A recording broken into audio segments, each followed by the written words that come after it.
Hey guys, welcome to my channel, and today we're going to take a look at another horrible case with you. Today's story is a poignant reminder of life's fragility and the devastating consequences of rash actions. Let this tragedy serve as a call to compassion, guiding collective efforts to prevent similar sorrow from befalling other families. Emily Longley was born on February 22, 1994, in the London hospital.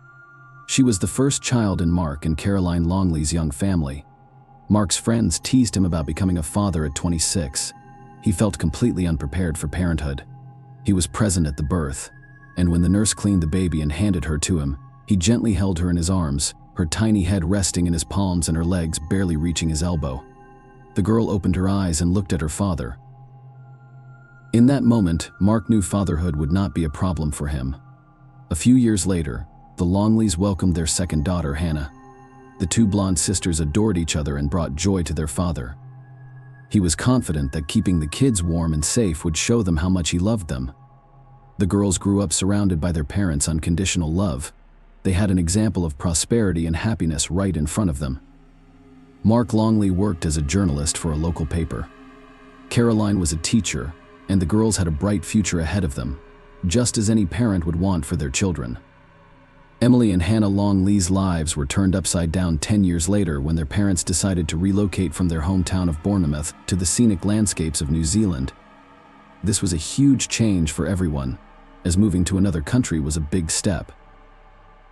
This difficult decision was made for Emily's health, based on the doctor's recommendation that she needed a change in climate. The longtime family traveled halfway around the world in the hopes of providing a better life for their daughters. As a result of its geographical features, New Zealand's climate varies. Most of New Zealand has a temperate maritime climate with 4 distinct seasons. The winters here are mild, and the summers are relatively cool. The Pacific Ocean and mountain ranges are significant contributors. The English family found the environment and atmosphere ideal. A new chapter has begun in the lives of the Longleys and their daughters. Emily attended a prestigious private school, and her life went on peacefully until she was metaphorically stabbed in the back by former classmates. Her friend Sarah Lee Terblanche caused a stir at school when she revealed that Emily had fallen in with the wrong crowd and was involved with banned substances. Sarah gave the school newspaper an interview about a party at Emily's house. After overcoming initial disappointments and betrayals, Emily returned to England at the end of 2010 to further her education. She moved in with her grandparents, Ronald and Zosie Longley, in a large detached cottage near the promenade in South Beach in Bournemouth, and enrolled in a British college, hoping for a new beginning in her life. Emily, who had struggled in school, adapted to a more relaxed student life and thrived. Emily made progress, balancing her studies at Brockenhurst College in Hampshire with a job at the Topshop clothing store. At 16. Emily Longley was a vibrant, cheerful, and ambitious young woman with stunning blonde beauty. Her radiant appearance helped her achieve early success in the modeling industry. Emily's captivating charm and irresistible charisma set her apart in her community. In December 2010, at a party, she met 19-year-old Elliot Vince Turner. Elliot was the only son of Lee Turner, a wealthy and successful jeweler. He worked at his father's jewelry store in Bournemouth and lived with his family in the affluent Queen's Park neighborhood. He was a member of the Firm, a group of affluent young men who frequented local bars and clubs in Bournemouth and Poole. Elliot Turner, who drew the attention of many women, appeared almost obsessed with them. Nonetheless, they quickly became a couple. Elliot was deeply committed to his girlfriend, who had begun modeling and earning her first income. She began to attract the attention of many men, and Elliot's jealousy of Emily grew intense. Within 4 months, their relationship had devolved into a battleground of constant disagreements and mutual grievances. Emotional abuse became the norm in this tumultuous relationship, characterized by Elliot's worrying behavior and unending jealousy. If he didn't like her outfit, he would accuse her of looking like a call girl. He hacked her Facebook account to track her activities and conversations. He also showed up and announced when she was not present. He used his strength and anger to intimidate Emily after she wrote him a note saying, "Stop acting so aggressive." However, each incident was followed by remorse and apologies, only for the cycle to continue. Elliot eventually went from verbal threats to physical actions. He grabbed her throat and punched her in public several times. He then justified his actions, blaming Emily for his uncontrollable emotional outbursts. Emily became concerned for her life as a result of the constant arguments and fights. She took a break and went on a holiday with her parents to New Zealand. This was the Longleys' best Easter holiday ever. Hannah and Emily hung out as they had done in the past. They walked a lot, laughed a lot, and spent a lot of time together, as if they were expecting to say goodbye soon. Her father hugged her tightly as they said their goodbyes. She agreed to return in September for the Rugby World Cup. Already aboard the plane, she sent her father a message. "It was so nice to see you. I love you." They had had a special bond between father and daughter since she was born. Emily was last seen alive by her family. She went back to the UK, intending to end her relationship with Elliot. This occurred, but unfortunately at the expense of a promising young woman's life. Elliot met his girlfriend not with flowers, but with a new set of accusations and disagreements. Elliot came across photos of Emily with two shirtless young men on social media before she returned from New Zealand. Jealous, he invited her to spend the night at his house. Despite their disagreement, Emily agreed to return to Elliot's family home to talk about their problems, comforted by the presence of Elliot's parents, Lee and Anita. Her arrival at the house was met with a barrage of jealousy and insults. The young couple frequently yelled and argued. A half-hour of yelling was followed by silence. On May 7, 2011, emergency services received a call that 17-year-old Emily Longley had been discovered unconscious in bed. Nina Turner called after discovering the girl in her son's bedroom. Rescuers arrived on the scene and were only able to confirm her death. Following the girl's death, neighbors noticed Turner sitting in the ambulance with his head in his hands.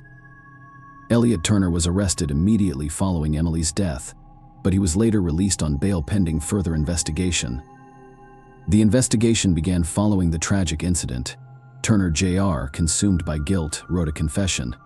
His parents, determined not to lose their only son, intentionally withheld critical evidence, delaying the investigation.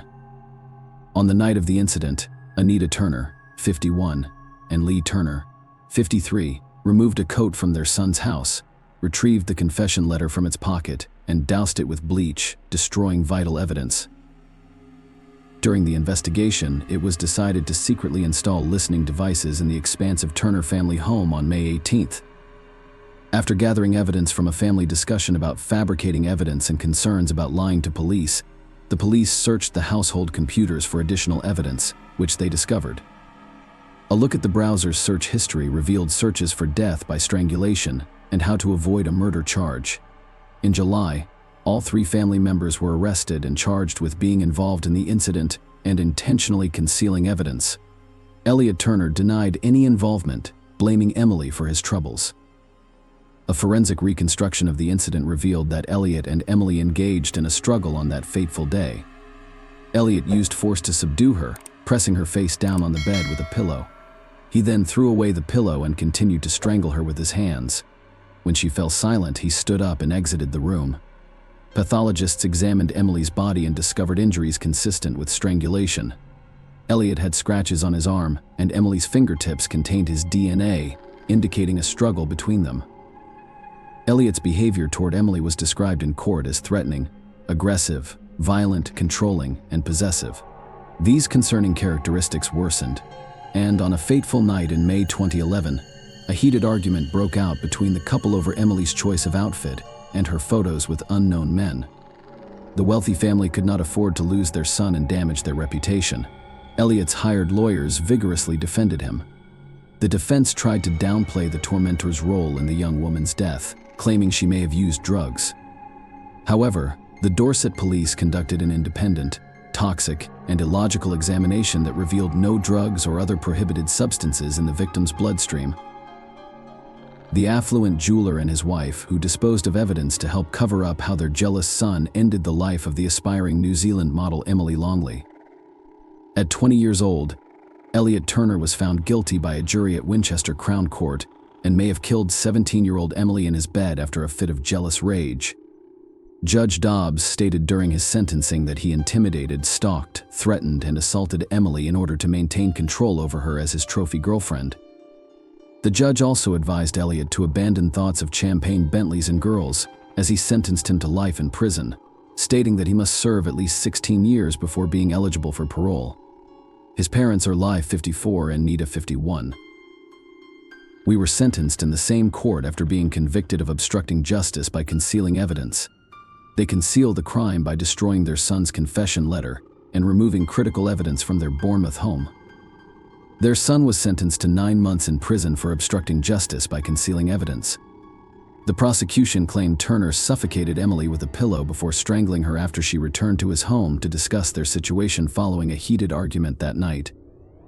Emily's father, Mark Longley, called Elliot Turner evil and expressed his wish that Turner would suffer every day in prison. Elliot Turner was found guilty of ending her life in May 2012 and sentenced to life in prison. His parents, Anita Turner and Lee Turner, were both imprisoned. They were sentenced to 27 months in prison for misleading the police about the incident and destroying their son's confession note. Because it was a homicide investigation, the police kept her body, and it wasn't until September that she could be brought home in a closed casket. The Turners were released in 2013. Turner's reduced sentence appeal was denied the same year. However, British judges ruled otherwise during hearings in the High Court of London. It's clear that, due to wounded pride, he harbored thoughts of ending her life for a long time, eventually leading to her death.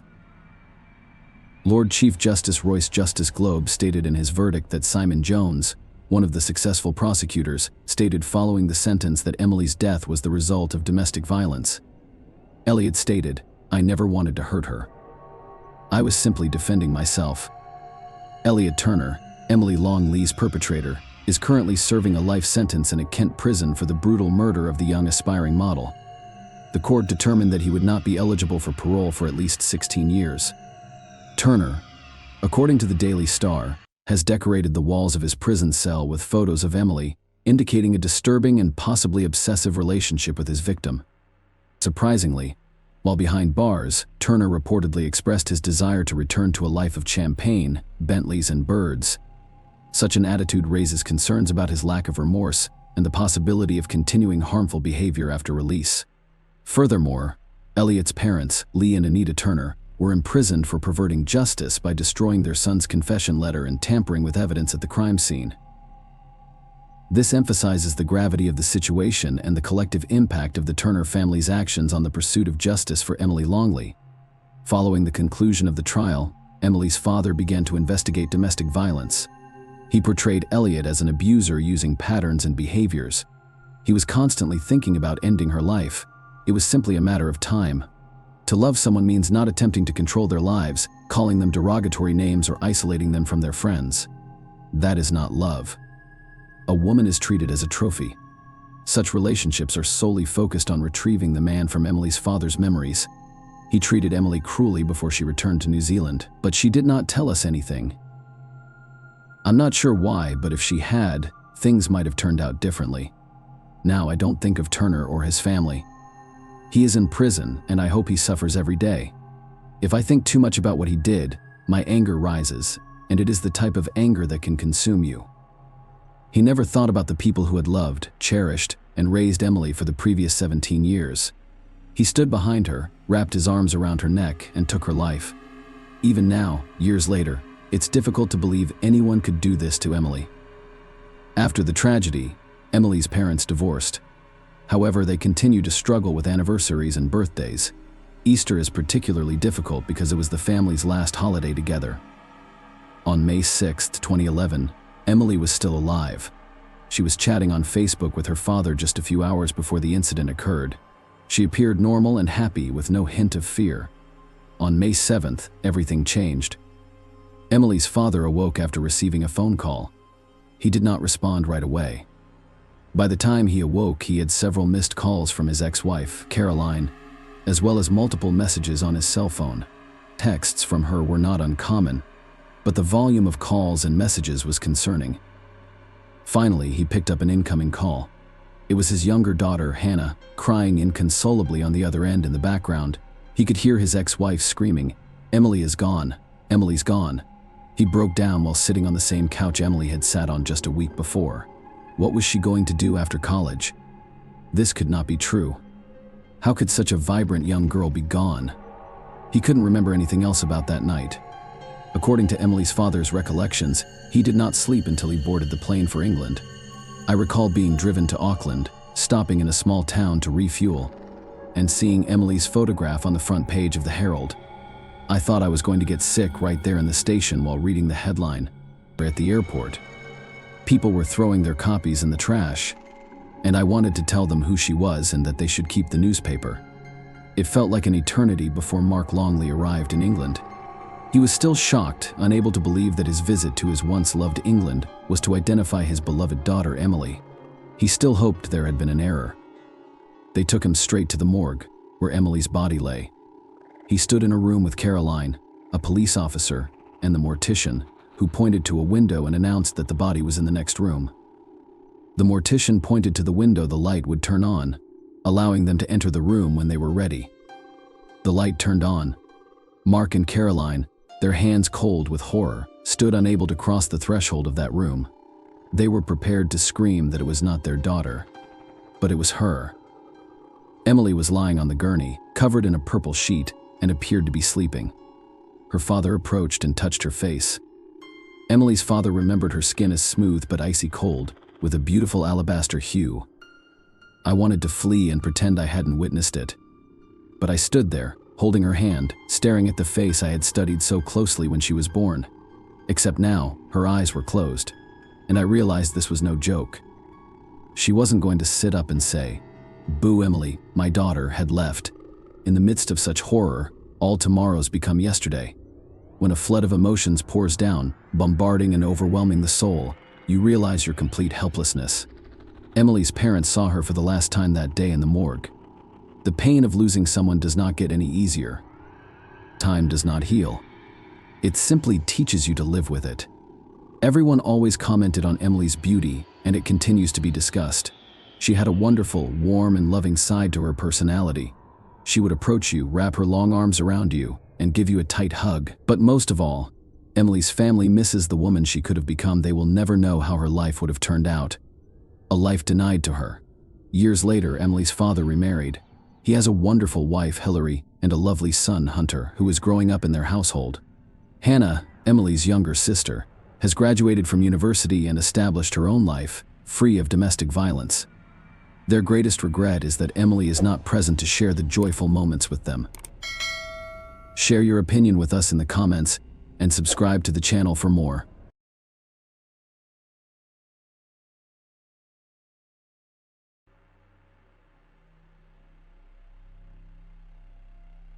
Hey guys, welcome to my channel, and today we're going to take a look at another horrible case with you. Today, we'll look at what happened in San Antonio, Texas in 2007. Amber Belkin, 25, worked at a video game store on January 29, 2007.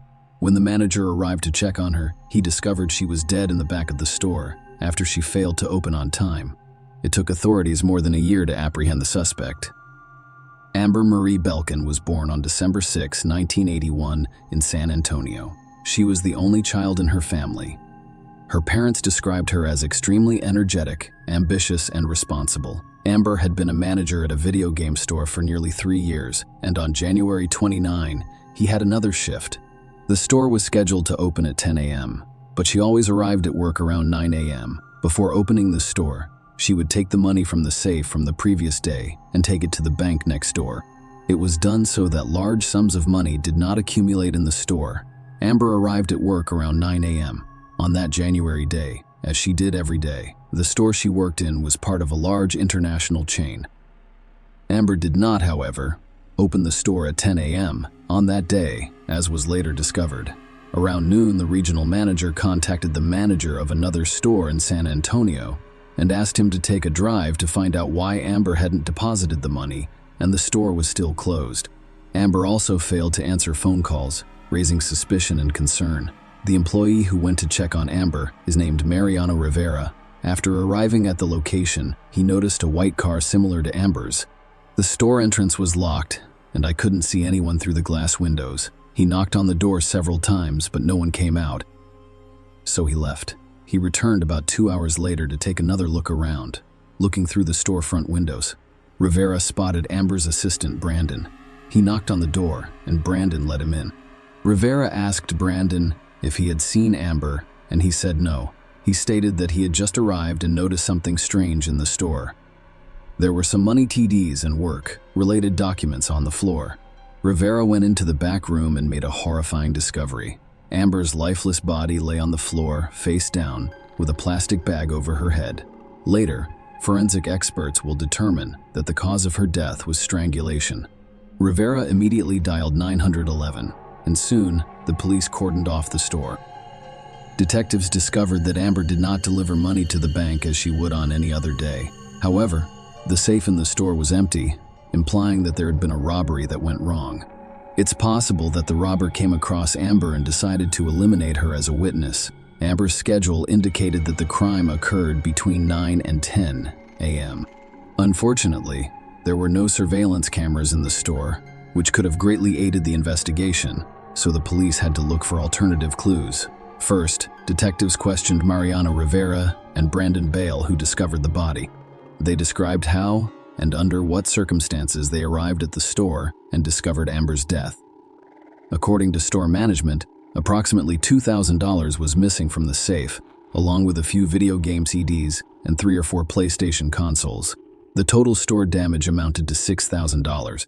The police questioned the employees of the businesses next to the store, but they did not receive the desired results. Nobody had seen or heard anything. While the police were busy at the crime scene, word spread throughout San Antonio, and mass media representatives crowded the parking lot in front of the store. Amber's father, Randy Belkin, learned about the incident from the news. When he saw the address of the store where the crime took place, he immediately got in his car and drove there. When he arrived, he spoke with a detective who unfortunately informed him that the victim of the crime was his daughter. This event divided Randy's life into 2 parts, before and after. Soon, Amber's mother, Lelia, arrived at the store. Looking into her husband's eyes, she realized their only child was no longer with them. After examining the crime scene, detectives concluded that the criminal exited the store via the back door, which is why no one saw him. However, the main conclusion was that the criminal was familiar with the store's schedule. He knew the money was delivered to the bank between 9 and 10 a.m. He also knew there were no surveillance cameras in this store. This is something only a former or current employee of the company would know. The first person seriously suspected of involvement in the crime was Amber's assistant, Brandon Beal. He was intimately familiar with the store's operations, and he was already inside when a manager from another location arrived to check on Amber's health. When Brandon arrived at work, he knew the store should have been open a few hours earlier, but it was still closed. Despite this, he opened the door with his key, entered, and then locked it. He noticed signs of struggle inside, but for some reason he did not enter the back room to see if Amber was present, and, after speaking with company management, detectives discovered that Amber, a store manager, was unhappy with Brandon's work and wanted him fired. She informed her mother that Brandon has a short temper and does not perform his job duties adequately, but a disagreement with Amber could push Brandon to commit a crime. Detectives started looking for answers to this question. The officer searched Brandon's car and home after receiving a warrant, hoping to locate the CDs and PlayStation consoles stolen from the store. However, none of the above were discovered. During questioning, Brandon stated that he arrived at the store around 2 p.m. He was surprised that the store was still closed. He said he opened the door with his key because he didn't think Amber was inside. "I see the mess." He believed that the store had been robbed. The manager from another location arrived just a few minutes later. Brandon also admitted that he was unaware of Amber's desire to fire him, but he did acknowledge that they frequently disagreed on certain issues. His girlfriend and parents confirmed his alibi for the morning when the crime occurred. When he passed a lie detector, he was removed from the suspect list. Amber died nearly a month ago, and the police still had no new leads.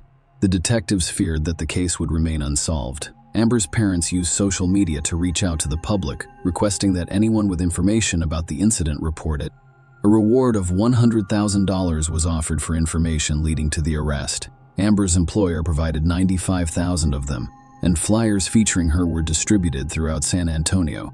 Regardless of this, no progress was made over the next 7 months, until one day, a police station received a critical call. The man who called identified himself as Joe and informed the detective in charge of Amber's case that he knew who was responsible for her death. Joe, or whoever, told the detective that Amber was strangled by 22-year-old Giovanni Rivera. When the detective asked why, he replied that he thought so. Joe replied that he and Giovanni previously worked for the same company as Amber. Giovanni called him on the day of the crime and asked if he wanted to take part in a robbery. The store was not chosen at random. Giovanni wanted to rob the store where Amber worked because it had no surveillance cameras. The detective asked Joe if he accepted Giovanni's offer and took part in the robbery, to which Joe replied negatively. If everything said is true, the police's initial assumption that the crime was committed by someone who was well versed in the store's schedule was correct.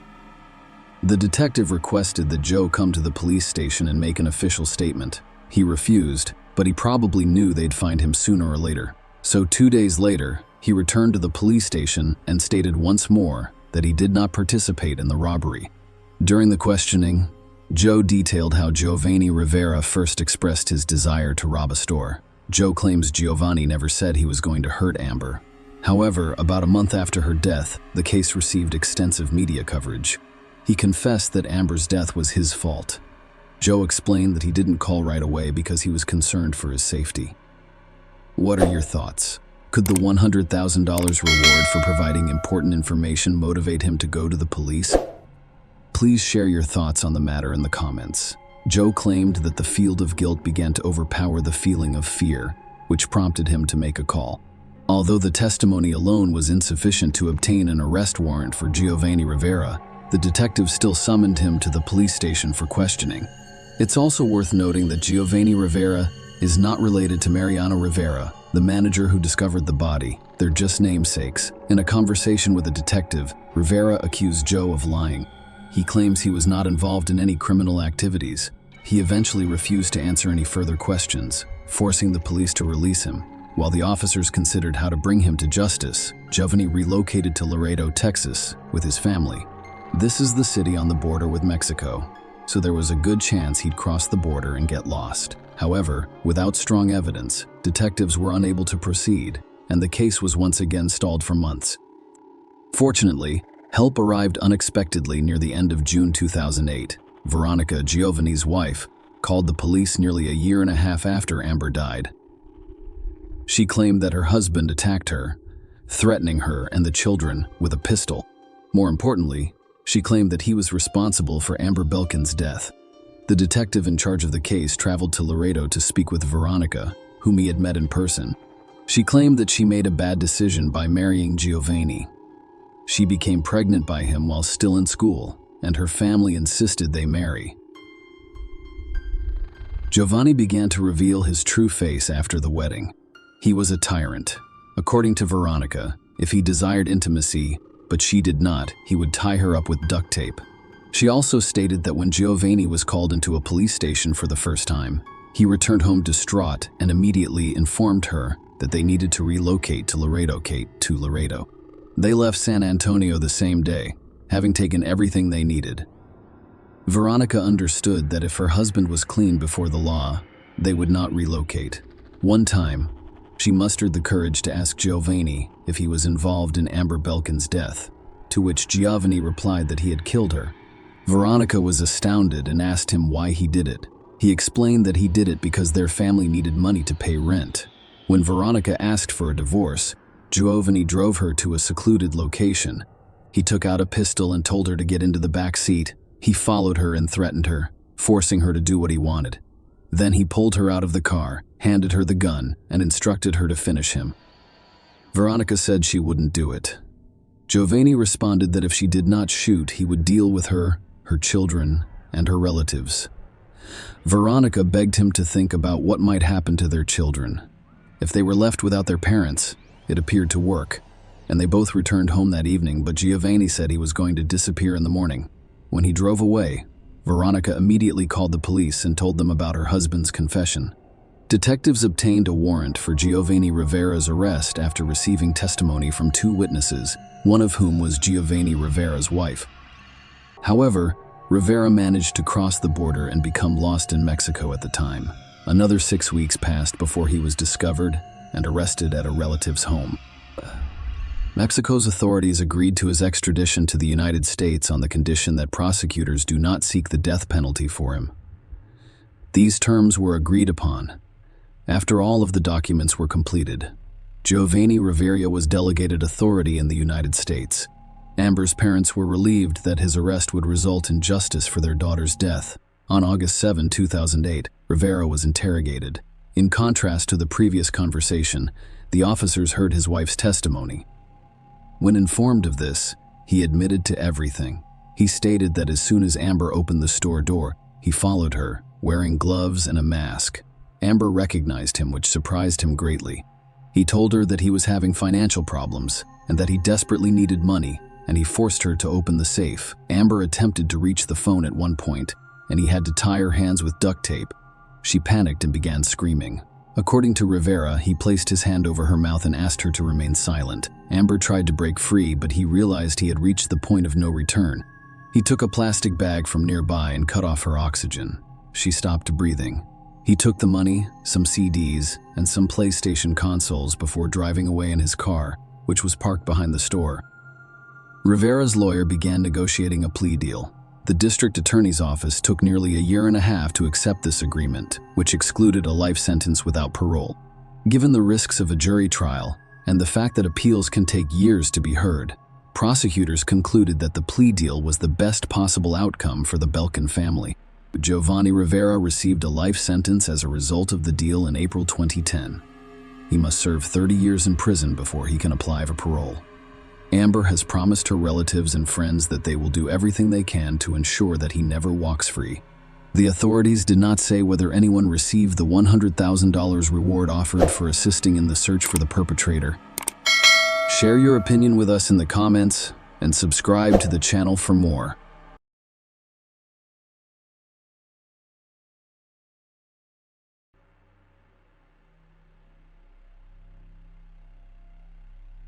Hey guys, welcome to my channel, and today we're going to take a look at another horrible case with you. The incident in late summer 2016 at Spring Creek Park sparked widespread public outrage. How many similar tragedies must occur before New York City officials listen to citizens' pleas? Locals had repeatedly alerted authorities to the presence of unsettling individuals in the park. Some of them would form groups, while others wandered alone. Regardless, their appearance conveyed a sense of danger. Unfortunately, it took a crime for the city administration to finally intervene and address this issue. Furthermore, the event sparked numerous discussions and topics about the safety of female runners, particularly those who run alone. According to a survey, 54% of women are anxious when they go out, fearing verbal harassment or physical attacks. The story of Karina Vetrano is both terrifying and perplexing. First and foremost, nothing appeared to be missing on the fateful day. The woman was attacked in broad daylight in a populated area. Second, her death has a mystical quality to it. Third, the investigation of the case and the sentencing of the perpetrator raised numerous questions. On Tuesday, August 2nd, 2016, Karina planned to meet her father after work because they wanted to spend time together. Since Ms. Vetrano had moved, family gatherings had become uncommon because everyone was preoccupied with their own affairs. In addition, the young woman was working 2 jobs. Philip picked up his daughter and took her home. When Karina was about to leave, the family gathered to share their thoughts on the previous week. She asked her father if he wanted to go jogging with her, something they did frequently, covering several miles together. Her father said he couldn't do it this time. "You see, my back hurts so much that nothing helps. Perhaps a new prescription is needed.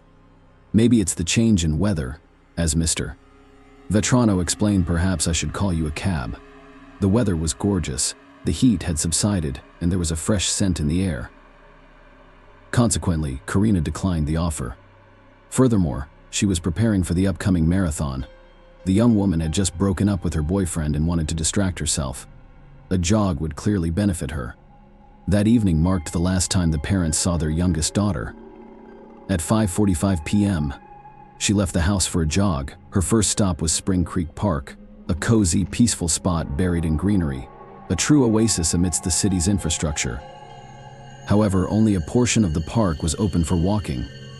The rest was covered in thickets and swamps. Mr. Vetrano asked his daughter to stick to her usual route to avoid unfamiliar paths and people. Unfortunately, Karina ignored his advice. In search of solitude, she decided to visit a grassy, deserted area. Karina's thoughts were suddenly interrupted. She fell down after feeling a sharp pain in the back of her head. This rash decision resulted in the young woman's death. A terrifying uncertainty entered the Vetrano home. It had been 2 hours since they said goodbye to their youngest daughter. She should have been home by now, or at least answering the phone calls from her parents, who were desperately trying to reach her, and she had promised to keep her phone to herself. The anxiety was increasing. Her father sensed something was wrong and sought assistance from his neighbor, the chief of the New York City Police Department. They were on friendly terms, and the high-ranking official knew Philip would not make a fuss about anything. Following that, Karina Vetrano was reported missing. Police began looking for the young woman by combing the park and surrounding streets. As a result, experienced canine units were called in. As is well known, the first 24 hours following a person's disappearance are critical and most informative. As a result, law enforcement used all of their available resources before nightfall. At the same time, Mr. Vetrano, accompanied by a group of volunteers, searched for his daughter on his own. He scoured the park from end to end, combing the paths and wading through the thick grass. As dusk fell, the man was making phone calls when he noticed a light in the grass. As he approached, he recognized Karina's cell phone. Maybe she lost her phone and didn't tell us. Philip hoped. The family patriarch approached the police officers, deciding to make his way through the thicket. Stepping into the grass, he discovered something soft. A partially undressed female corpse lay face down. Philip turned it over and noticed a familiar face. A desperate scream erupted from his father's chest. It was Karina. She hadn't lost her phone, as he assumed his little girl wasn't answering her phone because she had been robbed of her life. Mr. Vetrano was overcome with emotion as he realized what had happened. When the police heard the screaming and yelling, they rushed to him. They dragged Philippe away from his daughter's body, attempting to convey that this was now a crime scene. Everything in the area was considered evidence. To prevent evidence from being tampered with, law enforcement officers asked the deceased's father not to touch anything on the way home. Mr. Vetrano thought a lot. He was tormented about how to inform his wife of their daughter's death. Images from the past flashed before his eyes. He remembered the birth of their second daughter on July 12, 1986, in Queens. Philip had been proud of her from a young age because she was obedient and polite. He vividly remembered taking her to her first day of school and how well she did in class. Such education enabled her to obtain a higher degree. Karina received her Master of Speech Pathology degree from St. John's University. She had always wanted to help children and has worked with autistic children. His daughter was multifaceted. She loved to travel and write. She loved sports, particularly running, and their shared passion brought them together. She was his inspiration. The father remembered how jealous he was of her suitors. He desperately wanted her to be truly loved, hoping that she would eventually build a strong family like he and Kathy did and give him wonderful grandchildren. The return journey became an eternity. At the entrance to the house, Mr. Vetrano paused to take a deep breath. "I need to be strong to support my family. I need to pull myself together." The man commanded himself. His wife greeted him on the threshold. Fortunately, he did not have to explain anything to her. She recognized everything on her husband's face. Kathy cried, approached her husband, and hugged him. Karina's family and friends quickly learned of the incident. They struggled to recover from their shock. Believing in the young woman's unexpected death was difficult, let alone accepting its violent nature. Ms. Vetrano had been brutally attacked. This was the investigators' conclusion. At first glance, it was clear that the woman had resisted, even to the death. Her fists stayed clenched. Her once young and healthy body was covered in bruises and abrasions, and her athletic clothing had been torn. An autopsy revealed that a blunt object, most likely a stone, had damaged the back of the victim's skull. However, the death was due to asphyxiation. A distinct mark was visible on the woman's neck. The forensic examination revealed the crime's intimate nature. The experts' findings confirmed the police's initial suspicions. Earth and grass were discovered under the victim's fingernails, most likely in an attempt to free herself from her attacker's grip and escape. Specialists examined her mouth and discovered her teeth knocked out and cracked in areas where she had clearly bitten to defend herself. Even the woman's neck had numerous scratches. She was grabbing with her hands, attempting to force her attacker to let go of her. Karina did not want to die and fought tirelessly for her life. Karina Vetrano, his youngest daughter, had many interests, but she particularly enjoyed writing. In 2013, she appeared in a short film directed by her friend and screenwriter Petros Georgiadis, which was based on a poem she wrote about paradox. In her blogs, the girl frequently addressed complex issues, including love and death. Following the tragedy, new information was leaked to the media. Another jogger's body was discovered in tall grass in Princeton, Massachusetts. The woman, who appeared to be out for a walk in a secluded area, met a similar fate. At first glance, the cases appeared identical. Could there be another serial offender in America? Geneticists took up the case and were tasked with comparing DNA samples collected from crime scenes. As luck would have it, identified samples were discovered on both victims. Contrary to police expectations, the analysis found no link between the crimes. It turned out that the DNA samples belonged to different individuals. The story about the DNA material taken from under her fingernails on her back and Karina Vetrano's phone is especially intriguing. Experts determined that the DNA was sufficient for analysis, despite its small size. For a long time, this DNA was the only lead in the investigation, providing an opportunity to identify the perpetrator. It is known that the majority of life-ending crimes are committed by someone close to the victim, so the police could not rule out any possibility. The victim's father provided his DNA because he was the first to discover his daughter's body. However, the timing of this procedure was poor. It occurred on the day of Karia's funeral. Later, all of the woman's relatives underwent a DNA test, which revealed no matches. Detectives decided to interview Karina, his family, and friends to see if Mrs. Vetrano had any enemies or bad intentions. It turned out there were none. Everyone admired and loved her. The investigators then developed a new version. The deed was committed with ulterior motives. Someone met the beautiful Karina in a remote location and attacked her, succumbing to base motivations, at a loss. The investigation asked the public for help by offering a $10,000 reward for information that could lead to the perpetrator. The initiative received widespread support. Detectives investigated 250 leads, ran 600 genetic tests, and compiled over 1,700 reports, all to no avail.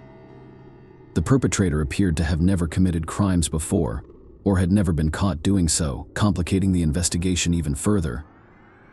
On August 31, 2016, a utility worker approached the police station and provided information. Mr. Toronto died while in a restricted area of the park when he saw a man emerge from the bushes and run north. Based on his testimony, the NYPD created and distributed a sketch of the suspect in December 2016. However, it considered the possibility that the person depicted in the sketch was a passerby who happened to be in the wrong place at the wrong time. Unfortunately, the release of the suspected perpetrator's sketch yielded no new information, and the investigation reached another lengthy stalemate on December 4, 2016. The Federal Bureau of Investigation has joined the investigation into the death of Karina Vetrano. Initially, they created a psychological profile for the perpetrator. According to FBI experts, the individual was very familiar with the area, particularly the park where the incident occurred, raising the possibility that the assailant lived or still lives nearby. However, fearing capture, he now avoids the area. He clearly understood that the quiet, partially overgrown terrain was ideal for concealing his actions. Based on this theory, the police conducted screenings of local African American men, but the results were not as desired.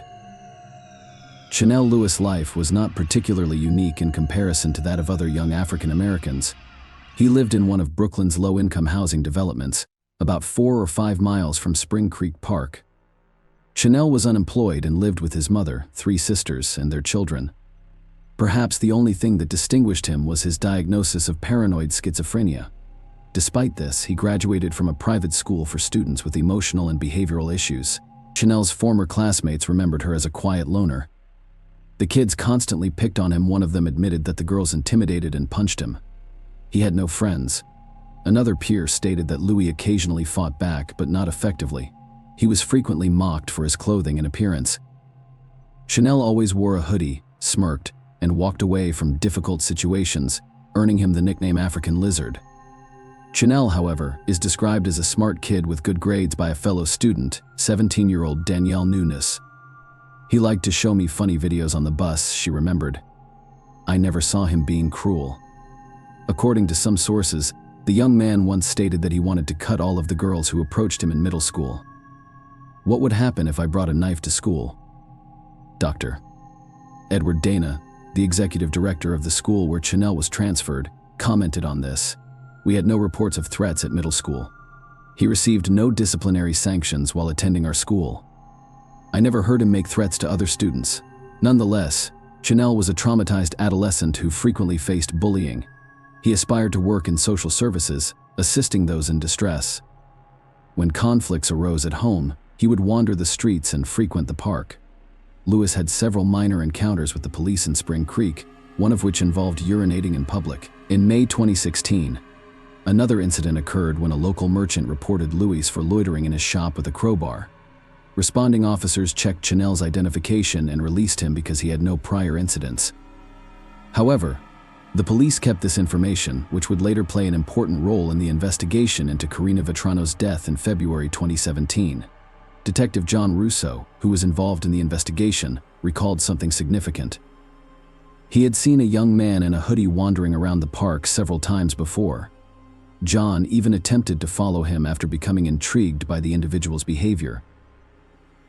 The young man walked slowly, pausing for extended periods in front of houses near the park, as if scouting for potential burglaries. However, Rousseau lost sight of him when he called his colleagues the next day in response to a store owner's report. The police discovered a teenager who matched the description. We're 2 months into the investigation. John Rousseau recalled this wanderer, believing he had seen or heard something relevant.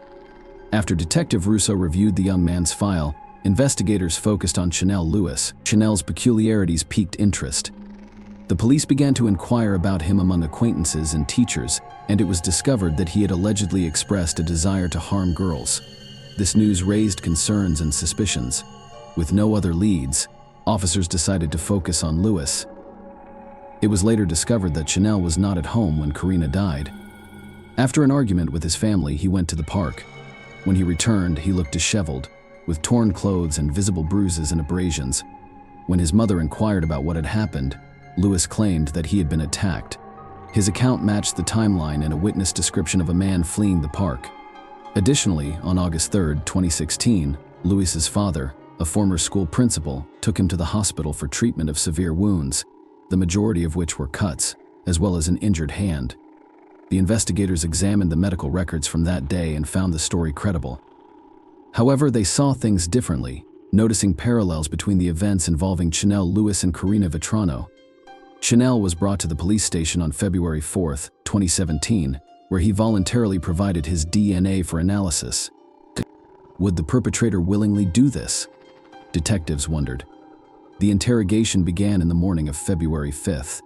Louis admitted that he was at the park around 5 p.m. On August 2, 2016, he clarified that he was walking on dirt pads, not through the thickets, while listening to music. He admitted to seeing a young woman jogging with her phone in hand. When detectives asked if anything happened when he met her, Chanel nodded quietly and said, "Yes." Everyone was stunned. His response was ambiguous, implying confusion. "I was angry." One thing led to another. What happened was finally stated clearly. Investigators were wary of this semi-admission, fearing it would cast doubt on jurors during a trial. They waited for Chanel to explain. "I was walking through the park, trying to distract myself from a family argument. When I met a woman who was alone, I decided to follow her. When she passed by me, I grabbed her shoulders, threw her to the ground, and hit her face about 5 times to keep her from screaming. My punches knocked out several of her teeth, injuring my hand," Chanel said. He also stated that the struggle lasted approximately 5 minutes. Ms. Vetrano vigorously resisted scratching and biting. To avoid attracting attention, Louis dragged her from the path into the tall grass, where he tried to undress and assault her. She was taken aback but refused to give in. Chanel then strangled her until he realized she was dead. When asked if he knew the victim before, he replied, "I did not know her before this. Everything happened by chance." With ants, the motivation for the act became even more unexpected and bizarre. Chanel's hatred and uncontrollable aggression were apparently triggered by hours of loud music played by a neighborhood gang member. These negative emotions were unleashed on the unfortunate woman, a strange motivation for an act.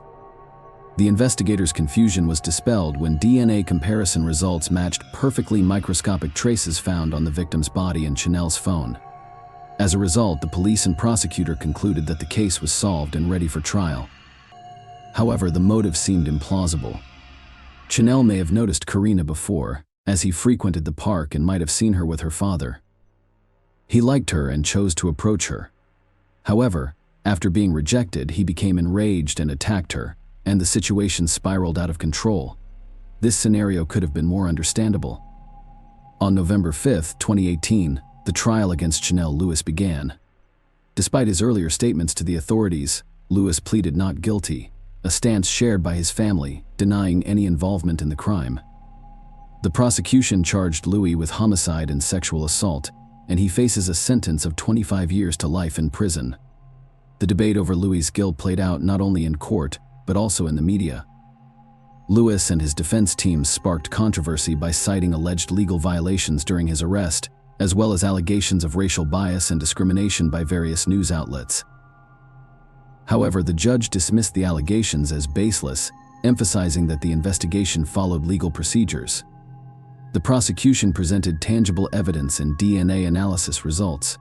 The defense claimed the evidence was insufficient and contaminated. Given the large number of people present at the crime scene, including the victim's father who discovered her body, forensic biologist Linda Rossano estimated that the likelihood of the DNA belonging to someone other than Louis was 1 in 6 trillion. The prosecutor also presented Louis' phone records, revealing his internet searches on second chances and forgiveness in Catholicism, which prompted the question: what sin did Chanel want to atone for? The release of Louis' confession video sparked more controversy, with his lawyers claiming he was under immense pressure, resulting in a coerced confession. They suspected the police of fabricating evidence, claiming that the recording began only after Louis was coerced and that the search of his home violated protocol. The defense argued that the investigation into Karina Vetrano's death was initially botched. As public pressure grew for an arrest, Louis became a scapegoat. The jury was struck by the defense's compelling arguments. After hearing both sides, they were unable to reach a final decision. On November 21, 2018, the judge declared a mistrial, with a retrial originally scheduled for January 22, 2019, but later pushed back to March 2019. Chanel Lewis was found guilty of Karina Vetrano's death and sentenced to life in prison without parole on July 23, 2019, following 5 hours of deliberations. The defense's delay tactics included citing an anonymous source for alleged juror misconduct, implying jury pressure and a conspiracy, and some referring to the trial as a lynching. The seemingly straightforward case initially sparked widespread prejudice and fear in society. Karina Vetrano's death moved many people, serving as a sobering reminder for women to be cautious. Did justice prevail? In any case, a young woman was killed, and Chanel Lewis was sentenced to life in prison. Both families have lost their children. The hope remains that the truth was discovered. Otherwise, an innocent man is incarcerated while the perpetrator goes free. Share your opinion with us in the comments, and subscribe to the channel for more.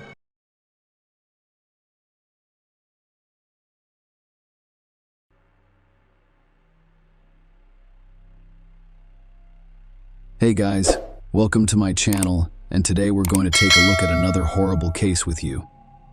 Today we'll look at a case involving a very unusual plot that occurred in London in 2011. Alice Adams and Tibor Vass's bodies were discovered in a house near Heathrow Airport. They were both 20 years old. The investigators working on this case will describe it as one of the most unusual for someone who works full-time in law enforcement. Alice Adams and Tibor Vass worked for the Radisson Blu Edwardian Heathrow Hotel. Alice was a local, and her family home was approximately 6 miles from the hotel where she worked. She had started the job 3 weeks earlier and had made friends with other hotel employees, particularly her peer Tibor Vass. Tibor was born and raised in Budapest, Hungary. He was his parents' second child, and he had a younger sister, Tibor, who enjoyed being around other people. He could play almost any musical instrument, with the piano being his favorite. He taught his sister Isabella how to play the piano, and they sang and played together while their parents listened. His mother Rosalia struggled to move on after his father died unexpectedly in 2007. Tibor spent the majority of his free time with his sister. He was both her brother and father. He wanted to share his mother's burden, so he started working full-time when he was 15 years old. In 2008, he applied to the University of Budapest, hoping that a college degree would help him get a good job and better support his mother. Despite his exceptional abilities, he was denied admission to the university. Tibor discussed with his mother the possibility of moving to Great Britain and finding work there. Tibor's mother must have supported the idea, as he moved to the United Kingdom in July 2010. At the age of 19, he relocated to London. He began working at the Radisson Blu Edwardian Heathrow Hotel. He enjoyed his job, his responsibilities, the people he worked with, and the new clients he met each day. Alice was an accomplished musician who quickly bonded with Tibor. They never ran out of topics to discuss. Tibor Vass and Alice Adams were the hotel's receptionists. Another receptionist was Attila Ban, who was 31 years old. Attila had been with the hotel the longest of the three, and he was named the best employee in 2010. Both Attila and Tibor were from Hungary, which brought them closer together. The hotel provided company apartments to its new employees. Attila and Tibor lived in a house behind the hotel. It was extremely convenient. On the one hand, it was more cost-effective. On the other hand, you did not have to spend much time getting to work. Despite Tibor's happiness to be in England, he did not abandon his plans to pursue higher education. He applied again to Budapest University, and this time he was accepted. He was very happy, but he had to return to Hungary in August 2011. Tibor's departure was marked by a small farewell party, which was held on August 9, 2011. Other hotel employees attended the party alongside Tibor, Attila, and Alice. The next day, this trio was supposed to work, but none of them showed up. Colleagues raised the alarm when they failed to arrive for work at 7 a.m. The police were notified at 7 a.m. The police were notified at 7:53 a.m. The police arrived at the house and knocked on the door. No one opened the door, and everything was quiet inside. The door was unlocked. When one of the officers opened it, he discovered a terrifying sight. Alice lay on the living room floor, her face hidden by a pillow. Later, the medical examiner who performed the autopsy found 22 stab wounds on her body. The naked body of the man who had died from stab wounds to the heart lay on the bed in his bedroom. The killer was nowhere to be found. The police cordoned off the house, and investigators and forensic experts quickly began their work. When investigators examined the crime scene, they discovered that the bed on which Tibor lay was not where he died. It was too clean. The perpetrator had wounded him elsewhere before removing his clothes, cleaning him up and placing him on the bed. Alcohol bottles and illegal substances, which appeared to have been consumed at the party, were discovered in the apartment. Police officers searched the house, the surrounding area, and the attic, but found no Attila bands. His personal belongings, including his papers, remained inside the apartment. As Attila became the prime suspect, investigators began interviewing his co-workers while experts worked the crime scene. Hotel employees claimed that as soon as Tibor started working at the hotel, Attila took him under his wing because they were both from the same country. It wasn't long before Attila asked Tibor to live with him in an apartment near the hotel. He even planned his work schedule so that they worked the same shift. Tibor was young and attractive, and he received plenty of female attention. The problem was that prior to falling in love with Tibor, Ban made no secret of his preference for male relationships. According to the hotel staff, Tibor rejected his advances, which made him unhappy.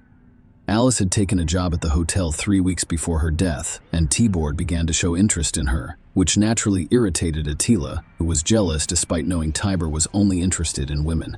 Investigators began to wonder if Attila had committed the crime out of jealousy and unrequited love. Even before police discovered Tibor Vass and Alice Adams' lifeless bodies, Bain had posted an ominous message on his Facebook page. He wrote, "I want to wake up from that nightmare." This was posted at 6:23 a.m., and several friends expressed their concerns, to which they received no response. The message convinced investigators that Attila Ban was involved in his colleagues' deaths. This was also demonstrated by the number of wounds. Alice was stabbed 22 times and Tibor twice. In addition, Alice was lying on the floor with a pillow against her face, while Tibor was on the bed. The investigators interviewed the other party members, who stated that when everyone left, only Attila T., Boher, and Alice remained in the apartment. This indicated that something had occurred between these three people in the time remaining before dawn. Alice and T. Boers' deaths were reported to their families. What happened was devastating for both the Adams and Vass families. In a statement released by the Adams family, Alice's mother, Sarah, honored her daughter with the words, "My heart is broken, and my life will be forever tinged with sadness. I miss Alice so much. I'd give anything for one more Alice squeezy hug and smile, Alice's death has caused my family to experience extreme emotions such as grief, anger, and overwhelming sorrow, and it has forever changed our family. As a mother, you are supposed to protect your children, and every day and night I have to face the fact that I failed. The most difficult thing to deal with is not knowing exactly what happened to my beloved Alice that night. As horrifying as it would be to learn the truth, it would be preferable to the constant struggle in my mind to figure out the sequence of events leading up to Alice's murder. There are no words to describe what an amazing and unique personality she had, or how much love, joy, passion, and compassion she brought into so many people's lives. Her passing is a tragedy beyond words. Alice's mother told investigators that shortly after midnight, her daughter texted that she was spending the night at a friend's house. The police issued an AB for Attila Ban, but he simply vanished. They attempted to track his phone, but it was detected by cell towers in the same area as the hotel. This was extremely strange. As soon as it became clear, Attila had been closer than anyone had imagined all along. The investigation team spent 2 days at the scene before leaving the house. A few hours later, the forensic team decided to return to the house and conduct additional tests. They noticed that the door they had left open had been locked from the inside. When they entered the room, they noticed Attila Ban lying on the bed. He was drunk and attempted to injure himself with scissors and a knife. He had wounds on his neck and wrists. When they asked him questions, he acted strangely and attempted to demonstrate something with gestures. He was transported to the hospital, where doctors ensured his life was not in danger. The police were perplexed when they discovered where Attila Ban had spent the previous 2 days. He had cut a slit in the base of the sofa bed where Tibor's body was discovered, grabbed a phone and several bottles of water, and climbed inside. While the cops were on the scene, he remained inside, listening and watching through the holes he had made. The primary suspect, Attila Ban, was arrested right inside the hospital. The trial started on July 9, 2012. During the trial, some details about the brutal crime were revealed.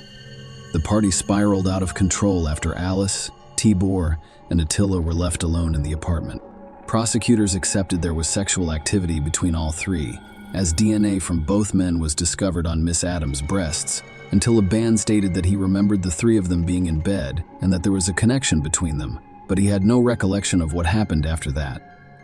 He insisted that he only realized he had committed a terrible act after waking up in the morning and seeing Alice and her lifeless bodies. When he realized that his actions had killed 2 people, he made the decision to commit suicide. However, he stated that he was afraid to do it alone. So he removed his keyboard's clothing and climbed into the bathtub alongside him. Unable to hurt himself, he moved Tibor to the bed, knowing they would be sought after. He opened the divan bed's base and hid inside. While he was hiding there, he was even able to update his Facebook page. He sobbed loudly in the dark as prosecutor Richard Whittam explained the facts of the case to jurors. According to Mr. Whittam, 2 young people were killed violently and unjustly by this defendant. Although other cases have been discussed, it is difficult to find words to describe what happened in this case, other than to say that it was tragic that young people met their deaths in this manner. According to Mr. Whittam, Tibor Vass had relationships with hotel employees, and there is no evidence that he ever had a sexual relationship with an Attila Ban.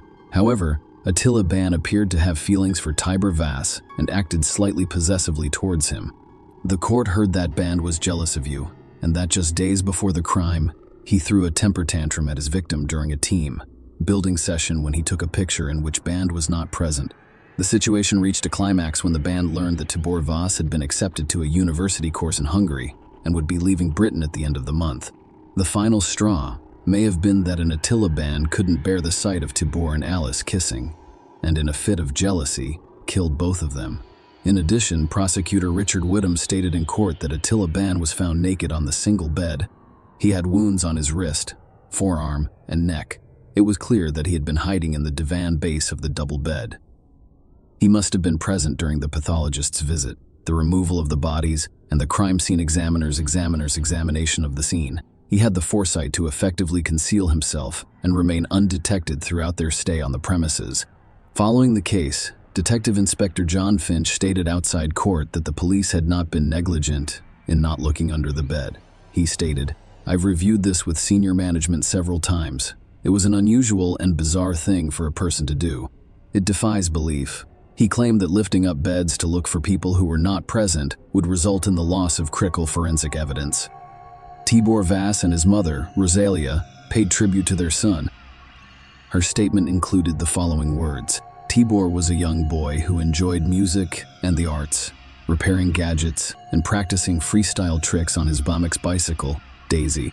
At home, he was always creative and enjoyed experimenting with computers, such as building stereo speakers out of cardboard and old cables.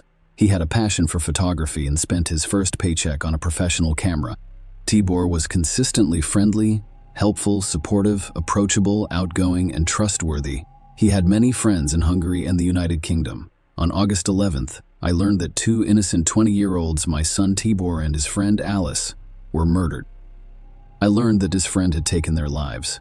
It was impossible and devastating to believe that such an event could occur. Previous to that, it gave me comfort to know Tibor had made a good friend in London who was mature, friendly, and intelligent. His friend promised me personally that he would look after my son and not let anything happen to him. I trusted him and saw him as one of my own. That's another reason why the news of my son's murder was so heartbreaking. Throughout the police investigation and trial, I had to relive the horrors of that night, which only added to my sadness. There are no words to describe the agony and loss that our family will experience for the rest of our lives. Until he pleaded guilty, Attila Ban claimed he couldn't remember the events of that horrific night. On July 18, 2012, on August 17, after only 5 hours of deliberation, the jury convicted 32-year-old Attila Ban. He was sentenced to 2 lifetime sentences. He will have to serve 26 years in prison before he can apply for parole. Share your opinion with us in the comments and subscribe to the channel for more.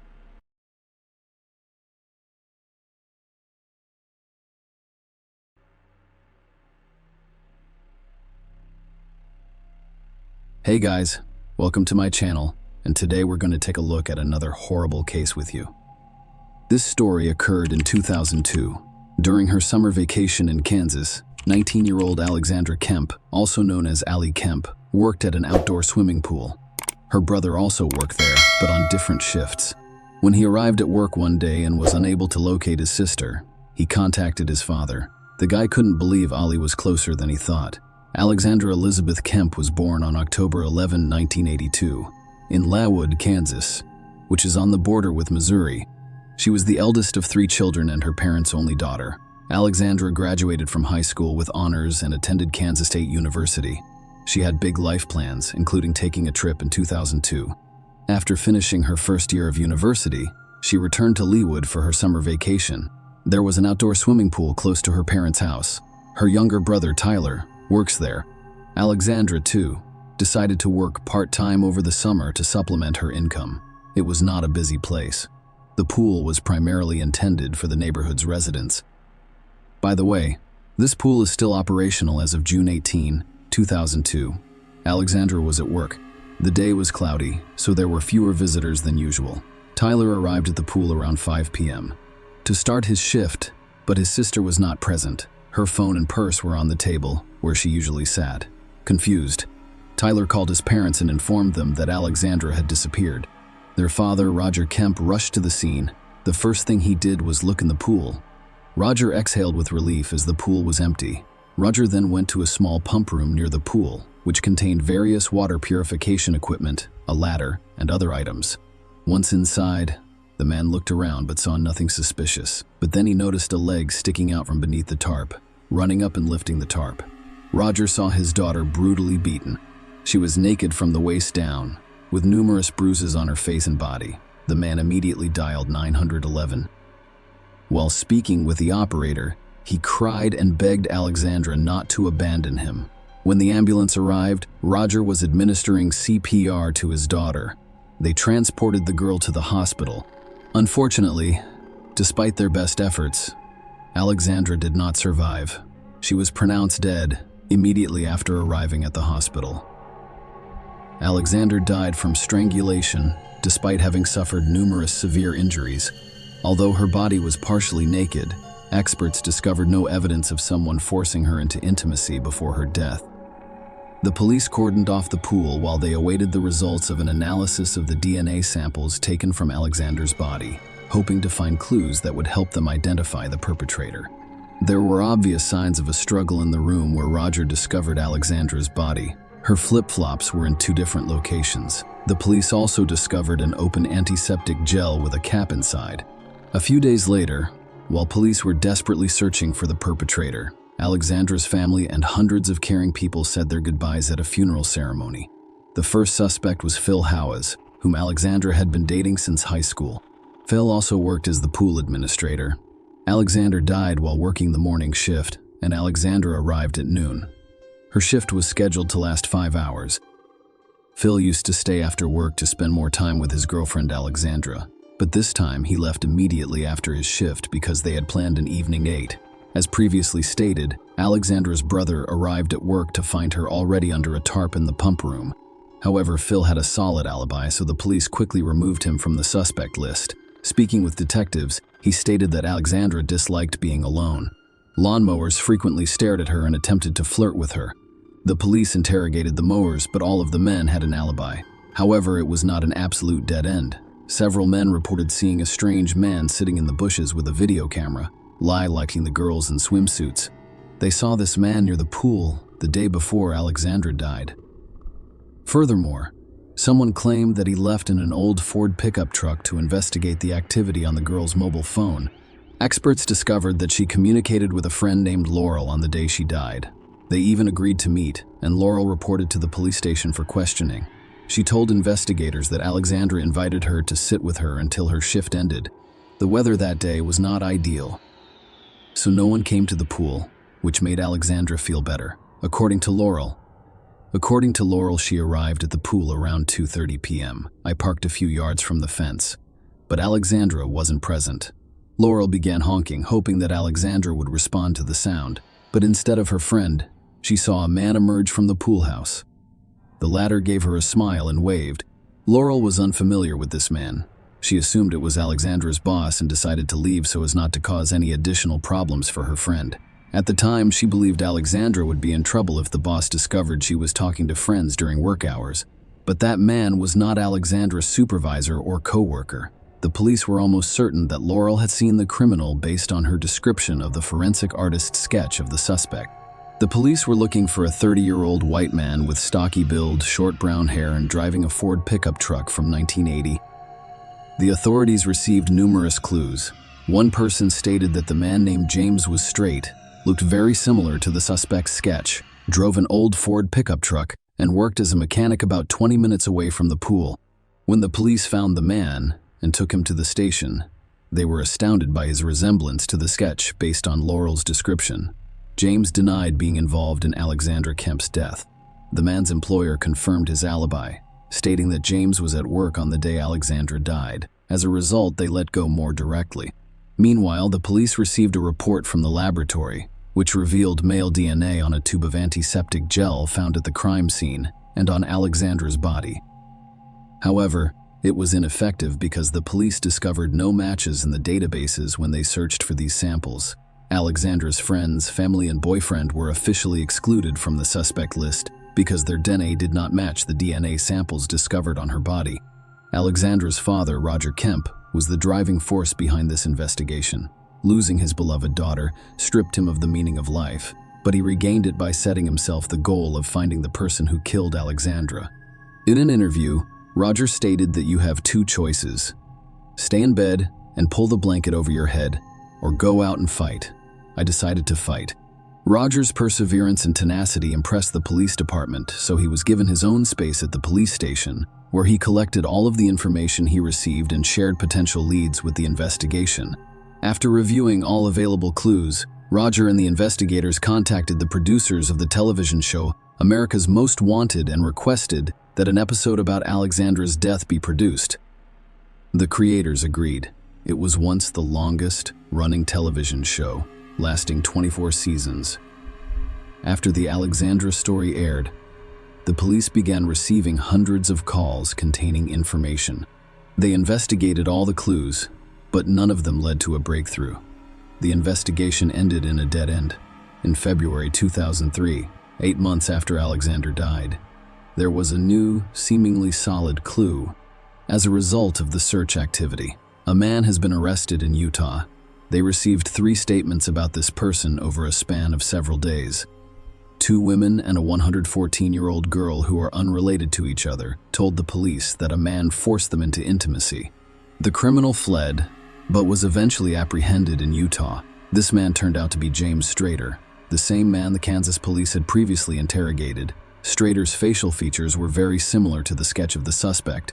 For some reason, no one collected his DNA sample at the time. Perhaps no one did this because Strader's boss convinced the police that he was at work on the day of the crime and had not left. Everyone thought the Alexandra Kemp case was about to be resolved, but Strader denied any involvement in her death.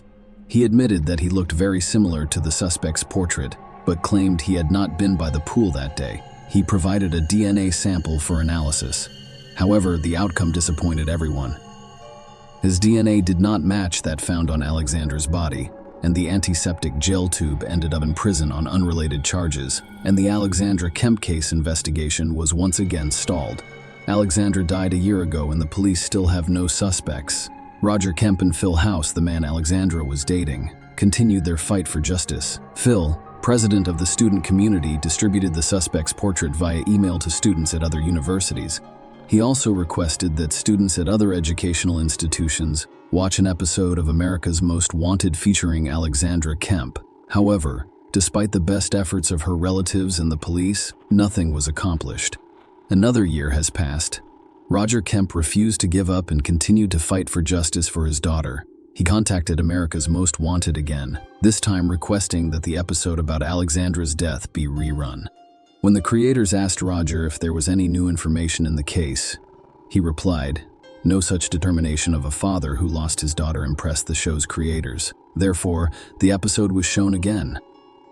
Following that, the police received a high volume of calls. Roger offered a $25,000 reward for any information that could help identify the person who killed Alexandra. The city of Leawood increased it to $50,000. Roger also published an image of his daughter's sketch of the suspects along with information about the reward in newspapers. One day, he was driving down the highway and noticed the billboards. At that point, Roger realized that a billboard was an excellent way to draw attention. He began calling advertising agencies to see how much it would cost to place the necessary information on one of the billboards. One of the agencies Roger contacted was Lamar Advertising Company. When the company's owner learned that Roger Kemp wanted to rent a billboard, he refused to take his money. Instead, he told him that he could post information for free on multiple billboards. Roger decided to post a sketch of the suspect and information about the reward on billboards near one of the state's busiest highways. The police received hundreds of clues that took time to investigate. At the same time, some clues referred to the same man. 2 unrelated individuals reported on Teddy Hoover, the owner of an old Ford pickup truck.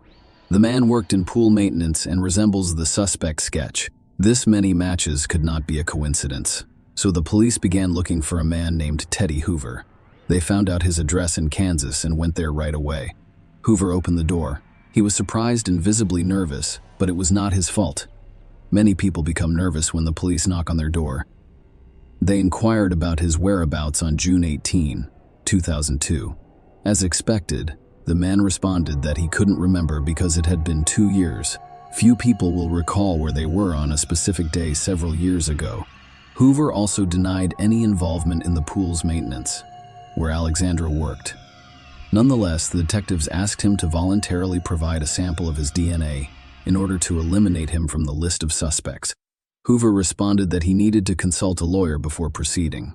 He stated that he would call the police himself after consulting with a lawyer.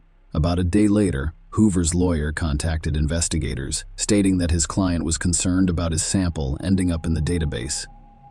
Teddy allegedly believed in a variety of conspiracy theories. In other words, he believed the police would use it against him. In other cases, the investigators promised not to enter Hoover's DNA into any database and would only compare it to the DNA found on Alexandra Kemp. The lawyer said he'd speak with his client and call back, while waiting for a call. The police searched through the materials for the 100th time and discovered a piece of paper with a familiar name in one of the folders. On the day Alexandra died, detectives interviewed bystanders gathered by the pool, hoping to learn if they had witnessed anything suspicious. Ted Hoover was one of the people the police spoke with by the pool. It indicated that he was at the crime scene. Despite his claim that he had never been there, The police became increasingly convinced that Ted Hoover was the man they had been looking for 2 years. After several days of waiting, the investigators contacted Hoover's lawyer and asked if his client was willing to provide a sample of his DNA. The lawyer's response surprised the investigators. The man stated that his client refused his services and stopped contacting him. Police immediately went to Hoover's house, but their main suspect had already escaped. They added the 29-year-old man to the National Wanted list. However, he was able to cover his tracks quite successfully. Billboards featuring the suspect's image remained in place, and detectives had been searching for Hoover for months without success. In September 2004, a man called the police and claimed to have information about the suspect. He claimed to know the name of Teddy's girlfriend, with whom he lived in Kansas. Detectives decided to identify this woman, but they discovered that she left the state around the same time that Hoover fled. The woman's name was Laura Barr, and the U.S. Postal Service informed the Kansas State Police that she was receiving mail in Litchfield, Connecticut. A man named Benjamin Appleby also received mail at that address. The house where they lived was in a remote rural area. The police were certain that Benjamin Appleby was either a pseudonym or Teddy Hoover's real name. In 1997, detectives contacted the Connecticut State Police and asked them to assist in the search for Appleby. The man had legal issues in Connecticut, and a warrant for his arrest was issued. The man exposed himself in front of a schoolgirl.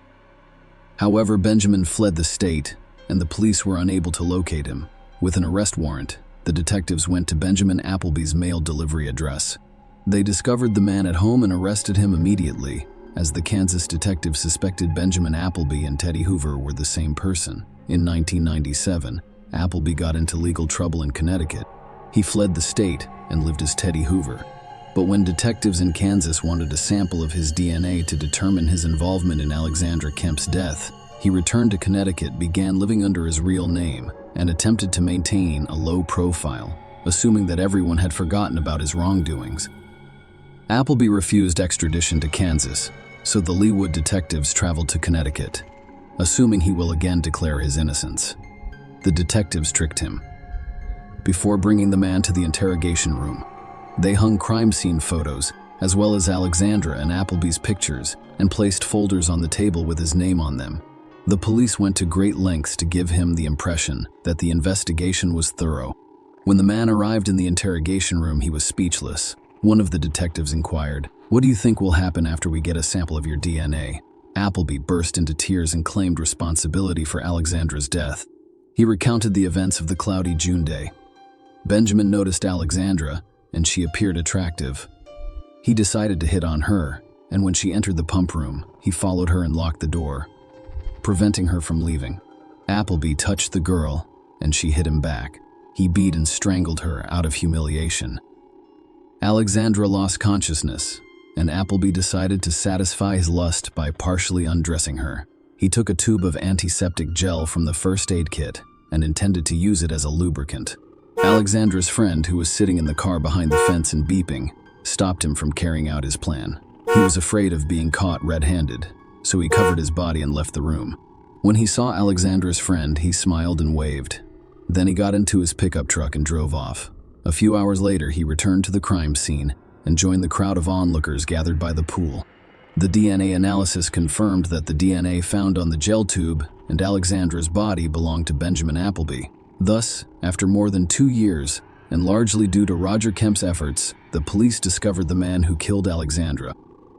Appleby told investigators that he was willing to fully admit guilt in order to quickly close the case and spare Alexandra's family from another emotional ordeal. But at the first court hearing, he declared his innocence, claiming that he confessed under pressure. You can say a lot, but disputing the DNA analysis is pointless. There was only one DNA sample on the victim's body, which belonged to Benjamin Appleby. Realizing this, his lawyers attempted to persuade the court that their client had no intention of killing Alexander. They said Benjamin admitted to killing Alexandra Kemp, but denied doing so on purpose. However, forensic experts reminded everyone that the criminal had been strangling the girl for approximately 10 minutes. He could have stopped, but chose not to. According to the prosecution, he came to the pool for one reason: to watch her. Unfortunately, on June 18, 2002, the pool was cloudy and empty. Appleby took advantage of the situation. In December of 2005, a jury found him guilty.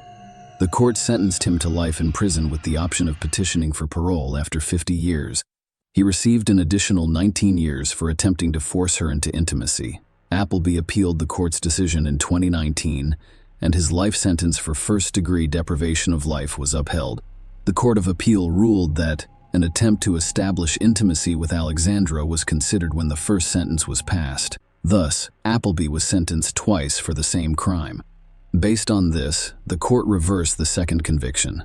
Even if released on parole, Appleby will be 81 years old at the time. The investigators admitted that Roger Kemp's perseverance helped them find the criminal. When Appleby was in prison, Roger and his wife started a self-defense class for girls, through which tens of thousands of girls and women across the country learned basic self-defense techniques. Billboards were not a new concept in 1991. Following the death by strangulation of 34-year-old Kathy Page, her father began placing billboards criticizing the police, and this story inspired the filmmakers. 3 billboards outside Ebbing, Missouri. However, after Roger Kemp posted a sketch of the suspect on billboards, people began using this method across the country. Furthermore, many people continue to use it today. Roger's persistence in the investigation, as well as his subsequent efforts to benefit society, were not unnoticed. At the White House, he received the Presidential Citizens Medal from President Barack Obama. Roger Kemp, 77, passed away on March 1, 2022. Until his death, he worked for a foundation named after his daughter. He stated that he would consider his efforts successful if they saved at least one person. Share your opinion with us in the comments and subscribe to the channel for more.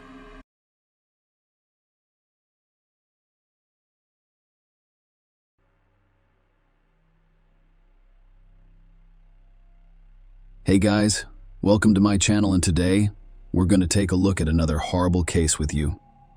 The West family case involves the mysterious death of a glamorous housewife. Have you ever wondered what lies beneath the surface of an apparently perfect family? According to psychologists, the more people try to portray an ideal, happy, and prosperous family life, the more serious the underlying relationship issues become.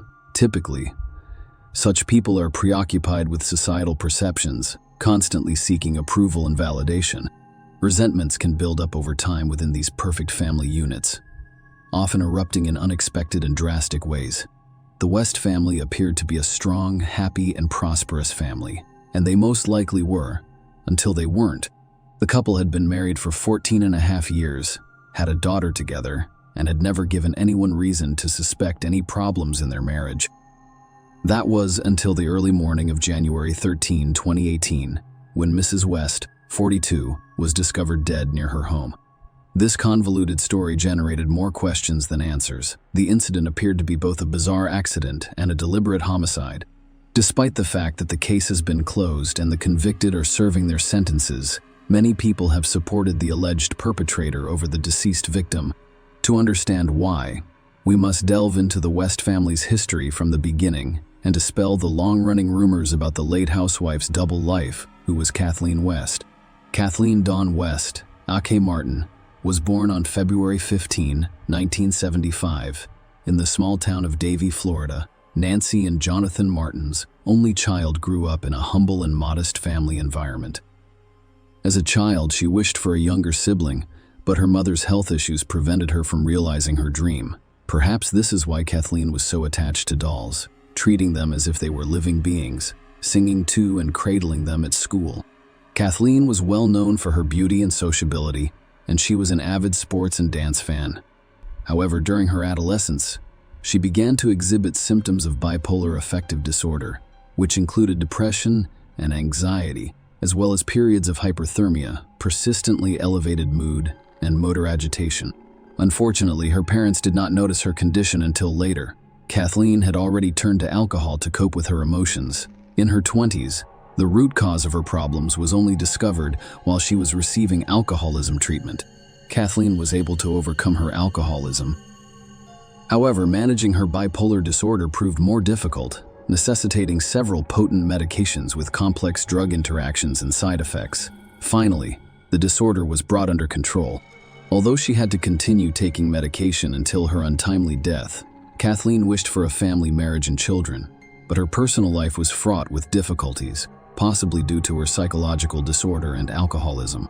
Nonetheless, the attractive blonde had many admirers, as she was the life of the party and enjoyed being in the spotlight. Kathleen wanted to be a model when she was younger, so she went to castings and experimented with different looks. Marilyn Monroe, the iconic 50s movie star and style icon, piqued her interest especially. She watched Monroe's films several times, collected posters, and emulated her style and image. It's worth noting that Kathleen bore a striking resemblance to her idol, which she proudly exploited and treasured, even though Kathleen's dream of becoming a famous model never came true. Her photographs were frequently published in local magazines, earning her some recognition, a fan base, and the odd mention on the streets of her hometown. At 28, she finally met William West, the man with whom she planned to start a family. William Jeffrey West, better known by his middle name, was born in 1970 in Alabama to a typical family. He aspired to work in the military or law enforcement from a young age, was a hard worker in school, and was an avid sports fan. He was strong, fit, and very focused. William joined the U.S. military in the early 1990s, starting as a military police officer. His dedication led him to work as a military recruiter, enlisting people in the Army and Navy. Eventually, he became the head of the recruitment division. William dedicated 2 decades of his life to military service. William chose to further his education while continuing his military career. He holds a bachelor's degree in public relations from the University of South Carolina. He pursued further studies in criminal justice and disaster and emergency management, eventually obtaining a master's degree. William was intelligent, composed, and goal-oriented, albeit modest and introverted. He preferred quiet gatherings to loud parties and generally avoided the spotlight. He married young and was the father of 2 children. He was regarded as a dedicated family man and a responsible parent. Following his military retirement, William worked as a corporal in a university town's police department. He was tasked with ensuring the safety of the campus community and approached his duties with seriousness and responsibility. Despite receiving a service firearm, he never had to use it during his career. Kathleen and Jeffrey, an odd but happy couple, had their paths crossed in the mid-2000s. Jeffrey was still in the military at the time, and he was married to his first wife. It appeared unlikely that the stern, quiet military man had anything in common with the flamboyant, bold, attention-seeking blonde, but they felt an instant mutual attraction. Their 5-year age difference, Jeffrey's existing marriage, and Kathleen's periodic struggles with alcohol, which he constantly battled, did not deter their relationship. Jeffrey quickly filed for divorce with his new love. They unexpectedly married in a Las Vegas chapel after meeting for less than 5 months. In 2005, the couple welcomed their only child, a daughter named Lola. They moved to Calera, Alabama, Jeffrey's home state, and settled into a cozy custom-built home. Kathleen personally designed their bedroom. Neighbors praised the West's home, which was decorated with portraits of her idol Marilyn Monroe, and described them as a happy couple. Despite being diametrically opposed, Kathleen always strives to look stunning and attractive, wearing bold makeup, stylish hairdos, and Barbie-like outfits. She enjoyed catching people's attention and receiving compliments, always appearing cheerful and smiling. Jeffrey, on the other hand, seemed overshadowed by her presence, appearing reserved, serious, and highly disciplined, a reflection of his long military career and the double life of a blonde as homemaker and kitty cat. Despite her best efforts and striking appearance, Kathleen was unable to establish a successful modeling career. After marriage and the birth of her daughter, she concentrated on making a comfortable home and raising her child. However, the mundane life of a homemaker was insufficient. She desired attention and recognition. With the rise of social media in the late 2000s, she started actively posting pictures online. Initially, these were innocent Barbie or Marilyn Monroe-themed photographs. However, they gradually became more provocative and daring. According to close friends, her husband not only supported her new hobby but also frequently served as her personal photographer. It appeared harmless at first, but it eventually turned into a profitable venture for Kathleen thanks to paid subscribers. They purchased a variety of ready-made seafood dishes from a popular local restaurant, a bottle of fine brandy, and absinthe from the supermarket. Kathleen had chosen aromatic candles from a nearby store to set a romantic mood. and they appeared happy and carefree, smiling and joking, with no hint of the impending tragedy as captured on surveillance cameras at each location. After returning home with their purchases, the couple ate dinner and drank alcohol. Kathleen, who had previously struggled with alcoholism, was transformed by it into her online alter ego, a kitty cat. She asked Jeff to do a hot photo session, first in lingerie and then without any clothes. Jeff, who was not opposed, took several revealing photos, which were posted on Kathleen's private profile, only for fans by around 10 p.m. However, the romantic evening that was supposed to end in a passionate night quickly turned into nightmares, resulting in a tragic outcome. The body was found on the road early on January 13. Around 5 a.m., a young neighbor of the West was on her way to work. The sun had not yet risen, but it was bright enough outside. As she passed the west side of his house, she noticed something slowing down, but it took her a moment to figure out what it was. She quickly noticed an almost completely naked woman lying motionless on the road. She also thought she saw someone standing on the house's doorstep, who quickly vanished into the shadows when she approached during questioning. She couldn't tell whether this person entered the house or fled down the street, startled and unsure of what to do. The young woman hesitated before approaching the body. She returned home, informed her parents, and they all called emergency services to report the horrific discovery. While waiting for assistance, they reluctantly approached the woman on the ground, whom they recognized as Mrs. West, and checked for a pulse. Unfortunately, there was none. Her body was cold and exhibiting signs of rigor mortis. Kathleen was found face down, mostly on the sidewalk, wearing only a bright pink bra top. A pool of blood had formed under her head, and there was an absinthe bottle nearby. Some of its contents spilled on the road, leaving bloodstains on the bottles. Her smashed smartphone lay nearby. Because it was a quiet residential area, there were no other witnesses that night. Thus, the time interval between the last sighting of the West's car around 8:30 p.m. Kathleen's lifeless body was discovered by a neighbor at 5 a.m., and it remains a mystery, likely witnessed only by her husband. What is Mr. West hiding? Detective Michael Melhoff, one of the first to arrive on the scene, proceeded to the house where the woman's body was discovered. A man answered the door, appearing anxious but claiming ignorance of the circumstances. When asked about his wife's whereabouts, he explained that he had just awoken and did not find her in bed. The detective then asked him to step outside, telling him that a woman's body, identified by neighbors as Kathleen West, had been discovered near the house. The man wearing a jacket pursued the officer and confirmed that the deceased was indeed his wife. However, Jeff's reaction was unusually calm. He didn't rush to the body, crying or screaming. When questioned about his whereabouts and activities that night, Mr. West stated that he had slept soundly because they had been drinking the night before, and was asked what he thought had happened.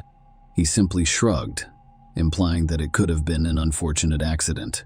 Mr. West also revealed that his wife had bipolar affective disorder, needed medication, and struggled with alcohol, behaving erratically while intoxicated.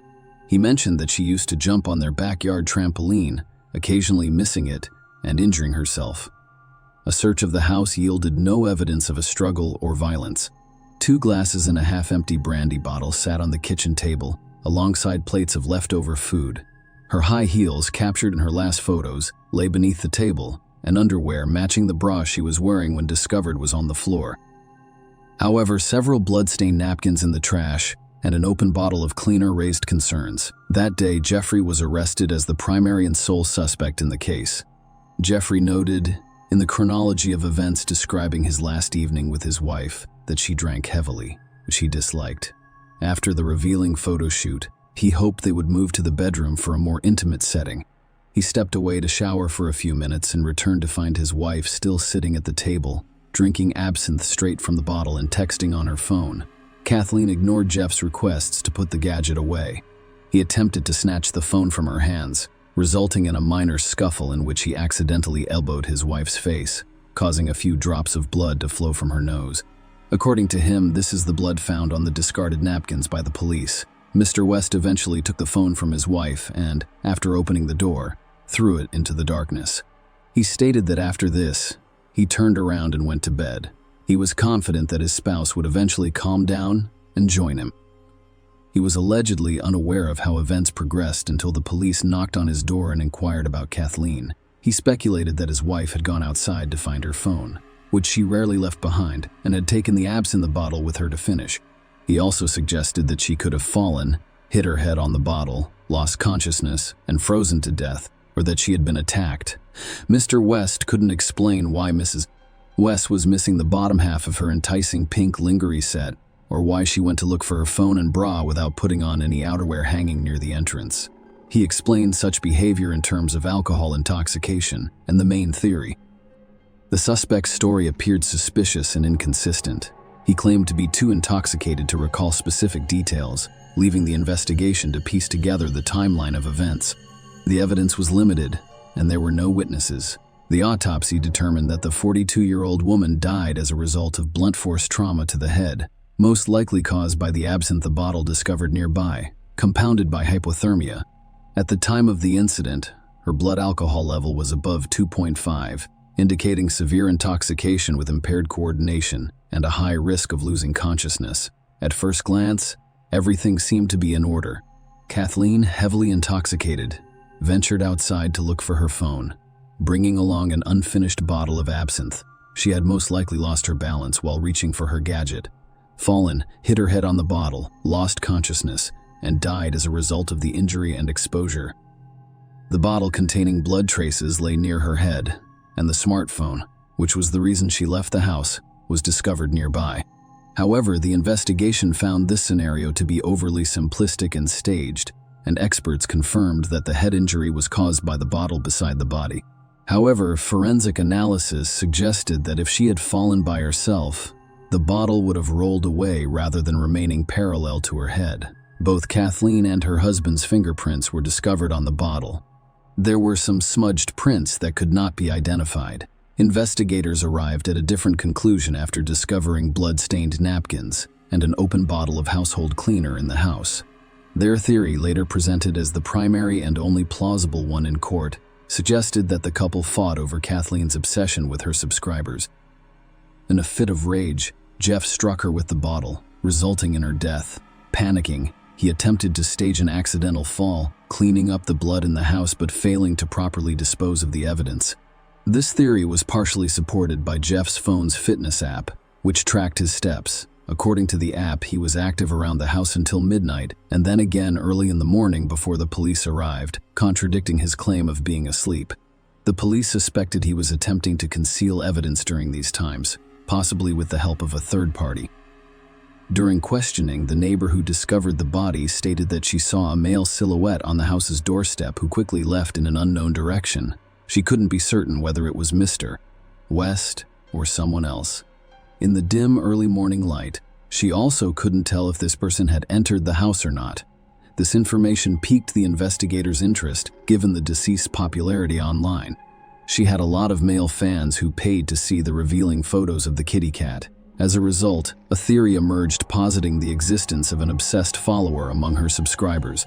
Perhaps someone wanted to meet Kathleen in person and tracked her down in the hopes of making a more personal connection. The middle-aged homemaker received messages from a variety of men, some with inappropriate proposals, but she kept her distance. No explicit threats or harassment were discovered in the communications. There are a few devoted fans. Living in other states with credible alibis, was quickly eliminated as a suspect. Nonetheless, footprints found on the doorstep did not belong to the homeowners. These prints vanished on the lawn, leaving their origin a mystery. Could Mr. West have hurt his wife? His neighbors, friends, and family described the couple as happy and thriving. Jeffrey was aware of his wife's unusual online activities, but regarded them as harmless entertainment. Meanwhile, Kathleen's social circle was unaware of her alter ego, the kitty cat, and the majority of her followers were unaware of her true identity. When asked if he had ever been violent towards his wife, Jeffrey vehemently denied it, saying he loved her too much to ever harm her. However, arguments had become a regular occurrence in their home. A particularly telling text exchange from January 12 was discovered on their phones, in which the couple argued heatedly. Kathleen chastised Jeffrey for not matching her vivacity and temperament, even suggesting that they were incompatible. Jeffrey remained the primary suspect with forensic evidence and gathered information only hinting at his guilt.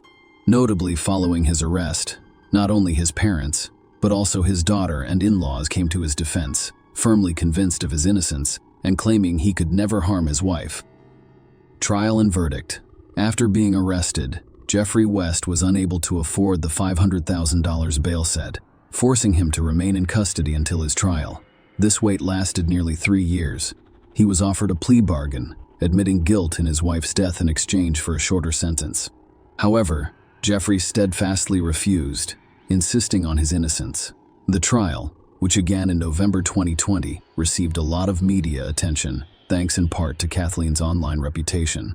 This publicity put significant strain on the judges and jurors. By this point, third-party involvement in the events of that fateful night had been ruled out. The prosecution maintained that all evidence pointed to Mr. West.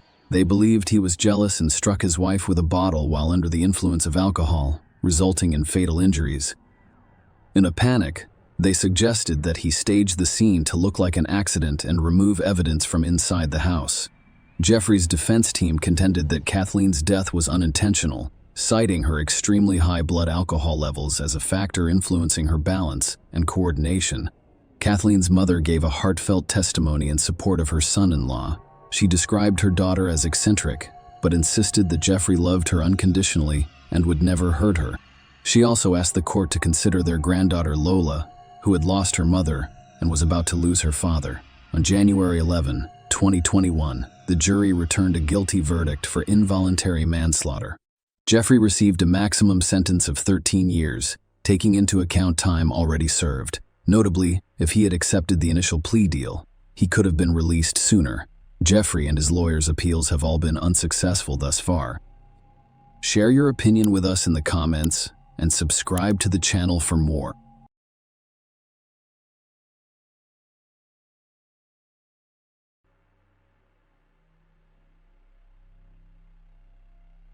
Norberta Greywind looked at her 22-year-old pregnant daughter, who was struggling to climb the stairs to her third-floor neighbor's apartment complex on Saturday morning, August 19, 2017. Savannah was 8 months pregnant, and August had been unusually hot. Her swollen legs made it difficult for her to walk. William Hahn, the boyfriend of Brooke Cruz, the same neighbor who had invited Savannah over, came up the same stairs a few hours later. When he entered the apartment, he discovered Brooke scrubbing the bathroom, Savannah's bloody, shredded body on the floor, and a basin containing a baby on top of the toilet lid. Brooke picked up the infant and held it out to William, saying, "This is our baby. This is our family. Please help me." William helped clean up the blood, carry bags of bloody towels and clothes out of the apartment, wrap bags around Savannah's body, securing them with duct tape and ropes, and later dispose of the corpse. Today's story is about the tragic collision of two contrasting couples' lives. The dark one, with a sticky, heavy, irresponsible, and unhealthy past defining their present, and the light one, loving, easy, and open, the result of which was broken families and the death that accompanied the birth. The next day, William Hahn informed his co-workers that his wife had given birth to a baby girl named Phoenix. In a cruel irony, the couple who took Savannah's life and daughter named the child after the mythological bird that can die and be reborn. Brooke's boyfriend later described his days with Hasley, as her family referred to the girl, as beautiful days that made me a happy little family man for 2 days in an interview. "It's been fantastic. I never thought I'd have another opportunity like this." Savannah Greywind was born in Burke County, North Dakota on August 9, 1995. Savannah's father is a regular white American, and her mother is a Spirit Lake Sioux Indian. Joy and Casey were the girl's 2 brothers, and Kayla was her younger sister. Norberta and Joe, the parents, were extremely proud of their children. Savannah was 9 years old when the family moved to Fargo, North Dakota. They then relocated to Spirit Lake Reservation, a Native American reservation in the state's east, in 2005. Savannah adored the outdoors and animals, particularly horses. The girl met Ashton Mayon on the reservation. Savannah and her husband met when she was 15 years old, and they have been together ever since. When the children were old enough to attend college, the family returned to Fargo. Savannah found work in a nursing home, caring for the elderly, while studying to become a nurse and preparing to take the exam in September. Savannah was a happy young woman, expecting her first child at the time. She and Ashton had found an apartment, made a deposit, and were planning to move into their own family nest in early September. Savannah was currently living on the bottom floor of a 7-unit 3-story apartment building with her parents. The 38-year-old Brooke Cruz and 33-year-old William Hone rented an apartment on the 3rd floor of this building. No one is born evil. People are the result of their experiences, which shape who they are. Brooke Cruz had created a woman within herself capable of such heinous murder, seeking wholeness by accepting all aspects of her personality. She gradually cultivated a dark side that she couldn't control. Perhaps each of us possesses 2 distinct personalities, darkness and light. I believe we are predestined to have dark and light thought processes manifest as personalities. One of them is socially destroyed early on. But is this a good thing? Brooke wrote something in one of her pieces. Brooke has been drawn to mysticism since she was a child, and she finds a special beauty in the crimes of serial killers and high IQ maniacs. As an adult, she had studied criminal psychology professionally and worked hard to learn to think like them in order to understand them. Brooke stated that if Ted Bundy came to see her, she would gladly assist him. Brooke Cruz, on the other hand, was not a healthy, stable person. All of her lived experiences were downloaded into her personality, which was characterized by impulsive behavior, anxious avoidance, irascibility, frequent changes of partners and places of work, and an inability to complete what she had begun. The young woman tried to fight it, making discipline lists and even following them for a while, but she eventually gave up. She was 38 years old when she was overcome by depression, physical illness, exhaustion from unhealthy relationships that included regular physical abuse, and a disturbing fear of losing her partner because she couldn't get pregnant and give birth. Brooke couldn't stand it any longer. Darkness and light coexisted, and killing a pregnant woman was seen as one way to obtain the infant she desired. Brooke's apartment was left with a stack of books ranging from clinical, criminal, forensic, and legal psychology to obstetrics after her arrest.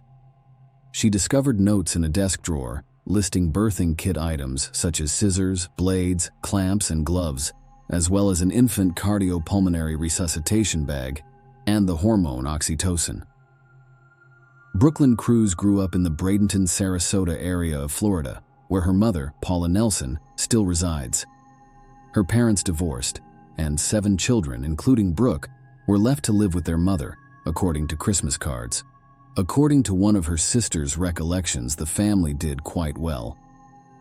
Brooke had a difficult childhood, which she worked hard to forget, according to diary entries she kept throughout her life. The transition age altered the caring, open-minded young lady, turning her testy but not aggressive. Brooke became a troubled adolescent, and she was the only child to decide to live with her father, whom her mother described as a professional criminal. Her relationship with her father did not work out, and she found herself in and out of foster care. Brooke was virtually forgotten by the siblings after that. They only found out Brooke is the mother of at least 7 children after reading about a shocking crime in the news. Brooke met Aaron Edwards in 1995 when she was 15 years old.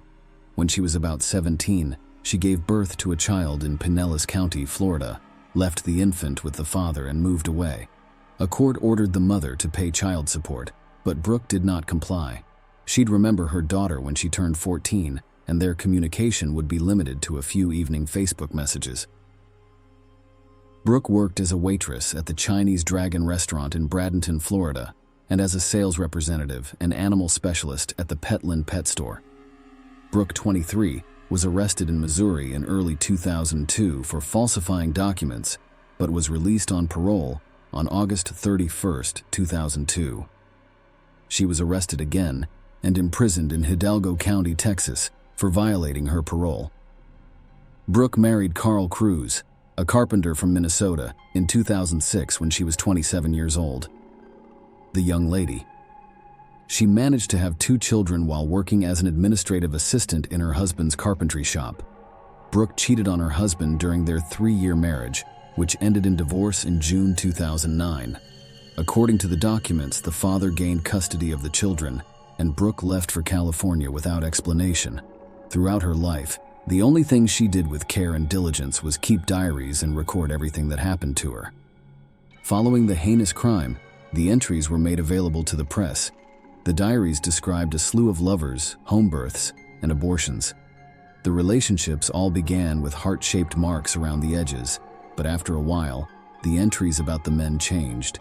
Each of them began playing intellectual games with me, making me feel like I wasn't good enough, not smart enough, Brooke wrote. It's impossible to say whether Brooke chose such men on purpose or whether any of her relationships experienced such difficulties as a result of internal problems. However, she was convinced that Carl was bullying her and portraying her as a bad, promiscuous mother, and this fact was emotionally traumatizing to her. Despite this, she returned to her now ex-husband's house after a trip to California, signed up for a dating site, and began studying psychology seriously. The young woman met Andrew Murray, a chef from Katoomba, New South Wales, Australia, on the dating site Tagged, and decided to relocate to Australia. Brooke attacked her ex-husband with a knife in late 2011. In January 2012, during an argument over child custody, the woman was arrested and criminal charges were filed. Brooke denied the knife attack, but instead chose to flee to Australia on false immigration papers, where she married Andrew. The marriage in Australia lasted exactly 6 months. Andrew discovered her American past, husband, children, and forged immigration papers. According to Andrew, after discovering the truth, his wife began threatening him with arrest for aiding and abetting, prompting him to go to the police station and tell them everything just in case. Andrew remembers the marriage for the large amount of talk about maniacs. He would later reveal that Brooke was obsessed with crime as early as 2012. She majored in psychology and nursing and wrote her thesis on serial killers. According to her, she was always reading books about maniacs and crime and could tell you anything you wanted to know about them. She seemed to become more aggressive as time passed. From the time she arrived until she returned to the United States in October 2012, it took her 6 months and 10 days. Brooke wrote in her diary on September 22, 2012, that she had changed significantly for the better since returning from Australia. She was involved in a protracted custody battle for her 2 children. She might have had a chance for a new life if she reconciled with Andrew Murray. But in late 2012, Brooke met 28-year-old William Hone, who had been convicted of child abuse a few months earlier, after bringing his son to the hospital with a fractured skull near his right ear in January 2011. Brooke falls in love with this man who is twice divorced, has 2 children, does not pay child support, has anger issues, and has a court order preventing him from seeing his children.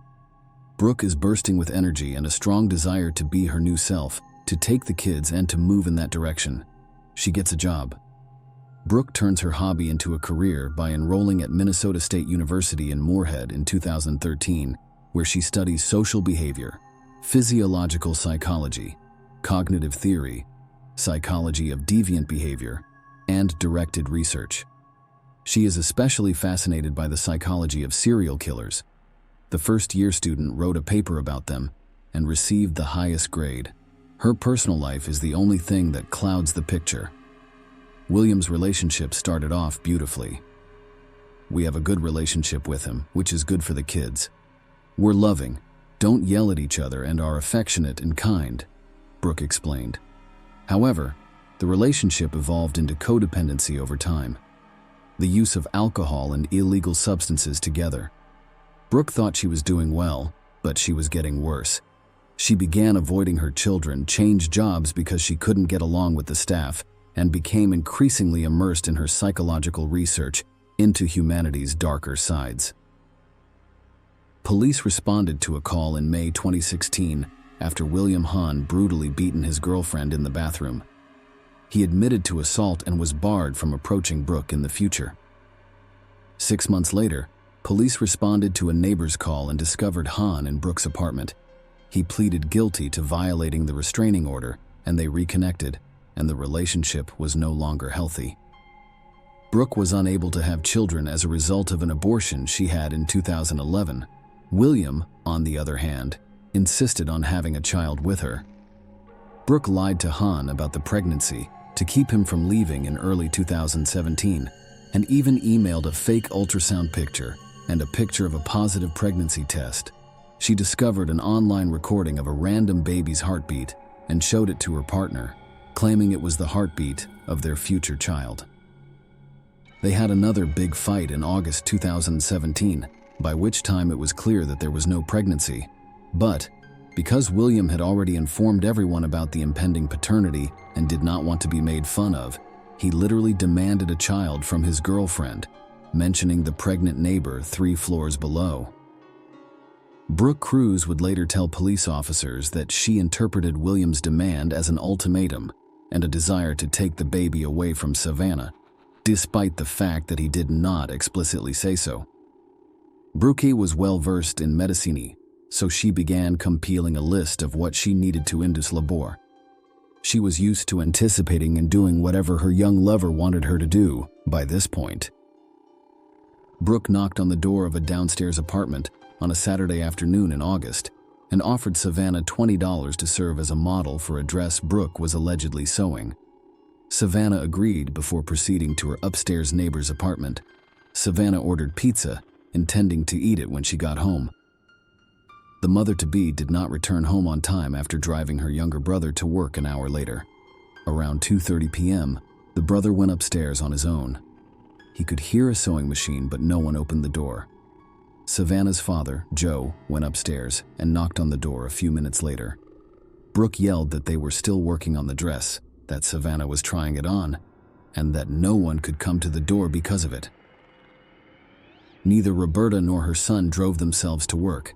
When she got home, she discovered the pizza had gone untouched. She texted her daughter several times but got no response.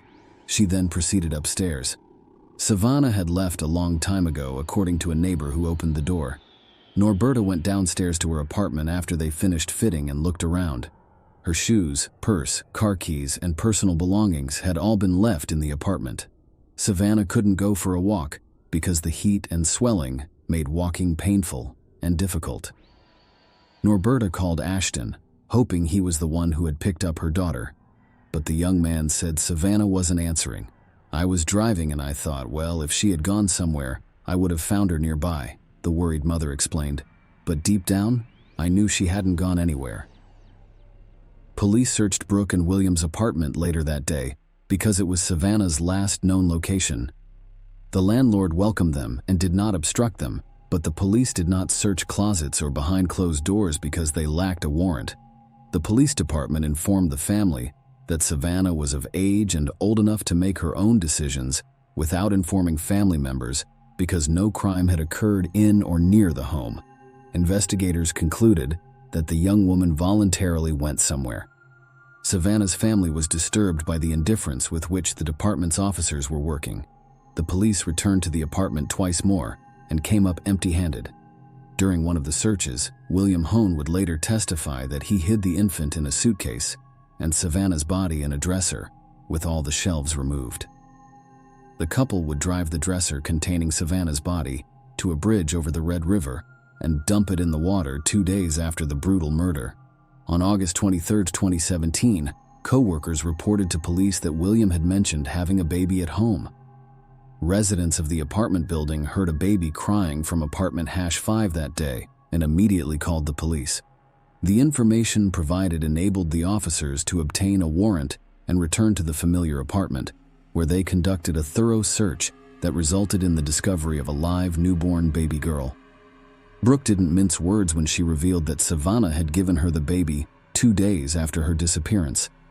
Savannah, according to her, didn't want this baby, and when she came to help with sewing a dress that day, she asked Brooke how she could induce labor on her own. She then left and returned 2 days later at 3:00 a.m. Brooke took the baby in her arms and handed it to her. Savannah was reported missing after the couple was arrested. Cass County Social Services took temporary custody of the baby after it was taken to a local hospital. A DNA test confirmed parentage a few days later, and the girl was reunited with her father. Police and hundreds of local residents searched the valley for Savannah for 3 more days. Please check your property, buildings, garages, and outbuildings for any signs of entry or any indication that someone has been there. Landlords, Please check any vacant apartments you may have for any signs of entry or evidence that someone has been there. If you are willing to check your dumpsters, we ask the public to help with that," Chief Todd said at a press conference on August 27th, 8 days after Savannah's disappearance. On August 27th, fishermen discovered a body wrapped in plastic on the Red River near Harwood. Savannah was identified by a tattoo on her leg that read, "Too beautiful for Earth." On August 28th, Brooke Cruz and William Hone were charged with murder conspiracy, kidnapping conspiracy, and providing false information to police. The couple started confessing. Brooke claimed she started the fight by accusing Savannah of stealing mail and mistreating her cat. Brooke pushed Savannah, causing her to hit her head on the bathroom sink and lose consciousness as a result of the verbal argument. Brooke then took a knife and cut from hip to hip to remove the baby. Savannah went in and out of consciousness during this process. Brooke confirmed under questioning that William Hone was unaware of the impending plan.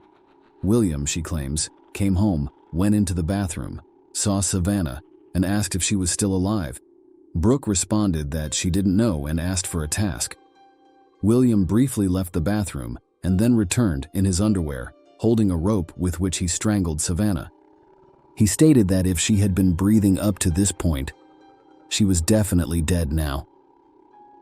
Brooke went on to say that the two of them scrubbed the floor and walls before stuffing the lifeless body into a bathroom closet. When the cops arrived at the door, Brooke tried to remain calm and unconcerned.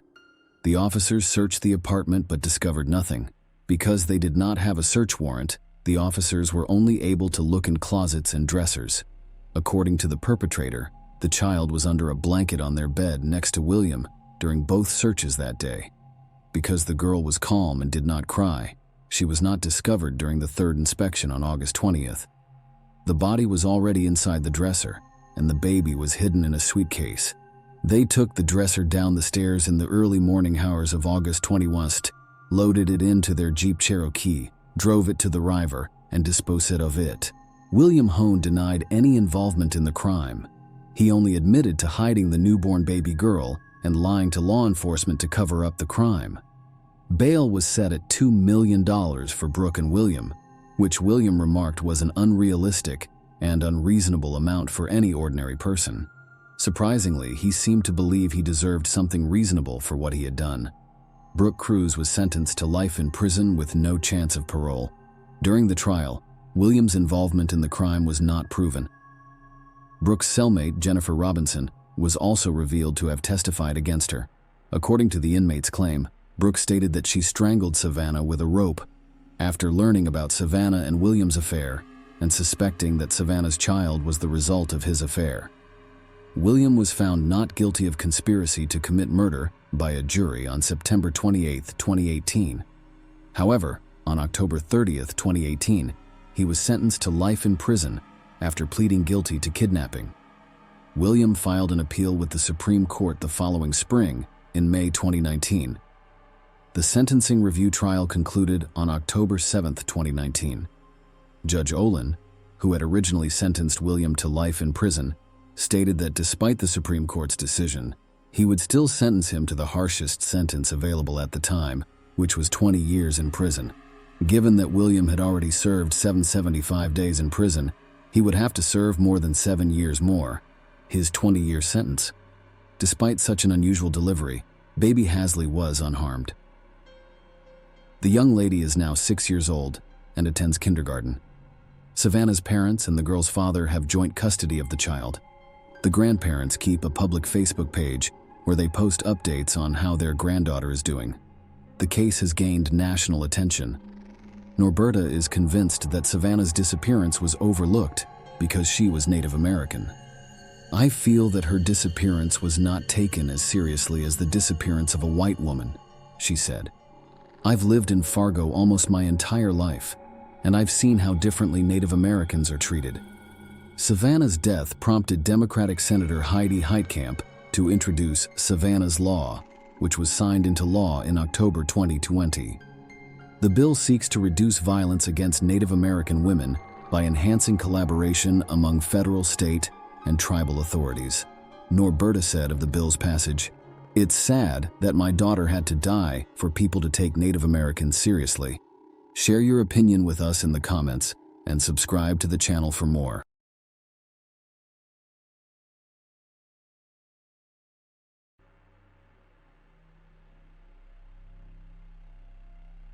On the evening of January 31, 2019, 21-year-old Libby Squire, a philosophy student at the University of Hull in East Yorkshire in England, reluctantly joined her friends for a night out at home. She didn't want to disappoint her friends, even though she had an early morning lecture the next day. Libby stayed in shared housing near the university. Libby spoke with her boyfriend James Pye throughout the evening. The last text message he received from her was at 10:30 p.m.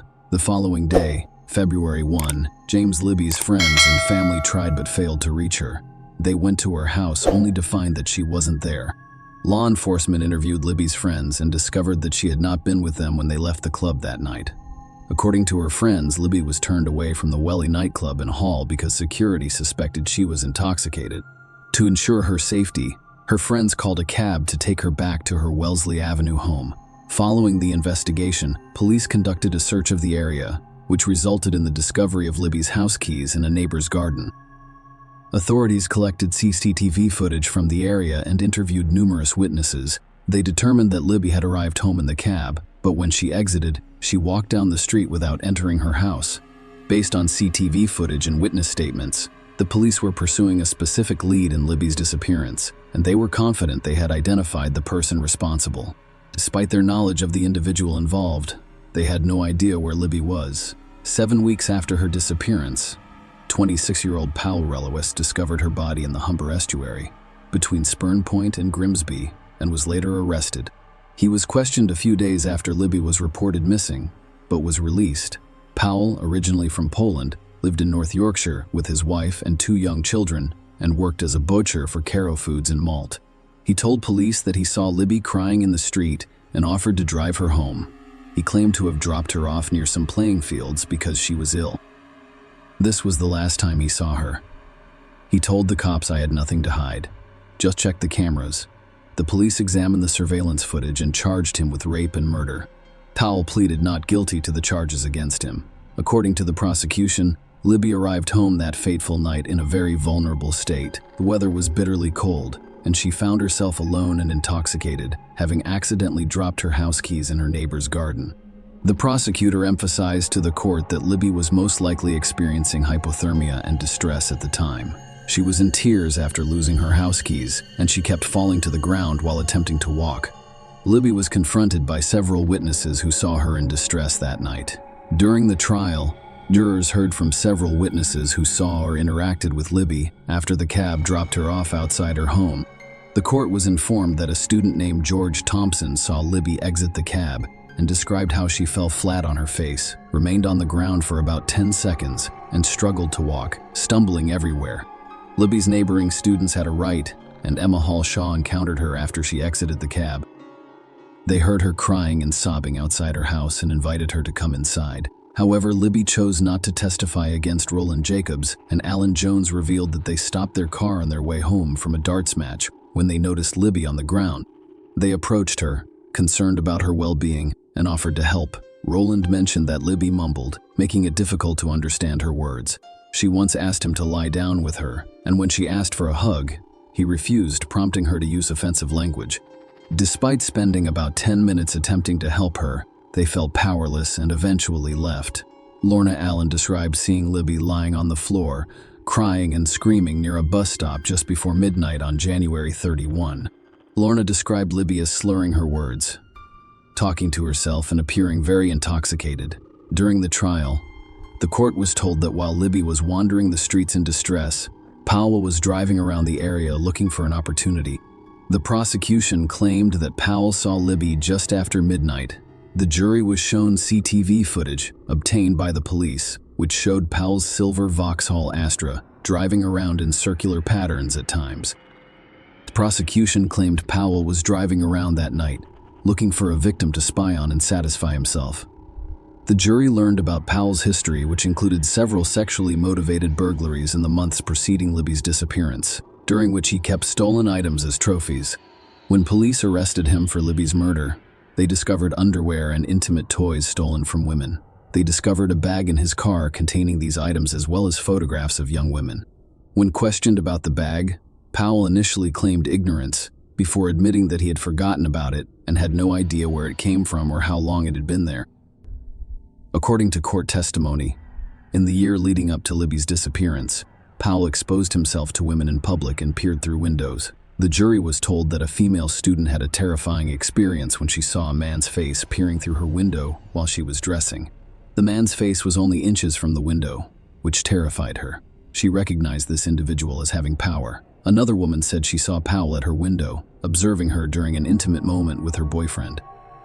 When her housemates returned later that night, they discovered a used contraceptive hanging on the front door, along with women's underwear in the letterbox. Another victim discovered an unwrapped contraceptive and a pair of women's underwear alongside her child's toy. During the trial, forensic scientist Nikolai Taylor testified that Powell's DNA and bodily fluids were found on the woman's underwear. She told the jury that this finding implied intimate contact with the underwear, possibly indicating that Powell had worn them. According to the prosecution's evidence, Libby entered Powell's car after midnight and was driven to the Oak Road playing fields. While CCTV footage captured Libby getting into the car, no additional footage was available once she arrived at the playing fields. The prosecution claimed that Powell sexually assaulted Libby before either killing her or leaving her to die in the cold waters of the River Hall. They believe that Libby's body then drifted out to sea from that location. To bolster their claim that Libby was sexually assaulted on the playing fields, the prosecution summoned Sam and offered him as a witness. Sam, who lives near the playing fields, testified that he heard a woman's desperate screams coming from the direction of the river. According to court documents, a man was later seen emerging from the darkness and fleeing the scene. The prosecution claimed that the woman screaming was Libby and the man running away was Power. Notably, Libby was not seen on any additional CCTV footage after the playing fields. The prosecution also claimed that Powell had visible scratches on his face, which were inflicted by Libby while she fought for her life. The prosecution summarized their case, telling the jury that the evidence supported the conclusion that Libby was raped by a man whose sole motivation for coming into contact with her that night was to take her away from safety to a remote area well known to him and subject her to his uncontrollable sexual urges. The prosecution faces difficulties in ascertaining the exact cause of Libby's death. As emphasized during the trial, Dr. Matthew Lyle, the medical examiner, testified that the cause of Libby's death could not be determined conclusively.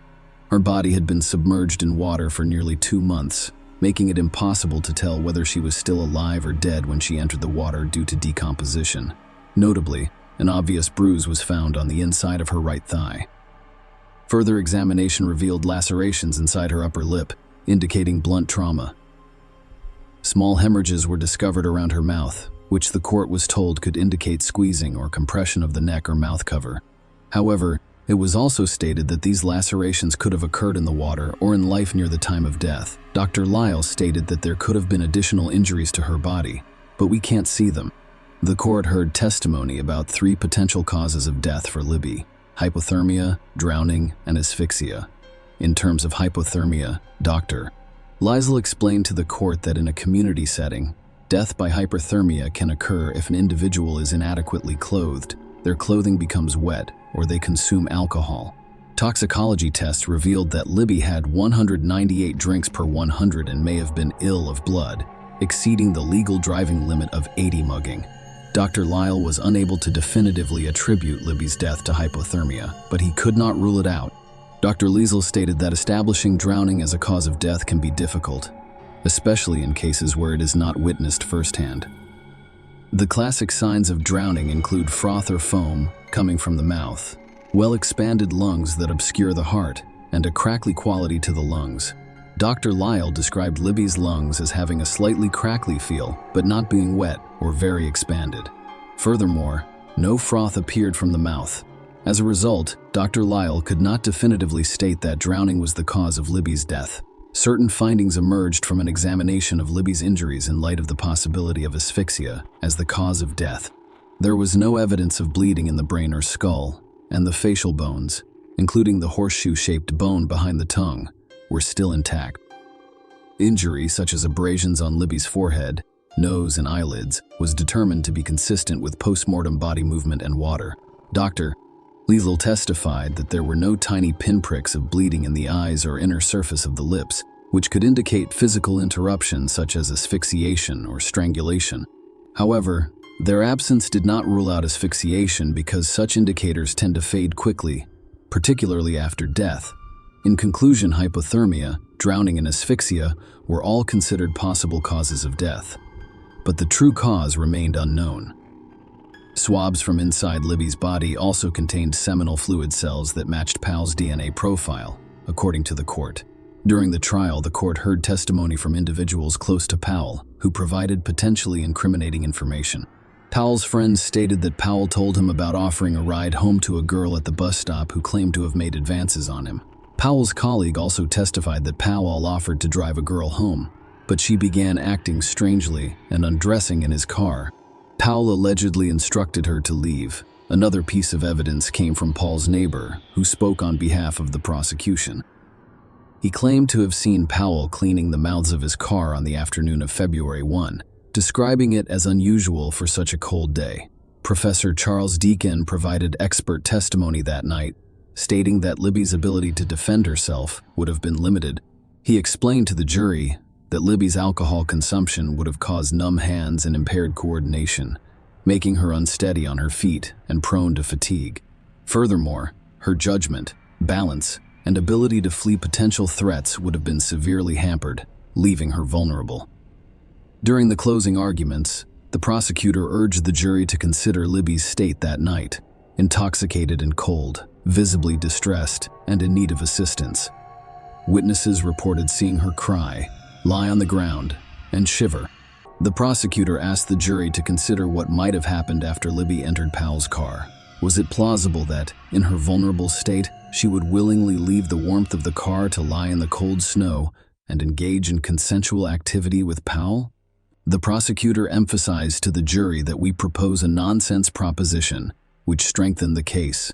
The prosecutor reminded the jury of Powell's background, emphasizing that he was not a saint, but rather a person seeking to satisfy his own sexual desires.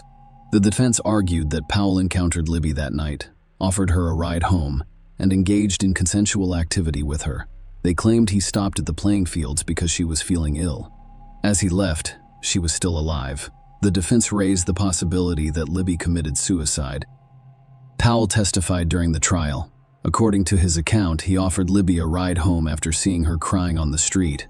Out of compassion for her, Powell stated that he found her crying and shouting on Beverly Road's pavement and wanted to help her. He claimed that their sexual encounter was consensual. The jury was shown CCTV footage of Libby and Powell walking along Beverly Road before driving to the Oak Road playing fields. Powell admitted to driving around that night, hoping to find a woman for her. He also confessed to stealing women's underwear and intimate toys, as well as spying on people through windows. Powell explained that he initially withheld this information because he was concerned it would cause problems in his marriage. According to Paul's testimony, Libby's behavior appeared unusual, and he suspected she had ingested something or had something put in her drink. When he offered her a ride home, she extended her hand, and they walked to the car. Powell noticed that she seemed more at ease inside the warm car. However, while driving, he claimed that Libby made gestures indicating her desire to vomit, prompting him to pull over near the Oak Road playing fields. Powell described how, when the car came to a stop, Libby attempted to exit but fell kneeling in the snow and cried. According to his testimony, when he drove away, Libby was walking on the sidewalk, and he never saw her again. Powell returned home, took a bath, and then watched a movie, concerned for Libby's well-being. He returned to the playing fields to ensure she wasn't lying somewhere, but he discovered nothing. The court learned during the trial that Libby had previously struggled with mental illness. Lisa Squire, Libby's mother, read a statement in court detailing her daughter's history of mental health issues, including an eating disorder and depression. Lisa, on the other hand, stated that her daughter has been afraid of water since she was a child, avoiding swimming pools even on vacation, and is generally afraid of darkness. Lisa didn't believe her daughter would commit suicide. The court was shown excerpts from Libby's medical records that confirmed her depression and anxiety issues. It was also revealed that Libby had researched various methods of suicide and had considered suicide including the possibility of throwing herself in a river. Even Powell's own legal team described his previous behavior as gross and terrifying. However, the defense claimed there was no evidence of a violent attack on Libby. Powell's attorney claimed that while Powell took advantage of Libby and engaged in deception, he did not commit rape or murder. The defense suggested that Libby could have committed suicide by falling into the river. In his closing statement, the attorney urged the jury to consider whether Powell's lies could have an innocent explanation, stating that even those who are not guilty may lie. He acknowledged that Powell should not have left Libby alone that night given her condition, but speculated that Powell may have lied about meeting her to protect his family. The attorney's closing argument sought to cast doubt on the prosecution's case, emphasizing the lack of conclusive evidence linking Powell to the alleged crimes. The jury was asked to deliberate, but they were unable to reach a unanimous conclusion. So Judge Mrs. Justice Lambert informed the jury of 7 women and 5 men that she would accept a majority verdict of 10-2 or 11-1. They unanimously convicted Powell of rape and later found him guilty of murder by a majority of 11-1. Lisa Squire, Libby's mother, said, "There are no words to describe the agony of living without her. Not only have I lost my firstborn child, with whom I shared a special bond, but I've also lost the opportunity to be a grandmother to her children. Knowing that in Libby's final hour, she needed me, and I wasn't there for her will haunt me for the rest of my life.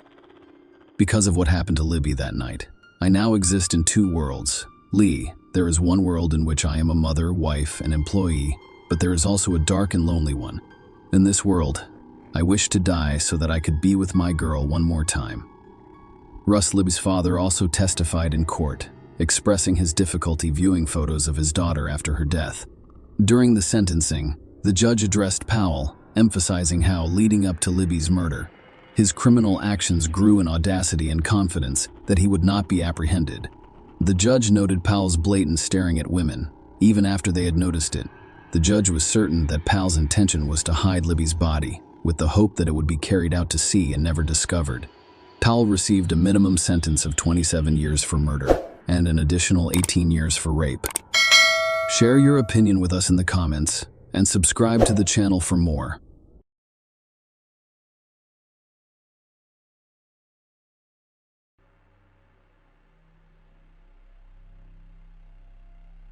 On Wednesday, September 14, 2016, a fire broke out early in the morning at Acorn Woods near Grapevine Lake in Texas, United States.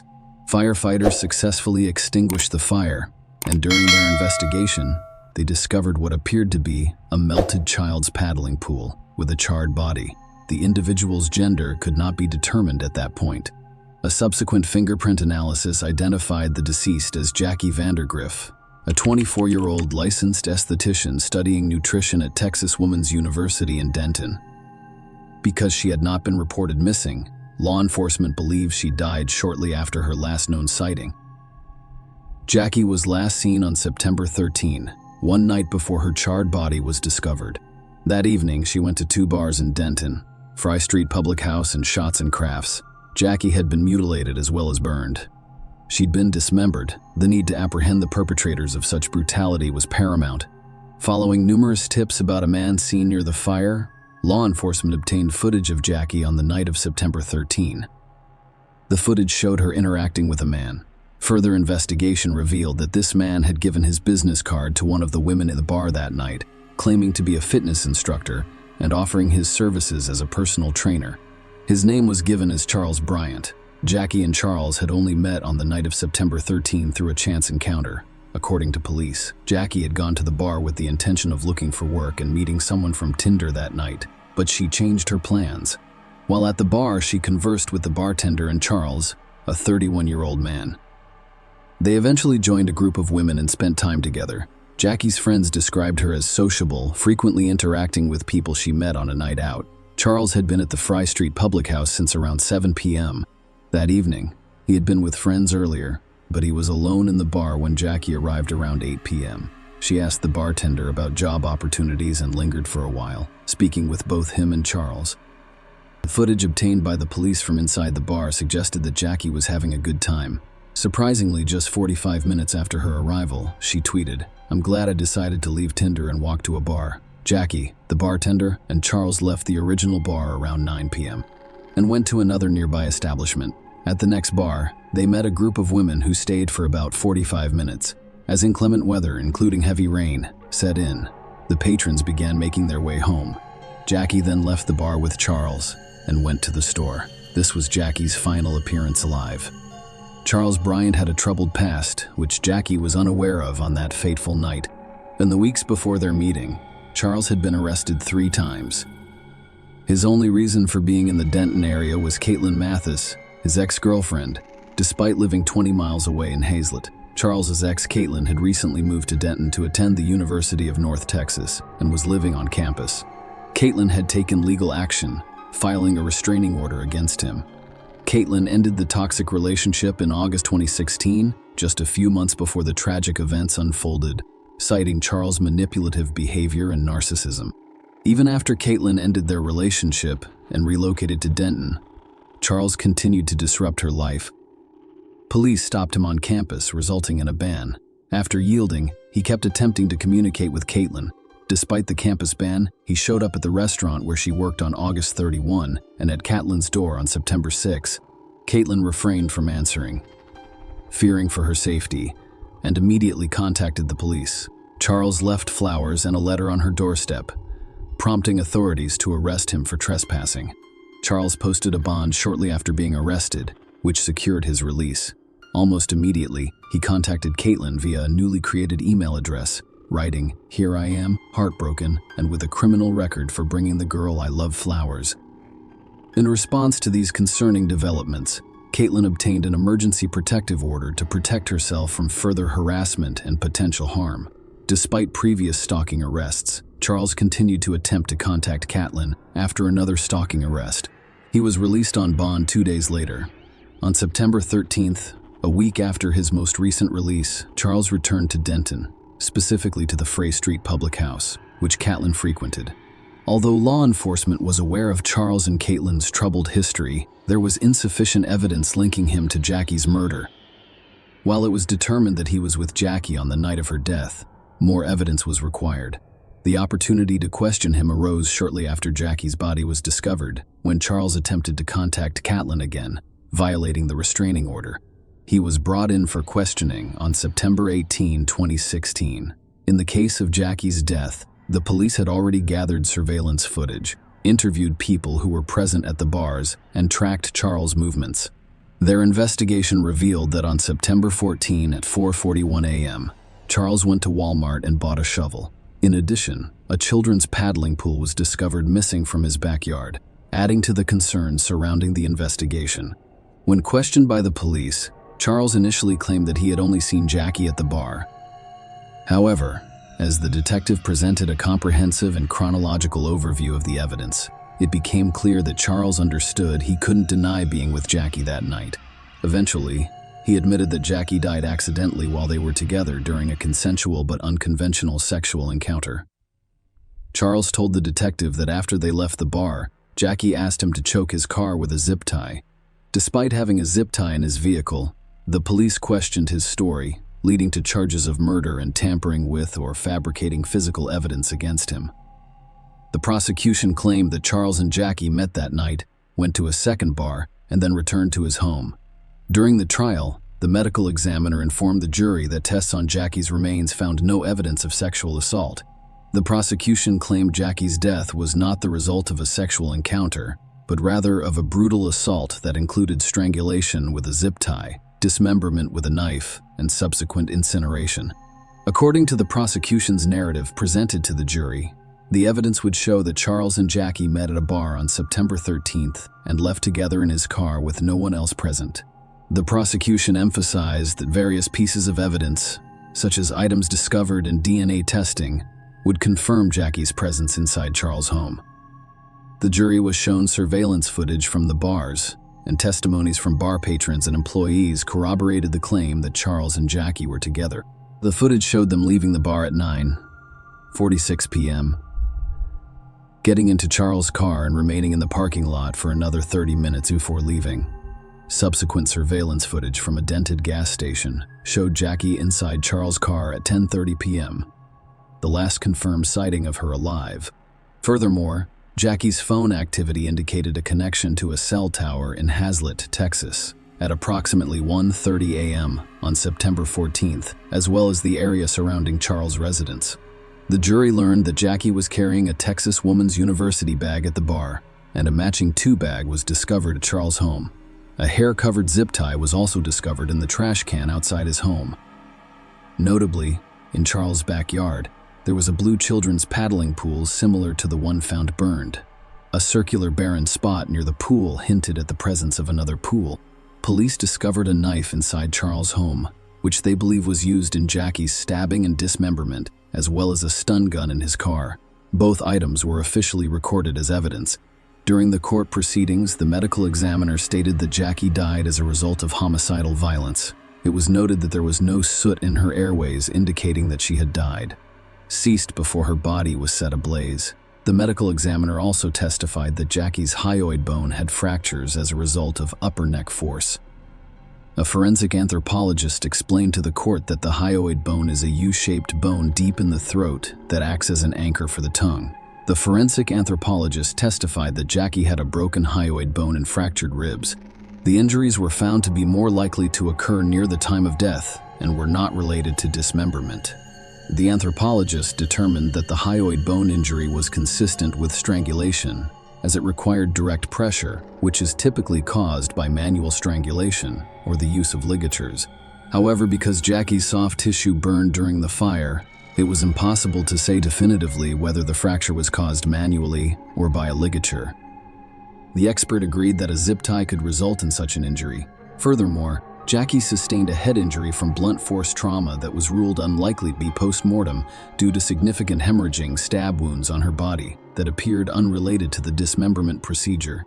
And the state's expert claimed that the wounds appeared to have been inflicted while Jackie was still alive, the expert explained. The fact that there was some bleeding around those stab wounds indicates that she was alive when they were received, so they could have bled. The jury discovered that Jackie's body sustained injuries after her death, including the opening of her chest and the removal of her heart, as well as multiple rib fractures. A DNA profile extracted from the zip tie, stun gun, and knife made it nearly impossible that the sample came from anyone other than Jackie. The DNA analyst testified that DNA was found on the stun gun, recovered from his car, and Jackie could not be ruled out as a major contributor. The defense presented its case, arguing that there was no evidence to support the claim that Jackie's death was caused by Charles' violent actions. Instead, they claimed Jackie died during a consensual sexual act. According to the defense, Charles, in a panic, attempted to dispose of Jackie's body. During the trial, defense witnesses discussed the concept of erotica asphyxiation, claiming that those who engage in such activities derive pleasure from depriving their brains of oxygen. The defense argued that a zip tie was used around Jackie's throat as part of a consensual sexual act, which led to her death. According to their account, Jackie's body went limp, which caused Charles to freak out. The defense argued that the subsequent dismemberment and burning of the body were impulsive and chaotic actions motivated by panic and intoxication. Joette Keene, Charles's attorney, acknowledged in her closing arguments that Charles made a terrible mistake, stating that he is guilty of making a horrible mistake when something goes wrong. There was no reason for a good-looking guy to kill that good-looking girl. In contrast, the prosecution's closing statements called into question the defense's narrative, claiming that there was no evidence to support the claim that Charles and Jackie engaged in sexual activity. They dismissed the defense's argument that Charles' panic is illogical, emphasizing the gravity of his actions. The defense claims he freaked out, but their own experts determined it was homicidal violence. Why cut out the heart? What is the significance of body disposal? He slashed her heart out. I want that image to sink in.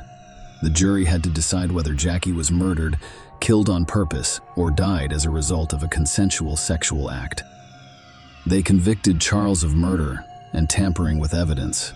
He was sentenced to life in prison for murder and 20 years for tampering. The sentences will be served concurrently. Prior to the trial, there was much speculation as to the possible motive. Prosecutors are concerned if there is no clear motive, as jurors prefer to hear a complete story and explanation of what occurred.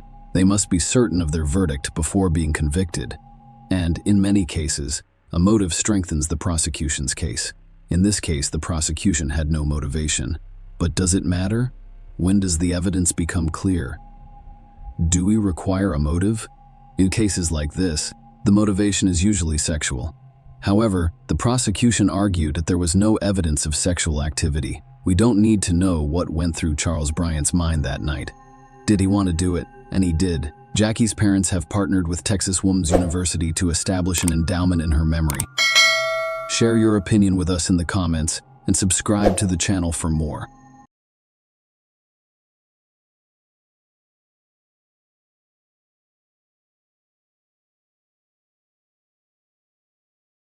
Michelle Despain was at work on Wednesday, August 24, 2011. However, she informed her colleagues that she would be leaving in the afternoon to attend to some bills at home. Michelle lived in Jonesboro, Arkansas, USA, with her 34-year-old husband, Mark Despain. They were married for 15 years and had 2 young sons.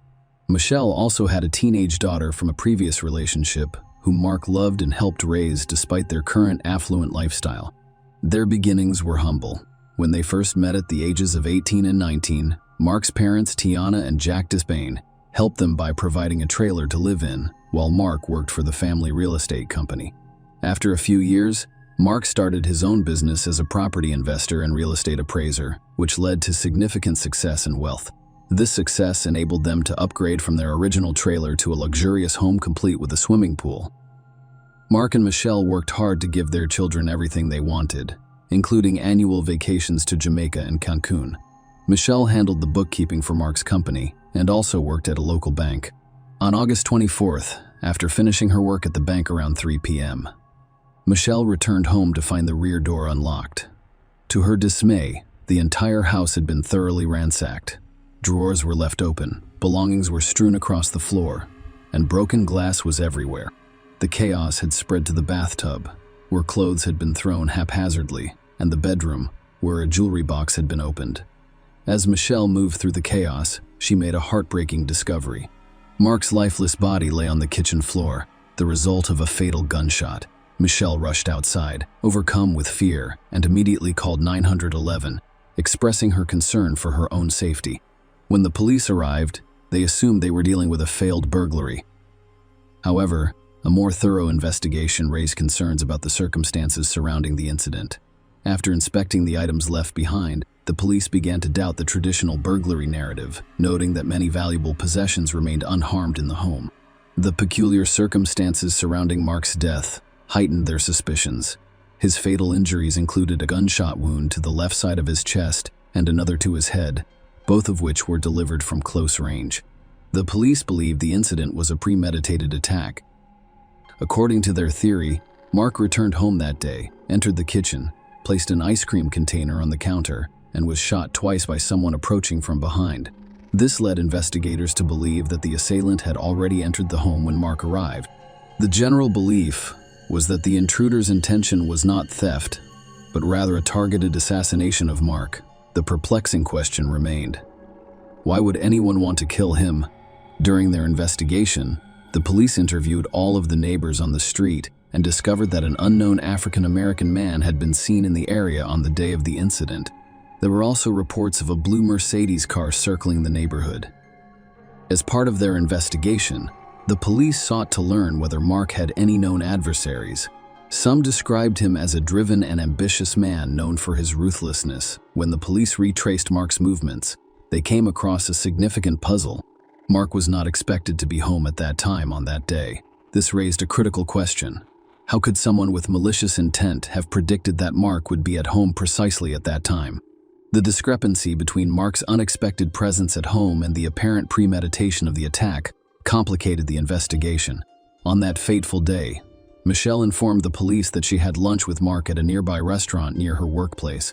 She returned to the office at 1:30 p.m., left again after 2:30 p.m. to retrieve the bills, and then discovered the disturbing scene at home. When she arrived, she noticed the lack of lights, and while walking through the house, she discovered a mark in a pool of blood. In a fit of terror, she shook his leg, called his name, and dashed out of the house to call 911. Fearing the presence of an intruder and unable to get help from a neighbor, she contacted her mother, Kathy. When Kathy arrived, Michelle was waiting outside her own home. During the police investigation into potential motives, Michelle identified Mark's own father, Jack, as someone who may harbor ill will toward him. Mark had previously worked with his parents, Jack and Tanner, but a disagreement prompted him to launch his own business.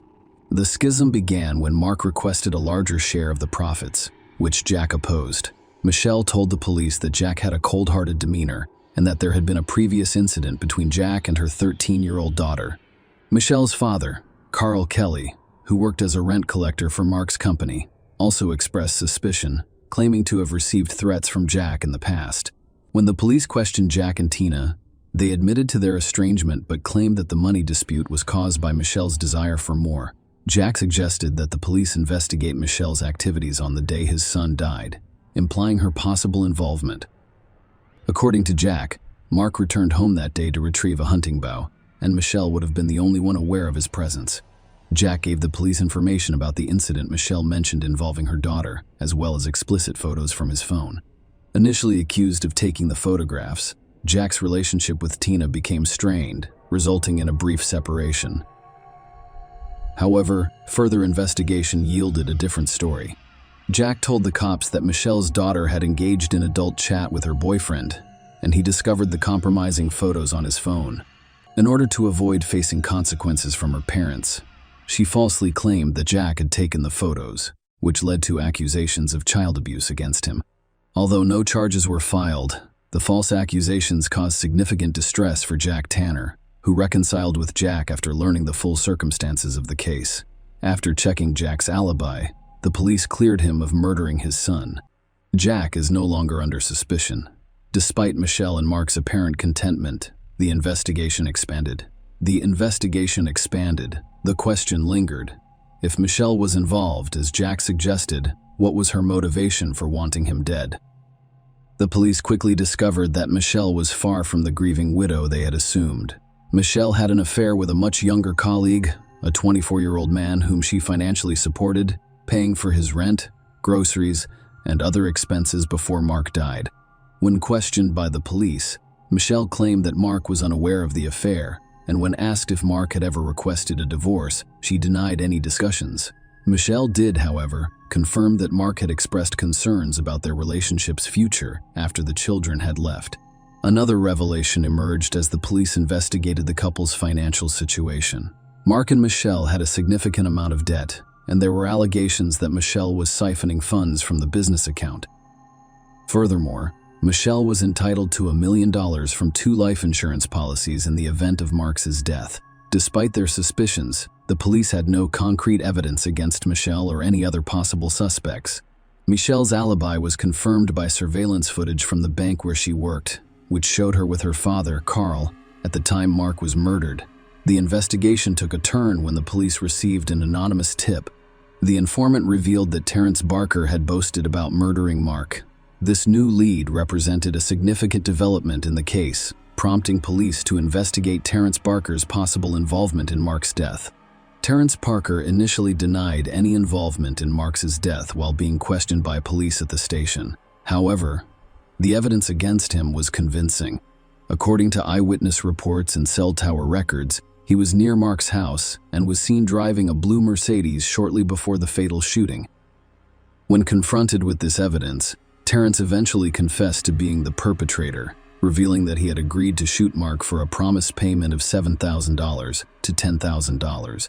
Although he had not yet received any money, further investigation led the police to Johnny Hubbard, the driver of the blue Mercedes. Now the question arose, why would anyone want Mark dead? The intricate details of the investigation began to emerge as Johnny Hubbard, who was known to have Mark as a tenant, informed the police that Michelle's father, Carl Kelly, had approached him about orchestrating Mark's murder. Terrence Barker's involvement came about when Johnny suggested a way to make some money, prompting them to meet Carl in a church parking lot to discuss the idea. Terrence agreed to carry out the shooting, claiming no prior knowledge of Mark and having never seen him before. Terrence claims Carl gave him the firearm used in the murder, showed him his home, and told him where to lie in wait. However, Terrence claimed that Michelle was also involved in the plot. He informed the police that Michelle was giving her father instructions via text messages. One message sent on the day of the murder at 20 a.m. "Must be today. I can't go on like this every morning," Carl responded. "Okay, can you get him to eat lunch?" With this information, the police were able to begin to piece together the puzzle. They hypothesized that Michelle arranged the lunch meeting with Mark, giving Carl the opportunity to bring Terrence inside the house. Michelle's text messages indicated that she was aware of the plan and that the murder had to happen that day. The police believe Michelle pretended to be shocked when she discovered Mark's body, despite knowing what awaited her at home. She made no attempt to assist Mark when she discovered him fatally injured in the kitchen. She was aware of his death before returning home. Phone records showed that Michelle and Carl exchanged numerous text messages on the day of the murder, the majority of which were quickly deleted. Furthermore, the records show that Mark initially declined Michelle's invitation to lunch, but she persisted, and she insisted on going for ice cream afterwards. Michelle texted her father constantly throughout their ice cream outing. Michelle initially denied any involvement but later changed her story to claim she only learned of her father's involvement after Mark died. Terrence Barker pleaded guilty to first-degree murder and received a 35-year sentence. Similarly, Carl Kelly pleaded guilty to first-degree murder and received a 35-year sentence. Johnny Hubbard pleaded guilty to hindering apprehension and revocation of probation for a prior prohibited substances charge, receiving an 18-year prison sentence plus an additional 20 years for violating probation on a previous prohibited substances conviction. Michelle Despain pleaded guilty to a reduced charge of hindering apprehension and received a 30-year prison sentence with the possibility of parole after 5 years. In a negotiated plea, she pleaded guilty to 3 counts of obstructing the investigation and prosecution of capital murder, avoiding a capital murder charge. As part of the plea agreement, she waived her right to appeal, fearing a not guilty verdict. If Michelle went to trial for Mark's murder, Mark's parents would accept the deal to ensure she served some time in prison. Share your opinion with us in the comments and subscribe to the channel for more.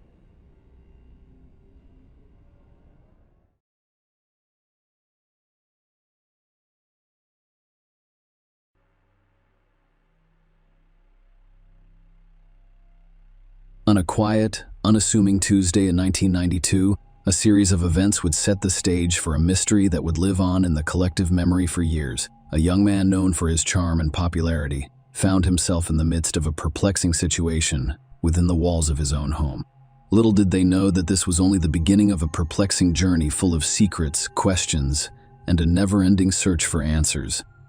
On that fateful Tuesday, October 13, 1992, in the quiet town of West Liberty, Iowa, 22-year-old Corey Wynek's life took an unexpected turn.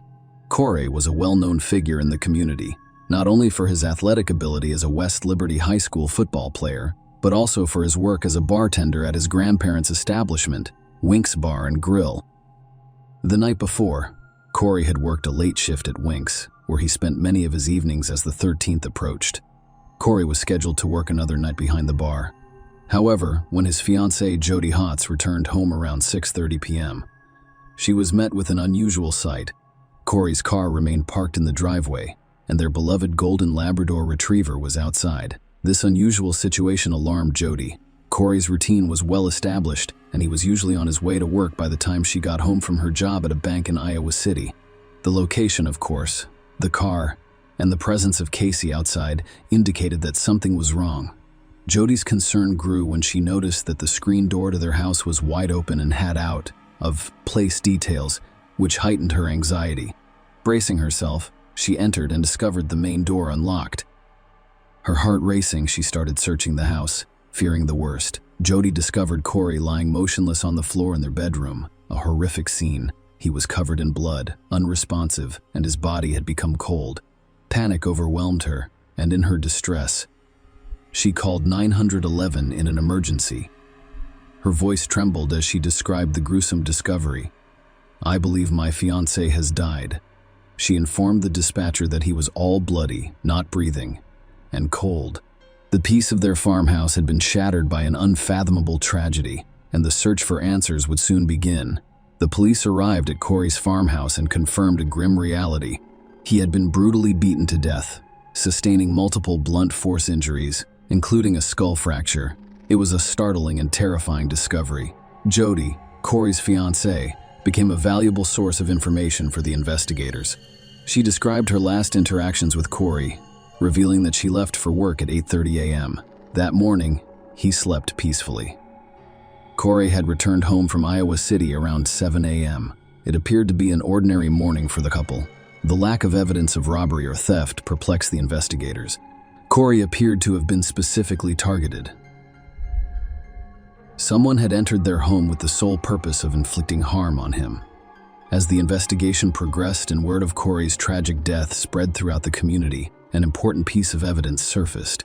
At 1:30 p.m., a local farmer reported driving past the quarry house. On that fateful day, they discovered a metal baseball bat on the side of the road near the property. Strangely, when he passed by earlier that morning around 9 a.m., the bat was not present. This information led police to believe that Corey was attacked between 9 a.m. and 1:30 p.m. The discovery of the baseball bat was a watershed moment in the case. Traces of blood found on the baseball bat matched Corey's blood type, implying that it was the murder weapon. Corey's injuries were consistent with the types of injuries that a baseball bat can cause. Despite having the murder weapon in their possession, the investigation encountered a frustrating setback. No fingerprints or DNA evidence were discovered on the baseball bat. This perplexing lack of conclusive evidence added another layer of complexity to the case, leaving investigators with a haunting mystery about who had targeted Corey and why the investigation into Corey's tragic murder took an unexpected turn as police delved deeper into his personal life. It became clear to law enforcement that this was not a random act of violence. Rather, it appeared that Corey knew his assailant, revealing a web of complex relationships and potential motives. The police made a startling discovery. Corey had romantic relationships with several women before his death, in addition to his fiancée, Jody. This revelation generated a large pool of potential suspects, posing a complex puzzle for investigators to solve. In the months following Corey's tragic death, they interviewed over 400 people in their never-ending search for the truth. Despite their tireless efforts, the case remained unsolved and became colder with each passing year. A decade after Corey's murder, there was still no concrete evidence of a motive or perpetrator. The much-needed breakthrough arrived unexpectedly, a quarter of a century after Corey's murder in December 2017. The information they received had the potential to uncover the truth about Corey Wienecke's tragic and long unsolved murder. In December 2017, a chance encounter at an Iowa hospital gave new life to the long unsolved murder case of Corey Wienecke. Special Agent Trent Villeda of the Iowa Department of Criminal Investigation had gone to the hospital for an unrelated reason when he struck up a conversation with a nurse named Jessica Becker. When Jessica discovered Age's work on cold cases, she felt compelled to share a haunting story from her childhood. Jessica described an incident from 1992 when she was only 9 years old. She had spent the night at a friend's house on a sleepover. Annette Cahill's sister-in-law happened to be the daughter of Jacques Hazen-Jacques. One of Corey's 4 romantic partners at the time of his murder was a woman known to the police for her involvement with him. When questioned by police, she claimed to have been shopping in Iowa City with Jack when Corey died, citing store receipts as alibis. However, Jessica's recollection cast doubt on Annette Cahill's alibi. She admitted that during her sleepover at Jack's house following Corey's murder, she and a friend sneaked downstairs after bedtime. At the bottom of the stairs, Jessica overheard Annette Cahill in the dining room, seen from behind with people crying and lighting black candles. Jessica could clearly hear Annette Cahill uttering regretful phrases. "I never intended to hurt you, Corey. I'm very sorry. I never intended to kill you, Corey. Corey, I love you." Overwhelmed and afraid of being discovered, Jessica went upstairs without Annette Cahill noticing her presence. She later told her mother about what she had witnessed, but her mother declined to report it to the police at the time. Agent V's most recent conversation with Jessica prompted a fresh look at the investigation into Corey's death. In the case files, they discovered an interview from 1996 with a man named Scott Payne, who was friends with Jacques and Annette Cahill. Scott's interview report included a critical detail. Scott Payne claimed that Annette Cahill was seen burning a lot of stuff after Anna Kay was killed. When Scott was re-interviewed, he vividly remembered seeing Annette Cahill burn what he thought was blood-stained clothing in a barrel at Jack's house. He claimed that this occurred about 1 or 2 days after Corey's murder. Annette Cahill claimed to be disposing of paint-stained clothing, but Scott, who had previously worked in a meatpacking facility, was convinced it was blood. With this new evidence and testimonies, the police took a significant step. They arrested and charged him with first-degree murder, signaling a watershed moment in the long-running investigation into Corey Wieniek's death. Annette Cahill was 56 years old when her trial began, and she was accused of a heinous crime. The prosecution's case was based on Annette Cahill's claim of first-degree murder, accusing her of killing Corey with deliberate, premeditated, and malicious intent. However, her initial trial ended in a mistrial. Despite nearly a full day of deliberations, the jury was unable to reach a unanimous decision. Their initial vote was 11-1, with the majority favoring acquittal to ensure a fair and just decision. The judge granted the jury additional time to deliberate. Despite the extension, the jury remains deadlocked, unable to reach a consensus. As a result, the trial ended in a mistrial, and the mistrial signaled a brief pause in the legal proceedings. However, Annette Cahill's legal battle did not end there. She would face trial again in the hopes of resolving the unanswered questions surrounding Corey's tragic death. At Annette Cahill's second trial, the prosecution based their case on a disturbing story of jealousy and a deadly encounter. They claimed that Annette Cahill killed Corey out of jealousy, motivated by his engagement and involvement with other women. The court heard gruesome details about Corey's death. He had received 13 blows, all while still alive. The murder weapon, a bat, had been discovered about a mile from Corey's house. It was discovered by a reporter who was forced to walk down a gravel road after his car broke down, where he came across the ominous item. A nearby farmer confirmed seeing the bat by the side of the road around 1:30 p.m. The backboard had distinctive features, including white tape wrapped around the handle and a blue barrel indicating a powerful light heavyweight. In white lettering, these white letters appeared to have bloodstains. The court learned that the bat had been purchased from Walmart, and it was speculated that it could have been leftover from last year's inventory. It had an initial retail price of $15, but was purchased on sale for $13. The cause of Corey's tragic death was blunt: forced trauma, emphasizing the brutality of the attack. The night before Corey was murdered, Annette made an unsettling appearance at Wink's, where Corey worked. After the bar closed, Corey left with Wendy Marshall. Their departure, however, was hampered when they came across Annette Cahill, who was intoxicated and waiting in Corey's car. Annette Cahill joins them on their journey, creating a tense and agitated environment. During the drive to Annette Cahill's house, she abruptly jumped out of the car, resulting in a confrontation with Corey. Corey then dropped off Wendy and then Annette at their respective homes. When Jody left for work the next morning, Corey was still at home, sleeping peacefully in his bed. The courtroom drama continued with a series of testimonies intended to shed light on the mysterious circumstances surrounding Corey's murder. First, Jessica Becker and her mother took the stand. Jessica described a haunting memory from when she was 9 years old, vividly repeating the details she had previously shared with Agent Violetta. Her mother corroborated her story, stating that Jessica had confided in her at the time. However, she chose not to report it out of fear, recognizing the brutality and viciousness of Corey's attack.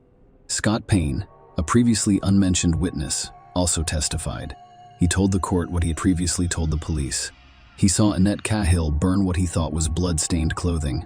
The defense made a compelling case, claiming that Annette Cahill had a solid alibi and should not be held responsible for Corey's murder. They emphasized the lack of physical evidence linking Annette Cahill to the crime. The hairs found in Corey's hand were not definitively linked to her, and there were no fingerprints or traces of her blood on the bat. Annette Cahill testified that she saw Corey the night before his murder. She admitted to being jealous when she saw him with another woman, but insisted they had reconciled and even had sexual intercourse. When she attempted to visit Corey's house that morning, she spent the next day working on a roofing job with Jack. She assumed it was empty because she received no response when she knocked on the door to discuss Ed's defense, which revolved around her presence at a construction job site and subsequent shopping trip with Jack on the day of Corey's murder. The prosecution argued that the provided receipts did not cover the time of Corey's murder. Jack testified that she picked up Annette Cahill around 10 a.m. At the job site, they made a brief stop at Corey's house on their way to Iowa City to return a book for Annette Cahill. They claimed there was no one home because no one answered the door, prompting them to travel to Iowa City. Jack produced receipts for their purchases, but only one had a timestamp indicating a purchase at 1:25 p.m. The defense also attempted to discredit Jessica's testimony, claiming that her bias against Annette Cahill was influenced by Annette Cahill's previous sexual relationship with Jessica's stepfather as a child. After hours of deliberation, including a deadlock at one point, the jury reached a unanimous decision. Annette Cahill was found guilty of second-degree murder rather than first-degree murder, as had been the case in the initial trial. This verdict was a significant step forward in the ongoing legal saga surrounding Corey's tragic death, but it did not completely resolve the case's mysteries and complexities. Annette Cahill's legal journey continued as she explored various options for challenging her conviction and obtaining her release. One of the key post-trial motions she filed was a request to compel discovery regarding the hairs discovered in Corey's hands. She inquired about the testing of these hairs and requested that the court order an explanation from the state if the evidence had been lost or destroyed. She also requested a new trial based on a Brady violation, withholding exculpatory evidence, and argued that the jurors' failure to receive a spoliation instruction regarding the destroyed evidence was unfair. However, her motion was denied, and she was eventually sentenced to 50 years in prison. Share your opinion with us in the comments and subscribe to the channel for more.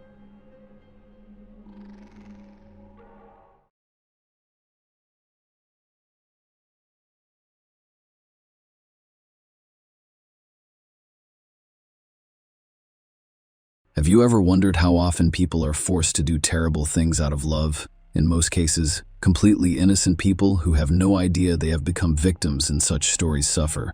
The story begins with the protagonist, a lovely girl named Kendra Hatcher, who, without realizing it, becomes a victim in a love triangle. How did it all start? Who is Kendra Hatcher? We'll find out today. It occurred from September to 2015. On Wednesday, Kendra Hatcher, 35, drove into the parking garage of a Gales Park 17 home. She lived in a house where everyone, including Kendra, felt completely safe because there was a 24-hour concierge on duty. And it was a lively and luxurious apartment building with a saltwater pool, a fitness studio, and a gourmet coffee bar in the uptown neighborhood of Dallas, Texas, USA. But let's go through everything in order. Kendra Hatcher, 35, a pediatric dentist from Springfield, Illinois, was born on February 3, 1980. She came from a good family that could afford many things for her, including a good education, a good university, and a job. She grew up in Pleasant Plains, Illinois, and attended dental school before moving to Dallas for work. She had recently taken a job at Smile Zone. It seemed like an ideal fit for her during her spare time. Kendra led Bible study classes, and not just any Bible study classes, and not just any Bible study. She was a devout Christian who wanted to use her dental skills to benefit others. She took part in volunteer programs such as building churches overseas and providing free dental care to children in Ecuador. Kendra's professional and personal lives were both very active. On May 24, 2015, she started dating a doctor named Ricky Paniagua. Ricky was finishing his dermatology residency at the University of Texas Southwestern Medical Center. Kendra and Ricky met on the dating app Tinder and had their first date on May 24. They were inseparable from the very first date. They shared similar values and desired the same things in life. Although their relationship had only lasted a few months, they were already discussing the possibility of marriage. Unfortunately, Kendra had no idea what lay ahead. Kendra drove into the parking garage to park her car after work one evening in September. She arrived at 7:42 p.m. She did this every day, but she was looking forward to the upcoming weekend because she had planned to spend Labor Day in Mexico with Ricky, but Kendra was not going to make it there. A few minutes later, she pulled into the parking lot. Two men walking nearby overheard screams and gunshots. After the shots were fired, a Jeep Cherokee pulled out of the parking garage.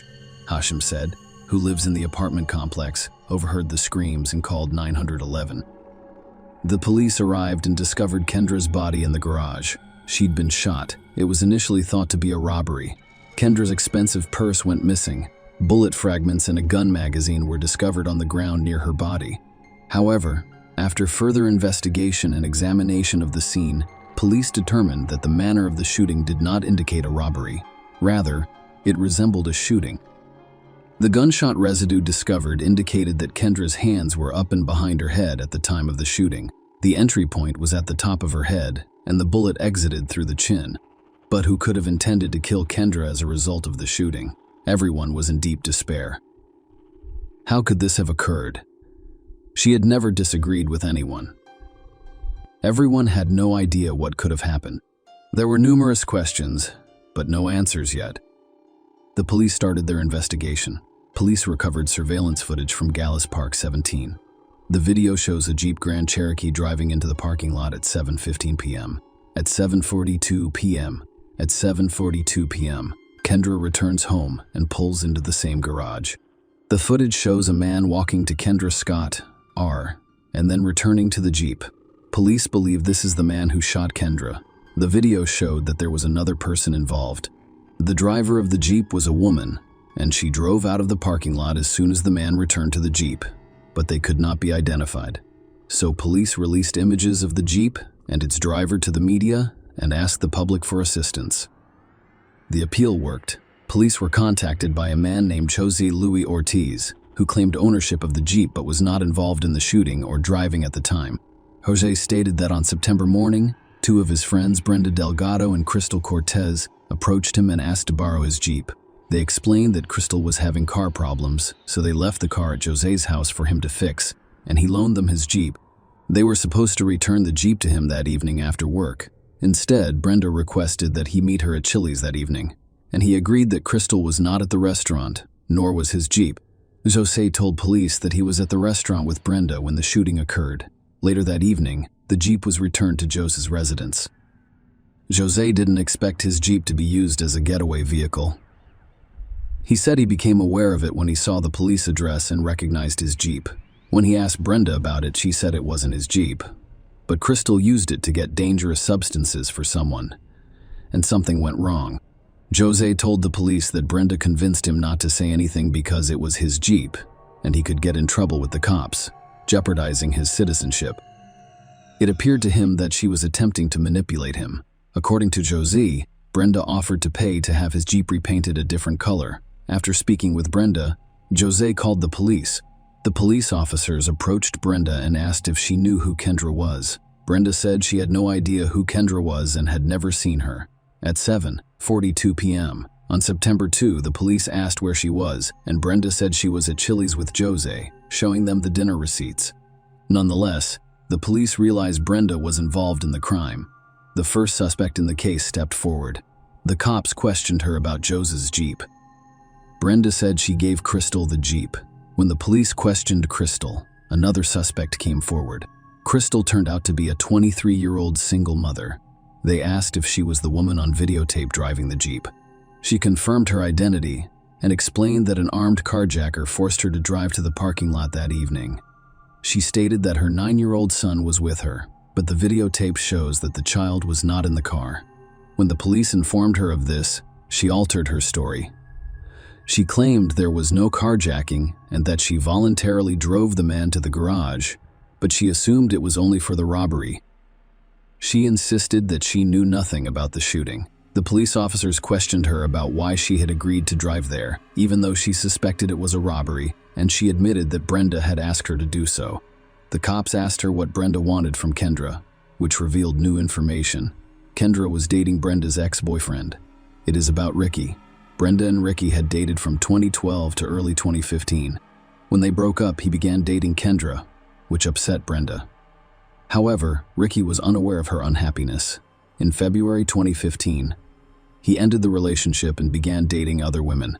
When he met Kendra in May, he realized things were serious, and as a courtesy, he sent Brenda an email informing her that he was in a serious relationship. He didn't tell her Kendra's name, and Brenda seemed fine with it, saying she hoped to stay on good terms with Ricky as the interrogations continued and evidence piled up. Crystal sought a plea bargain and agreed to testify in exchange for a lesser sentence. She told the police that Brenda wanted to kill Kendra and that the murder was her idea. Crystal claims that within 2 weeks of meeting Brenda, they began planning to kill Kendra. Brenda was not simply upset that her relationship with Ricky had ended.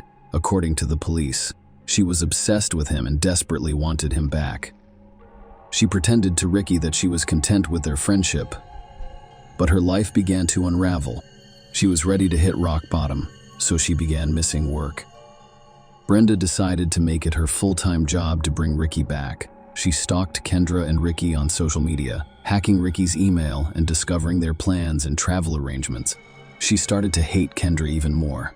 She believed Kendra had taken her place. In other words, she determined to get rid of Kendra Hatcher. Brenda asked Crystal if she knew of anyone who could help, and Crystal agreed to assist. They started devising a plan to kill Kendra. They met multiple times and devised various plans. Initially, they intended to inject Kendra with an illegal substance or sedative before discussing shooting her. Brenda asked Crystal if she could find someone to do it or if she knew anyone, as she was from a low-income neighborhood. They drove around the neighborhood asking people if they could help. Later, they met Christopher Love. He agreed to assist, and they started talking about different ways to kill Kendra. They decided that shooting her would be the most effective way to kill her because it was quick. Crystal told the cops that Brenda had agreed to give her $500, and she agreed to give Christopher both the money and the illegal substances. Crystal told police that they decided to kill Kendra on September 2 because they knew she and Ricky had plans for Labor Day weekend and would leave Dallas for a vacation in Mexico on September 3. Brenda felt they should have finished it sooner.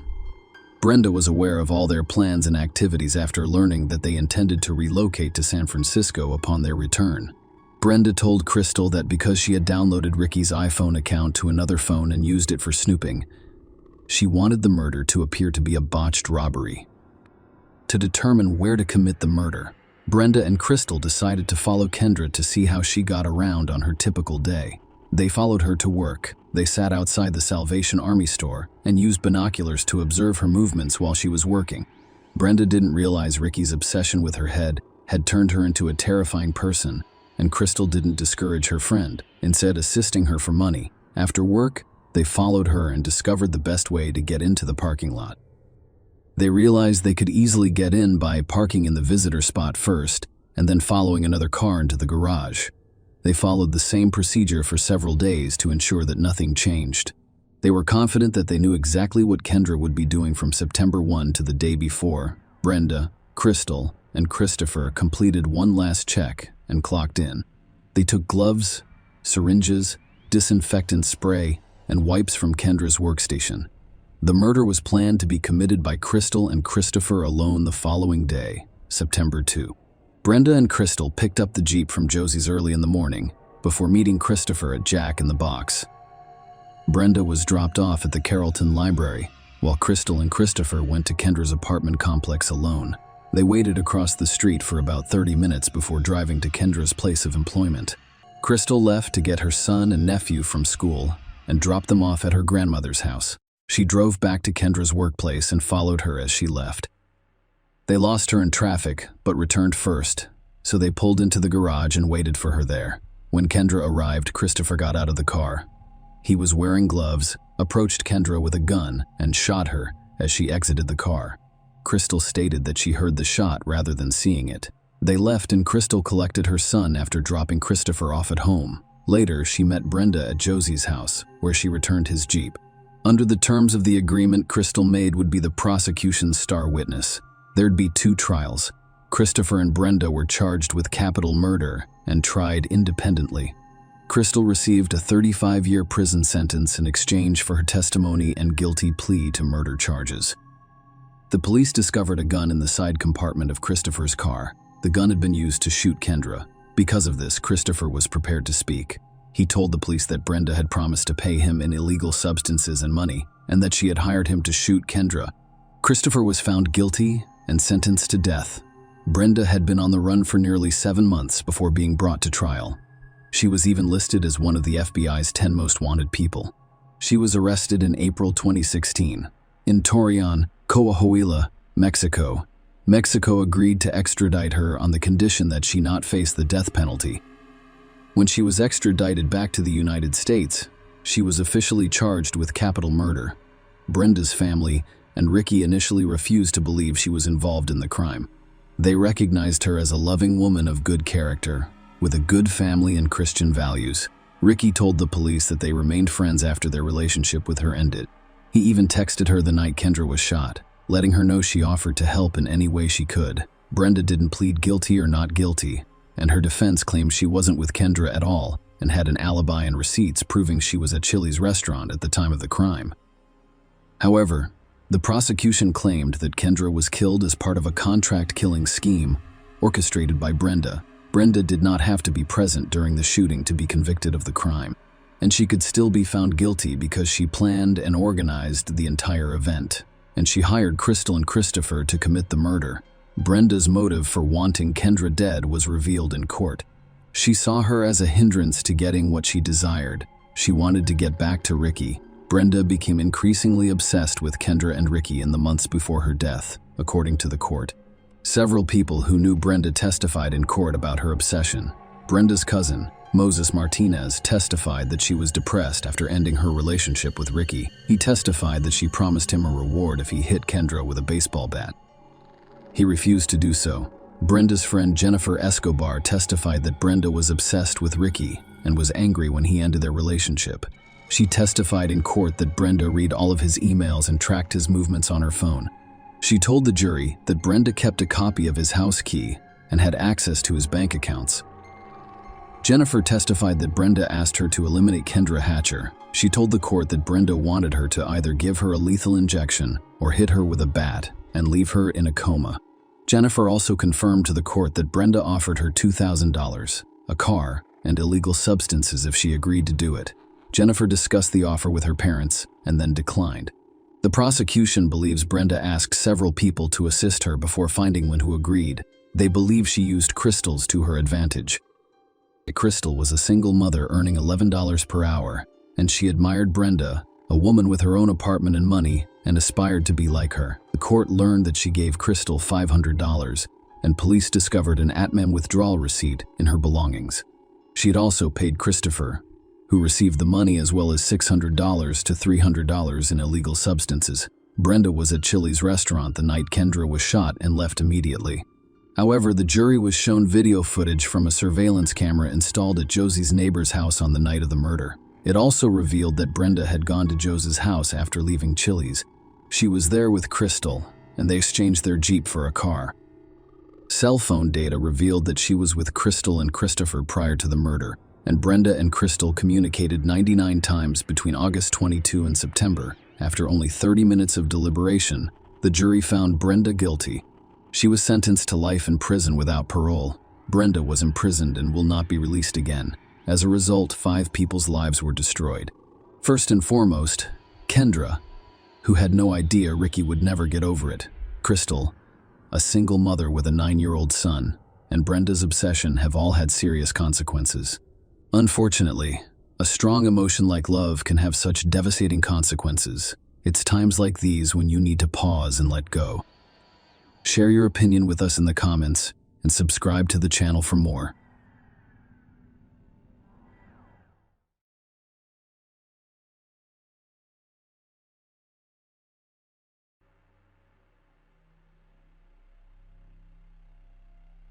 Kelly Clayton had everything going for her. First and foremost, she was very intelligent and bright.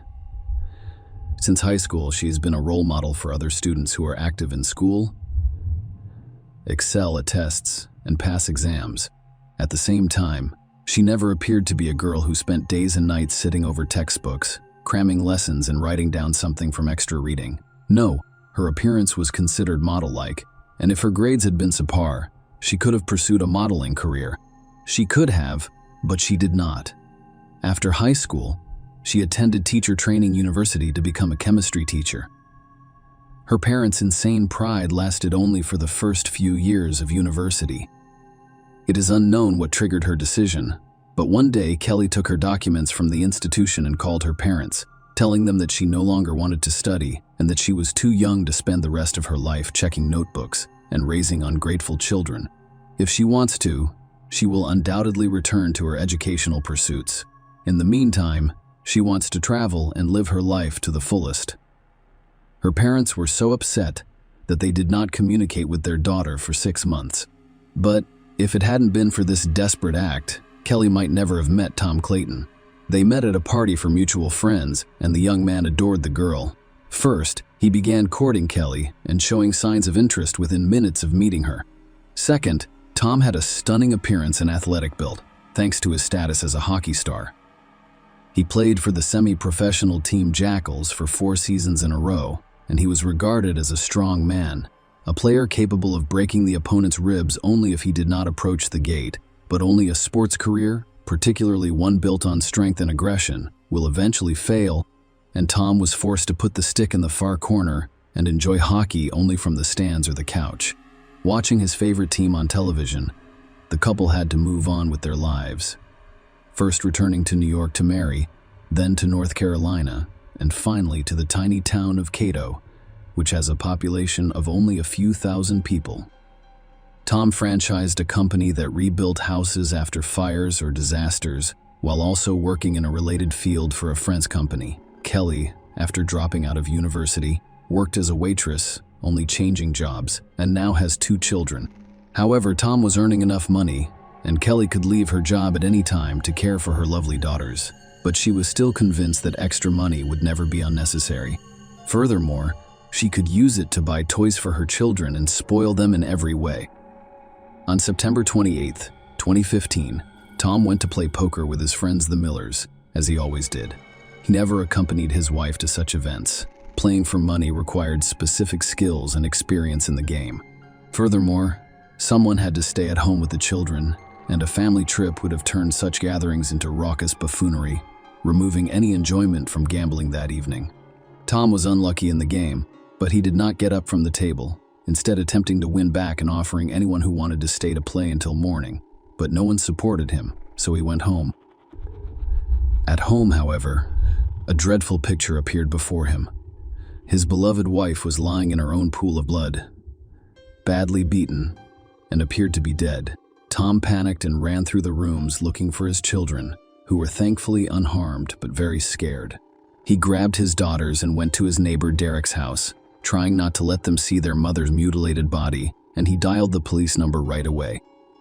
The officer who arrived on the scene discovered Tom sitting on his knees in front of his wife's body, attempting to give her artificial respiration. Only the MTs were able to extract the man, who revealed the terrible and unpleasant information. Kelly had been dead for some time, and neither they nor he could do anything to help her. All 2 floors of the house were soaked in blood. There was a huge mess in the bedroom. Despite the fact that there were children in the house at the time, Kelly and the perpetrator who committed the atrocity appeared to have fought. Kelly was pushed down the stairs, as evidenced by the knockdown banister, and then beaten on the head with a blunt object until she was dead. There was no evidence of knife or gunshot wounds. The police officer who filmed the crime scene noted that Tom appeared stunned and disoriented. He walked from one corner of the room to another, entered for a split second, and immediately exited, and he was unable to direct the police officer to the children's room or the emergency exit from the house. When asked where Tom was at the time of the murder, he calmly replied that he had spent the evening at a friend's house playing poker. The policeman then went to the neighbors to ask the children some questions, as he had not received any clear information from Tom. Tom's eldest daughter, Charlie, described the perpetrator as a robber. According to the eldest daughter, she and her sister were almost asleep when they heard their mother screaming loudly from the next room, "Charlie, run. Run away from here." And then the entire place shook like an earthquake. After listening to their mother, the girls cautiously exited their room, only to see the criminal leaning over their mother and beating her with what appeared to be a hammer. The girls dashed back into the nursery, closing the door with a small nightstand and hiding beneath the bed. It was a good thing the criminal wasn't looking for them because, as the police officer pointed out, that nightstand was so small that it couldn't have caught a burglar. So what did this burglar look like? He was a huge one, like a bear. That's big. Wow, what did he wear? Blue denim and a black shirt. He was also wearing a mask, similar to the one Daddy wears when he hunts ducks with Mr. Bourne. So your father wears a mask like that too. Will you show me? I'd have to ask him where it is. I'm not sure. What else did you notice when you spotted the robber? He had eyes like my father's, and I can't remember anything else. I saw him briefly. We got scared and ran back inside. Police officers who investigated the house were unable to confirm the girl's claim that the perpetrator was a burglar. There were no signs of forced entry at either the front or back doors, but the garage gate was open, allowing the perpetrator to enter the house through it. Another thing the police discovered was that nothing was stolen from the house. Jewelry was left untouched in a jewelry box, and Tom's safe, which held the cash, was not even opened. All of the cabinet doors in the house were closed. Usually, burglars check every cabinet and shelf. But here, the entire mess was the result of a fight. Experienced officers, it appears, understood everything at once. Tom pretends to be a heartbroken husband, and he murdered his beloved wife and the mother of his children in order to continue receiving insurance payments. If Kelly's life was insured, and husbands' murderers always make sure their wives' lives are protected, he could receive up to $1 million in the event she died. All that is required is to gather evidence, and the case will be resolved. Especially since her own daughter said the robber's mask and eyes resembled her father's. However, when the police discovered Tom's whereabouts that night, they did not find the hunting mask in the house. The police questioned the other poker players. "Is Tom the murderer? Do you truly suspect him?" One of his friends inquired. That poor man had his wife murdered, for crying out loud. And instead of looking for the bastard, you want to blame everything on him? How could you have thought of something like that? No, Tom could not have done it. Another less emotional friend responded. "I've known him a long time. He worked 2 jobs around the clock because he adored Kelly and his children. That simply cannot happen. Plus, he stayed with us all night. We played poker, and even when everyone was exhausted, he insisted on continuing to play." During a game break, Tom's friend Laura mentioned that he was very suspicious that evening. He led me into the next room and asked me to give him my phone so he could call his wife. He claimed he forgot his phone in the car and did not want to go get it. I was surprised to find the car 10 meters from the house. Go get the phone, but still give him a call. He took a step back and made the call from outside. I didn't hear who or what he was talking to, but when I checked the outgoing calls, there were no numbers in the call history, implying he simply deleted the call. Would you agree? That is odd. I told my husband about it, and he was just as surprised as I was. My husband was sitting at the table next to Tom when he noticed that Tom was not paying attention to the process of dealing cards or the people around him, which is critical in poker, but was sitting with his head bowed over the surface of the table where the cards were hiding the screen of his phone. He was carrying his phone. Why did he trick me? So, where was he calling? Who couldn't he call with his phone? Who couldn't he call with his phone? Following Laura's testimony, the police questioned Charlie, Tom's daughter, and she repeated what she had previously told the officer. The robber resembled her father. The murder victim's niece provided the next testimony. Already after Tom was imprisoned, I did not tell Aunt Kelly. I didn't want to upset her. She was very fond of Tom. She genuinely loved him. Besides, she has 2 children with him. They're my sisters. Who needs my truth? Tom was not who he appeared to be at first glance. Yes, he occasionally showered my aunt with attention and flowers. He could easily babysit, something other fathers rarely do, but that was only at home and work. He was an entirely different person. Aunt Kelly decided to help me one day by arranging for Tom to drive me to work for him. She was too young to be on her own, so she knew me better than anyone and wanted the best for me. Last summer, I worked for Tom on correspondence, registration, and document management. I didn't know him very well prior to that, so our relationship was strictly professional at first. Then he got drunk somewhere and came to the office in that state.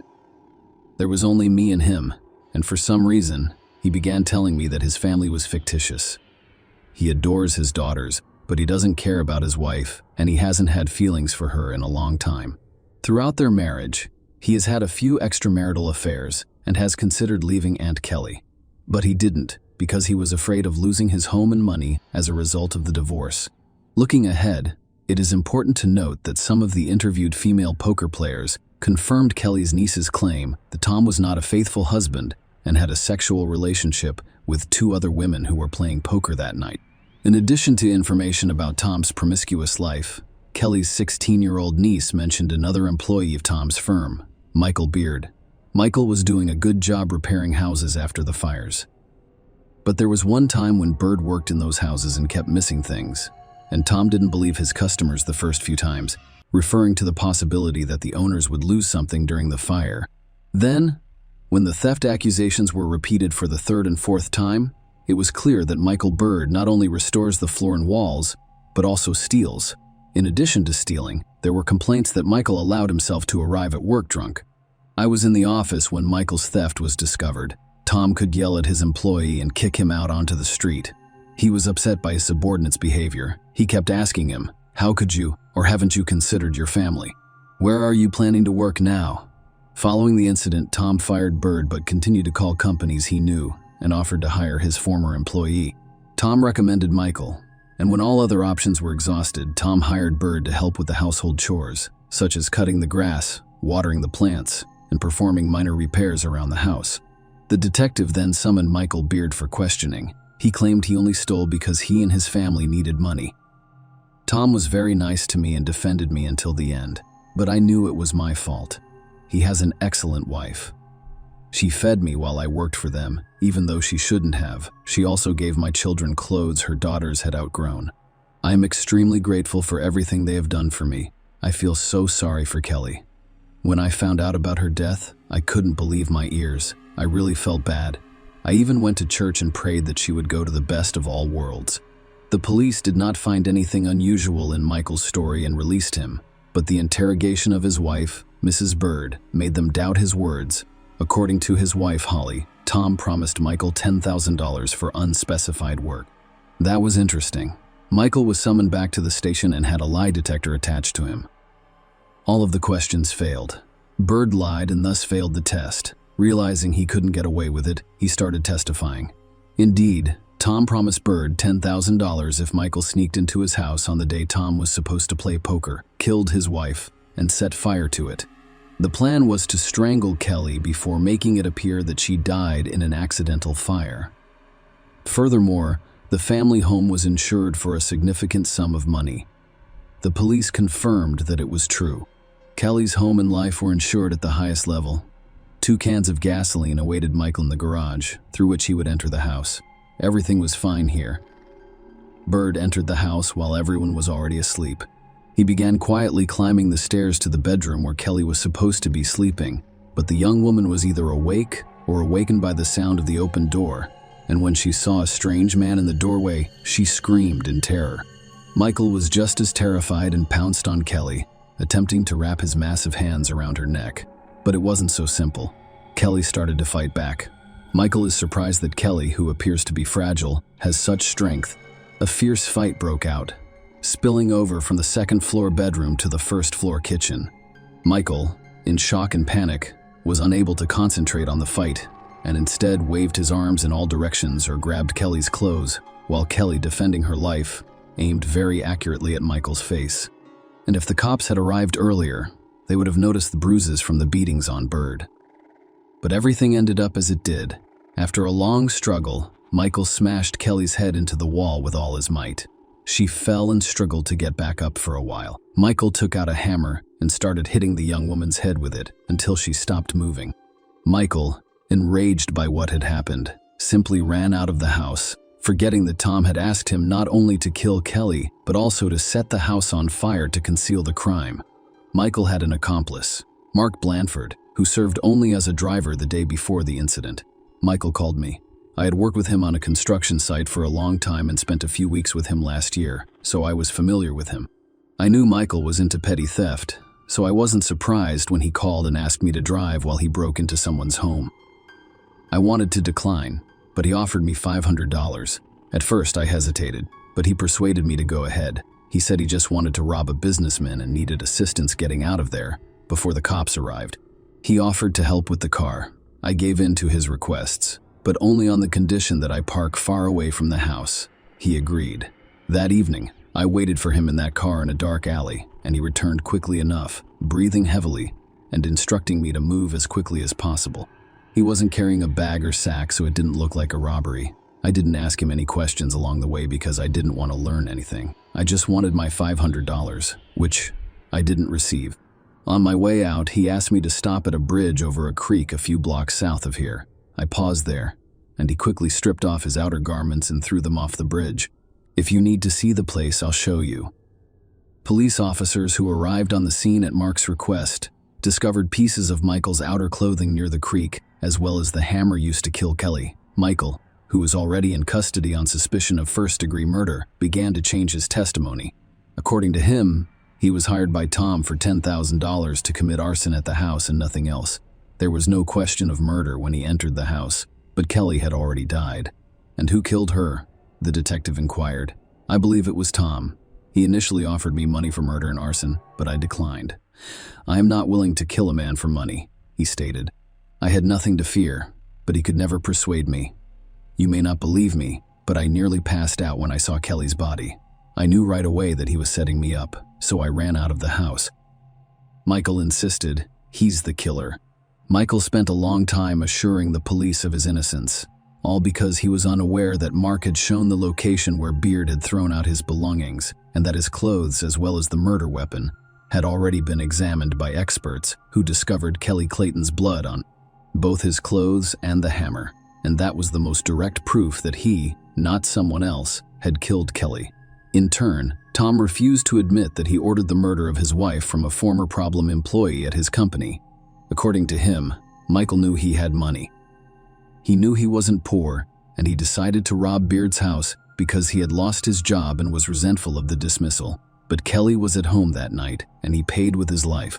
It would have been more difficult to prove Tom's guilt in conspiracy with Michael if Laura, the woman who had been playing poker that night, had not told the cops that Tom had called from her cell phone. The detective requested a transcript of her calls, and her expectations were met. Then, on the night of September 28, Tom Clayton called Michael Beard. Michael was the first to go on trial. He continued to claim that he had been hired to set fire to the house in order to collect the insurance money. He did not kill Kelly, and the blood on his clothes was simply from touching a dead and mutilated body. That is why he became dirty. He had thrown away his belongings so that no one would suspect he had been at Clayton's house that night. His speech seemed convincing. The jury had deliberated for 7 hours. In the end, they concluded that Michael Beard was guilty of all charges. He faced life in prison. Tom's lawyers were able to obtain records of conversations and correspondence between him and Michael, and none of them specifically discussed their devious plan. The prosecutor. Questions. Requests for billing transcripts of his movements produced no concrete results either. All evidence was circumstantial. If it weren't for one detail, the car in which Mark had given Michael a ride was registered to Tom's company, and Tom, arriving at the office in his personal Toyota, left it in the parking lot, where it was moved to the company pickup truck, which later drove to Michael's house and left there, before being taken back the day after the tragedy. In fact, he gave Michael the car in which he and Mark drove to the crime. The jury testified to this fact during the trial. The trial lasted 6 days, and the jury ultimately determined that Tom had hired Michael to commit this heinous crime. Michael, in turn, made an appeal. In his defense, he quoted little Charlie, who stated that the eyes and slit of the mask belonged to her father. However, the court denied the appeal because the description of the clothes matched the one discovered beneath the bridge. As a result, Tom Clayton and Michael Beard were given life sentences. Mark was charged with manslaughter and received 4 years in prison. Kim, Kelly's sister, received custody of Tom and Kelly's children. Charlie has finally moved on from the tragedy. She occasionally remembers her mother, but she refuses to talk about her father, whom she will never see again. Share your opinion with us in the comments, and subscribe to the channel for more.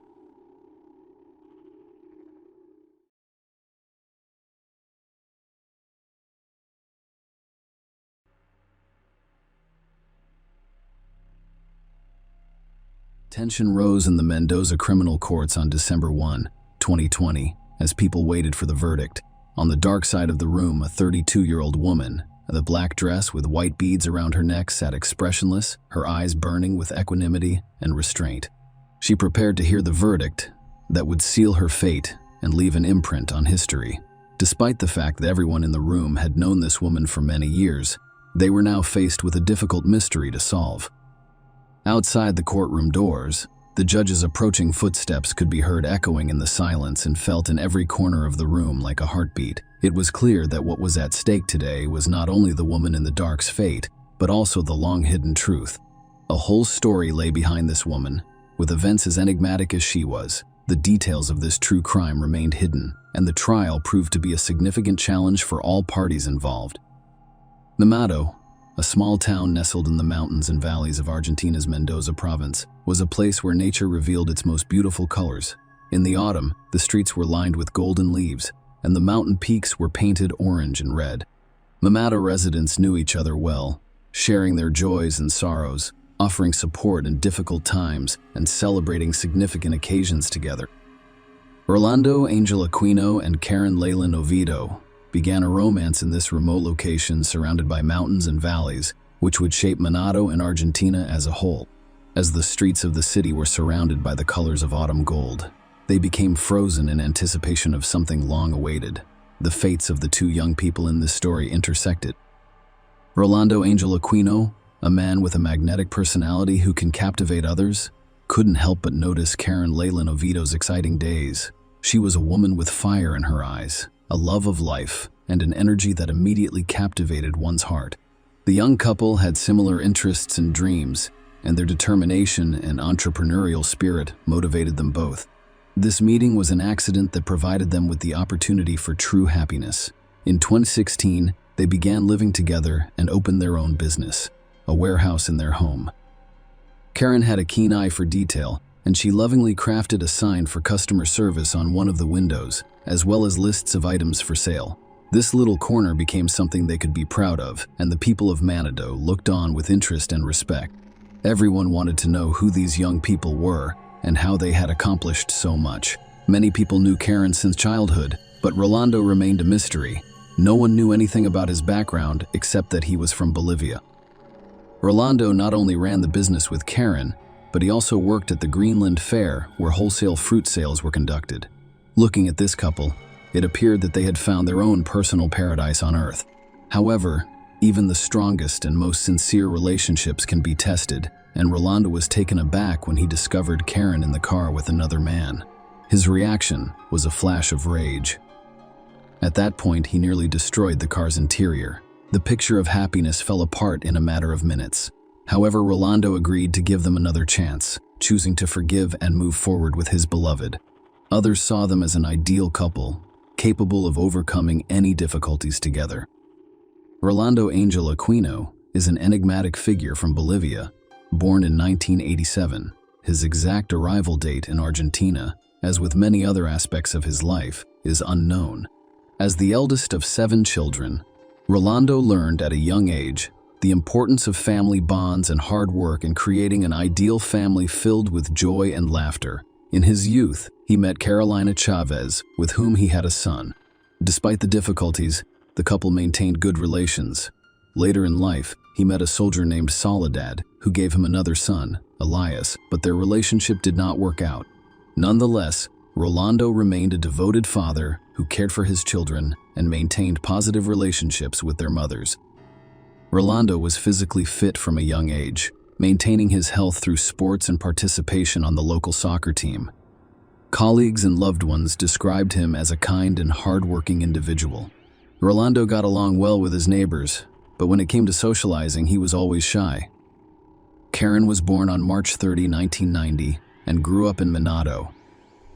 She grew up in the same house where she and Rolando eventually established their warehouse. She was well known in the community as an outgoing and open-minded woman. Karen, like Rolando, envisioned a happy and successful family with a caring and loving man. It took her some time to find the right partner. Karen had already attempted to create a happy relationship before meeting Rolando, which resulted in the birth of 2 beautiful daughters. Karen married one of her former partners, Raul or Jada, in 2013 after one of them became a father. However, as time passed, that marriage was on the verge of dissolution, with financial difficulties contributing to the conflict. Raul decided to abandon his family in search of new opportunities, fleeing the city and traveling abroad to avoid any attempts to find him. In the summer of 2019, 9-year-old Elias arrived at Rolando and Karen's house with a lot of ideas for the near future. However, on the morning of July 12, 2019, when Rolando arrived to greet his son before leaving for work, he noticed that the boy was not feeling well. Elias's condition quickly deteriorated, and despite medical staff's best efforts, he died shortly after being admitted to the hospital. His death was attributed to severe poisoning, leaving his parents completely baffled. Karen was devastated by the death of her stepson, Elias, and she cared for Rolando during his mourning. Rolando's pain gradually subsided thanks to Karen's warmth and support. Rolando decided to take a big step forward and proposed to Karen 16 months after Elias died.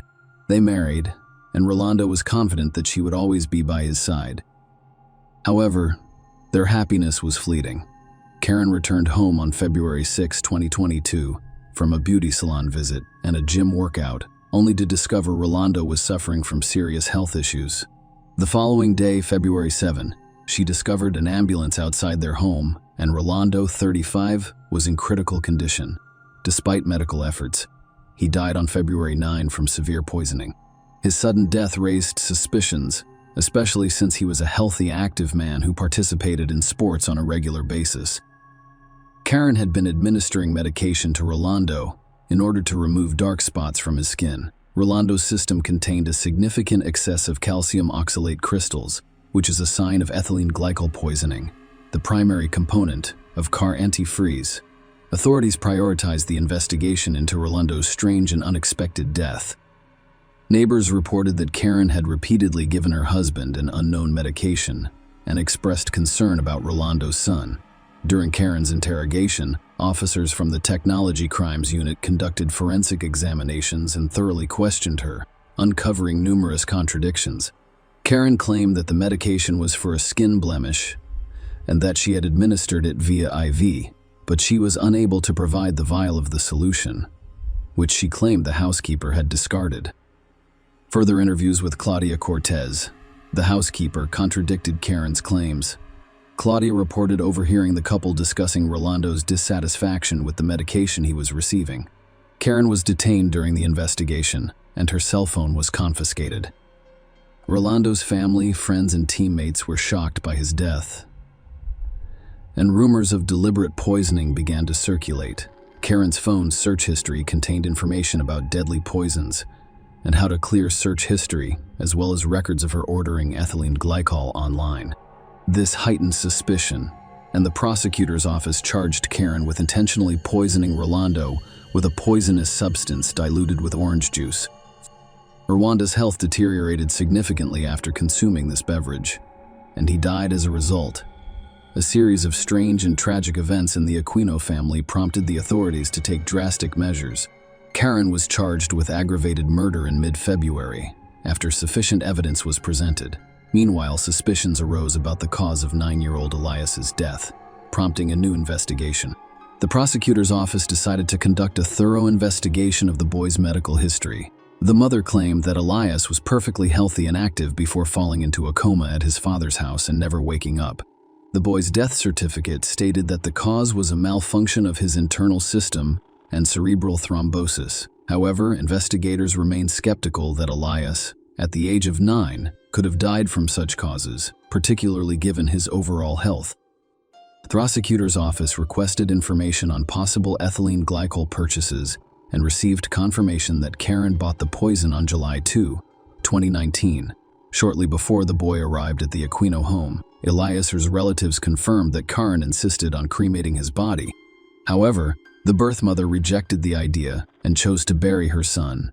On March 4, prosecutor Claudia Rios filed new aggravated murder charges against Karen for the poisoning of Elias based on the evidence gathered.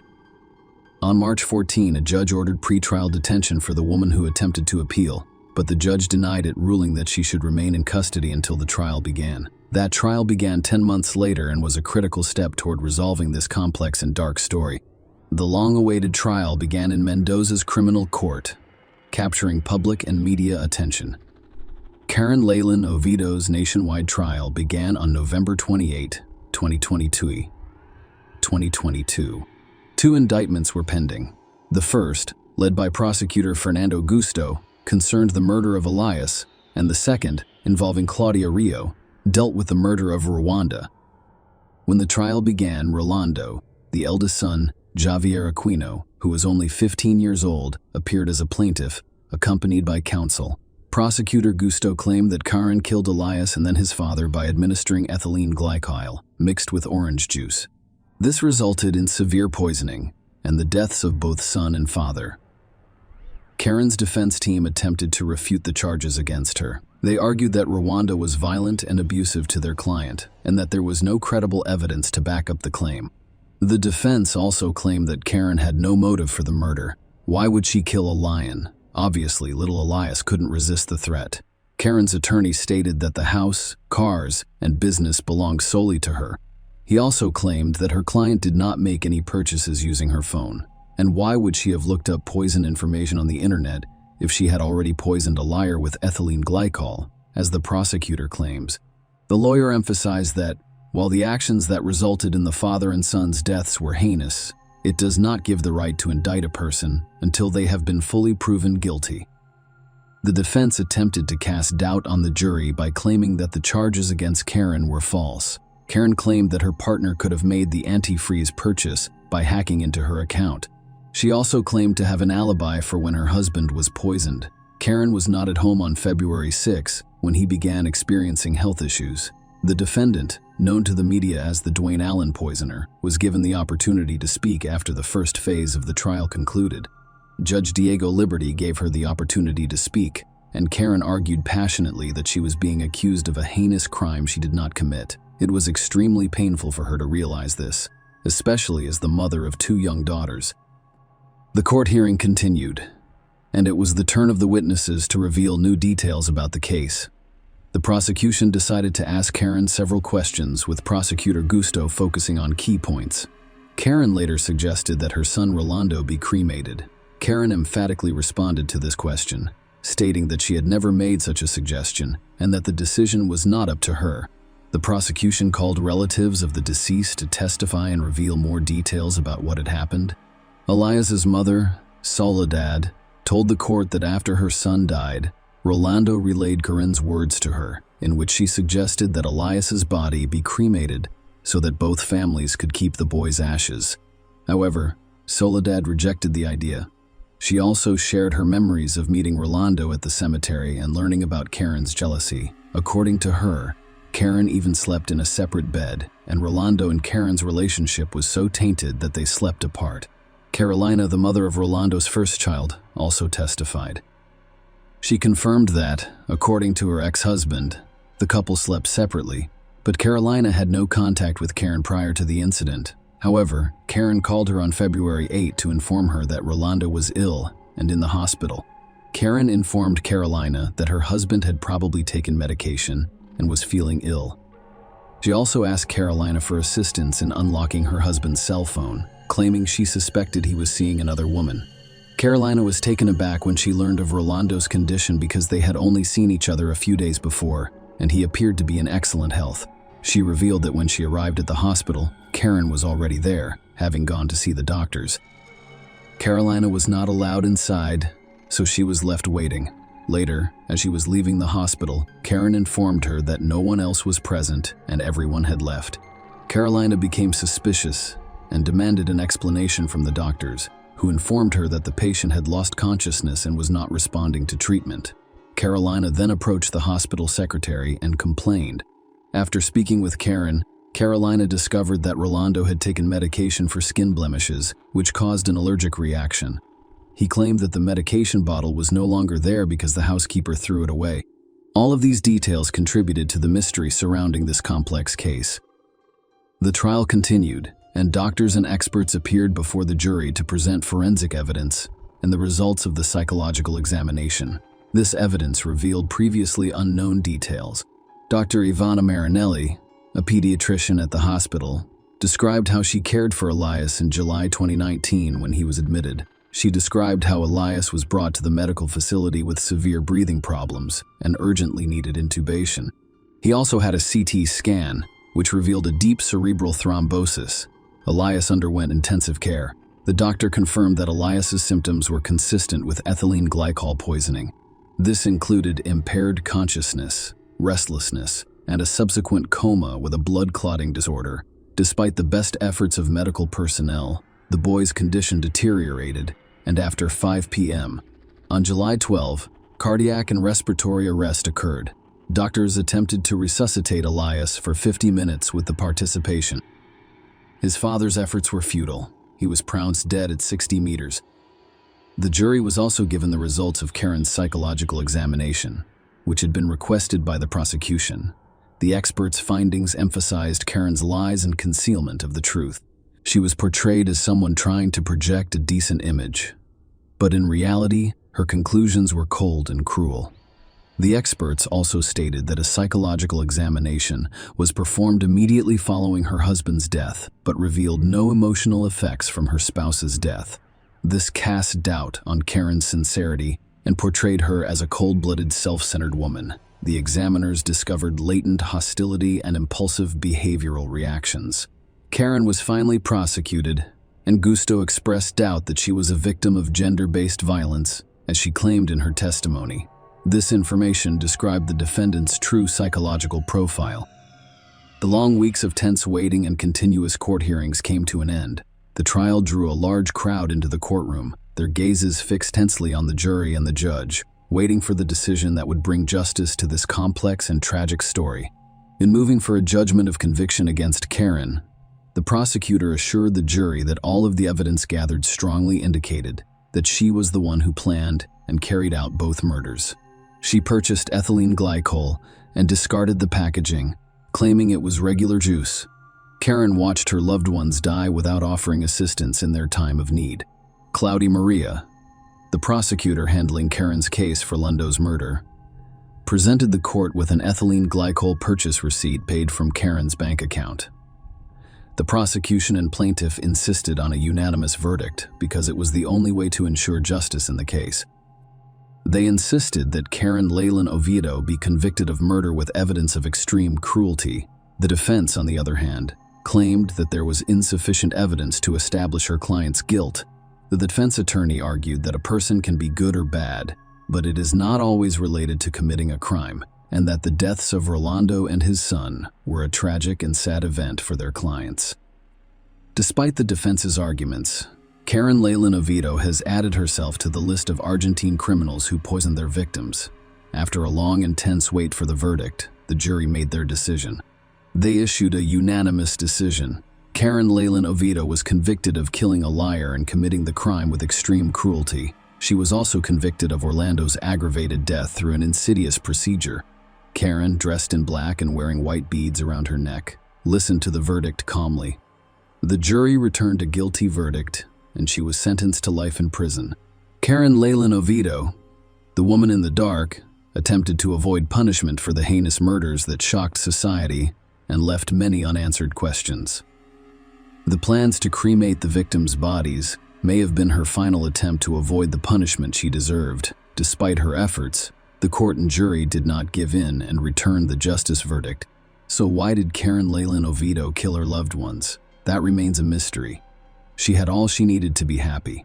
Perhaps the motivation lies deep within her own soul. Karen refused to admit her guilt out of jealousy, self-interest, and pride, so the motives for this heinous crime are unknown. Karen Leyland Oviedo will now spend years behind bars, wondering what dark forces ruined her and those around her. This story reminds us that even the most intimate relationships can conceal terrible secrets and mysteries, and that true love and loyalty must always come first. Share your opinion with us in the comments and subscribe to the channel for more.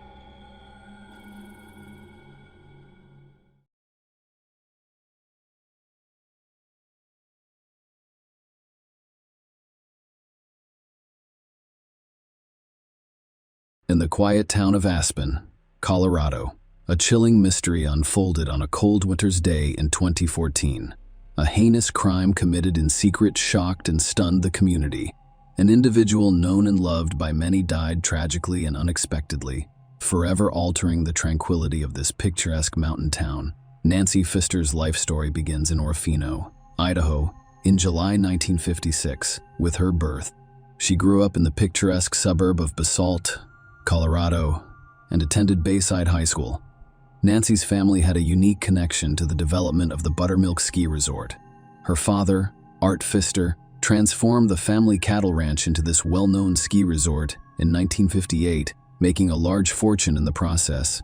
Nancy's mother, Betty, has a remarkable background as well. She was a member of the Women's Air Force Service Pilots during World War IE. She began her college career at Brooklyn's Pratt Institute before dropping out and returning to her roots in Colorado at the age of 20. Back home, she continued to play an important role in managing her family's business, which was well known in the local tourism industry at the age of 29. Despite never being married, Nancy welcomed her daughter Juliana into the world. At the age of 39, she gave birth to a son. Nancy Pfister's life was defined by her dedication as a single mother, raising her 2 children in the log home her father lovingly built for her in 1991. On the fateful day of February 26, a visit to Nancy and her friend Kathy Carpenter's home took an unexpected and terrifying turn. It had been 3 days since they had last seen or spoken, and Kathy's concern had grown too strong to ignore. Kathy walked into Nancy's house and called out for her friend, desperate for a response. However, the eerie silence that greeted her sent chills down her spine. Her heart sank as she noticed a chilling detail: a small smear of blood on Nancy's headboard. The room itself was disorganized, with the covers thrown aside as if there had been a fight, but the most disturbing discovery was yet to come. Nancy's bedroom featured a large walk-in closet, and Kathy's concern grew when she discovered the door was locked. Desperate to learn the truth, she retrieved a spare key from the closet and cautiously opened the door. What she sensed was beyond her worst nightmares: a nauseating, unbearable stench. Inside the closet was a lifeless body. Kathy called 911 at 6:15 p.m., her voice trembling as she described the grisly discovery.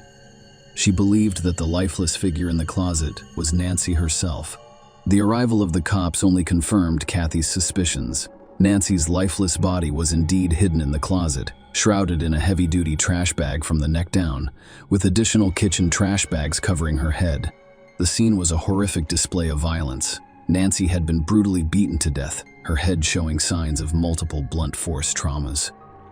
An electrical extension cord had been cruelly wrapped around her neck, adding a chilling element to the crime. Despite the brutality of Nancy's attack, there was very little blood at the scene, with the exception of a small smear on the headboard. But when the investigators turned the mattress over, they discovered a large pool of blood soaked into the fabric. It soon became clear that whoever had attacked Nancy had taken the chilling step of flipping the mattress to conceal the gruesome aftermath before fleeing. The question that haunted both Kathy and the police was who could commit such a heinous and brutal act against Nancy. It was a question that sent shockwaves through their peaceful community, leaving them to deal with the unsettling realization that a heartless killer lived among them. Kathy Carpenter's revelation added another layer of complexity to an already perplexing case. She informed the police about recent tensions between Nancy and her tenants, William Trey Styler and his wife, Nancy Styler. This information immediately cast doubt on the Stylers and sparked speculation about their possible involvement in Nancy's brutal murder. The day after Nancy's lifeless body was found, an autopsy was performed by Dr. Steve Ayers, the Pitkin County coroner. His findings shed light on the severity of the crime. Dr. Ayers determined that Nancy died from 3 or 4 vicious blows to the head delivered with a hard object with a slightly curved edge. Although he couldn't identify the exact weapon used, he could tell that the business end of the instrument was small, about an inch or two. The exact timeline of Nancy's death remained unclear. Dr. Ayers estimated that the fatal assault occurred between the evening of February 24th and the morning of February 25th. Nancy's injuries were concentrated between her right forehead and right temporal bone, indicating 3 or 4 severe blows. In addition, several bruises covered her left upper arm, right neck, and right jaw, painting a bleak picture of the brutal violence she endured.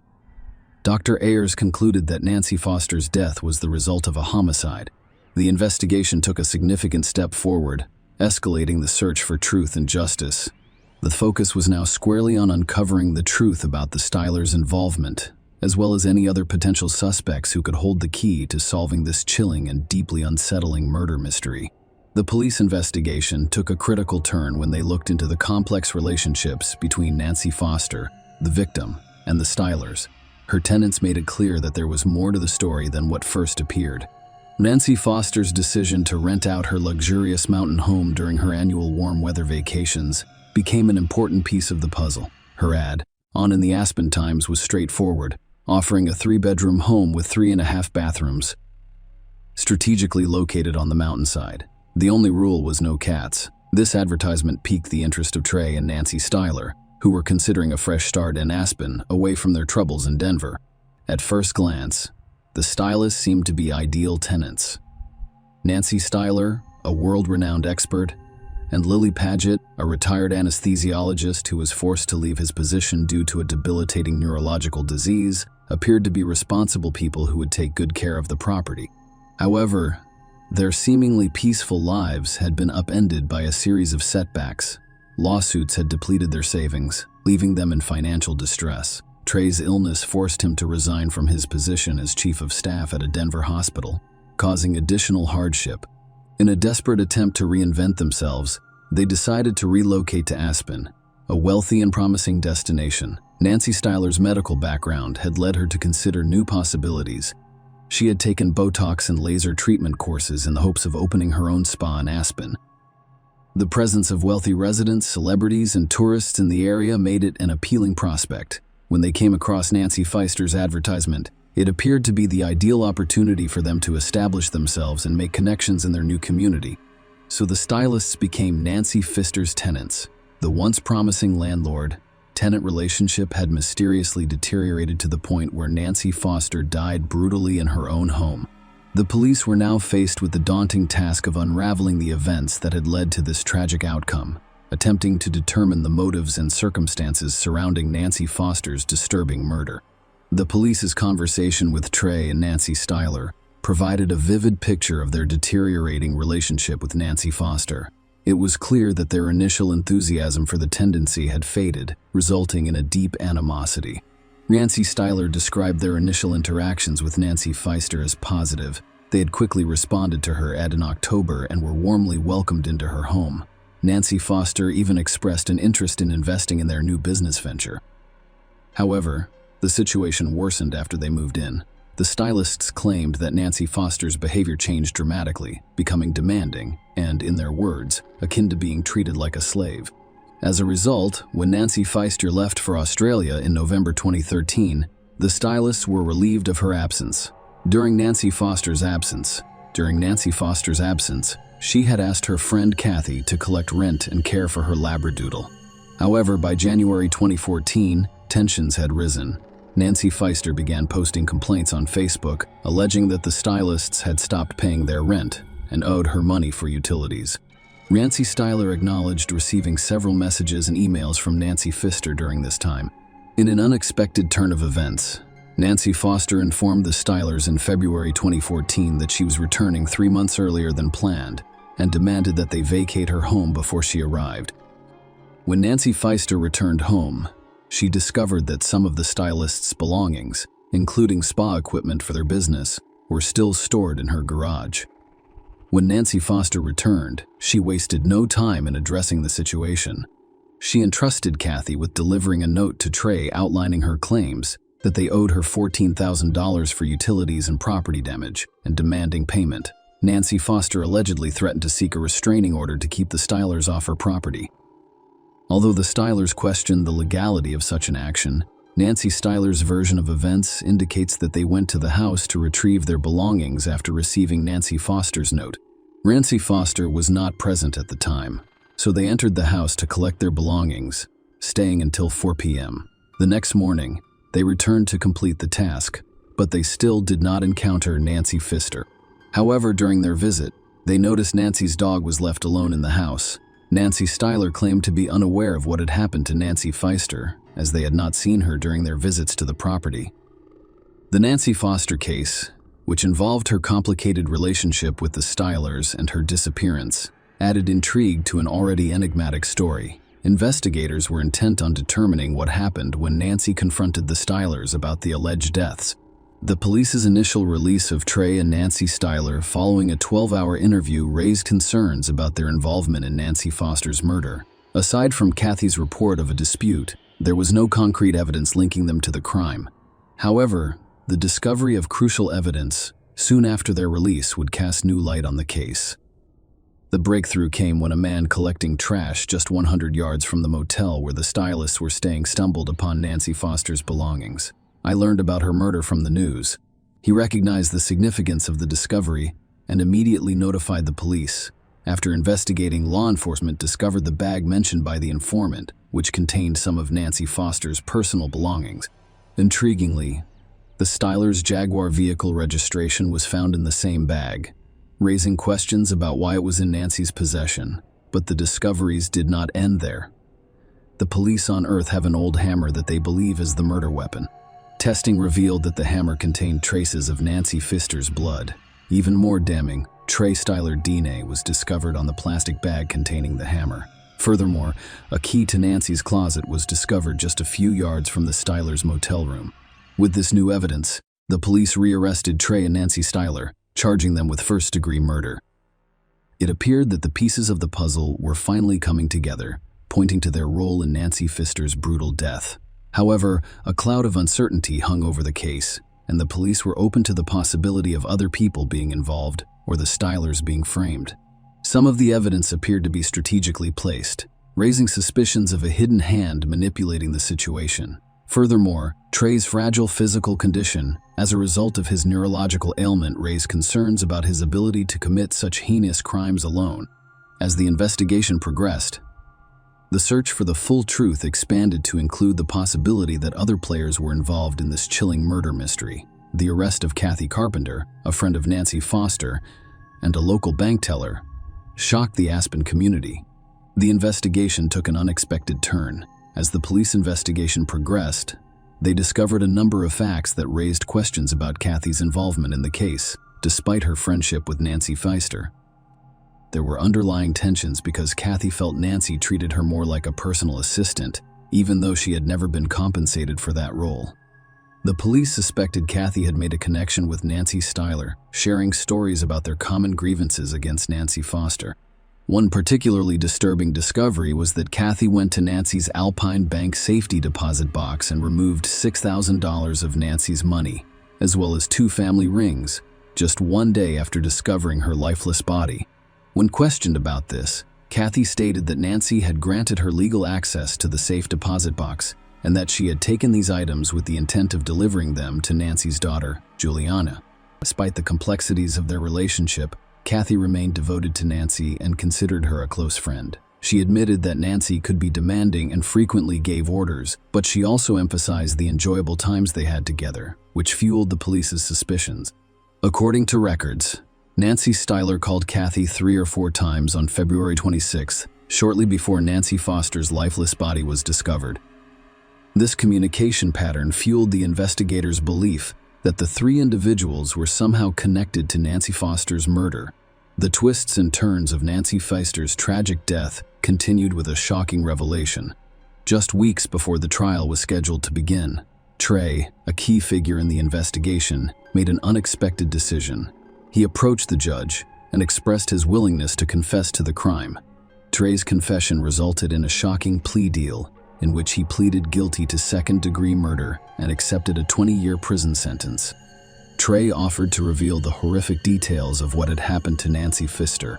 However, a critical and fateful aspect of this plea agreement was that Nancy Styler, Trey's wife, would be granted unconditional freedom from all charges relating to Nancy Foster's death.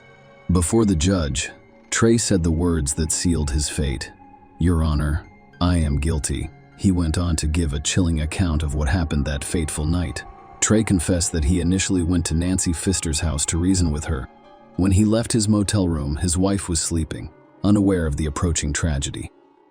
As he entered Nancy Pfister's unlocked home, he discovered her sleeping peacefully in her bedroom. The sight of Nancy sleeping peacefully became unbearable to Trey's already troubled mind. His life was unraveling, plagued by financial ruin, and Nancy Pfister's relentless demands for money, combined with her retention of his spa equipment, left Nancy seemingly unaffected by the chaos, sleeping soundly in her bed.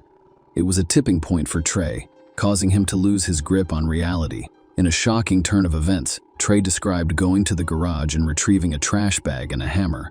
He returned to Nancy's bedroom and brutally bludgeoned her with the hammer, striking her repeatedly until she died, to reduce the evidence of the heinous crime. After Nancy died, he placed the bag over her head and carefully moved her body to a sheet on the floor.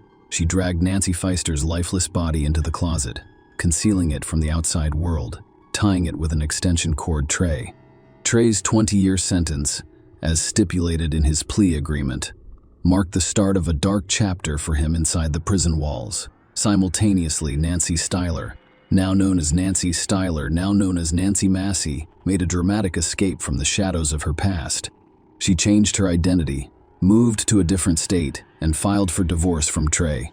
However, the narrative took another tragic turn. On August 6, 2015, Trey was discovered dead inside his prison cell. and the cause of death was determined to be suicide. Following her death, Nancy Masson was able to collect a significant sum of $1 million from a life insurance policy. Share your opinion with us in the comments and subscribe to the channel for more.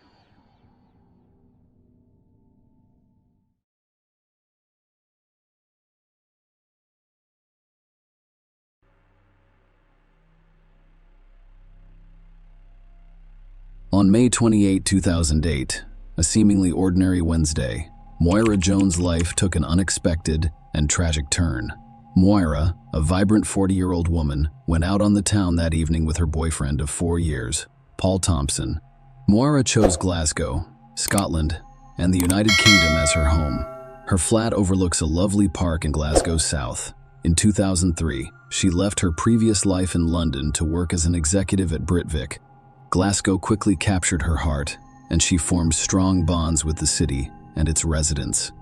Moira's fondness for Glasgow stemmed from the residents' warmth and friendliness, as well as their infectious sense of humor.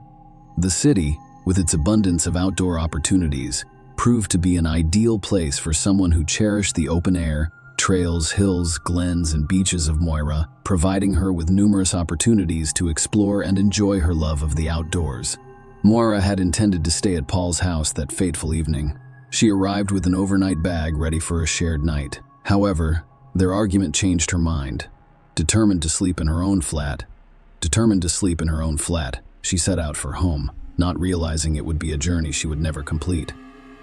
On the morning of May 29, 2008, a grim discovery was made in Glasgow's Queen's Park. A park ranger discovered a lifeless woman's body concealed behind a privet hedge. The tragic scene was nothing short of terrifying. The woman lay face down in the bushes, her lower body exposed, wearing only a pair of socks. Her jacket and bra had been torn, and her trousers were discarded between her legs. Moira's name and personal information were discovered nearby, leading the police to her apartment. To their dismay, there was no sign of Moira at home. They were concerned that the lifeless body they discovered could be hers. The authorities took immediate action and contacted Moira's parents, Beatrice, and Hubert Hugh Jones, who lived in Weston, Staffordshire. The agonizing message they delivered was that they believed Moira's body had been discovered, but they couldn't be certain. They needed the bereaved parents to identify their daughter with heavy hearts and unfathomable grief. Beatrice and Hubert Hugh Jones made the somber trip to Glasgow. Their worst fears were confirmed when they saw the lifeless body. It was Moira, their beloved daughter. The unimaginable had become a harsh and cruel reality. Moira not only died tragically, but she also suffered the most horrifying fate. She was raped and beaten to death. Moira's younger brother, Grant, who lives all the way in Perth, Australia, received heartbreaking news of his sister's tragic death. He boarded the next available flight back to the United Kingdom, driven by a desire to be with his family during this extremely difficult time. As the investigation into Moira Jones's murder continued, the police faced a perplexing challenge. They had positively identified Moira, but her assailant remained unknown, elusive and unidentified. DNA evidence found on the lawyer's body had definitively ruled out her boyfriend, Paul, as a suspect. Nonetheless, the DNA profile obtained from the crime scene did not match anyone in the United Kingdom's extensive database. In their search for answers, the police cast a wide net, investigating the activities of 22 registered sex offenders living in the area and conducting interviews. They also spoke with people who had committed crimes near the park and underage drinkers who were known to frequent the area. Unfortunately, none of these conversations resulted in significant progress in the case. However, the investigators were able to piece together a timeline of events and obtain crucial CCTV footage showing a man in Moira's company. This unidentified man became the focus of the investigation, and police were eager to find and question him. The investigation's turning point occurred during door-to-door inquiries. When the police spoke with a woman named Lucy Pechlova, her information would prove to be the key to unraveling the mystery surrounding Moira Jones' tragic death. Lucy's account to the police revealed the presence of a man named Marek Harkar, a 6'3" old former Slovakian soldier. Lucy and Marek previously worked together in Liverpool in 2007. Marek arrived in Glasgow on May 18, 2008. When he needed a place to stay, Lucy offered him her bed on Queens Drive. Marek's visit to Lucy's house, however, was not productive. Although he was supposed to be job hunting, he instead drank heavily and watched explicit videos. Marek left the bedside around 10 p.m. On May 28, allegedly drunk, and informed Lucy that he was going out to find a lady of easy virtue. Marek returned to the bedside around 3:15 a.m. According to Lucy, he looked different the next morning and appeared to be afraid of something. Surprisingly, Marek left the bedside on June 1, abandoning all of his belongings without warning. Later investigations revealed that Marek flew to the Czech Republic and then traveled by bus to Slovakia. Lucy handed over Marek's possessions to the police, who conducted DNA testing and discovered a crucial link to the crime, marking a significant breakthrough in the case. Marek's black leather jacket was discovered to contain traces of Morris blood, providing compelling evidence with significant implications for the ongoing investigation. Marek Harker's arrest and extradition to the United Kingdom marks a significant development in the Moira Jones case. He faced a number of serious charges, including murder, rape, and robbery, and his trial began on March 12, 2009, in Glasgow. Throughout the proceedings, Marek maintained a not guilty plea to all charges. The court heard that Marek arrived in the United Kingdom in 2007. Morris had been in Glasgow for only 10 days when he was tragically murdered. The prosecution's case centered on Marek as the perpetrator. They presented a compelling story, alleging that on the night of May 28, Moira was on her way home from her boyfriend's house. But Marek had completely different plans. He had been drinking heavily, including beer and vodka, and was overheard saying he was going out to find a woman. Moira returned to her flat, where she had originally planned to spend the night, carrying a large black overnight bag and parking her car about 60 yards away near Queen's Park, according to the prosecution. It was approximately 11:30 p.m. The prosecution claimed that at this point, Marek approached Moira and forced her to walk along a path with him. CCTV footage obtained from a passing first bus captured two people crossing Langside Road and walking along the perimeter of Queen's Park, providing crucial evidence. The jury noticed a stark difference in height and stature between the two figures in the footage. Moira, who stood only 5 feet, 4 inches tall and weighed less than 9 stone, appeared much smaller than the man accompanying her. The prosecution claimed that the towering figure was Marek, who, at 6 feet 3 inches and a kickboxing enthusiast, had a significant physical advantage over Moira. The prosecution also outlined the written Marek allegedly forced Moirato to accompany a witness who reported seeing a man and a woman near a holly bush near the tennis courts, where 6 buttons from the wire top and a cigarette buttock bearing Marek's DNA were found.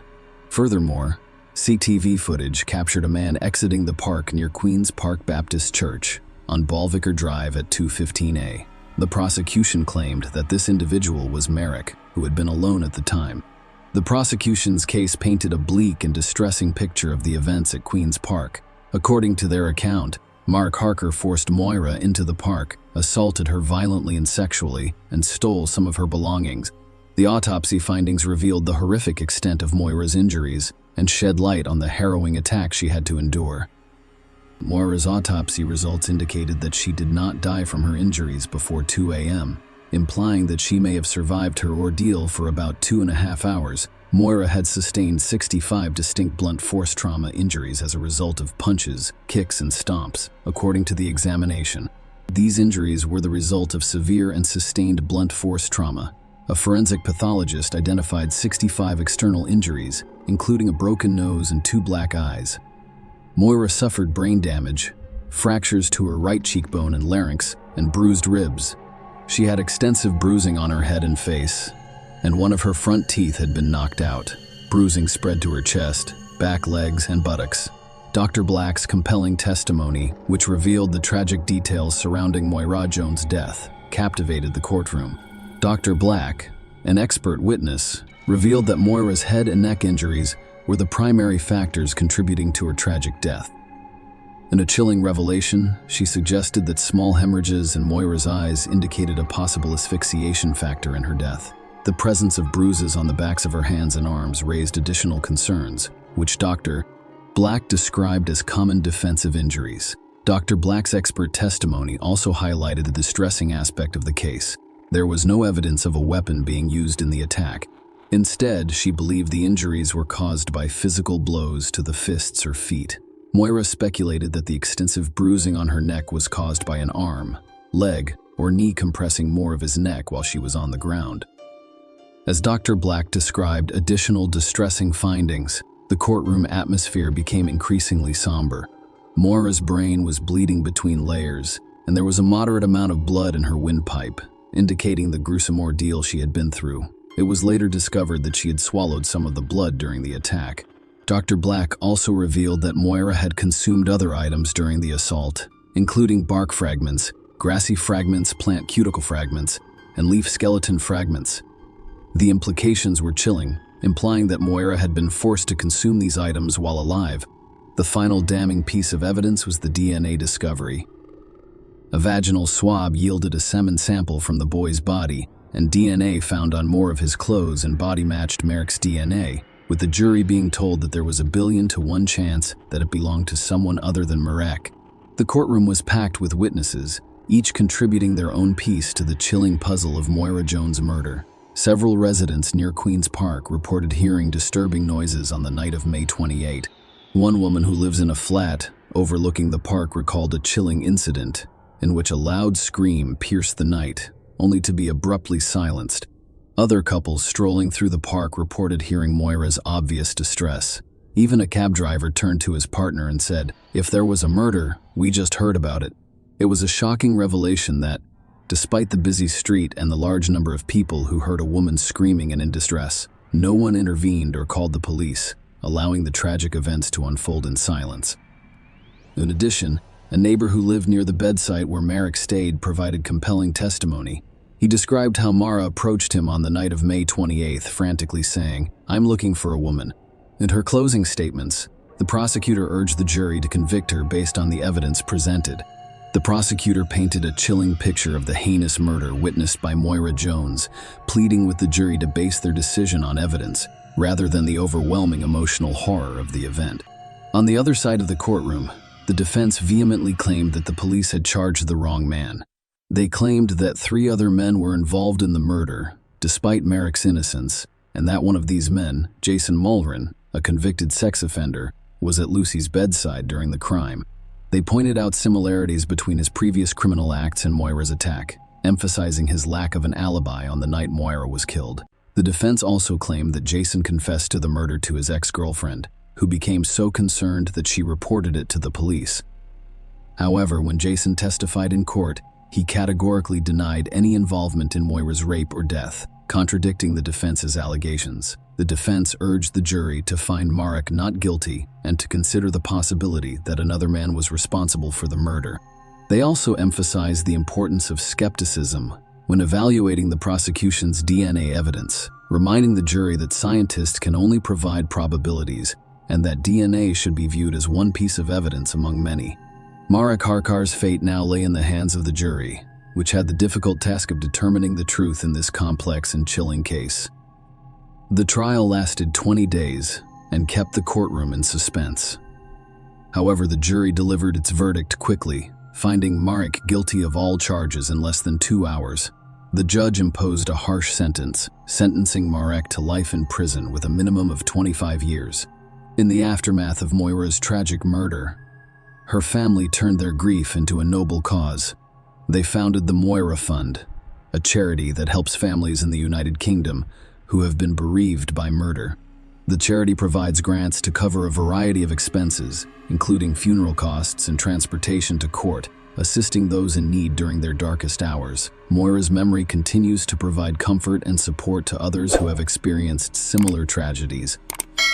Share your opinion with us in the comments and subscribe to the channel for more.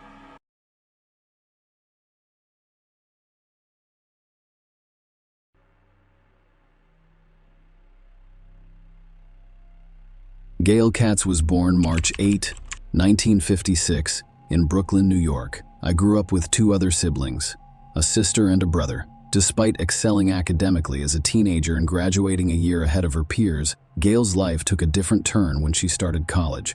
Instead of focusing on her academic success, she became involved in a partying lifestyle, which led to her decision to drop out. This decision deeply disappointed her conservative parents, who held traditional beliefs about life. They believed Gail's only chance for a successful future was to marry a wealthy man. Gail's mother, who worked in the hospital emergency department, strongly encouraged her to pursue a doctor as a life partner, but Gail refused, preferring socializing and dating over a committed relationship. Gail eventually lost control of her life, dealing with depression and attempting suicide several times. Despite her family's initial surprise, Gail introduced them to a man named Robert Birnbaum, who they had met through mutual friends. Dr. Birnbaum, a young and promising individual, seemed to be the perfect match for Gail and her family. Coming from a successful cardiologist father, he pursued a career in medicine and completed his plastic surgery residency at Brooklyn Maimonides Medical Center. Aside from his impressive educational background, Robert had charm, linguistic skills, and a passion for skiing. But his greatest passion was aviation. He had a pilot's license and frequently planned romantic airborne dates for Gail. She enjoyed these adventures, and he appreciated her genuine interest in his hobbies. As a result, their bond grew rapidly, ultimately leading to their marriage. However, like many love stories, theirs did not end happily ever after. On July 7, 1985, a Sunday, Robert Birnbaum arrived alone at his sister's home in Montclair, New Jersey, USA, around 6:30 p.m. It was his nephew's birthday, and his sister had organized a celebration for him.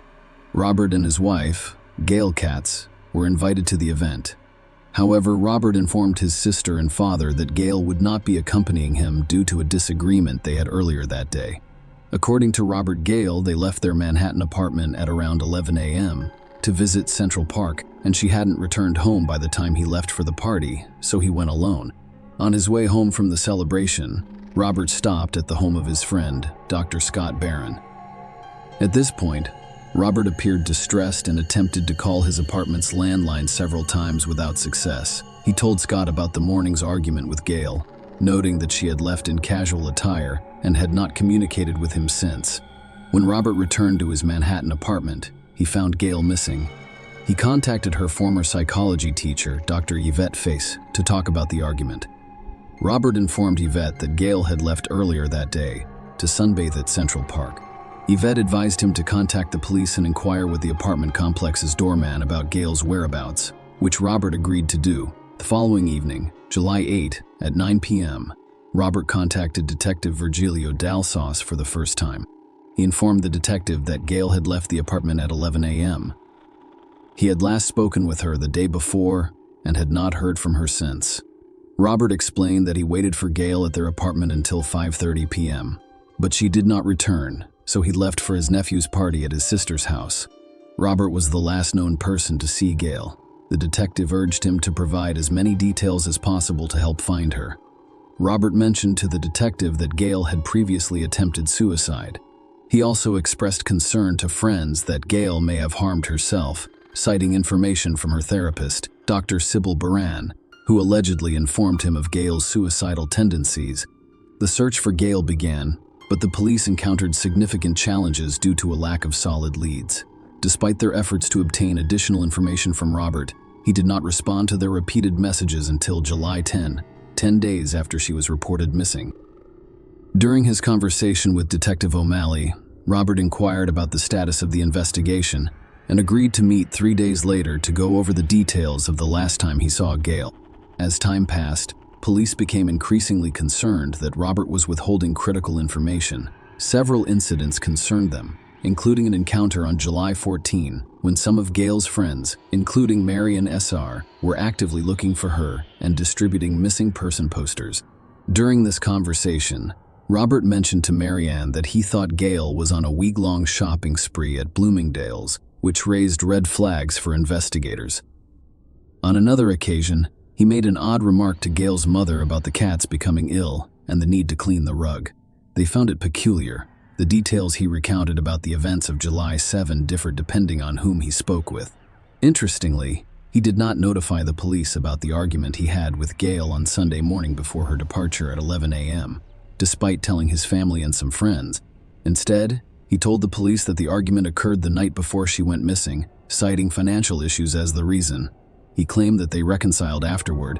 He even mentioned a romantic dinner he prepared for Gail when they returned to their apartment on July 6, stating that she went to Central Park the next morning at 11 a.m. Despite repeated questioning by police to ensure he disclosed all events of July 7, he maintained that he remained in the apartment until leaving for the party at 5:30 p.m. This contradicted what he told Gail's friends, who claimed he searched for her in Central Park between 11 a.m. and 5:30 p.m., even after claiming to have found her towel and suntan oil. Despite the importance of this information in Gail's disappearance, he did not inform the police. Robert informed the detective that he had spoken with the doorman at their apartment complex, who remembered seeing Gail leave around 11 a.m. However, I will not be returning. However, when confronted by the police, the doorman claimed he had not seen Robert or Gail that day. Furthermore, when Detective Dalzis requested a search of Gail's apartment in July following her initial disappearance report, Robert only responded on September 12 and allowed entry on September 30. However, due to limitations, the police were not permitted to search for blood or hair samples. As suspicions grew about Robert's possible involvement in Gail's disappearance, police investigated their marriage and discovered a far from perfect relationship, described as toxic by acquaintances. The relationship was not always turbulent. They met in the early 1980s while Gail was a college student and Robert was a surgical resident in Manhattan. Robert initially went to great lengths to impress Gail, demonstrating his skills as a pilot and his fluency in multiple languages, which appeared romantic. The relationship was initially described as magical. However, things changed, and they began arguing more frequently in the months preceding Gail's disappearance. Gail's sister, Elaine Katz, told the police that she witnessed Robert forcefully feeding Gail food at a restaurant, which deeply disturbed her. This was only one of several concerning incidents discovered by the police. Both friends and family described Robert as controlling, and Gail confided in a neighbor that she was uncomfortable at home. Gail had previously filed a police report alleging that Robert choked her unconscious after catching her smoking on the balcony. Although Gail stayed with Robert after he agreed to see a psychiatrist, the psychiatrist later sent her a letter warning her that Robert could be a serious threat to her life. Gail had begun a new relationship and decided to leave shortly before her disappearance was reported. Robert told a friend that she planned to inform him of her decision to leave and file for divorce on July 7. She also stated that if Robert refused to cooperate and agreed to a settlement, she would reveal the letter she received from his psychiatrist warning her about the potential danger he posed, possibly even showing it to his colleagues. The police concluded that the accumulation of circumstantial evidence pointed to Robert's involvement in Gail's disappearance. However, a significant obstacle remained. Gail had yet to be found. The search for Gail continued as her family and friends worked to uncover the truth about her appearance. However, Robert seemed unconcerned. He spent a lot of time in the Hamptons, attending parties and developing relationships with other women. In September 1985, a woman named Dr. Roberta Karnofsky moved in with him at their marital home, and they were together for about a year. Despite ongoing efforts, no trace of Gail could be found, and no arrests were made. Although no arrests had been made, Chief Investigator Detective Andy Rosenzweig was still conducting an active and ongoing investigation into Gail's disappearance. Detective Rosenzweig revisited the evidence, aware of Robert's love of flying and his license as a pilot, and focused on checking flight logs at the New Jersey airport. It was known that Robert frequently rented planes. An investigation into the records revealed that on July 7, 1985, at 4:30 p.m., he rented a Cessna 172 plane from Caldwell Airport in Fairfield, New Jersey, and returned it after 1 hour and 56 minutes. However, Robert had changed the date on his own flight log to the next day, July 8. Detective Rosenzweig's discovery sparked concerns. Why did Robert try to conceal the flight? Detective Rosenzweig suspected Robert of killing Gail and disposing of her body in the Atlantic Ocean. Robert's flight record showed that he had enough time to fly 165 miles across a portion of the ocean. However, without Gail's body, the district attorney's office believed there was insufficient evidence to secure a conviction. For years, after Gail went missing in May 1989, a torso washed up on Staten Island. At the time, DNA testing was not available. Instead, an X-ray technician compared an old chest X-ray to the torso and determined it belonged to Gail. The torso was released to Gail's family, who held a funeral service for her. Despite this identification, no charges were filed, and Robert moved to Las Vegas, where he established a successful plastic surgery practice, continued to date, and became well known in the community. He married Janet Sally in 1996, and the couple later moved to North Dakota, where they have a daughter. Despite Robert's apparent departure, Detective Rosenzweig was haunted by the unsolved case of Gail's disappearance and decided to reopen it a decade later when forensic DNA analysis was available. With Gail's family's permission, the torso was exhumed for testing, which eventually revealed that it did not belong to Gail. Despite the absence of Gail's body, the police and DAs believed they had enough evidence to arrest and charge Robert with second-degree murder. Robert pleaded not guilty to the charges. The case against Robert was based solely on circumstantial evidence. No eyewitnesses, forensic evidence, confessions, or bodies were present. Nonetheless, the prosecution claimed that, despite the circumstantial nature of the evidence, it clearly pointed to one conclusion. They contended that Roberts murdered Gail in their apartment after learning of her intention to leave him. According to police, Robert spent hours dismembering Gail's body before flying it over the ocean between Montauk Point, New York, and Cape May, New Jersey. The prosecution's task was to persuade the jury that Robert could dispose of the body while piloting the plane, claiming that he acted alone. To support their argument, they presented 4 expert witnesses as well as a video demonstrating how such an act could be accomplished. The jury heard testimony from 4 expert witnesses: New York City's chief medical examiner, an experienced New York City police pilot and aviation safety inspector, and an airline transport pilot flight instructor and flight test examiner. They claimed that Robert, a surgical resident and pilot, could easily dismember a body the size of Gail's 5 feet, 3 inches, and 110 pounds in 10 minutes. They also testified that he could pack her dismembered limbs into a flight bag and transport them through an unmonitored rear exit of his apartment building before walking 2 blocks to his car and noticing. The experts also stated that Robert could load the flight bag onto the Cessna 172 plane without being detected and fly it over the Atlantic Ocean to dispose of the Scales' remains. They noticed that the rented plane was relatively simple to operate. The prosecution presented evidence of motive to the jury, revealing Gail's affair and desire to leave Robert. She had made plans, borrowed money, and was determined to leave on July 7. The court learned that Robert did not notify anyone, including his family, of his flying activities on that day. The altered flight log was presented as evidence that he flew the next day. However, the court was informed of the tumultuous nature of Robert and Gail's relationship, including allegations of domestic violence.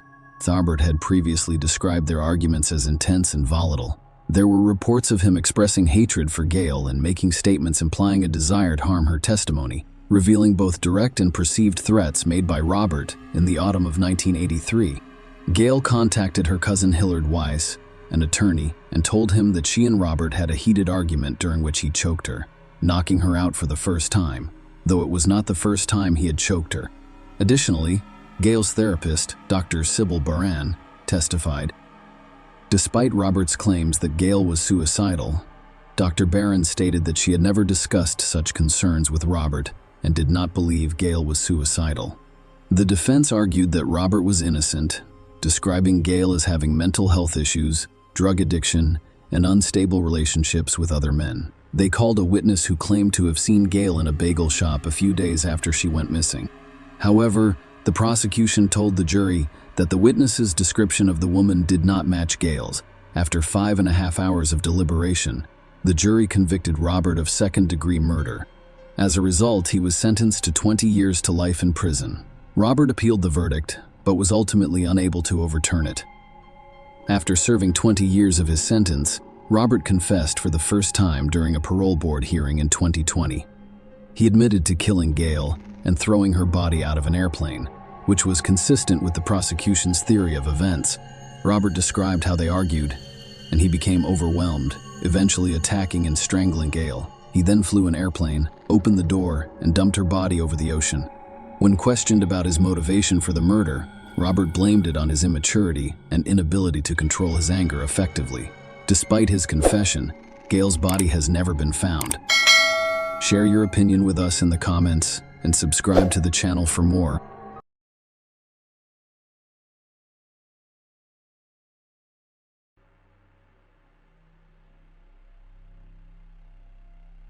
The Irene Cortez case, a tragic accident or a planned murder of a mother of many.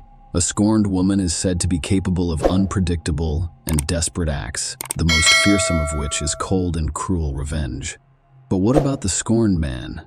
Many people believe that an offended man will either resort to physical violence, drown his sorrows in alcohol, or combine the two. Men, on the other hand, tend to hold fewer grudges and can be more inventive when it comes to vengeance. The case of Irene Cortez, a Spanish citizen who died mysteriously during a trip to Colombia, is complex and ambiguous. While her assailants were apprehended, convicted, and are currently serving lengthy sentences, the deceased woman's family claims the true perpetrator is still at large and portraying himself as a victim. Let us begin by delving into this complex story and determining whether a third party was involved or if the murder was unintentional.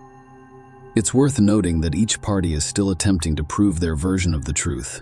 Who was Irene Cortez?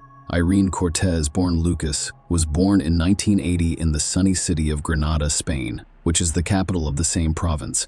She grew up in a wealthy family with a brother and sister. Her parents operated a small but profitable business. According to some reports, her father died young, but her mother, Maria Lucas, took over the business, expanded it, and made sure her children had everything they needed.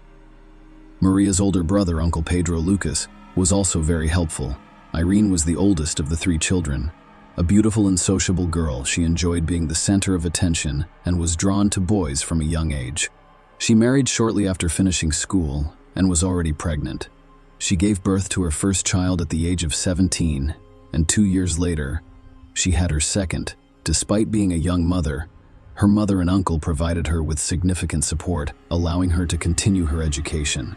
Irene relocated to Malaga, a resort city, with her husband and 2 children in early 2000. She opened an entertainment venue, which quickly became popular and profitable.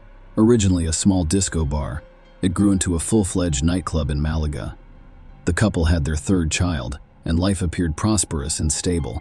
At the age of 25, Irene's husband was arrested and sentenced to 5 years in prison for trafficking illegal substances. Tragically, he died in prison under mysterious circumstances. Irene was solely responsible for raising her children. Irene was determined to persevere after witnessing her mother raising 3 children on her own. She ran her business successfully, made good money, and had big plans for the future. Relationship with Farid Linus Ariza. Farid Linus Ariza, a native of Barranquilla, Colombia, was born in 1976. He grew up in a large, impoverished family as the youngest of 6 siblings. His parents divorced in the early 1990s when he was still a teenager. His older siblings had become self-sufficient by then, so Farid remained with his mother. Farid moved to Spain with his elderly mother in 2001 at the age of 25 in search of a better life. They settled in Malaga, and Farid worked any job he could to support himself and his mother. In 2005, he began working as a waiter at a nightclub owned by Irene. Irene immediately recognized Farid's dedication and dependability. She was also attracted to him, and Farid did his best to please her. Irene's husband was incarcerated at the time, and she had planned to file for divorce, but was unable to do so before his untimely death. Irene and Farid's employee relationship quickly developed into romance. Farid was not put off by Irene's 3 children from previous relationships, nor was Irene concerned about Farid's humble background as a waiter whose salary she paid. Within months of starting their relationship, the couple decided to live together. They moved into Irene's spacious apartment, and soon after, Irene became pregnant with Farid's child. They had 2 children together. It's unclear whether they were legally married, but Irene retained her first husband's surname, while Farid's children took the surname Linus Ariza. Surname: imprisonment and infidelity. In 2009, Irene's past appeared to repeat itself. Farid, like her first husband, was arrested for distributing illegal substances and sentenced to prison. Irene was once again left alone, but this time with 5 children. Farid was sentenced to 3 years, but served only 1.5, being released early due to good behavior and cooperation with the investigation. However, shortly after Farid's imprisonment, Irene found solace in the arms of another man and lived with him for 1.5 years. Farid learned of her infidelity only after he was released. Understandably enraged, he threatened Irene and her lover and nearly assaulted the man, narrowly avoiding another legal scuffle. They eventually reached a peaceful resolution to the situation. Farid forgave Irene for the sake of their children, and they resumed their relationship as if the imprisonment and infidelity had never happened. Irene's relatives were always skeptical of Farid. Her mother and uncle disapproved of their relationship, believing Farid was only interested in Irene's money. Furthermore, Iran's older children from her first marriage rejected Farid, whereas the youngest, whom Farid had raised since the child was 2, saw him as a father figure. A fateful trip to Colombia. Farid, Irene's husband, expressed a desire to return to Colombia due to his father's serious illness in early 2011. According to reports, Farid's estranged father has been diagnosed with advanced cancer, and his sister in Barranquilla informed him of the dire situation. Irene, who had long wanted to visit Farid's homeland, agreed to accompany him. She was excited to meet Farid's father, whom she had never met before, as well as participate in the legendary Barranquilla Carnival, which takes place in late February. Furthermore, Irene, who had not taken a vacation in years, due to her commitment to her job and raising her 5 children, saw this trip as an opportunity for a much-needed break. The couple planned a 10-day trip across the ocean, with Irene's mother and younger sister agreeing to look after her children during this time. Despite her mother Maria Lucas's attempts to dissuade her from the journey due to a bad omen, Irene ignored her fears. At the same time, the family was experiencing financial difficulties due to a seasonal downturn in their business. Despite this, Irene had personal savings of $3,000 in cash hidden at home, but on the eve of their trip, she discovered the money had mysteriously vanished, nearly derailing their plans. Irene quickly borrowed the money from her uncle and close friends. She also reserved their flight tickets in a hotel in the city center, thoroughly preparing for what would tragically be her final journey. Mysterious murder. On February 27th of 2011, the couple arrived in Colombia. The flight was uneventful, and they immediately checked into their hotel. Irene called home to reassure her mom. However, 2 days later, Farid informed Irene's eldest son, 14, that his mother had died. Farid initially claimed an accident, but it was later discovered that Irene was murdered during a robbery at a Barranquilla entertainment venue. The case quickly became a major headline in Colombia. The story was that Irene, a Spanish tourist, was murdered by robbers who fled the scene, sparking a citywide police manhunt. However, the circumstances surrounding the robbery and murder appeared unusual and suspicious. The attackers did not appear to be attempting to steal anything. Instead, they shot Irene in the heart and fled quickly.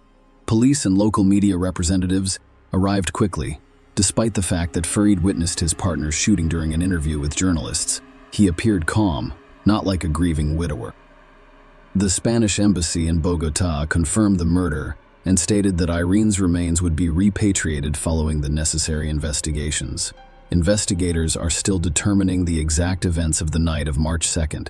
In the meantime, authorities are actively pursuing the perpetrators of this senseless crime. Surveillance footage. The case of Irene Cortez's mysterious death appeared to be gaining clarity. After reviewing surveillance footage from cameras installed at the murder scene on March 1st, Irene and her partner, Farid Alinas Ariza, had arranged to meet Farid's brother, sister, and their spouses. The 6-person group attended the carnival, walked around town, and then went to a local bar for dinner and entertainment, as suggested by Farid. By 1 a.m., Irene, Farid, and his relatives were the only customers at the bar, according to surveillance footage. Around 2 a.m., 2 young men sitting away from the crowd entered the bar. They didn't order anything and didn't appear to be comfortable, which drew the bar manager's attention due to their suspicious behavior. Furthermore, their young appearance prompted the manager to inquire as to their legal age. The young men refused to show their IDs, and when asked to leave, one of them pulled out a gun and pointed it at the manager. His accomplice produced a knife, but quickly retreated out of the camera's view. The armed assailant pushed the manager aside and approached Irene's table, announcing the robbery and demanding mobile phones and cash. His knife-wielding partner reappeared, presumably to collect valuables, while the gunman continued to threaten the group. However, he did not have the opportunity to act, confronting Irene. The gunman instructed Farid to stand for a pocket search. As Irene reached for her purse, the assailant lunged at her while holding the gun. As he grabbed the purse, he fired a shot that struck Irene directly in the chest. She collapsed on the floor as the assailants fled without taking anything. Farid and his brother pursued them while his sister attempted to stop Irene's bleeding and his brother's wife requested emergency assistance. Unfortunately, the criminals were too quick to apprehend. The men returned to the bar and attempted to help Irene, but it was too late. Emergency personnel arrived quickly, but Irene died from her injuries en route to the hospital, leaving behind a perplexing case and a bereaved family. The manhunt for the perpetrators, arrest and trial. Following the robbery and homicide that claimed Irene Cortez's life, law enforcement deployed all available resources. The city was teeming with tourists for the carnival, so ensuring their safety was critical. A reward of $10 million, or approximately $3,500, was announced for information leading to the culprits. The first suspect, gunman Brian Dario, was apprehended the following day. He promptly implicated his accomplice, Juan Carlos. Juan, 18, surrendered to authorities, hoping for leniency. During interrogation, Dario claimed that dire financial straits, debts, and a sick child in need of costly treatment drove him to commit the crime, which his relatives later confirmed. He insisted that Irene's shooting was unintentional, occurring while attempting to steal her purse. Juan Carlos claimed he was an unwitting participant. He claimed Brian did not reveal his plans, but rather requested backup in a job for which he claimed to have only a small knife for intimidation, not harm, and fled the scene when he realized Brian's intentions. However, surveillance footage contradicted his claims, revealing that he returned to Brian with both perpetrators in custody and their confessions. With prison sentences looming, the court found Dario guilty of robbery and homicide in aggravating circumstances and sentenced him to 23 years. Carlos was sentenced to 17 years for complicity in these crimes. Farid is accused, and new details about the crime have emerged. The family of the deceased woman accused Farid of orchestrating his wife's murder from the start of the investigation. Irene's mother and uncle hired a detective to conduct an independent investigation, gathering additional materials and evidence to hold the man accountable and prove his role in the crime. Starting with the previously mentioned disappearance of Year 3000 from Cortez's hiding place. According to Maria Lucas, Farid was the only one who knew about the money and could have discreetly taken it. The woman told her daughter about this from the start, but she refused to listen. Now, she believed her son-in-law used the money to pay Dario to murder his wife. Another compelling argument was the man's father's fabricated illness, which he was eager to see. The elderly parent was not diagnosed with cancer, and he appeared to be in good health for his age. Farid made up this story, which served as the main pretext for the trip to Colombia. Furthermore, it was Linus Arizo who initiated the visit to that fateful establishment. Furthermore, he insisted on continuing the feast late into the night, when all of the other visitors had left and their company was alone in the hall. Furthermore, the detective conducted a detailed analysis of the camera recordings, assessing what was going on and drawing his own conclusions. He noticed that the criminals behaved strangely. Juan was obviously terrified, and he most likely had no idea what was happening. While Brian approached, the company approached Farid and raised him without directly threatening him with a gun. It appeared that the men knew each other and acted together. Then Farid moved strangely behind Irene, who was sitting at the table, and reached into her bag for her wallet. The criminal with the gun stared at the man, as if waiting for a signal. It's unclear whether he received any kind of sign when the victim and her husband returned to the camera after the shot. The man chased the killer, but the expert believes he intentionally let him escape. However, the latter statement may be considered controversial because Brian was armed and Farid could reasonably fear for his life. The man's behavior was also called into question. After his chosen one was declared dead, he willingly gave interviews to the arriving correspondents, discussing the details of what happened while remaining composed and not appearing upset or depressed. Another important question is why, after the tragedy, Linus Ariza called her 14-year-old son rather than Irene's mother, uncle, or any other adult relative. According to Maria Lucas, he intended to personally inflict pain on the teenager, punishing him for failing to recognize the stepfather's authority and treating him disrespectfully.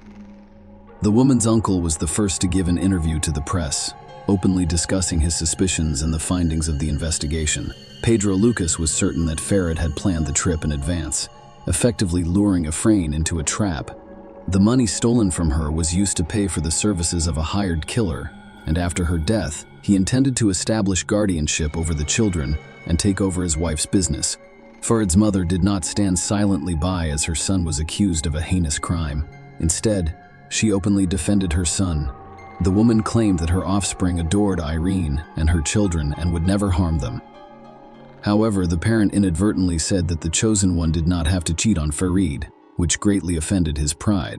In addition, an unpleasant detail emerged about Linus Ariza leaving Spain on fake documents because he was not permitted to leave the country after being released from prison on parole. The man denied this information, claiming that he left legally and Irene served as his guarantor. Funeral without the widower. Irene's body was returned to her native Spain 12 days after the tragedy occurred. The funeral was held with a closed casket because the remains had begun to decompose after such a long time. Hundreds attended the funeral. Family, friends, neighbors, and even those who didn't know Cortez but had heard the moving story wanted to send their condolences to the family.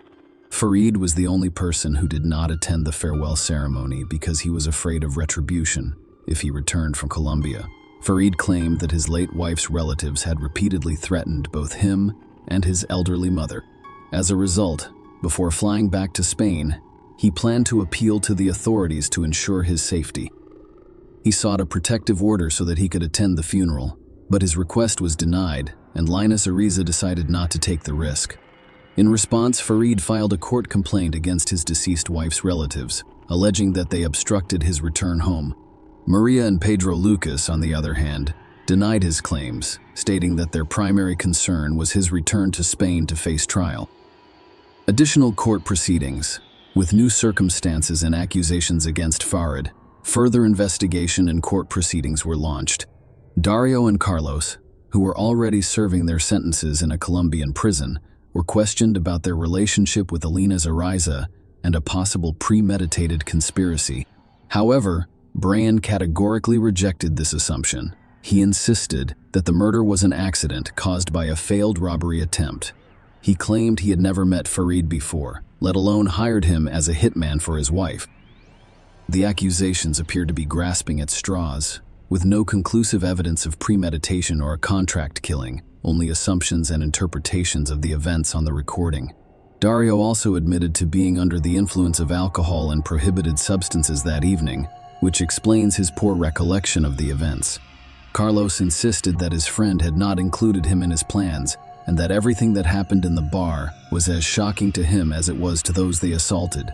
Juan appeared to be telling the truth, but Brian's statement about who fired the fatal shot raised some doubts. Consider this: he failed to commit the robbery, was imprisoned, and his sick child received the necessary expensive treatment. Brian claimed that when kind-hearted people discovered his motivation, they helped him.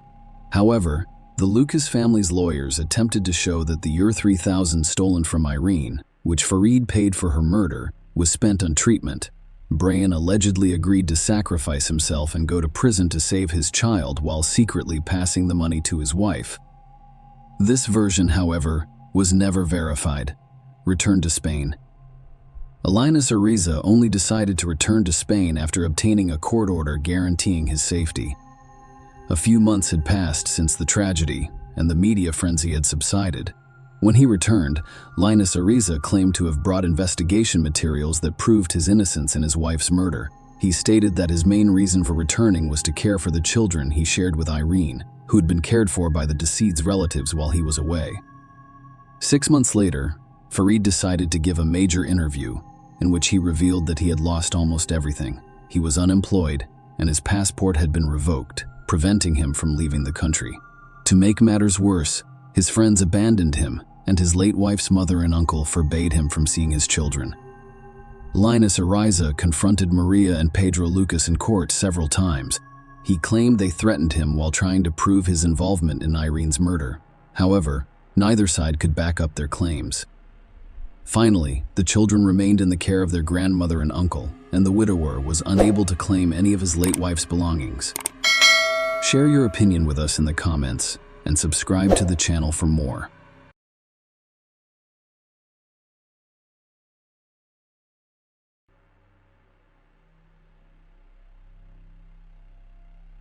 Toni Jill Bertolet Henthorne, the daughter of Bob and Yvonne Bertolet, was born on January 10, 1962 in Jackson, Mississippi. After graduating from Trinity High School in 1980, she earned honors and magna cum laude status at the University of Mississippi Medical School in 1988.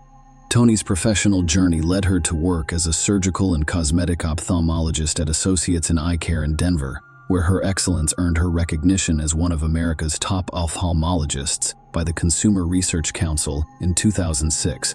Toni was an active member of her community outside of medicine, attending and teaching Sunday school at Cherry Hills Community Church. Toni was not only an accomplished pianist, but also had a lovely voice and sang in several church choirs. Her dedication to her faith was evident in her insightful contributions to God.org, where she shared her Christian perspectives on a regular basis. Harold and Toni Henthorne met online in 1999 and married after just 9 months. Despite her successful career as an eye surgeon, Toni's main goal was to have a happy marriage and family. This ambition appeared to come true when she met Harold, who presented himself as a wealthy entrepreneur involved in fundraising for educational institutions and churches. Harold persuaded Toni to move to Colorado from Jackson, Mississippi during their meeting. Despite the difficulties of leaving her family and friends in Mississippi, Toni is excited about starting a new life with her husband. Their family culminated in 2005 with the birth of their daughter Haley on September 29, 2012. Toni Henthorne and her husband Harold Henthorne went hiking in Colorado's Rocky Mountain National Park on Saturday to celebrate their 12th wedding anniversary. Just before 3:30 p.m., they deviated from the trail and ate lunch atop a picturesque cliff. By 4:45 p.m., they discovered a cliff beneath their lunch spot after deviating from the designated trail. Toni tragically fell 130 feet from the same steep cliff in less than half an hour at 5:54 p.m. Harold called 911, almost 45 minutes later, to report the incident. He told the authorities that it took him 15 minutes to reach Toni and another 30 minutes to assess and relocate her. During the 911 call, Harold mentioned their location near the mountain summit, expressed concern about Toni's weekend breathing and head injury, and asked for a helicopter. He later told another operator that he had started a fire in a rock enclosure and noticed a decrease in Toni's breathing, eventually confirming its cessation. Harold, guided by the operator, attempted chest compressions. Harold called 911 again and inquired about the arrival of assistance. The operator informed Harold that the ranger was calling for him, but Harold claimed he had not heard any calls.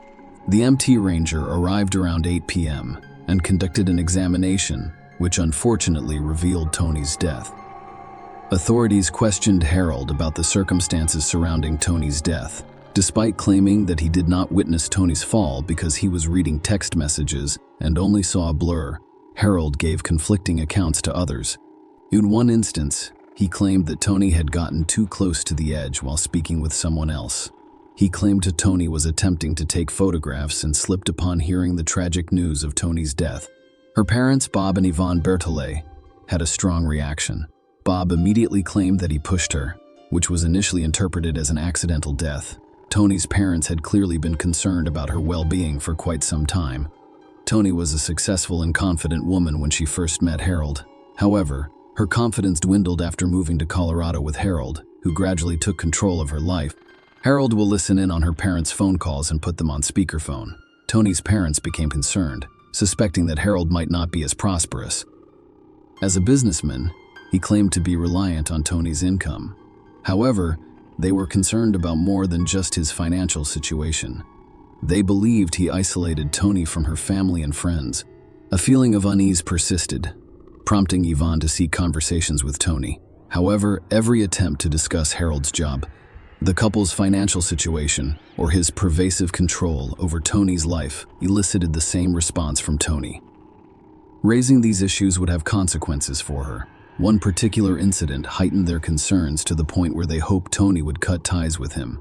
During their visits to Harold's cabin in West Denver, an alarming incident occurred.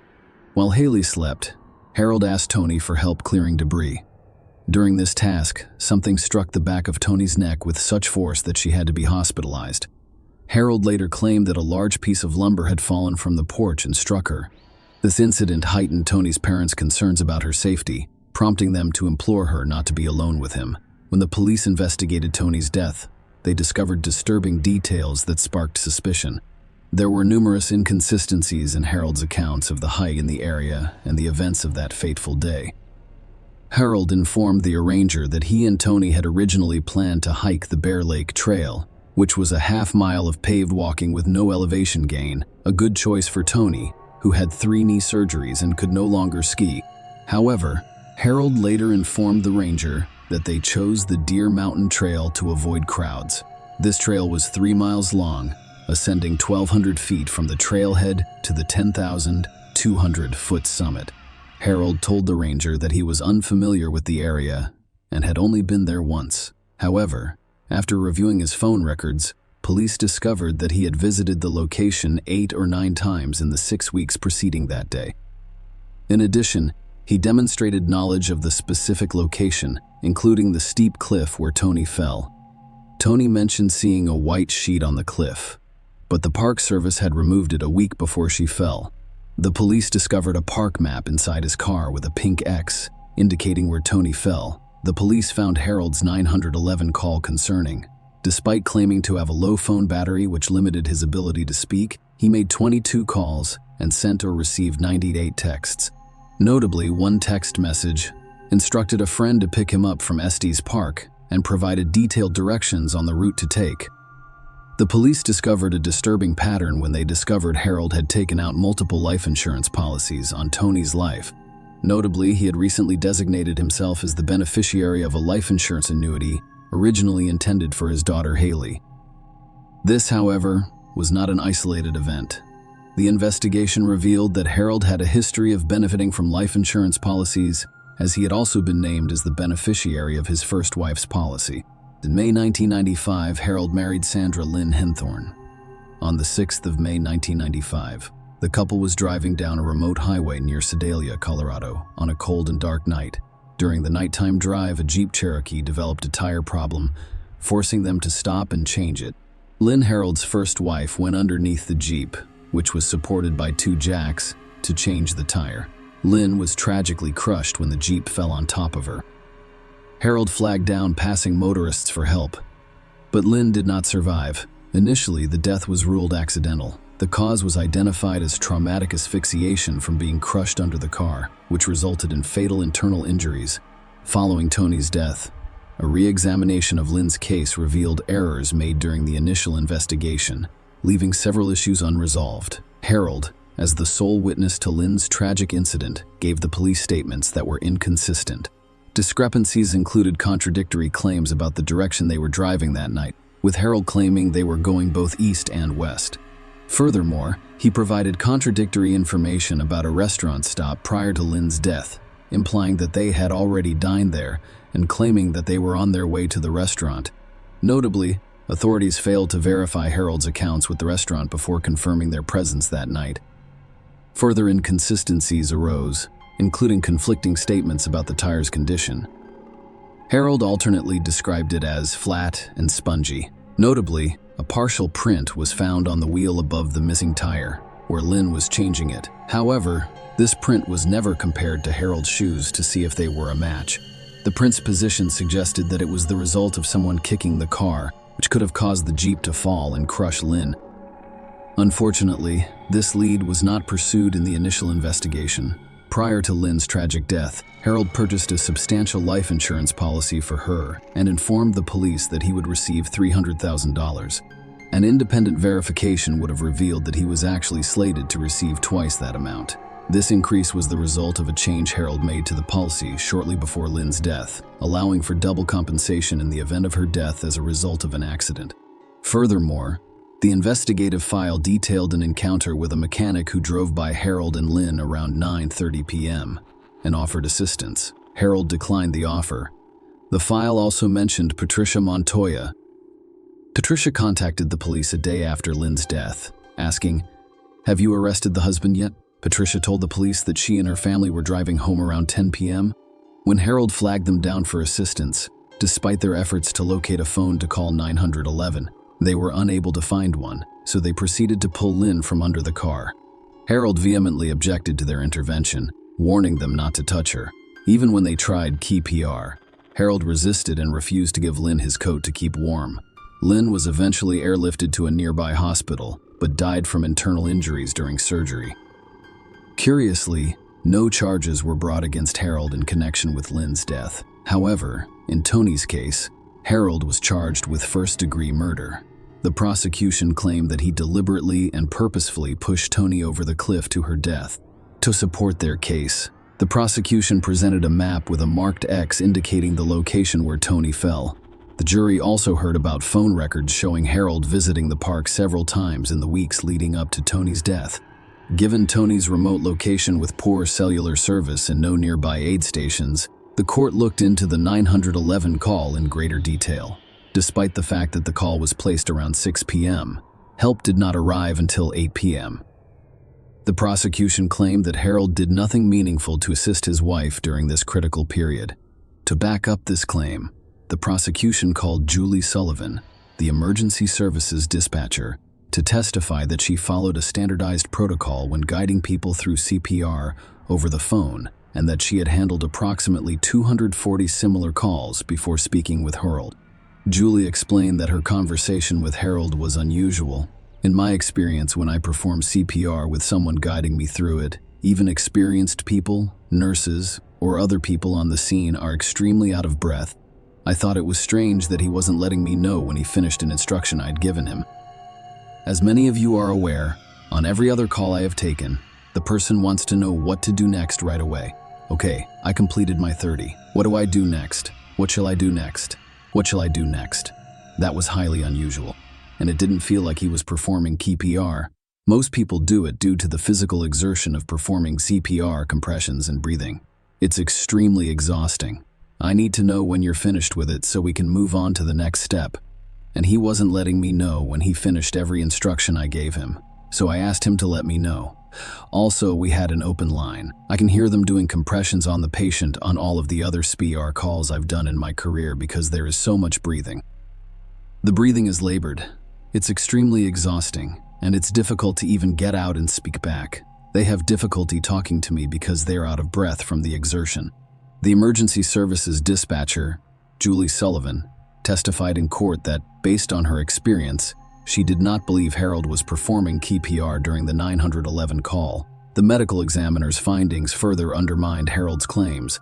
There were no signs of CPR-related abrasions, contusions, or anterior rib fractures. In fact, there was no evidence of any PR attempts. Tony's fall had been partially broken by a tree at the base of the cliff, causing her scalp and tissue to tear away from her skull. Tony's extensive injuries were detailed by the medical examiner, who discovered severe brain hemorrhaging, a fractured neck, blunt force trauma to the chest, abdomen and pelvis, broken ribs to form a chest, lacerations and bleeding in the liver and lungs, and pale skin, indicating significant blood loss. The prosecution presented the case to the jury, drawing parallels between Tony's death and the unusual circumstances surrounding Harold's first wife, Lynn.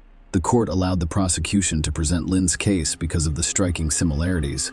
Following the same principle, the prosecution revealed the incident Tony described to her mother at Harold's cabin. The jury was shown another disturbing incident involving Tony that occurred in May 2011.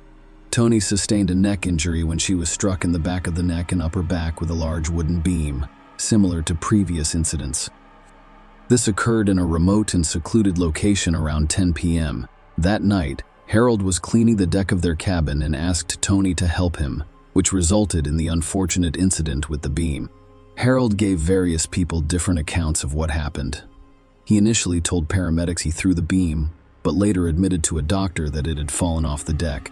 Another version was shared with a friend in which Harold claimed he dropped the beam on Tony after slipping from the ladder she was holding, adding to the complexity of the situation. A nurse's note in Tony's files indicated that she was beneath the deck when the beam fell. The prosecution based its case on a clear motive for financial gain from life insurance policies. Harold had 3 $1.05 million life insurance policies on Tony, as well as a $205,000 annuity, making him the beneficiary of more than $4.07 million when Tony died. Tony died a month earlier, in April 2011. Harold designated himself as the beneficiary of a $205,000 life insurance annuity purchased by Tony's parents for their granddaughter Haley.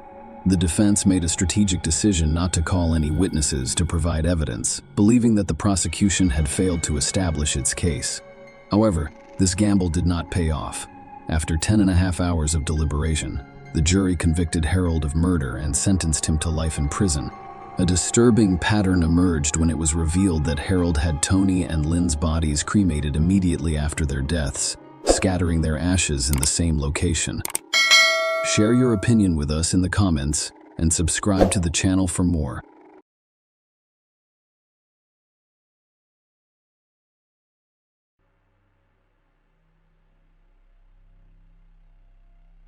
Today's story takes place in the small town of Sarasota, Florida, a resort town on the warm Gulf of Mexico where people felt safe until one day. It all begins with Carly's 11-year-old life, which, like any other child's, is full of events. The girl's parents divorced years ago, but she still loved both of them. Every weekend, she flew to New York to see her father. But Carly lived with her mother and stepfather. She was one of the most delightful children, kind and optimistic, and she always tried to convey her eternal optimism to those around her. She was this way because of her father. Carly had blonde hair, blue eyes, and an upturned nose. Friends, relatives, and others recognized her beauty and character. Everyone predicted that she would one day become a well-known model or actress. However, Carly's relatives and she were unaware that this would not occur. January 31, 2004, was an ordinary day. On her weekend, Carly decided to spend the night at a friend's house.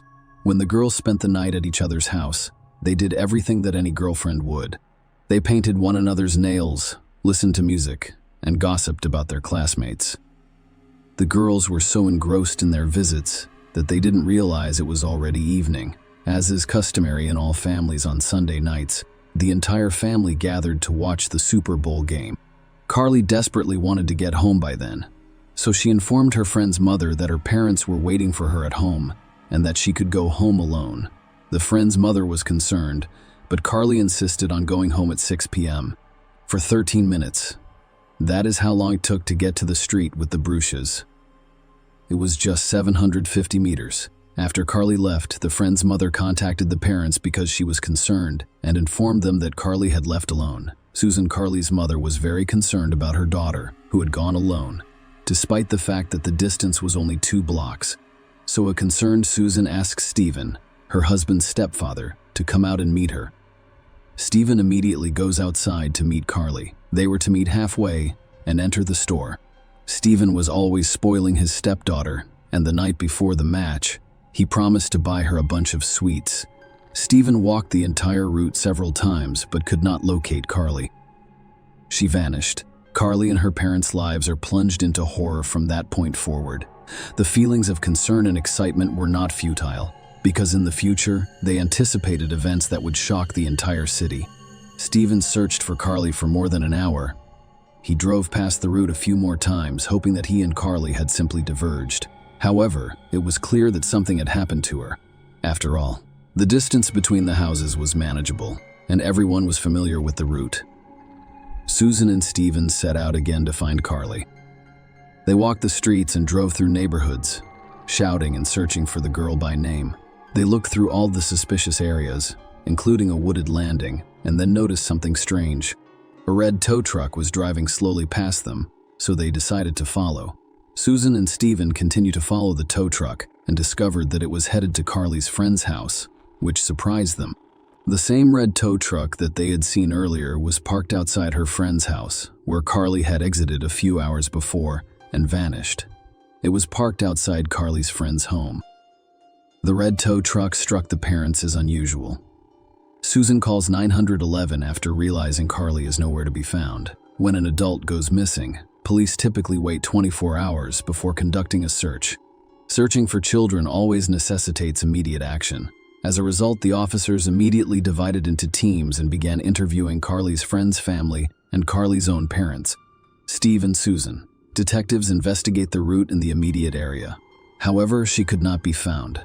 Stephen and Susan are desperate and have no idea what to do. During the search, friends of Carly's family can find flyers with a photo and the inscription "Missing Carly." on all of the city's walls and poles.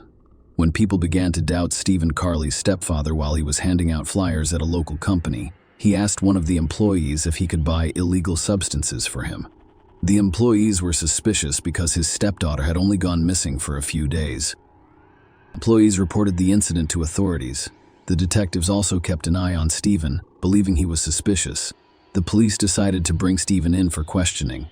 During the interrogation, Stephen stated that he had been with Susan at home the entire time, which she confirmed. Furthermore, while walking down the street to meet her from a friend, he was on the phone with Susan the entire time, as phone records show. Stephen reported that he did not find Carley despite walking her route for more than an hour. Stephen remained a suspect even after his alibi had been thoroughly investigated. However, Stephen remembered a suspicious red tow truck that he and Susan had seen the day it went missing. Its owner was Ron Shokit. Ron had been dating his friend Carley's mother for months. Stephen told police that he saw the truck driving slowly near a wooded area shortly after Carley's disappearance, and then stopping near Carley's friend's home. Investigators began testing that theory as well. They called Ron in for questioning. Ron stated that he had left for work before Carley did and had noticed nothing unusual. The police also tracked Ron's movements that day, checked his alibi, and ruled him out as a suspect because he was at work when Carley went missing, as confirmed by his employer and surveillance cameras. The day after Carley's disappearance, the police decided to contact Susan again. She claimed to the police officers that her daughter had never run away before, and she had no reason to believe Carley would have run away. However, the information provided by Carley's friends differed significantly from Susan's version. Carley's friend reported to the police that she had been extremely depressed and upset the day before. In her conversations, she expressed reluctance to return home, claiming that she had too many responsibilities. This new information prompted law enforcement officials to consider the possibility that Carley had left voluntarily. However, given her young age, investigators cannot completely rule out the abduction theory. In order to provide complete clarity, investigators have asked Susan to contact Carley's dentist and obtain dental records, which could be useful if identification is required. The next morning, police officers used police dogs to search for Carley. Susan and Stephen allowed the dog's canine handlers into their daughter's bedroom. The dogs sniffed the bedroom linens and the girl's clothes before picking up the trail. They followed Carley's planned route from her friend's house to her own. Carley's tracks led police to a car wash, where she apparently attempted to take a shortcut. The dogs lost track of Carley near the car wash's back entrance. Fortunately, the area was equipped with 2 cameras, one capturing cars closer to the entrance and the other capturing cars farther away. Unfortunately for the cops, there were some blind spots that remained hidden. Police recognized that if Carley was taken away by a criminal, it is unlikely that he did so under camera surveillance, but they sat down to examine the footage. The camera at the entrance did not record anything. Officers reviewed all footage from 6 p.m. There was no footage from 9 p.m. onward. However, a second camera in the far corner caught some interesting moments. At 6:20, 1 p.m., it captivated Carley. She walked with a calm stride toward the house. Carley wore the same red t-shirt and blue jeans, with her hair styled in a small bundle. Suddenly, a man appeared in the frame, white-skinned, stocky, of medium height, with dark hair and a unique tattoo on his forearm.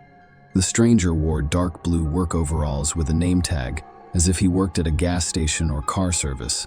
The alleged perpetrator approached Carley and said something, grabbing her wrists and dragging her toward the camera's blind spot. This was likely the last person to see Carley alive, criminal or not. He should have been found as soon as possible and learned what happened in that parking lot on February 1 at 6:21 p.m. The poor quality of the security camera footage made it impossible to see the man's face, let alone his name tag. The only hope was to involve the public in the search. The CCTV footage had been widely publicized for 24 hours and had been published in newspapers. They needed to spread the word as widely as possible. Maybe someone could recognize a person based on their shape and construct in or gait. The police set up a special call center in the hopes of learning more about what happened to Carley, or at least some information from potential eyewitnesses. Within 24 hours, they had received over 700 calls. Operators recorded every statement, but they were all unsuccessful until late in the evening, when they received a lead that led them to the perpetrator. On Tuesday, February 3, police received a call from a man who claimed to know the man on the videotape. The caller introduced himself as one of his business associates. He stated that the man's name is Joseph Smith, and he is easily identified by his peculiar uniform and awkward gait. Police officers immediately grabbed a long-awaited lead. Operators continued to answer the phone. Detectives checked Joseph Smith's information. The man moved to Sarasota County from Brooklyn, New York, in 2003. He was an auto mechanic by trade and had been married but divorced twice. His 3 adult daughters were college graduates. The newest suspect was 37 years old. He had a long criminal record dating back to 1993. There were several charges, including solicitation of minors. Joseph Smith, who had back problems for most of his life, was severely addicted to illegal drugs. He'd been arrested several times, including 3 for assaulting women. Carly's disappearance occurred while he was on probation. One of Smith's coworkers reported that he had been acting strangely since Carly's disappearance, and the day before, he had not shown up for work at all. He also stated that Smith had used illegal substances. This coworker confirmed that the man on the videotape closely resembled Smith in appearance, demeanor, and clothing. Another coworker confirmed that the man in the videotape closely resembled Joseph Smith and stated that the day after Carly was kidnapped, Smith arrived at work under the influence of illegal substances. Smith's coworkers claimed Joseph was having problems at work due to illegal drugs and debt. The police decided to re-examine all of the car wash videos from shortly before Carly's abduction in an attempt to connect the kidnapper to one of the cars passing or stopping near the car wash. Joseph's coworkers said he drove a brown Lincoln. However, at the time of the abduction, it was being repaired. Police investigated a light-colored Buick station wagon that pulled into the car wash parking lot about 3 minutes before Carly was abducted. The car briefly stopped in the parking lot before driving away. The quality of the video footage prevented the police from determining the license plate number or identifying the driver. The police decided to go to Joseph Smith's home. Officers arrived at Joseph's friend's home, where he was renting a room after his wife kicked him out. Joseph opened the door, surprised and shocked that he had been mistaken for the kidnapper. The police officers continued to question Joseph, focusing on the specifics of his alibi. Joseph insisted that he was at home watching the Super Bowl when Carly went missing, and that his friends confirmed his presence at the time. However, when shown a video camera image of a man who closely resembled him, Joseph abruptly admitted that the man looked like him. However, he insisted that he was at home that evening and couldn't have been near the car wash. The detectives decided to conduct additional checks by having Joseph show his hands and roll up his sleeves. During this check, it was discovered that Joseph had tattoos on his forearm that matched those seen in the surveillance footage. Additionally, investigators discovered several fresh scratches on his face and hands. During subsequent interviews with investigators, Joseph admitted that he did borrow a light-colored station wagon from his friends that day. However, he claimed that he only drove it to a nearby marina to enjoy the water view before returning home. The investigation continued. The police were certain that Joseph was involved in Carly's disappearance. However, the owner of the apartment from which he rented Mimi confirmed his alibi, which perplexed investigators slightly. The police searched Joseph's Lincoln thoroughly and discovered several syringes inside. Joseph was arrested for using illegal substances and spoons, as well as violating his probation terms. A few hours following Joseph's arrest, Jeff Pincus, Joseph's friend and Mimi's husband, contacted police and informed them that Mimi had mixed up the dates in her statement. They stated that they had indeed lent him their car, but that he had not returned in the evening as promised and had not arrived until shortly before dawn. They also testified that before Joseph left, they checked the odometer, and when Joseph returned, they discovered that it had traveled more than 300 miles, and the car inside appeared shabby. The back seat was down. The officers then asked Joseph's friends if they remembered what Joseph was wearing when he left the home. Jeff replied that he was wearing a mechanic's uniform. The police officers knew it, but they needed to find indisputable evidence of Joseph's involvement in the case. The police obtained permission from Joseph's friends to search their home, or Joseph rented a room. However, they found no evidence linking Joseph to Carly's disappearance. In addition, the police were still unable to locate Carly. Police searched the wooded areas near where Carly was last seen on videotape. However, the search produced no results. While the police were searching for Carly, one of Joseph's longtime acquaintances visited the police station. He confirmed that the man on the videotape looked a lot like Joseph and provided some critical information. The man stated that Joseph had recently spoken about his growing desire to assault women. Following this conversation, police officers took Joseph from the jail to the station for questioning. Joseph entered the interrogation room. He wanted to talk to his mother or brother. The detective persuaded Joseph to contact the public defender's office and have an attorney come to him. During the interrogation, the officers were unable to extract any information from Joseph, so he was returned to jail. He was finally able to speak to his brother John. What he told his brother confirmed all of their worst fears. 5 days after Carly disappeared, Joseph's brother John decided to contact the police and reveal a terrible secret. He showed the police where Carly's body was. He led them to the church on Proctor Road in the woods. John revealed that his brother had confessed to kidnapping and brutally attacking Carly. John claimed that Joseph had killed Carly, beaten her, and strangled her with a shoelace. He admitted that he wanted to use sharp instruments but was afraid he'd be unable to wash the car afterwards. The confession was so cruel and disgusting that the brothers were unable to express their feelings and were deeply shocked by such a terrible secret. Here's his brother's secret. John suspected that he had used forbidden substances or committed theft, but he never imagined that he would get to this point. Then Joseph's mother informed the police that her son had contacted her and confessed to his actions. The police discovered Carly's remains precisely where John had pointed. Carly was clearly struggling and fighting for survival. The investigation determined that the death was caused by strangulation. Detectives also confirmed that Joseph assaulted Carly's body. A forensic examination revealed traces of Joseph's DNA on Carly's body, as well as fibers from Joseph's clothes and hair. That is, the perpetrator's guilt was fully proven in the car that Joseph borrowed from friends that day, as were Carly's hair and several fibers of clothing that matched the one she was wearing at the time. Joseph was charged with murder. The defense attorney attempted to argue that the police officers framed his client, but Joseph's bodily fluids and hair were discovered on Carly's body. According to the prosecution's version, Joseph Smith took a large dose of psychotropic drugs that day. The public was then outraged that a man with such a criminal past and criminal tendencies had been released so quietly from prison, where he had been imprisoned 13 times in the previous 10 years.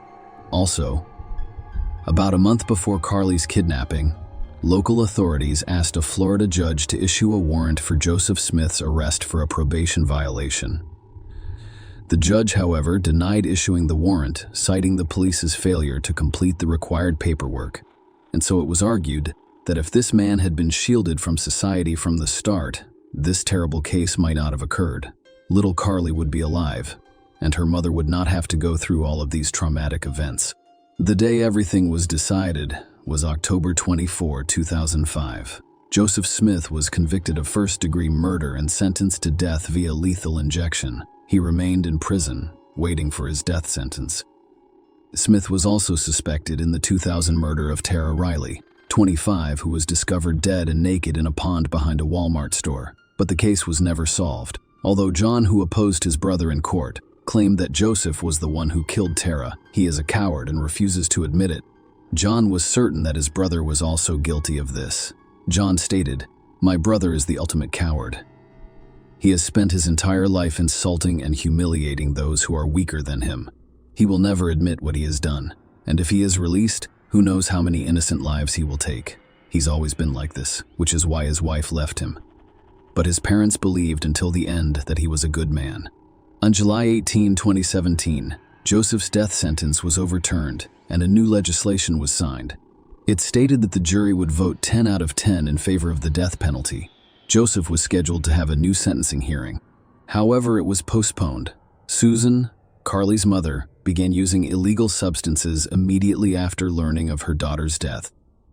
She was devastated by the death of her only daughter. Susan tried to pull herself together, assisting the Children's Defense Fund and other parents in their search for the missing.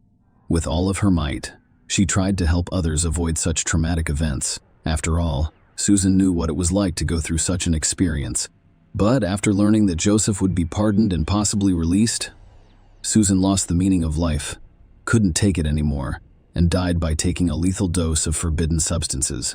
Smith was awaiting a sentencing review hearing scheduled for 2019, which could have saved his life. Joseph Smith managed to avoid the death penalty. However, in March 2021, the Attorney General's office confirmed that he should face a new sentencing hearing.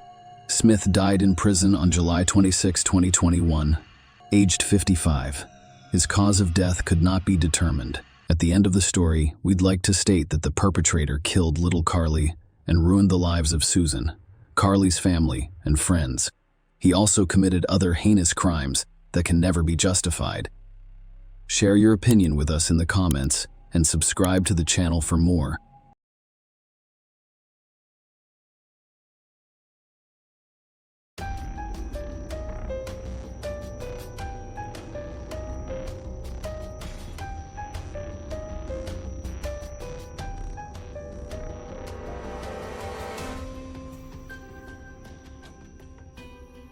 Detective Jeremy Ogden from the Hobart, Indiana Police Department gazed upon a manuscript that had kept him busy for months. It revealed an emotionally wrenching tale involving 53-year-old Christopher Reagan's tragic story. Born in Detroit, Michigan, and receiving his education there, Christopher decided at the age of 20 to join those willing to protect their country by enlisting as an active duty soldier. Upon being accepted into service with honor and devotion by standing guard over citizens' peace, he forever changed his destiny with his choice to join. Christopher was sent to a military base near Marquette. While there, fate brought Christopher together with Terry from Iron River. Their friendship developed over time after meeting as young people often do on city streets. Shy people may hesitate to say hello, but they eventually began walking together and became closer friends over time. They remained close for years since Christopher's service prevented any chance for more meaningful relationships to form between them. At one point, Chris decided to leave military service and move to Traverse City, located nearby but far from where his beloved lived. But this did not become an obstacle to their feelings. On the contrary, communication became even stronger between them. Christopher proposed to Terry that they start an extended romantic relationship, knowing each other for years but never violating any boundaries or ethical rules. She readily agreed, and their long-distance romance began shortly afterward. Soon enough, Christopher and Terry realized they shared many interests, from appreciating nature to preferring an organized lifestyle to yearning for peace. Iron River became their ideal location, and they decided to move together. Christopher moved in with Terry while finding employment at a factory producing parts for military ships. Soon enough, he even had subordinates who reported directly to him. Life was finally looking bright, but after 2 years, complications arose in their relationship, with passion slowly diminishing as Christopher and Terry failed to address its difficulties. It eventually became evident that this could not continue, and they took the difficult decision to part ways peacefully and remain friendly toward each other. Christopher realized he could no longer continue living at Terry's house, so he decided to rent his own place instead. As time progressed, Chris realized he wanted a change of scenery as well. Iron River seemed too small, so Chris began looking for more dynamic cities like Asheville in North Carolina. Fate presented Christopher with the chance to start over and embark on an entirely new chapter of life. Not only would Asheville provide him with job opportunities, but it would also offer picturesque, natural attractions, perfect conditions to launch himself into life anew. Christopher told Terry on October 14th that he had taken off work due to a doctor's appointment, suggesting they meet and go for a walk as they often did while living together. Christopher then proposed they meet later that afternoon and join her. Terry became worried when Christopher failed to contact her after October 15th and didn't return any calls or text messages from her girlfriend, Terry. Concerned for Christopher, Terry reached out to mutual friends, but they knew nothing. 10 days later, she filed a police report regarding Christopher's disappearance. Terry filed a report, but police quickly comforted her, assuring her that people often disappear for periods of time, only to return at some later point, sometimes even ending up somewhere new. Additionally, Terry revealed to police officers that Christopher had recently received a job offer in North Carolina. For them, this was another indicator that Christopher may have reached his new residence and begun living a completely different life after having cut all ties with the past. Investigators quickly launched an extensive investigation to disprove speculations.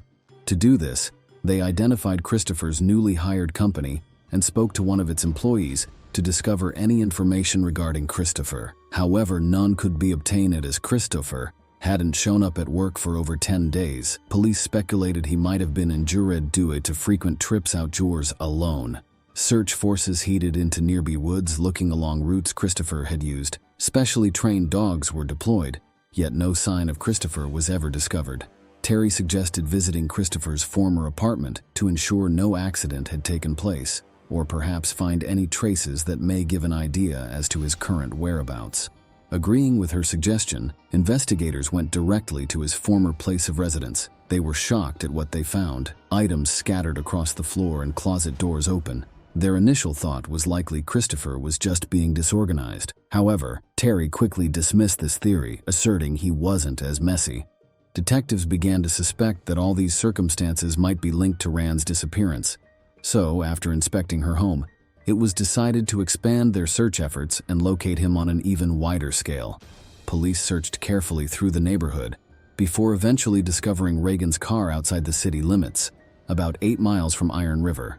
Since it appeared unlikely he left it there intentionally, one door needed to be broken open for entry into it. At first, there was nothing suspicious in the vehicle's interior. On its seats were ordinary clothes typically found among locals: a hat, coat, and gloves. But one of the policemen noticed something peculiar on the front passenger seat: a small piece of yellow paper bearing an illustrated map describing an itinerary for travel. No specific addresses were indicated, only an itinerary, so they decided to follow it closely. Terry explained to Christopher that despite living in Iron River for years, he still hadn't learned the names of streets and roads, so he wrote down directions like turning at a bus stop or passing gas stations as guides for navigation. Terry noted that Christopher had indicated in his notes that this was his first trip to this location. Terry and her colleagues followed the route indicated on a piece of paper and stopped in front of a house listed in Christopher's notes before heading toward their final destination in a neighboring town. Investigators knocked on the door. They needed to establish who lived there and why Christopher had traveled this way. Jason Cochran was surprised when uniformed men appeared outside his home. Shortly afterward, his wife Kelly appeared, and they were informed by officers of Christopher Reagan's disappearance, that his abandoned car contained a piece of paper that pointed toward this address as part of their investigation. Kelly candidly revealed that she and Christopher worked at the same plant and were close. Although they hadn't spoken since mid-April, Kelly did manage to reconnect with Christopher in mid-June. Kelly Cran attempted to reach Chris via text messages between September and October, but received no reply. She assumed he had moved to North Carolina in search of employment, or possibly due to health concerns. Kelly also mentioned Christopher was having health problems and may have decided to start over somewhere new. When investigators found an address written down on a piece of paper found in Christopher's car, they became confused. Nonetheless, the couple remained willing to cooperate in any investigations that came their way. After brief questioning at Christopher's home, without finding what they needed, detectives decided to head out.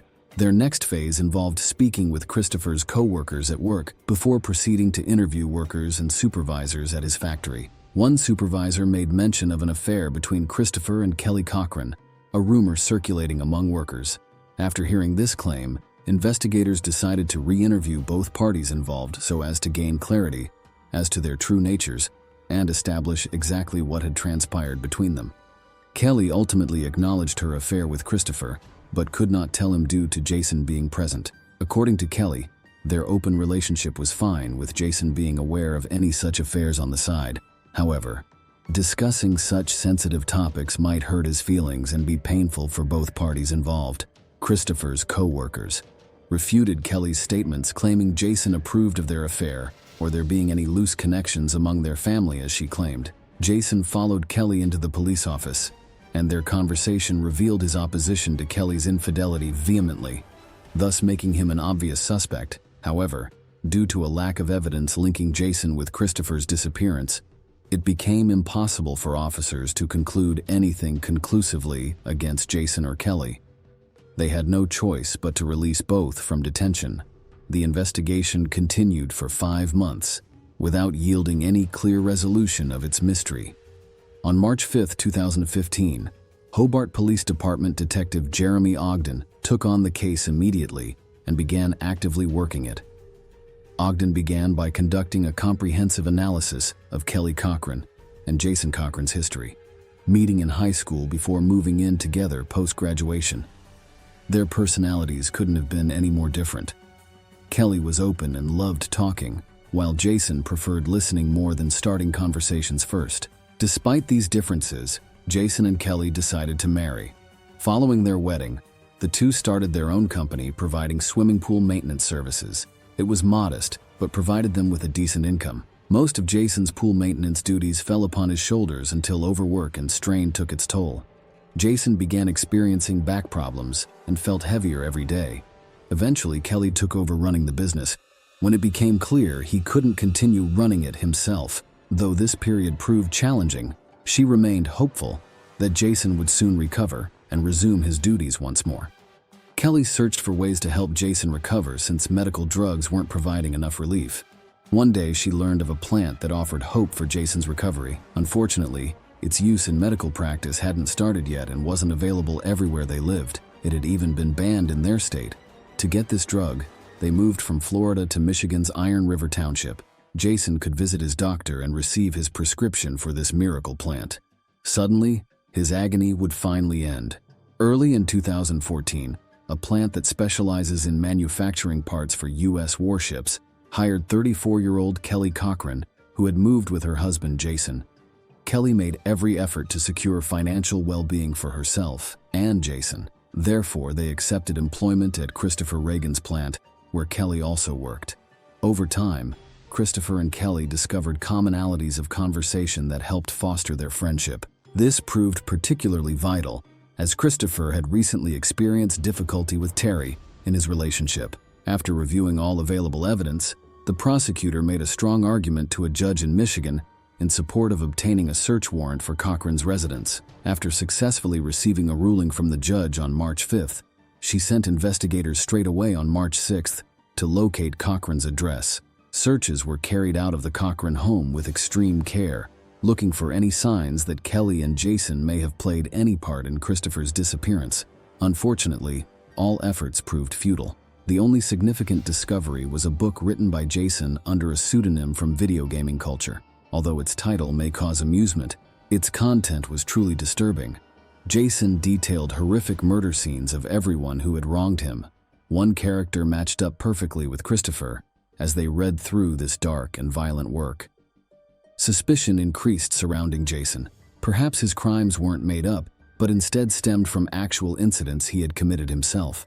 With these concerns in mind, investigators decided 3 weeks later to conduct another search of the Cochran house, hoping to unearth the evidence missed during their previous search.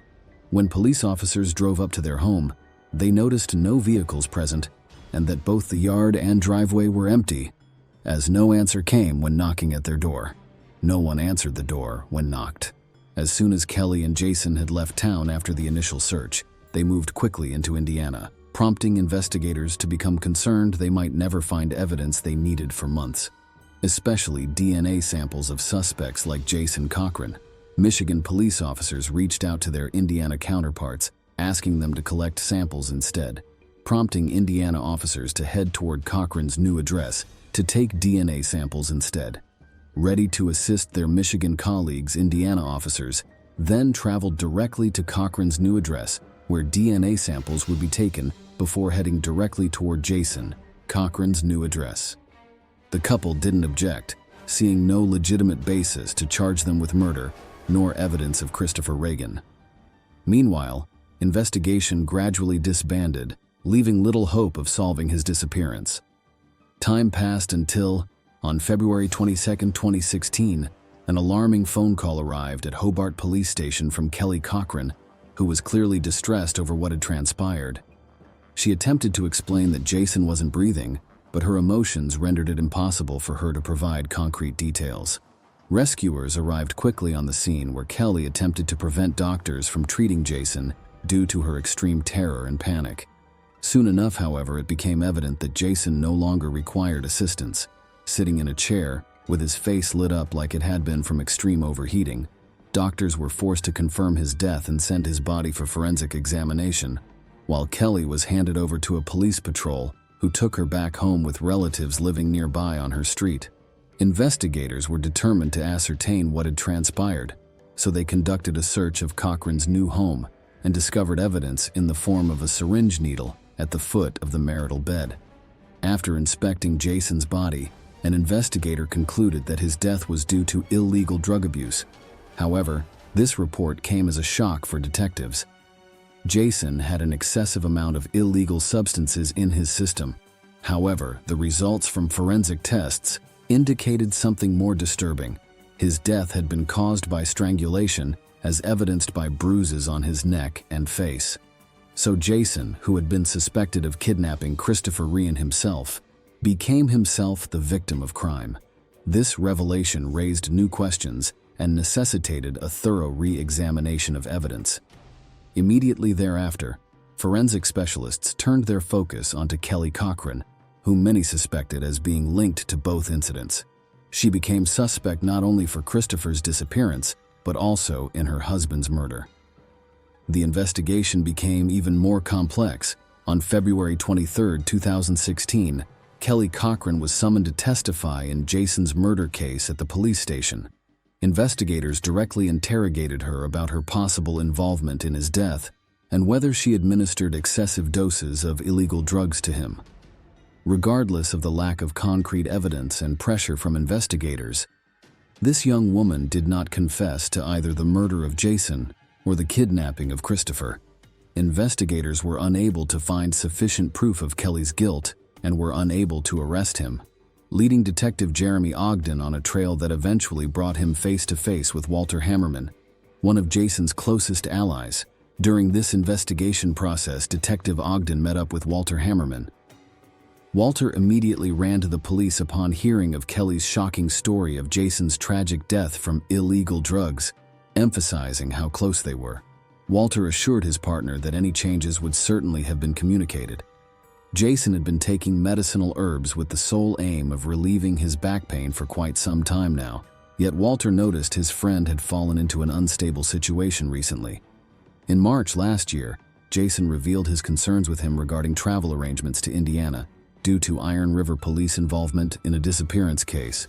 All this had had a lasting, impactful impression upon Jason. Walter witnessed Kelly become severely depressed and attempted suicide, necessitating medical intervention and therapy. Walter noticed a distinct change in Kelly's behavior as he took more control over his life.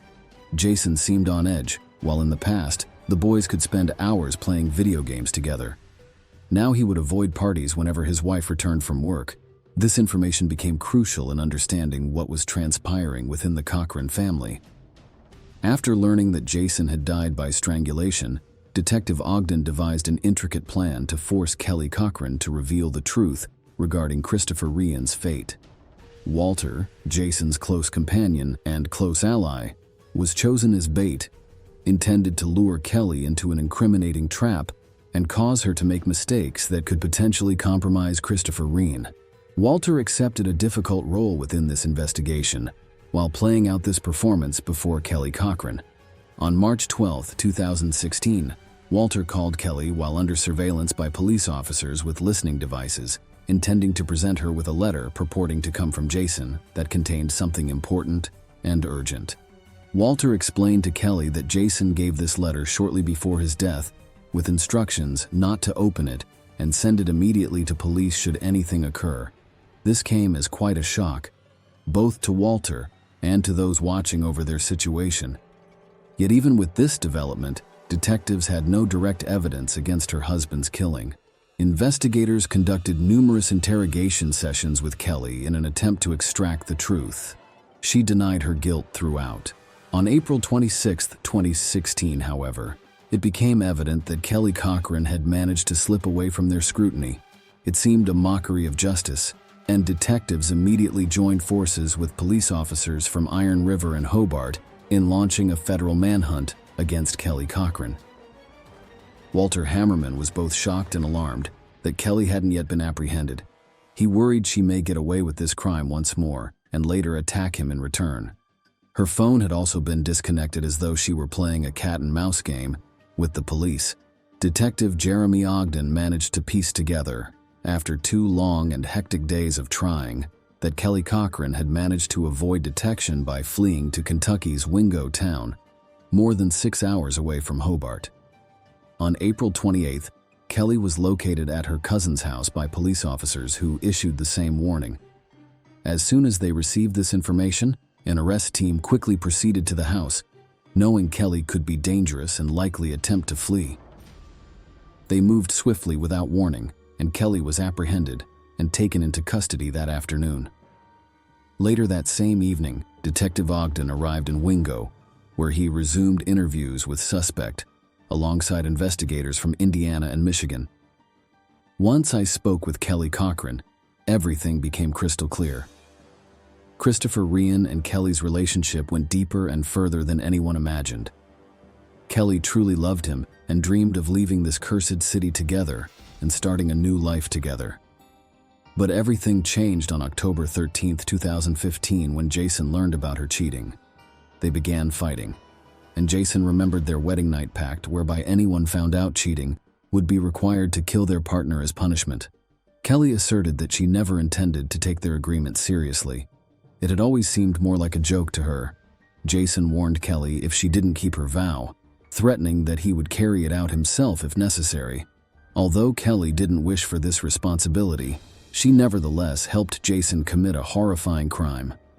On October 14, 2015, Christopher Ryan traveled to Kelly Cochran's house, hoping to take full advantage of their first meeting.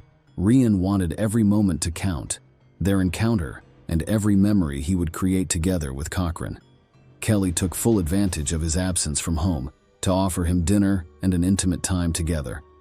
All plans went according to plan. Their evening promised to be memorable.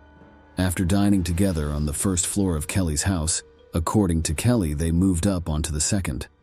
But their solitude was abruptly interrupted when Jason burst in with a rifle in hand, panicked and terrified. Christopher quickly recognized he was trapped, while Jason took aim and fired one shot directly at Christopher's head without delay. Chris was mortally wounded by Jason's bullet and died instantly. Following this event, Jason instructed his accomplices to bring Christopher's body down into the basement, where they dismembered it with a hacksaw. Eventually, all his limbs and head had been severed from its torso. The perpetrators then placed Christopher's remains into several trash bags before disposing of them by dumping them in the woods near Crystal Falls Village. Christopher's car was moved away to avoid suspicion, while they thoroughly cleaned Christopher's house to erase evidence of crime. They had become accomplices in an awful crime. Kelly Cochran was open about her involvement in Jason Cochran's tragic death, saying the plan to commit the act came about after learning of Kelly having had an affair and Jason becoming jealous that Kelly had chosen someone else as his partner. According to Cochran, this idea of revenge came when Jason learned of Kelly having another lover and decided on taking drastic measures against Kelly in revenge for what had transpired between them. Kelly wanted revenge against Christopher for taking away their happiness together and feeling betrayed by Kelly's spouse. Kelly revealed how deeply in love with Christopher she was and felt that his absence had prevented them from living life fully. Kelly struggled to cope with both her loss and its accompanying pain on a daily basis. Kelly loathed Jason for forcing her into doing what he forced her into, realizing she couldn't continue living peacefully with it. An opportunity presented itself when Jason complained of backache on February 22, 2016. Kelly decided it would be time for action against Jason. Kelly convinced Jason to give her an overdose of medication. Unfortunately, however, its effects weren't instantaneous, and Kelly covered his mouth and nose with her hands to ensure suffocation occurred before squeezing his neck to make sure Jason was dead, thus leading to bruised body parts on him. Kelly Cochran provided testimony that assisted law enforcement authorities to identify where Christopher's remains were buried. On May 18, 2016, Detective Jeremy Ogden, along with investigators and canine team, went to a site near Crystal Falls Village.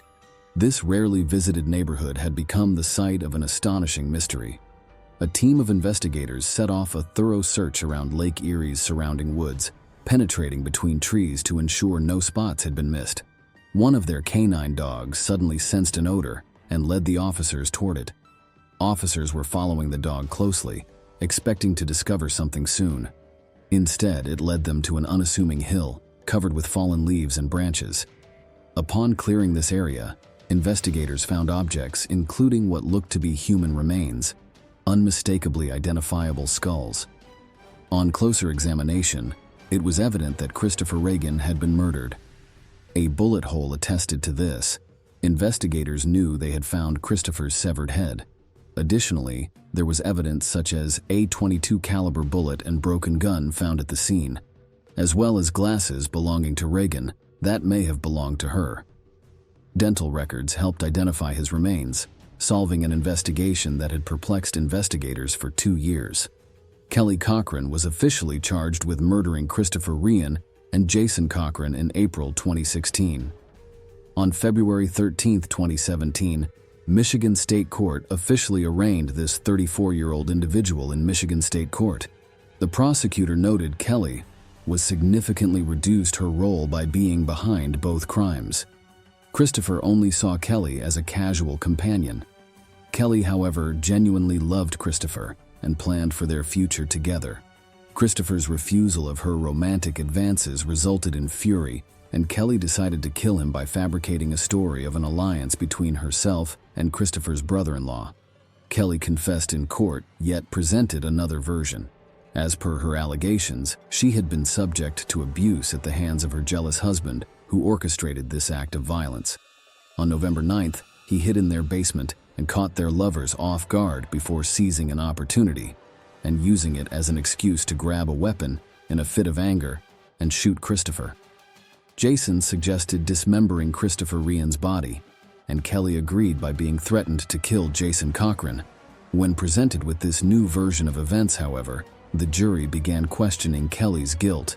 After 3 hours of deliberation, they reached their verdict of premeditated murder of Christopher Reagan, resulting in life imprisonment without parole for Kelly and 65 years for Cochran.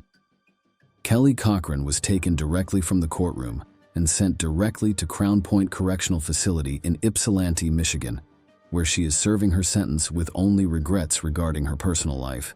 Kelly stated in one phone interview, "I tried my best at doing what was expected, from school through college and marriage, but ultimately all my efforts went in vain. All I ever did was work, while my husband entertained himself with computer games." At prison, Kelly Cochran continues to reveal details of her crimes and claims she and Jason committed additional offenses. Christopher was just one of their many victims. Unfortunately, due to Kelly not disclosing additional crimes committed or victims she claims existed at this point in time, it's difficult for anyone to corroborate Kelly's statements. Her brother heard from Kelly that there may have been others, yet there is no concrete proof to back that up yet. Detective Jeremy Ogden from Hobart, Indiana Police Department is carefully scrutinizing every aspect in hope of uncovering clues or uncovering evidence pointing towards any additional crimes committed by either of Kelly or Jason Cochran. Hopefully, it can close another chapter in this twisted tale. Share your opinion with us in the comments and subscribe to the channel for more. Subscribe to the channel for more. Subscribe to the channel for more. Subscribe to the channel for more.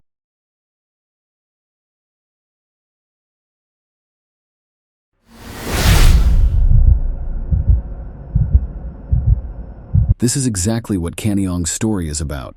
You might ask, is this really possible? How could a simple family dinner lead to a brutal murder that will shock everyone in Malaysia? The law will even be looked at by the local government. Let us look at this case. Princess Kanyong Lake Yang is her full name. She was born in 1974 in Ipoh, Malaysia, into a big family. People from all over the world visit the city, but Kani had her sights set on something else: a better job and traveling. What else could a girl want? That being said, she knew that she had to work for her dream and that nothing good could just happen. First, Kani got a gold medal in high school. Then she went to the University of Hawaii and got a degree in economics here. After the start, more work had to be done to make things better. She went to Los Angeles and got a job at an advertising agency. She was already living on her own. The City of Dreams helped the girl see herself as an expert in her field. In 2001, Canny met Brandon Ong there. He was born in Singapore, like her father, but moved to the United States with his family when he was a child, and was now legally an American. Young Canny and Brandon quickly got married and moved to San Diego, which is right next door. But after only 2 years together, something bad happened. Canny's dad got liver cancer. The surgery her father was going to have in Malaysia was very serious, and it wasn't clear if he would live or die after it. She quickly packed her things and flew to her father on June 1st, leaving her husband in the United States. The surgery went well, the disease got better, and the doctor said that Canny's dad, who they called Bijan, would live a long time and definitely have grandchildren. Canny let out a sigh of relief. At last, she could go back to her husband and her favorite job. In the morning, she took a plane to Los Angeles. That night, Canny invited her whole family to a farewell dinner at Montes, their favorite restaurant that they used to go on vacation when Canny still lived with her parents. During dinner, Canny's mom got sick out of the blue and her sweet daughter offered to drive her home. She spent a long time looking for a parking ticket in her purse in the parking lot. When she couldn't find it, she realized she had left it in her car and forgotten about it. Canny then ran to the car and told her sisters to watch her mother. She wasn't seen for a long time. Her mother went to the car to check on her, but neither Canny's nor her daughters were there. When one of the sisters tried to call Canny's phone, it was even scarier to see that it was turned off. Her family knew her very well. She couldn't just disappear, and she would always call to let them know what had happened. But what could have happened in a parking lot that was locked up, only 300 feet from her family? The father of Canny asked the security guards to show him the video footage. His daughter was walking toward the car and checking her pockets and purse for her keys. At first, there was nothing strange about it.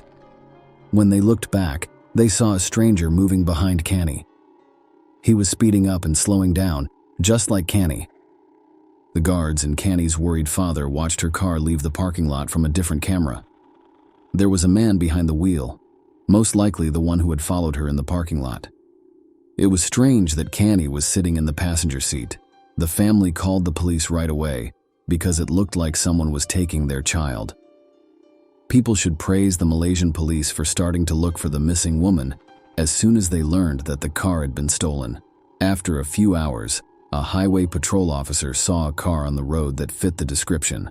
The police stopped the car to look at the papers so as not to scare the possible kidnapper.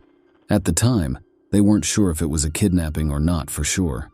The driver of the car stopped and gave the police officer his license, even though he looked tense.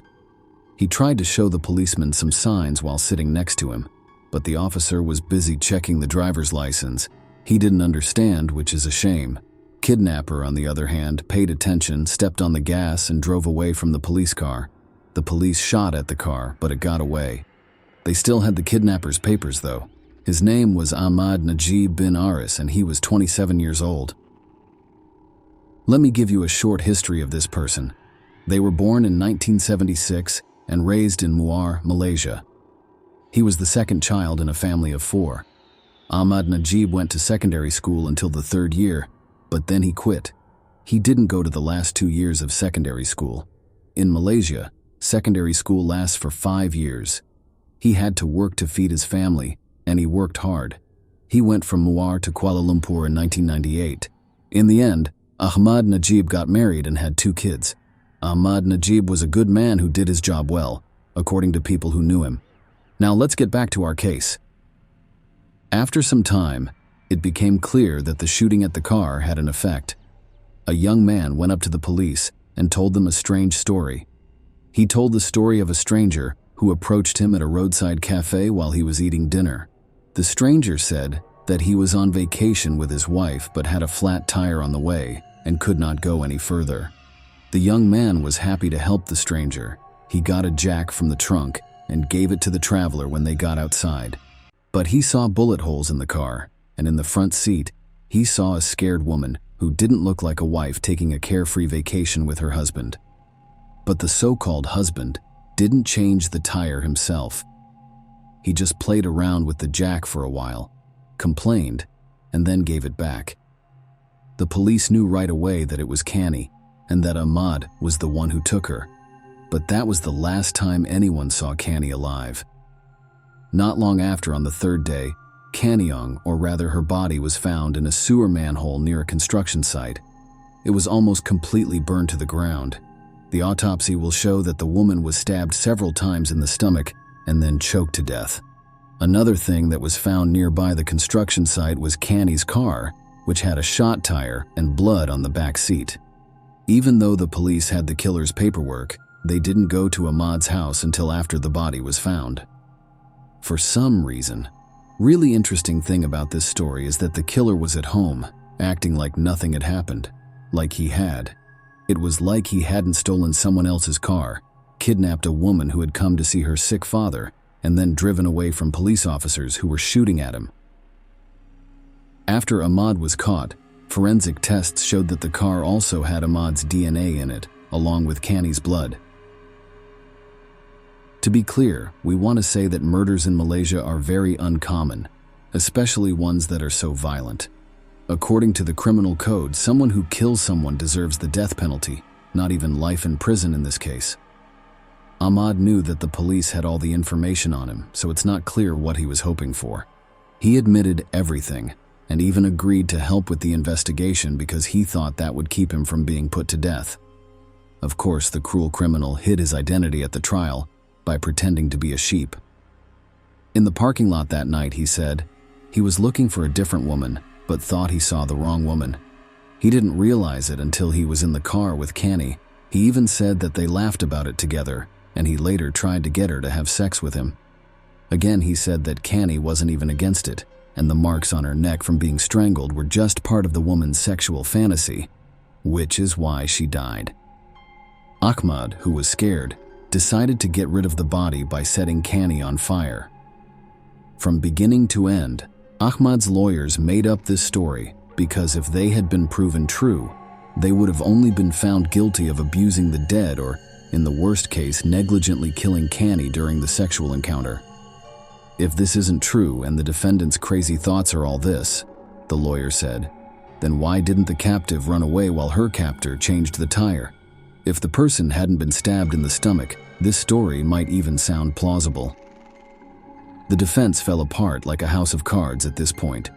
It was clear because the investigation had a different, more reliable account of what had happened, which was backed up by the autopsy.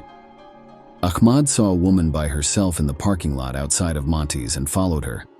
When Canny opened her car door, he pointed a knife at her and told her to sit in the passenger seat. He then got behind the wheel himself. After the incident with the police and the failed attempt to fix a flat tire, he took the car to a place with no one else around, put Canny in the back seat, and used her more than once. When Canny tried to fight back, she was stabbed several times in the stomach and then strangled with a coat belt. Ahmad took her already dead body outside, threw it into the first manhole, and then put tires over it so no one would find it. His plan was to finally hide the evidence of the crime when he came back to this manhole the next day with several gas cans. He put gasoline in Canny's body and set it on fire. It turned out that Ahmad had also raped 4 women, luckily none of whom died. They did not report it to the police because they were afraid of being caught, though. After what seemed like years, the court finally found the murderer guilty on February 23, 2005. Among other things, they gave Ahmad 10 lashes.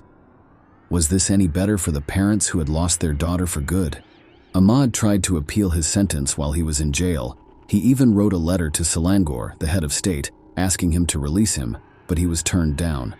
Ahmad got what was coming to him just 13 years after killing Canny. He was hanged in his cell on September 23, 2016. As I already said, this case got a lot of attention in Malaysia. People in the area were scared, not so much by the brutality of the murder and Ahmad's seemingly false belief that he would not be caught, but by the fact that it is not hard to kidnap someone in a busy shopping center, even if it's in a parking lot. To make sure this didn't happen again, the Malaysian government started to put up as many CCTV cameras as they could all over the country.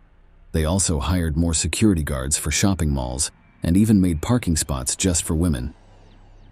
For these reasons, it is very sad that the life of an innocent woman who flew from tens of thousands of miles away to be with her father for 2 weeks had to be sacrificed.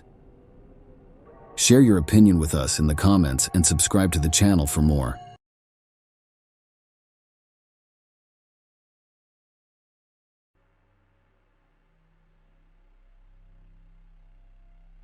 On December 20th, 2017, a press conference was held during which Mark Perez, special agent in charge of the Florida Department of Law Enforcement, announced a breakthrough in the disappearance of Mike Williams, a Tallahassee real estate appraiser who was originally presumed to have drowned while duck hunting on Lake Seminole. An alligator ate him on December 16, 2000.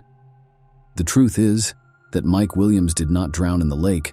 I can tell you that, because I am here now, Perez said. Animals that eat people did not eat him. He didn't leave his wife and 18-month-old daughter behind when he left town. He was killed. We can't say more about it yet because the investigation is still going on, but I'm happy to say that. This morning, investigators told the Williams family about new information they had found in the case. Today's story is about love, betrayal, cheating, and greed, but it's also about a mother who has been strong for 17 years and 4 days. Mike's mom, Cheryl Williams, didn't believe that her son had drowned in Lake Seminole. She pushed hard for police to look into her son's disappearance, and she really thought that the people who did it would be punished, even when no one else did. Either he was alive or he was dead. I chose to believe he was alive, and I think that's what helped me, Cheryl said on December 20th, 2017. A lot of people told me I was crazy, but we would never have found him if I gave up. Brian Winchester was given a 20-year prison sentence the day before the press conference. He was a close friend of Mike and his wife Denise, and later married Brian.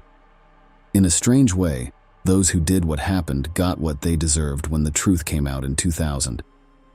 Mike's mother was right.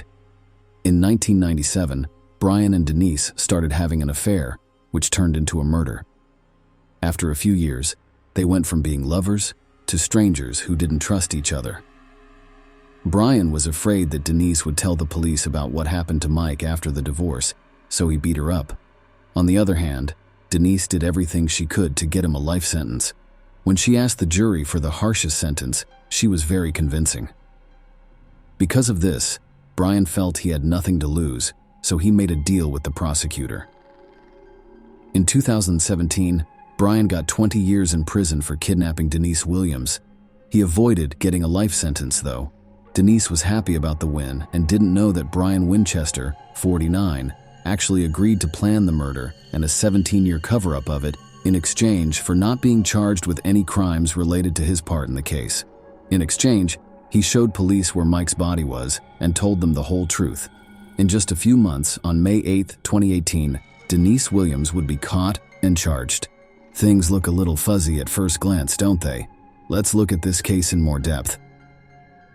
She was born on October 16, 1969, in Bradfordville, which is north of Tallahassee. His father drove a bus, and his mother taught kindergarten. He was known as Mike by family and friends. His family didn't have much money, and he and his older brother lived in a trailer as kids. Those were good times. Because the parents cared about their son's future, they didn't build a house. Instead, they saved money for both boys' college education and worked part-time in supermarkets at night. The sons signed up to go to North Florida Christian High School. Mike did great. He played soccer, led the student council, and was active in the Key Club. Mike began duck hunting as a hobby when he was 15 years old, and that's how he met Denise Merrill. It was a girl who played soccer and was president of the student council. As a cheerleader and council secretary, Denise met him and started dating. Their friends thought they were a great match while they were still in high school. Denise put Mike in touch with Brian Winchester, who became his best friend. Katie Thomas became Brian's friend after a while, and the two couples stayed friends for the rest of Mike's life. Following high school, Mike went to Florida State University and majored in both political science and urban planning. The lovers graduated at the same time. Denise went to school to become a public accountant, and Mike learned how to value real estate. Mike did a good job at work. His job went well, even though he worked 15 hours a day most of the time. The young well-off man married Denise in 1994. Around this time, Brian also got married to Kathy. They all stayed in close contact with each other. Mike was very energetic and loved his wife very much. He worked hard to provide for their family as best he could. Mike Williams had a lot of success as a real estate appraiser when he was 31 years old. He was making almost $200,000 a year. In 1999, they had a happy child and were able to afford a house in a small, nice neighborhood on the east side of town. The name they gave their daughter was Ansley. His friends told me that he was always smart. The young man was doing some pretty dangerous things, so he wanted to make sure that his family would be taken care of if something went wrong. It was no surprise that Mike went to his best friend, who worked as an insurance agent at the time. Brian sold him 2 insurance policies, the first for $250,000 and the second for $500,000. Mike's dad died in the year 2000. Williams was shocked by how quickly this happened, that he turned to a friend again to get money for his family. For $1 million, Brian helped Mike make sure he would live. Denise says that the loving father of the family had almost $2 million in life insurance about 6 months before he went missing. They were married on December 16, 2000. Her husband got up early to go duck hunting on Lake Seminole, a big lake that is connected to the Apalachicola River. Today was their 6th wedding anniversary, and they had planned to spend the night in Apalachicola, a small town on the bayou. Mike's wife and daughter were waiting for him at home at noon, but he never came back. Of course, Denise was worried, so she called her dad, who then called Brian Winchester, Mike's best friend. Brian drove to Lake Seminole with his dad.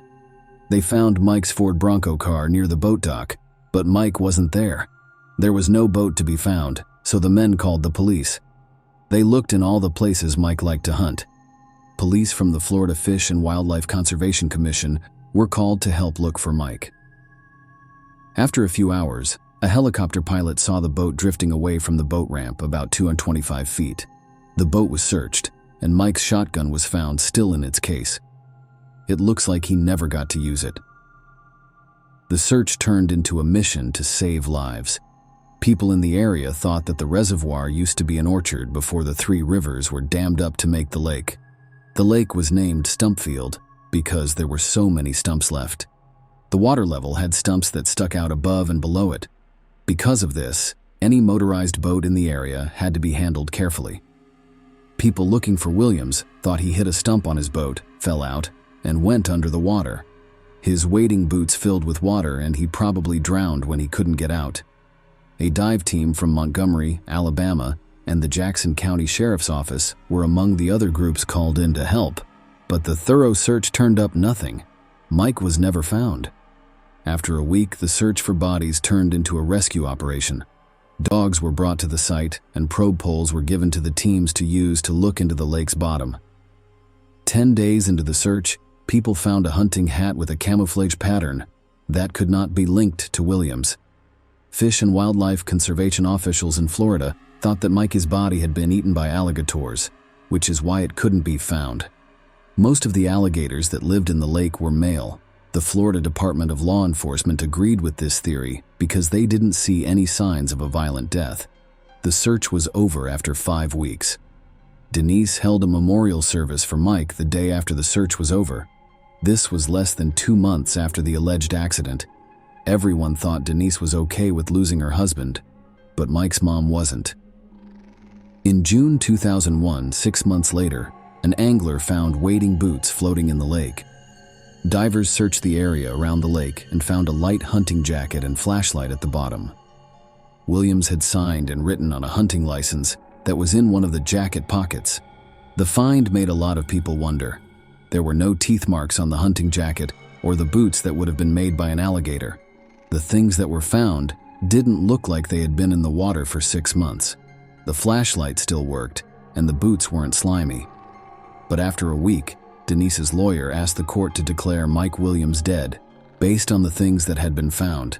He said that alligators and other animals that live in water had eaten the body whole, and the motion was granted.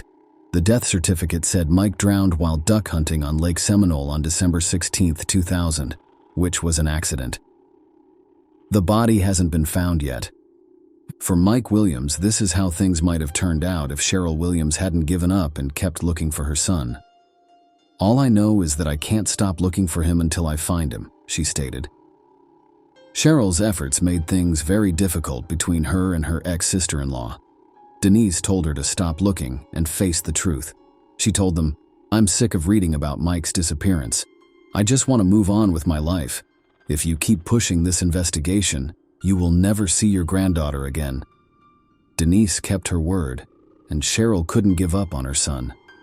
If the mother hadn't been so determined, her son's story might still be at the bottom of a dark, algae-covered lake.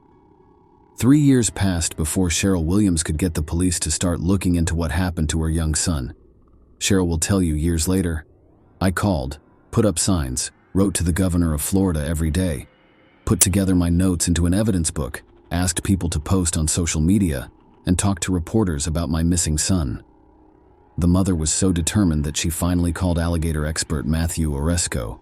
In his answer, he said that alligators don't eat in the winter because it's too cold. The water temperature drops when it's cold, so alligators don't eat in the winter. They only keep their bodies at the right temperature. Alligators don't care about food at all when it's 14 degrees outside. Oresco also wrote that forensic evidence is always left behind after an alligator kills an animal. After 3 years, Cheryl Williams finally got the police to drop the crazy alligator theory and start a real investigation into her son's disappearance. Investigators decided that Williams' death was not an accident after learning some little-known facts about what alligators eat, talking to people, and looking at some official records. "All the police agencies working on this case agree with my gut that Mike did not drown in Lake Seminole," said Ronnie Austin, who used to work as an investigator for the 2nd District State's Attorney's Office and prosecuted Mike's case. At first, the Florida Fish and Wildlife Conservation Agency took over the case because Williams was thought to be a hunter who had gone missing. Police spent 735 hours looking for the body in a 10-acre area of the lake, but they didn't look for any signs of wrongdoing. The Jackson County Sheriff's deputies who were brought in to help with the search also didn't look at any other options. Investigators talked to everyone who helped with the search. Years later, police officer David Arnett, who was at the scene that day, said that some things seemed odd right away. Williams didn't usually hunt alone. His truck was found in an undeveloped area from which he would have had to drag the boat over mud, not on the nearby concrete boat launch he usually used. The terrible storm that night should have pushed the boat to the east shore, but it was found on the west shore. The boat's motor wasn't running, but it was full of gasoline.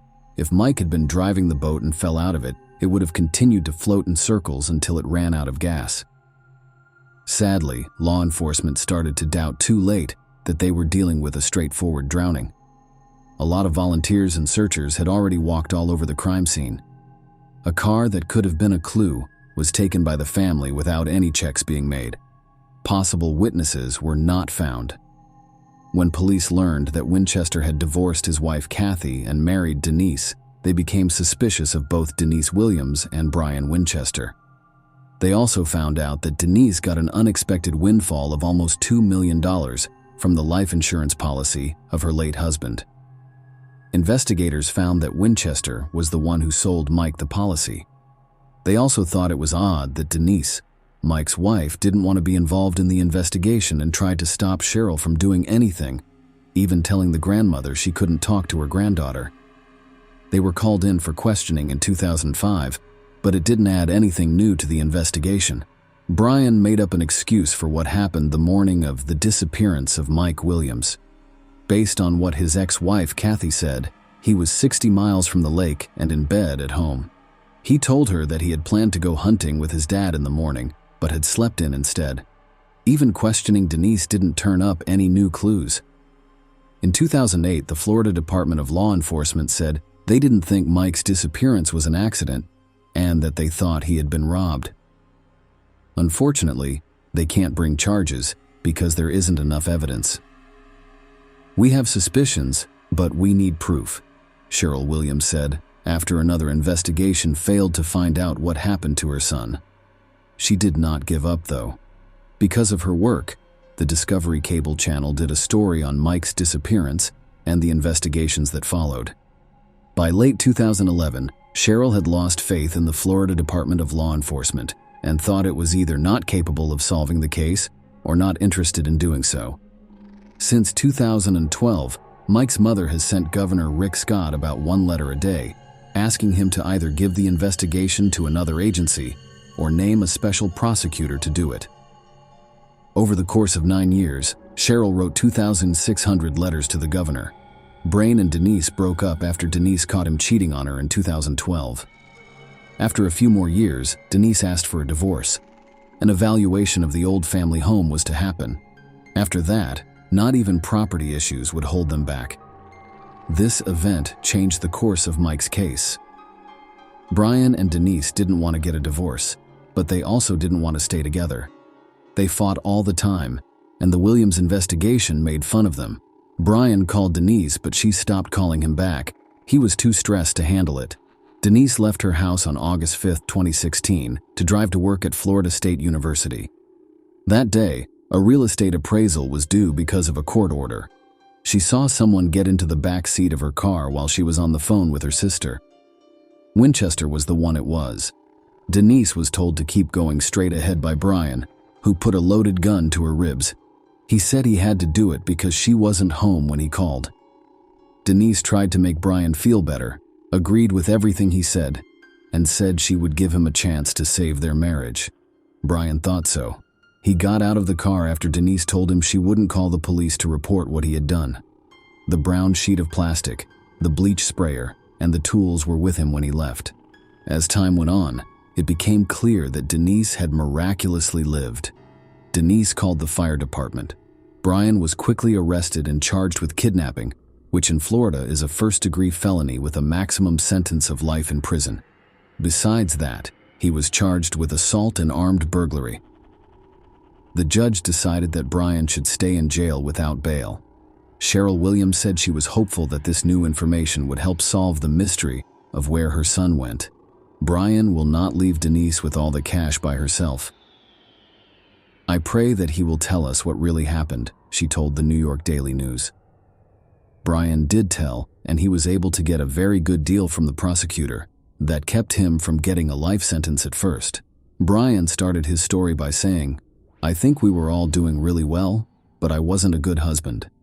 I found a note in my first wife Kathy's purse one day and knew she was cheating on me. I was after revenge. Denise and Mike and I often went to bars and concerts together. Denise and I had been friends since high school. I've never really liked her, but after Kathy cheated on me, I changed how I felt about other women." Brian and Denise started seeing each other in October 1997. What started as drunk sex at a rock concert quickly turned into regular secret meetings. We started getting together at hotels during the workday and did so whenever we could. Brian said he didn't want to get a divorce. Denise made it loud and clear that she would never leave her husband. She cared about what other people thought, and she didn't want to share custody of her daughter. Over time, the relationship grew into more than just meeting up for sex. Denise and Brian sent each other gifts and love letters because they saw themselves as a couple. It was clear that things could not keep going this way. They couldn't live without each other, and Denise didn't want them to get a divorce. It wasn't okay to hurt her image of a religious woman. Around this time, Mike almost died in a hunting accident, but Brian saved him. Denise saw an escape route all of a sudden. After the deal with the prosecutor is over, Brian will tell us the year 2000, which will lead us to talk about how Mike and Kathy died. For Denise, she wanted everything to be blamed on me and not on her. She also wanted it to be an accident instead of a murder, so she could deal with it. Brian and Denise chose a boating accident after thinking about other options. By doing this, they planned the murder to get the most money from Mike's life insurance policy. They both knew that Mike had to be killed before the end of December 2000, when one of the 3 policies ran out. The plan was set.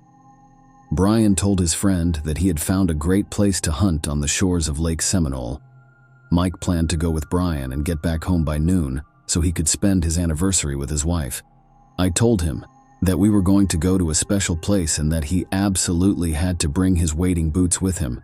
I had to make sure he took them with him because it was believed that if you fell overboard in wading boots, you would drown very quickly. The plan was to make death look like unplanned drowning. Brain pushed Mike out of the boat once they were in the water. He almost drowned, but he climbed up on the stumps and started wading through them to get to the shore. Brian became scared. I didn't know what to do. Mike started calling loudly for help. I didn't know how to get out of this situation. I had a shotgun. I was panicking, and I shot him in the head. I didn't think about what I was doing. Things didn't go according to plan, and I needed to cover up what happened. There was hardly any time left. I should have been back home by now and getting ready to go hunting with my father-in-law. No one knew I was at the lake with Mike, so I decided it would be best for me to drive home and pretend like I had overslept. I drove home and hoped that Kathy was still asleep. Katie was asleep. My phone was on the floor. I went to bed, called my father-in-law, and apologized. Brian did all he could to make an excuse for himself. Then he concealed the corpse. Denise didn't know that Brian had killed Mike with a gun and buried him.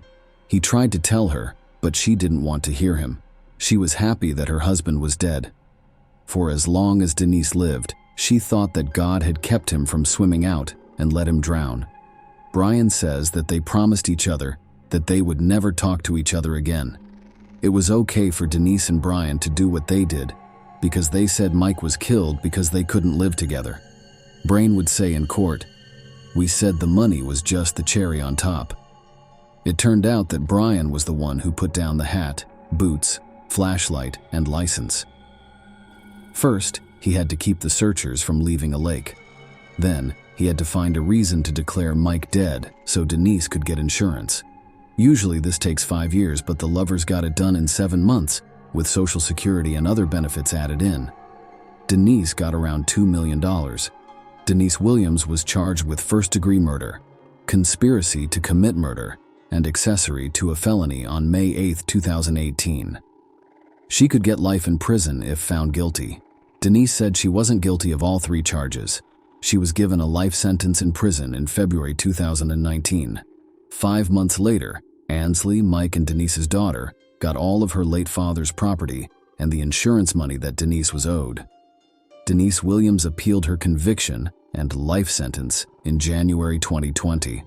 Her lawyer told Florida's First District Court of Appeal that there was no proof that she had anything to do with the murder. In November 2020, the murder conviction was thrown out, but the 30-year sentence for planning to kill someone was kept. Denise is being held at the Florida Women's Reception Center right now. When she gets out, she will be 78 years old. To serve the rest of his sentence, Brian Winchester was sent to the Madison Correctional Institute in Florida. His current date to be freed is July 30th, 2036. He'll be 67 years old. The daughter of Mike and Denise, Ansley, says her mother is not guilty and blames Brian Winchester. The woman wouldn't talk to any reporters about the case or her personal life. Cheryl and Nick Ansley's uncle says that they haven't been able to get in touch with Ansley. Cheryl is very sorry that she lost both her son and her granddaughter. Share your opinion with us in the comments and subscribe to the channel for more.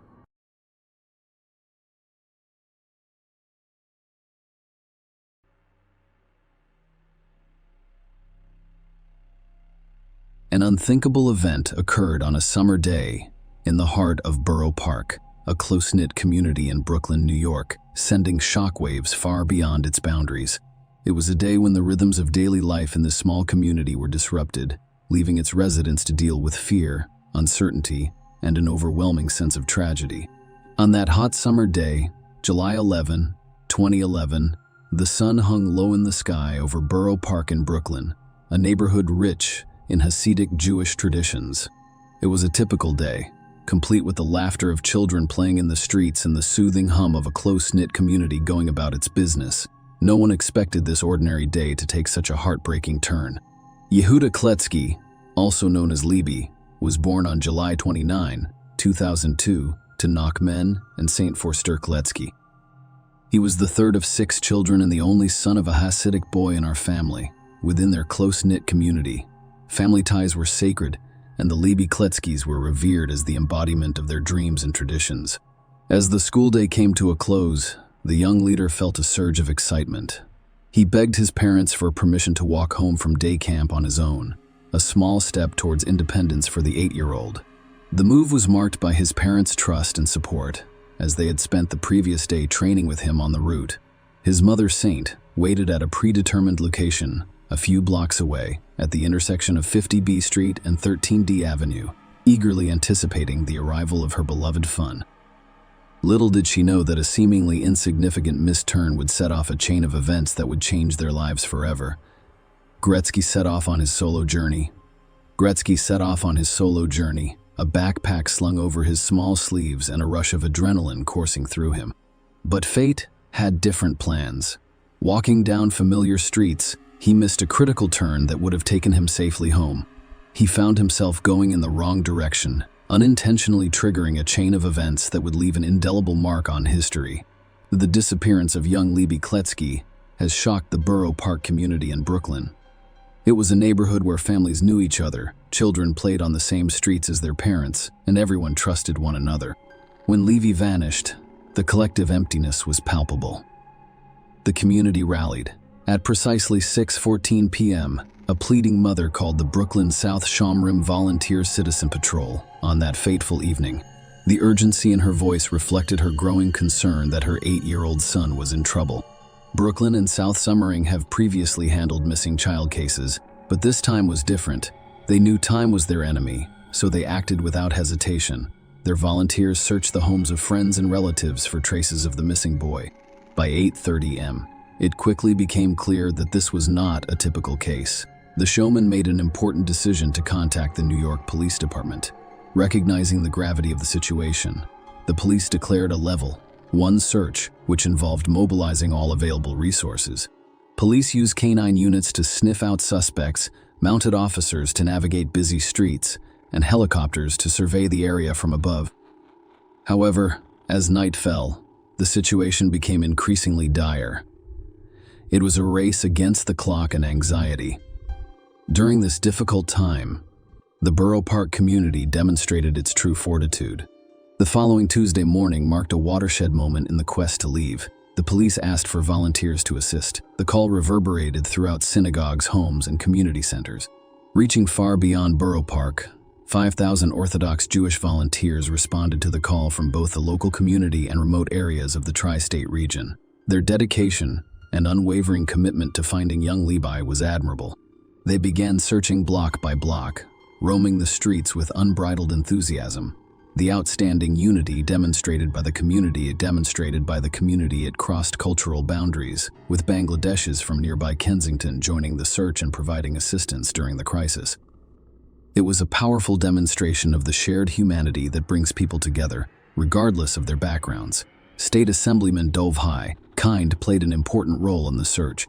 He promised a $5,000 reward for any information that led to Libby's safe return. People desperate to reunite a missing child rallied around the incentives, eventually raising the reward to a whopping $100,000. During the search operation, Yaakov Herman, the Leaf teacher, took on the task of canvassing the surrounding area. He and his son carefully reviewed CCTV footage from shops and offices along Levy's route. Levi walks past locksmiths on the rim of 44th Street and 15th Avenue before continuing along 44th Street to 17D Avenue. However, the most important footage shows Levi on 18D Avenue. He spoke briefly with a man who would soon become the central character in this heartbreaking story. This stranger, who crossed the street and entered the dentist's office, unintentionally determined the fate of young BB. When the man left the dentist's office, we followed him as he appeared to get into his car. Everyone who saw the footage was taken aback by the inexplicable nature of the encounter. Our days turned into days, and the police's hard work and the community's tireless efforts were about to yield results. After carefully reviewing CCTV footage, the police gained a significant advantage. They knew Levy had met the man outside the dentist's office on Edit Avenue. The police located the dentist, who notified his secretary. He gave them the name and address of the suspect who arrived that day to pay the bill. This was the first step in identifying both the man and the footage. Late in the evening, at around midnight on Tuesday, police made another breakthrough. They quickly identified the vehicle in the surveillance video as a gold 1990 Honda Accord. This was a crucial discovery, but what came next was even scarier. About 45 minutes later, 2 volunteers looking for the missing boy in Kensington discovered the same gold Honda Accord. They quickly jotted down the license plate number of this car. With this critical information in hand, the police drove to the address listed on the car. Police arrived at the suspect's Kensington apartment around 2 a.m. On Wednesday, when officers arrived, they discovered the door open, a foreboding sign of what lay ahead. In the apartment, they were met with a terrible scene. When the man who lived there, Levi Aaron, was asked where the missing boy was, he allegedly nodded towards the kitchen. It was a frightening gesture that sent shivers down the veteran officer's spine. When they entered the kitchen, they were met with a scene that would haunt their dreams for years to come. Kitchen knives and stone towels were discovered in the bags, indicating a terrible act. The legs of young Libby Klasky were discovered in the freezer. The shock and horror that overtook the officers at that point are indescribable. Levi Aaron, the man seen leaving in the surveillance footage, was apprehended by police at 2:40 a.m. on that fateful Wednesday. Levi Aaron was a man from Brooklyn, New York. He grew up in the city as an Orthodox. His father worked at D&H Photo, a Hasidic-owned store. Unfortunately, his mother died about 5 or 6 years before these events. Levi lived in his parents' apartment in the Kensington neighborhood. He had gotten married twice. Unfortunately, both marriages ended in divorce. Levi worked as a clerk at a hardware supply company in Brooklyn. People who worked with him described him as a quiet and socially awkward individual. At the age of 9, he was hit by a car while riding his bike. This injury caused problems, and some believe it contributed to his severe sinusitis and unusual behavior as he grew older. Surprisingly, Levi had no previous criminal record. However, in January 2007, he was served with an order of protection, which is typically issued when there are concerns about someone's behavior. He also received a fine for failing to wear his seatbelt and a speeding ticket. Levi Aaron, the man accused of Levi Klasky's heinous crime, claims he encountered Levi when the boy asked for directions and arrived. Levi wanted to go to the bookstore, but Aaron suggested they attend a wedding in Monson, New York. Instead, they returned later in the evening, around 11:20 p.m. Aaron initially intended to return Levi to his family the following day. When Aaron saw posters about missing children and realized that people were looking for Levi, he became panicked. Aaron took me back to his apartment where he killed Levi with a towel. After that, he placed my body in bags. Aaron then placed the bags in a suitcase and disposed of them in another location. Following Aaron's words, police raided Kensington, Brooklyn, and discovered the body of Libby Klasky of Borough Park. The Lifting Boys' remains were discovered in a dumpster at 20 D Street and along the avenue in Greenwood Heights. They were wrapped in a black plastic trash bag and placed inside a red suitcase. Police say emergency workers in protective suits retrieved a suitcase from a Sunset Park trashing where Levi Aaron, the suspect in the murder of Libby Klasky, instructed them to clip the baby. After the discovery, no one questioned the killer. Aaron appeared in Brooklyn criminal court on July 14, 2011, and pleaded not guilty. Attending the hearing, Aaron's lawyer stated that he has hallucinations and hears voices. The court ordered Aaron to be admitted to Bellevue Hospital Center's prison ward for psychiatric evaluation. Aaron's lawyer claimed that after being hospitalized, he listened to music to drown out the voices in his head. They also referred to his behavior as abnormal. On July 20, 2011, the New York City Medical Examiner's Office released its findings, which revealed that Levi had ingested a poisonous mixture and then strangled. After the results were released, the case was officially classified as murder. On August 29, 2012, Aaron was sentenced to 25 years to life for second-degree murder and 15 years to life for second-degree kidnapping. This will qualify him for parole when he is 74 years old. Share your opinion with us in the comments and subscribe to the channel for more.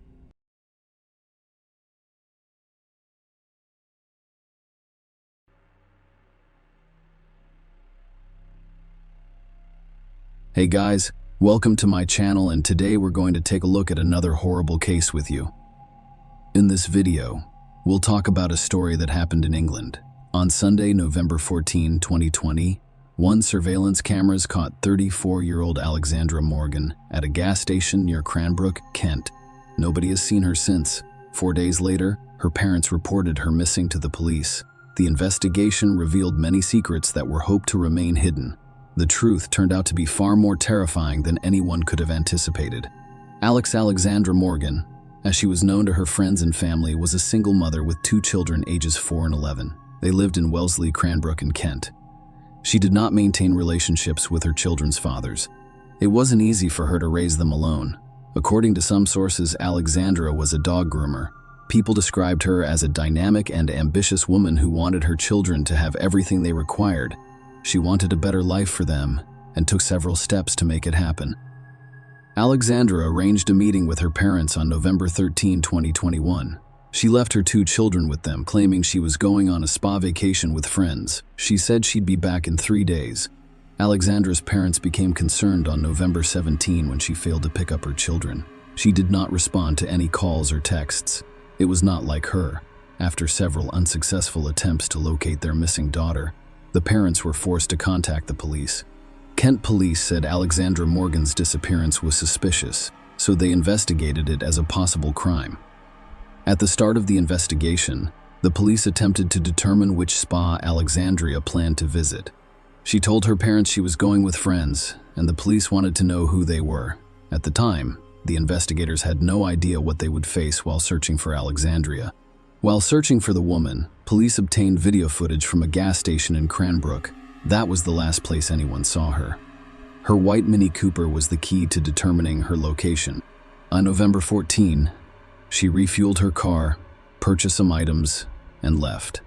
At first glance, there was nothing unusual about this video. Rose McCauley, the gas station manager who has been friendly with Alexandra for 17 years, was present when she purchased 10 pounds of gas and ordered a coffee and snack on the morning of her disappearance. Rose believes no one knows what happened to her or where she went. Her car hasn't been seen since then, which is a complete mystery. My friend and I looked around Hastings for it, but couldn't find anything. Alex never feels embarrassed. So I don't think she's afraid to come home. I'm just hoping nothing bad has happened to her. I just hope she is okay and shows up. It's very worrying. Alex arrived that Sunday looking very well, dressed, with a full face of makeup, her hair done, and nice clothes on. She was more dressed up than I had ever seen her before. And she arrived unusually early in the morning. Alex appeared to be in a good mood, smiling as he interviewed Alexandra's friends. The detectives discovered that in 2018, she posted information on social media about a stalker who followed her every move. In another post from 2019, she shared an image with the words, "Hello, stalker." Alexandra wrote, "Stop stalking my page. Lovelies. It's rather sad. Not only that, but you're making it clearer by the day, as we're not even friends on Facebook. There is nothing to see here, pal, unless you continue. Oh, please share your antics for all to see. Have a beautiful day." Investigators were now looking into whether these messages had anything to do with her disappearance. According to a police spokesman, Alexandra's failure to contact her family is completely out of character, and the case is now being investigated as a possible murder. While we conduct our investigation, I urge anyone who has seen Alexandra or her white Mini Cooper with a black roof to contact us. If you think you saw Alexandria or something suspicious but are unsure, please call and let us know. Alexandra was described as a slim woman with brown shoulder-length hair and a height of about 5 feet, 6 inches. She was last seen wearing a green knee-length quilted coat, a black top, ripped blue jeans, knee-high black boots, and a silver necklace. People can disappear without leaving any traces or clues for the police. Many missing person cases remain unsolved. But this time, things were different. Alexandra Morgan left a digital trail that eventually led the police to discover what happened to her. Furthermore, it revealed some shocking information. Alexandra hoped to improve her financial situation. To accomplish this, she began working as an escort and advertised her services on the internet. However, her family and friends were unaware of it. Women working as escorts are among the most vulnerable groups of people. Everyone, including the police, is aware of this. They never know who their next client will be. An ordinary person who, for whatever reason, has decided to pay for such services, or a maniac looking for a target. The investigators discovered that Alexandra had scheduled a meeting with her regular client prior to her disappearance. They arrested this man. At the same time, the police representative's statement made it clear that Alexandra had died. According to a Kent police spokesperson, detectives from the Kent and Essex Serious Crime Directorate are investigating the disappearance of a woman from Sissinghurst and arrested a man on Thursday, November 25, 2020. 1. A 40-year-old man from East Leonards-on-Sea has been arrested on suspicion of murder. Kent police officers with assistance from Sussex Police are conducting searches in 3 locations in Hastings and East Leonards-on-Sea as part of their efforts to locate Alexandria. Residents can expect a heightened police presence in the area as investigations continue. They arrested Mark Brown. He was a construction worker who married and had a son. His family was unaware that he was leading a double life. Before she disappeared, Alexandra had met him several times. According to Sussex Police, he intends to buy her a Mini Cooper. Their first meeting occurred on June 8, 2021, after Brown discovered her on an adult website. It happened at her home in Sissinghurst, near Cranbrook, Kent. Everything went well at the time, and they saw each other occasionally on June 21. Almost 2 weeks later, they met again. Alexandra went to a small bridge farm near Hastings, Kent, that Brown rented for meetings with women and other purposes. Throughout August and September, they met 7 more times, and Alexandra had no idea she was falling deeper into a trap. On October 23, 2021, Brown texted her to see if she was interested in a risk-free business transaction he was offering. The proposal was for £100,000 for 3 to 5 days at a hotel, where he would guard a new ID, a straight car, and shopping money. All he needed her to do was go out for a cigarette, grab some cash, and buy some things. This is a testament to her character. Alexandria's online searches following this proposal demonstrated her desire to improve her children's lives. One of the searches was for the minimum deposit on a house in 2021. A variety of other searches revealed Alexandra's desire to start new businesses with the money she would make. Among the internet searches were, how much can you make running a sunbed shop in the UK? How much tax would I pay on $100,000? Alexandra told her parents she was going to the spa with her friends, but she was actually going to meet Mark Brown on the farm. She left the house on November 14, and CCTV footage showed her buying gas in Cranbrook at 7:20 a.m. She arrived at Little Bridge Farm at about 8 a.m. 8 a.m. 3 days later, on November 17th, Brown relocated Alexandra's car to her home on Hurst Lane in St. Leonards, having previously replaced her license plate with a fake one. Alexandra's mother contacted the police on November 18 after her daughter failed to pick up the children and stopped answering calls and texts. On November 23, the police discovered CCTV footage that showed Alexandra's car following Brown's Jaguar on the road to Little Bridge Farm.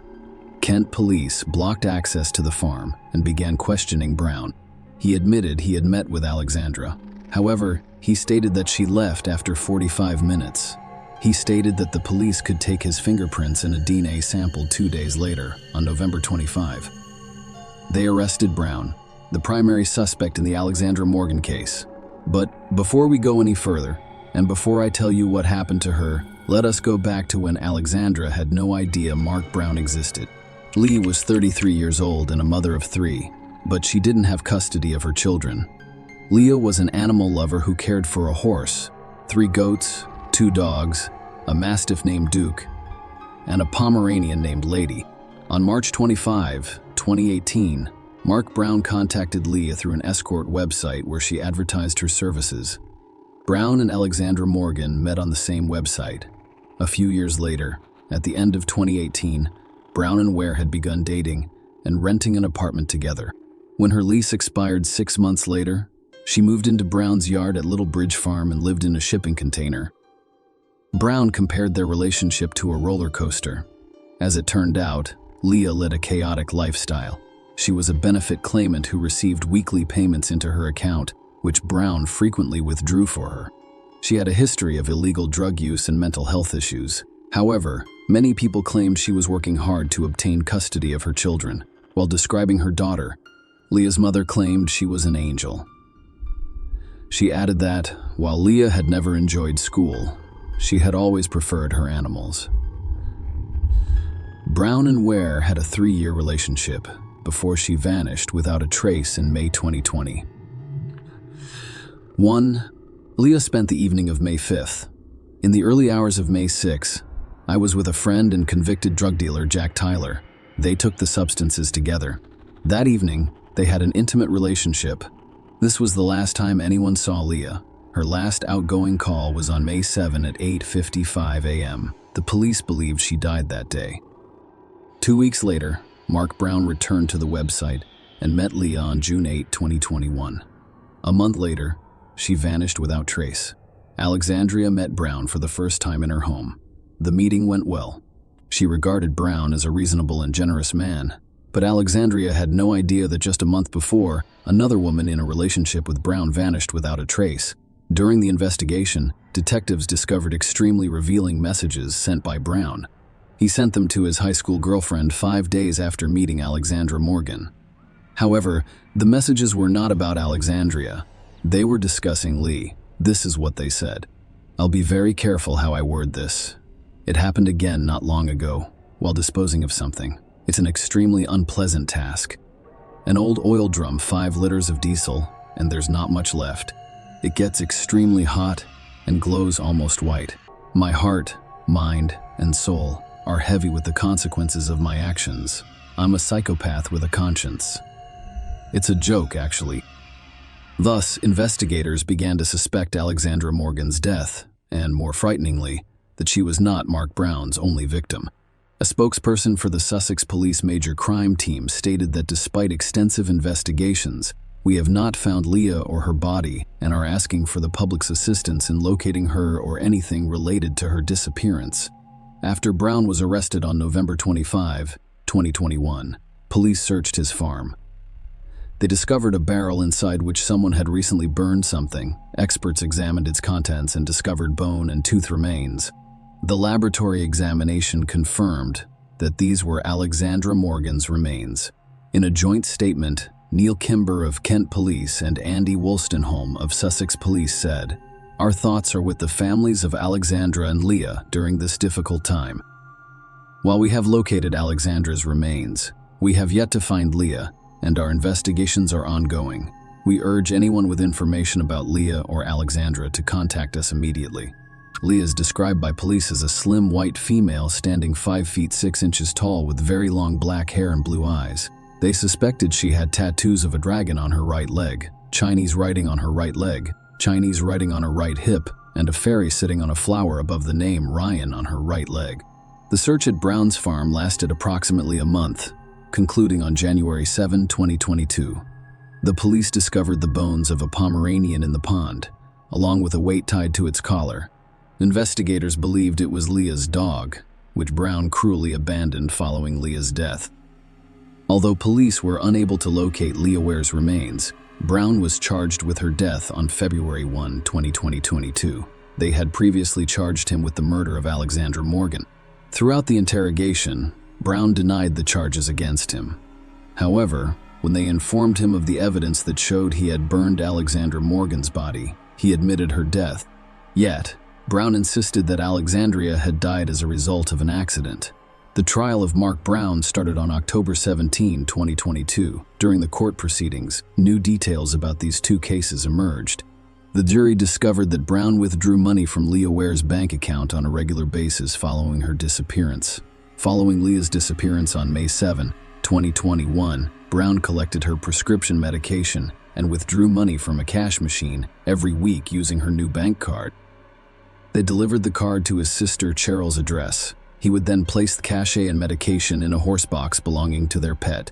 Birdie's prosecution lawyer, Duncan Atkinson, detailed several times in the weeks following Leah Ware's disappearance how Brown took £200 from her account, the maximum allowed in a transaction. This resulted in Leah's balance dropping from over £2,000 to £45. In July 2021, jurors were informed that Brown withdrew £200 from Leah's account, twice shortly after transferring £200 to his own account. When asked why he did this, he explained that he probably used her £200 and then replaced it. "At the time, someone owed me £430, so they most likely paid me back." Atkinson stated that the withdrawals from Leah's account had nothing to do with her and everything to do with you. "Is this a coincidence? She died after receiving her new bank card," Brown responded. "I'm not sure what you're getting at because as far as I know, she is not dead." Atkinson asks if we're running away. "Ms. Where's the money? Were you?" "You knew Leah was in a situation where money wouldn't help her," Brown responded. "I'm not sure what planet you live on." Leah wished Brown would leave his wife for her. This was stated by one of her friends during testimony at the trial. Perhaps it influenced Brown's decision to commit the crime.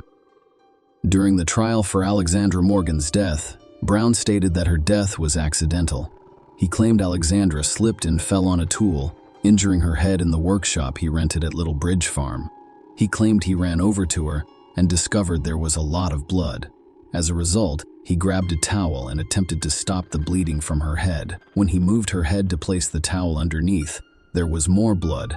Prosecutor Duncan Atkinson objected, claiming that when you first saw her, she had collapsed on her back. There is already a lot of blood on her head. So before you do anything else, it's clear that she's hurt, needs assistance, and requires a doctor. That is absolutely obvious, Brown responded. Yes, but I was panicked, and the first thing I did was grab a towel to help stop the bleeding. She had already left by that point, and I made it a priority to perform CPR because I couldn't find a pulse. I did not call an ambulance because my first priority was to stop the bleeding and then check for a pulse. There is no point in calling an ambulance. If it is not going to arrive on time, the first priority is to stop the bleeding. Brown stated that he was certain Alexandra Morgan had died after performing CPR and holding a mirror to her mouth and nose to check for breathing. In the 5 minutes that followed, he used jumpers to keep blood from flowing out from under the workshop door, went outside to vomit, and grabbed his phone from either his car or jacket pocket to call the emergency services. He then decided to cover it up, saying, "I wrapped Alex in a sleeping bag and wrapped a towel around her head to keep more blood from coming out. I had a dead escort on my workshop floor." How would it look like? How would I prove she had an accident? It was a foolish thing to do. It was the worst mistake I'd ever made in my life. Brown then decided to dispose of Alexander's body with an incinerator he had built out of an old oil drum earlier that year and used on a regular basis to burn waste. He said, "I'd heard urban legends about people burning bodies, and I didn't want anyone to find a body dumped somewhere." Thus, Brown claimed that he had nothing to do with Lee's disappearance and believed she was still alive. Alexandra's death was allegedly accidental. However, during the trial, the court heard testimony from Brown's boss, Alan Downs. The man claimed Brown warned him that the police might come for him and arrest him. The conversation took place on November 24. When Downs asked what the police might arrest him for, Brown said it was a double murder, and this was a critical point. With this response, Brown implied that Lee had died and that Alexandra Morgan had not died in an accident. However, Brown denied using such language. He responded, "No, I said I was going away for 25 years. I'm not sure where he got the double. I stated that I would be arrested for one murder. I did not say double." When asked who he had killed, Atkinson responded, "Who? The answer should have been no one." Brown responded, "The answer should have been yes. But that was not what I expected to happen. I can't prove I didn't kill Alex, and I didn't expect anyone to believe me. This is why I did what I did." They were both mothers and daughters, among other things, to their families and friends, and they died in the most tragic of circumstances. Both fell into the clutches of an evil maniac. They abandoned children and devastated families. Throughout the murder trial in Hove Crown Court, the jurors learned about Leah Ware and Alex Morgan's lives, including their upbringing, children and relationships, work and passions. Jurors also heard attempts to change their names from Brown to, as the prosecutor put it, Black, creating a false picture of the women. People should remember Lee and Alex Morgan for smiling and enjoying life. Both deserve to be remembered by their loved ones for their many qualities. On December 1, 2022, a jury of 10 men and 2 women convicted 41-year-old Brown on all counts. Judge Nicholas Hilliard stated that this is clearly a serious case with devastating consequences for the victims' families. He stated that the court would sentence Brown to life in prison, and he would have to decide on the minimum prison term or whether he would ever be eligible for parole. The judge also stated that if Brown decided to reveal what he did with Leah Ware's body, he would consider it during sentencing. However, Brown passed up this opportunity. Before the judge handed down his sentence, Rebecca Martin, Leah Ware's mother, delivered a victim impact statement. She claimed Brown is continuing his sadistic torture of our family's lives by refusing to tell us what happened to her. She died because Mark Brown sought to satisfy his depraved desires. He dominated and manipulated every aspect of her existence. When he'd had enough, he discarded her like a piece of dirt. The court also heard from Alex Morgan's parents, who described her as bright, energetic, and determined to succeed. She faced challenges, but she was overcoming them and looking forward to the future with her 2 children, whom she adored. On January 13, 2023, the court sentenced Mark Brown to 2 life sentences. He will be eligible for parole in 49 years. Judge Hilliard, who sentenced Brown in his absence after he refused to appear in court, stated, "No sentence I pass is any measure of the lives lost. Nothing can correct what the defendant has done. That's not possible. His conscience is unaffected by what he has done." Share your opinion with us in the comments and subscribe to the channel for more.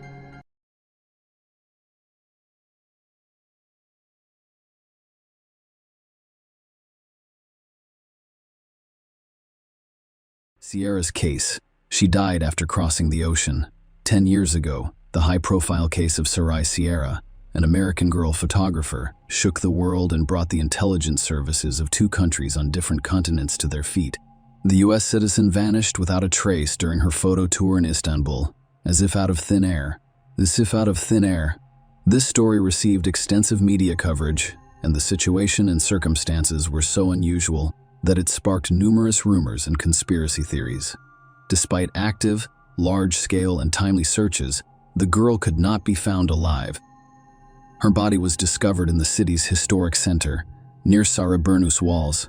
But how did it happen that on a bright day in a popular tourist destination, someone's life was taken so casually and no one noticed? To understand this case, it is necessary to reconstruct the entire chain of events that led to the tragedy. And now we'll try it together. Sarai Sierra, early years.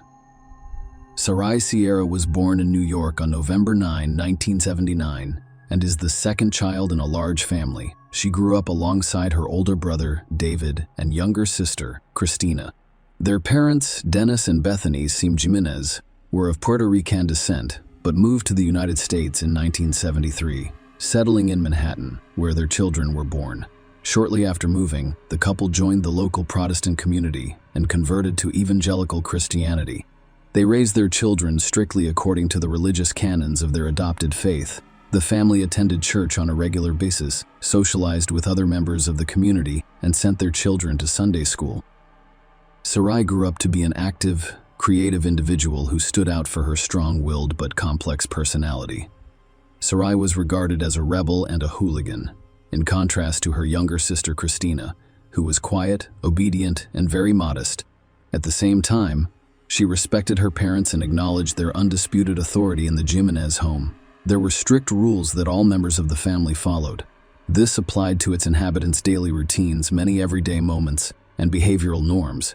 For example, the daughters were not allowed to socialize with boys, go on dates, or leave the house after 9:00 p.m. All of their friendly interactions were monitored, and parents always knew where and with whom their children were. Sarai's entire life revolved around home, school, and church, and her social circle consisted solely of people from those places. The active, energetic, socially oriented girl was bored and cramped within the confines of her environment, but her parents were confident that they were doing the right thing for their children.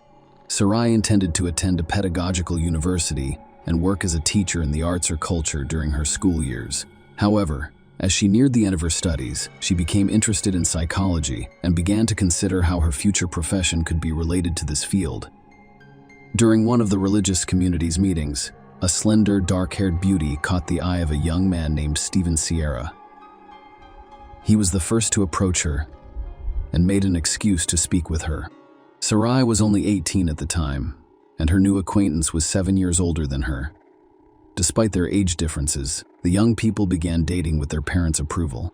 Dennis and Bethany were immediately impressed by Steven, believing that he was a decent, polite, and honest young man who would make an excellent match for their daughter. Sarai was most likely not deeply in love with the guy, but she agreed to marry him primarily to get out of her parents' house and gain some freedom from such tight control. It should be noted that Sarai had a good relationship with her parents. She desired the freedom to live her own life and plan her own future. Less than a year after meeting in February 1999, the couple married. The bride was 19 years old at the time, while the groom was 26. The couple soon moved to Michigan, where Stephen's parents lived. Sarai saw this move as a significant event because she had spent almost her entire conscious life in New York. The change of scenery benefited her, and she appeared to be revitalized in her new surroundings. Sarai enjoyed shopping for her new home, making it cozy, meeting new people, and exploring new places. She started working as a receptionist at a local dental office and thought about going to college. Sarai, on the other hand, became pregnant quickly and gave birth to 2 children, 1 boy and 1 girl. Entry into university had to be postponed because the young woman was completely absorbed and enjoyed motherhood. A few years later, the Sierra family, which included 2 children, decided to relocate again, this time to sunny California, settling in the picturesque neighborhood of Silver Lake in Los Angeles. Stephen was offered a job here, but the couple quickly realized that the money he was earning was insufficient to cover their expenses. So, after consulting, they decided to return to New York and live in a modest rented apartment close to the Jimenez family's home. At the time, the couple was having serious financial problems. Sarai remained at home with the children, and her husband had to rely on sporadic income, which caused them to accumulate debt. The situation improved when the children started school, and the young mother got a job at an advertising agency. Stephen had also found a steady job as a bus driver on one of the city routes.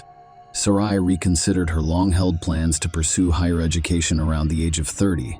After their children had grown and their lives had stabilized, Sarai had lost interest in the pedagogical faculty by that point, and she enrolled in one of the local universities to study psychology. However, Sarai quickly became disinterested in her studies, finding the long hours of lectures tedious. She decided to look into other fields and find an occupation that she truly enjoyed, one that allowed her to express her creativity. Sarai had always been a creative person with a talent for drawing and an eye for beauty, so she became interested in photography and soon joined a well-known New York photography community to hone her skills in this area.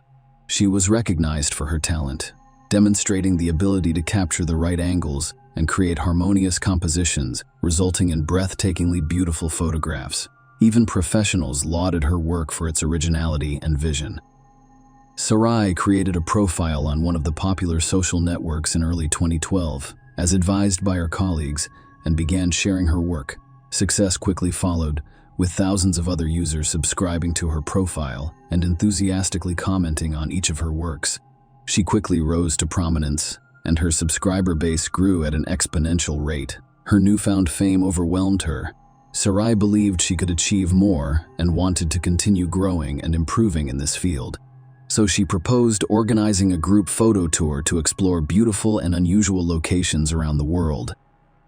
Sarai Sierra began with small trips within her home country, specializing in photographing architectural ensembles and historical sites. Her photographs were widely acclaimed, so she decided to broaden her horizons. Sarai wanted to go to Istanbul, one of the world's most ancient and beautiful cities, to photograph its landmarks and historical sites. It should be noted that her parents were not thrilled with the idea, as she had never left the country before, let alone been away from home for so long. But Sarai was determined to go. She also planned to bring her best friend, Magdalena, along for the trip. Sarai's family was in crisis, and her marriage was failing. Perhaps part of her motivation for planning a photo tour on the other side of the world was a desire to get away, change her surroundings, and reflect on what was going on in her family from afar. Sarai had been living within strict boundaries for far too long, and she yearned for more. She wanted to follow her heart's desire. During that time, her husband's social media account began to contain unusual posts and statuses. He philosophized on the importance of marriage, love, and mutual respect between husband and wife. He also hinted that he would stay faithful even if their marriage was shaky. Stephen cryptically suggested in one of the posts that his spouse had been unfaithful, but he deleted the post a few hours later, leaving concerned followers with unanswered questions. Stephen seemed unhappy and unloved, and he expressed this on his social media page. Sarai was going through similar turmoil, but she kept her emotions to herself, trying not to complain and focusing on her creative pursuits. The long-awaited trip. Sarai learned shortly before the planned tour that her best friend would be unable to accompany her due to work obligations. The young woman was disappointed, but she did not change her plans because she had anticipated it for too long. Sarai's family was worried about her flying alone to a foreign country across the ocean, but she assured them that everything would be fine and promised to call, write, and send photos every day. Sarai also planned to visit Germany and Austria, where she already had several commercial photography assignments scheduled. Her entire trip was literally planned by the hour, and she was not going to deviate from it. On January 7, 2013, a young American woman took a flight from New York to Istanbul. She was carrying a small amount of cash, a smartphone, a tablet, a low-cost DSLR camera, and several lenses designed for professional photography. Sarai called her family to let them know she had arrived safely and was on her way to check into the hotel she had reserved ahead of time. It should be noted that she had a limited budget, so she had to stay in a remote location that the locals deemed unsafe. Sarai Sierra went straight to the nearest metro station to reach the historic city center after leaving her belongings in the room and changing her clothes on the road. She wandered Istanbul's streets until nightfall, photographing its beauty and savoring each shot. During the evenings, she would call her parents and husband via video call to share her impressions and plans for the following day. She would also process new shots and share them on her social media accounts. Sarai was accompanied in Istanbul by a young man named Taylan, who would later become her new friend. They met through social media in the middle of 2012, and Taylan persuaded the American to fly to Turkey. For a few months, they communicated frequently and grew close during this time. Sarai placed complete trust in her new acquaintance. They saw each other almost every day and visited a variety of attractions. The guy was an Istanbul native who knew the city like the back of his hand and arranged for Sarai to go on exciting excursions to the most interesting and sometimes unusual places. After a week in Turkey, the photographer planned a trip to a couple of European countries, where she, as previously stated, arranged several commercial photo shoots. Sarai saved money on hotel accommodations by agreeing to be hosted by her long-term subscribers. These moments had been pre-negotiated and agreed upon, so, at Vienna's airport, she was greeted by a young man in whose home she spent a few days. Sarai was a few years younger than her Austrian acquaintance. He enjoyed photography and admired her work, so he was eager to communicate with such a talented photographer. The trip went according to plan. Sarai went to all of the places she had planned and met everyone she had scheduled to meet. On the third day, she flew to Berlin, where she was met at the airport by her subscribers who took her on a tour of the city. After finishing her business in Germany, the photographer returned to Istanbul, where she planned to spend 2 more days before returning home.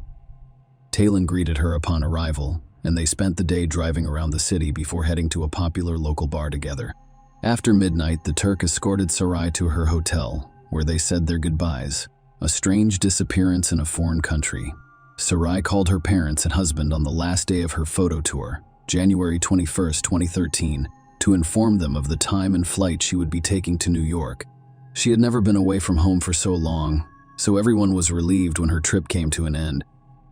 Sarai, on the other hand, decided to take one final walk around the city and capture some more stunning photos for her account before leaving. Sarai's father arrived at the airport on time to pick up his daughter because her husband was working and couldn't make it.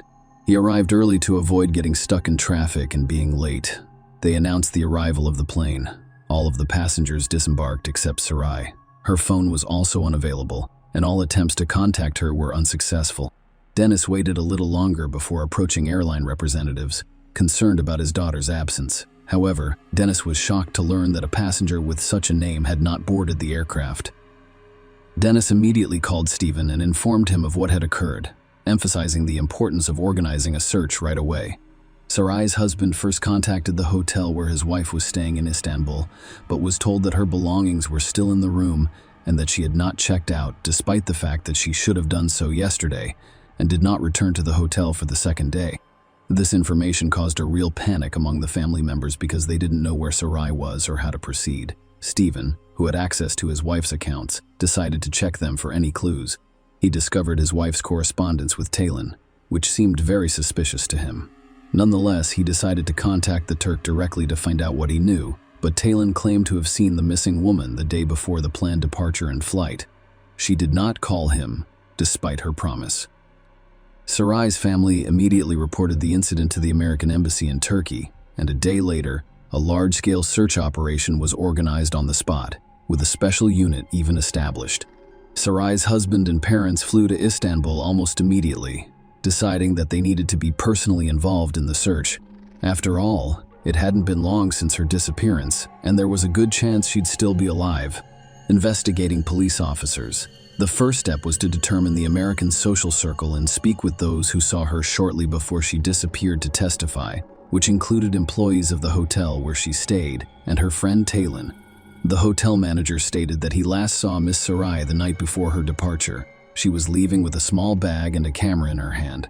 She was supposed to check out later, but she never showed up, and the next morning they received a call from her concerned husband, who informed them that Saray's belongings and documents remained at the hotel. The receptionist also described Saray's outfit that day. The situation with Talon was far more interesting and ambiguous. First, the guy's real name was Tarkan, and it was unclear why he introduced himself to his new acquaintance under an assumed name. Second, they had been in close contact for several months prior to their meeting, and Saray had traveled to Istanbul at his invitation. All of this suggested that they had a romantic relationship, but Tarkan categorically denied it, claiming that they were just friends. The next step in the investigation was to recreate Saray's route as accurately as possible. Her cell phone data and street CCTV footage were examined for this purpose.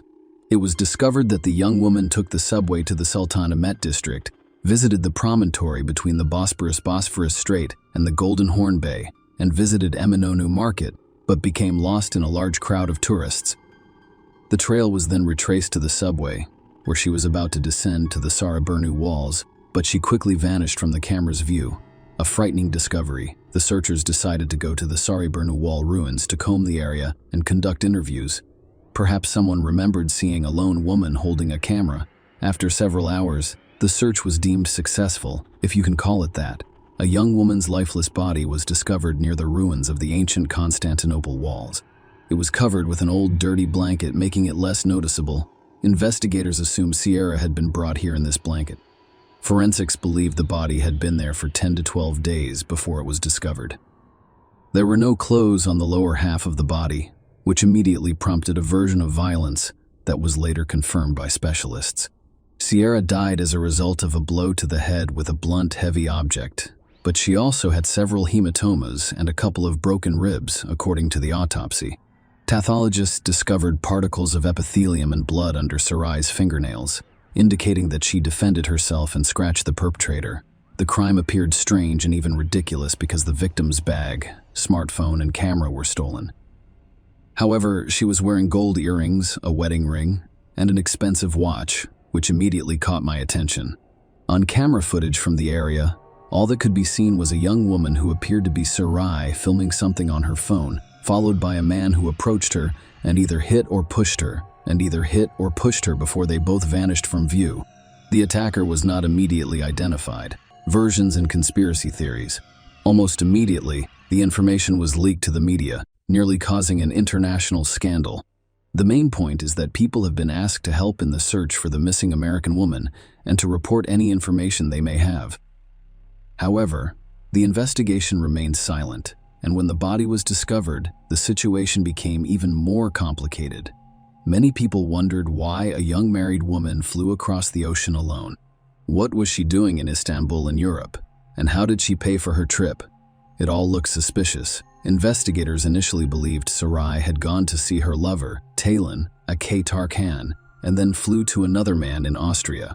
However, neither of her friends admitted to having an intimate relationship with the victim. Later, it was discovered that the man who sheltered Saray in Vienna had a criminal record, leading to speculation that he might use the American as a drug courier, but a thorough investigation found no evidence to support this theory. There were also rumors that Saray could work for us intelligence services and collect information in other countries, which explains the money for intercontinental flights. This version appeared untenable, so it was not seriously considered. Turkish special services and the FBI worked together to investigate this high-profile case, but they initially found no serious leads. Only a few weeks later, the police discovered the alleged perpetrator, a previously convicted and unemployed man named Tal Salih, collecting waste paper on city streets. But it was impossible to communicate with him because, almost immediately after the crime, he borrowed money from relatives and fled the country, most likely to Hatay province, where he illegally crossed the border into Syria. After obtaining a warrant, police searched the suspect's home, extracting a sample of his DNA and comparing it to skin particles and seminal fluid found on the murdered woman. That cleared up any remaining doubts. Tal Salih was the perpetrator of the crime. Furthermore, the victim's phone was last turned on in the neighborhood where he lived. When it was discovered that the criminal had fled to Syria, the special services had given up hope of locating him. But fate soon surprised them. This man was detained while attempting to cross the border illegally again, this time to return to Turkey. He joined the rebels in Syria and obtained firearms, but after being injured in the conflict, he decided it was safer to stay at home. However, he returned with his weapon, which was the initial reason for his arrest, but the local police quickly recognized who was in their hands and immediately reported him to security services. When Tal Salih was brought in for questioning, his story was literally depressing, with graphic details. He saw a young woman on a hiking trail along Sariburnu's walls and spent a few minutes admiring her and watching her take pictures. Sarai tried to ask him something with gestures as he approached, but the language barrier prevented him from understanding what she wanted. However, he noticed a brand new iPhone in her hands and a high-end camera around her neck. As Sarai walked on, he followed her, determined to rob her. It was getting dark outside, and there were no other people near the wall that I could see. Sarai turned around and, it appeared to him, took a photograph of him. That action served as a trigger for Tal Salih, who grabbed a boulder and lunged at Sarai, striking her hard in the head. After that, they literally rolled together down to the ruins of the wall, resulting in bruises and broken ribs on Sarai's body. Tal Salih then decided to commit intimate-related violence while the victim was unconscious. The perpetrator then delivered another severe blow to Sarai's head to finish her off. Tal Salih took the victim's bag, camera, and phone before walking away. On his way, he came across the same blanket that had been discarded and decided to use it to cover the victim's body again. It was finally dark outside, and there was a chance of meeting someone at the wall. Normal. When the perpetrator returned, he dragged the body to the side, making sure it was not visible from the hiking path. He then covered it with a blanket and departed. Surprisingly, while the search for the American woman was ongoing, the perpetrator returned to the crime scene to ensure Sarai was dead, and her body was where he had left it. When Tal Salih heard that his victim had been found, he realized that the police would soon be on his trail, so he fled the country, borrowing money from his sister, who always felt sorry for him. By the way, he was never able to realize the stolen goods. The camera was broken in the process of falling, and the smartphone had a password that the criminal unsuccessfully attempted to unlock while at home, resulting in the signal and all of the other stolen items he threw away when he fled. The defendant did not deny his guilt, and according to his accounts, he had no regrets about what he had done, nor did he experience pangs of conscience, which was key evidence. DNA forensic evidence was presented, confirming that his skin was found under the murdered woman's fingernails, as well as his seminal fluid on her body. In addition, Sarai's cell phone was last turned on near his home. In addition, the case file now includes a video surveillance camera recording of the attack. After all of the evidence was presented, it was determined that a psychiatric examination was required due to the belief that Tal Salih was insane. This idea was supported by his actions, behavior, and the calmness with which he described the atrocities he had committed, but experts concluded that he was sane and fully aware of his actions when he attacked his victim in the summer of 2014. The judge eventually delivered the final verdict. Tal Salih was found guilty of all charges against him and sentenced to life imprisonment. Sarai's relatives thought this was a fair decision. After all of the necessary expert examinations, the body of the murdered American woman was transported to her homeland in New York, with a Turkish airline covering all associated costs. Sarai was buried in accordance with all religious rituals and traditions. The deceased's family members created an internet site dedicated to her memory, where they published previously unpublished works. The photographs were a huge success, with people from all over the world eager to purchase them. The proceeds from the sale of pictures were saved by the family for orphaned children's college education. Sarai, Stephen categorically denied that there was a crisis in his and his wife's family life that prompted the young woman to embark on that fateful journey. Stephen quickly became close to a girl from the Christian community who helped him through a difficult time and frequently visited his home to assist him with his children and household chores. 2 weeks before his wife's first funeral anniversary, Stephen walked down the aisle with his new chosen one. When the perpetrator was finally sentenced, Stephen was already married and about to become a father again. Sarai Sierra's story inspired a number of television programs, talk shows, and detective documentaries. It has also served as the foundation for several feature projects. Share your opinion with us in the comments and subscribe to the channel for more.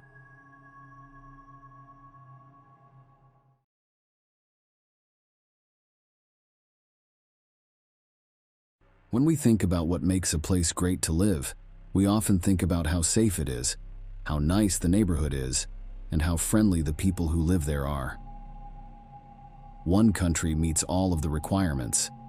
Iceland is an island nation off the east coast of Greenland that has been voted one of the best places to live in the world over and over again. Just over 340,000 people live there, making it one of the world's smallest cities. But its stunning natural beauty makes up for it in a big way. People come from all over the world to see the natural springs and rolling hills.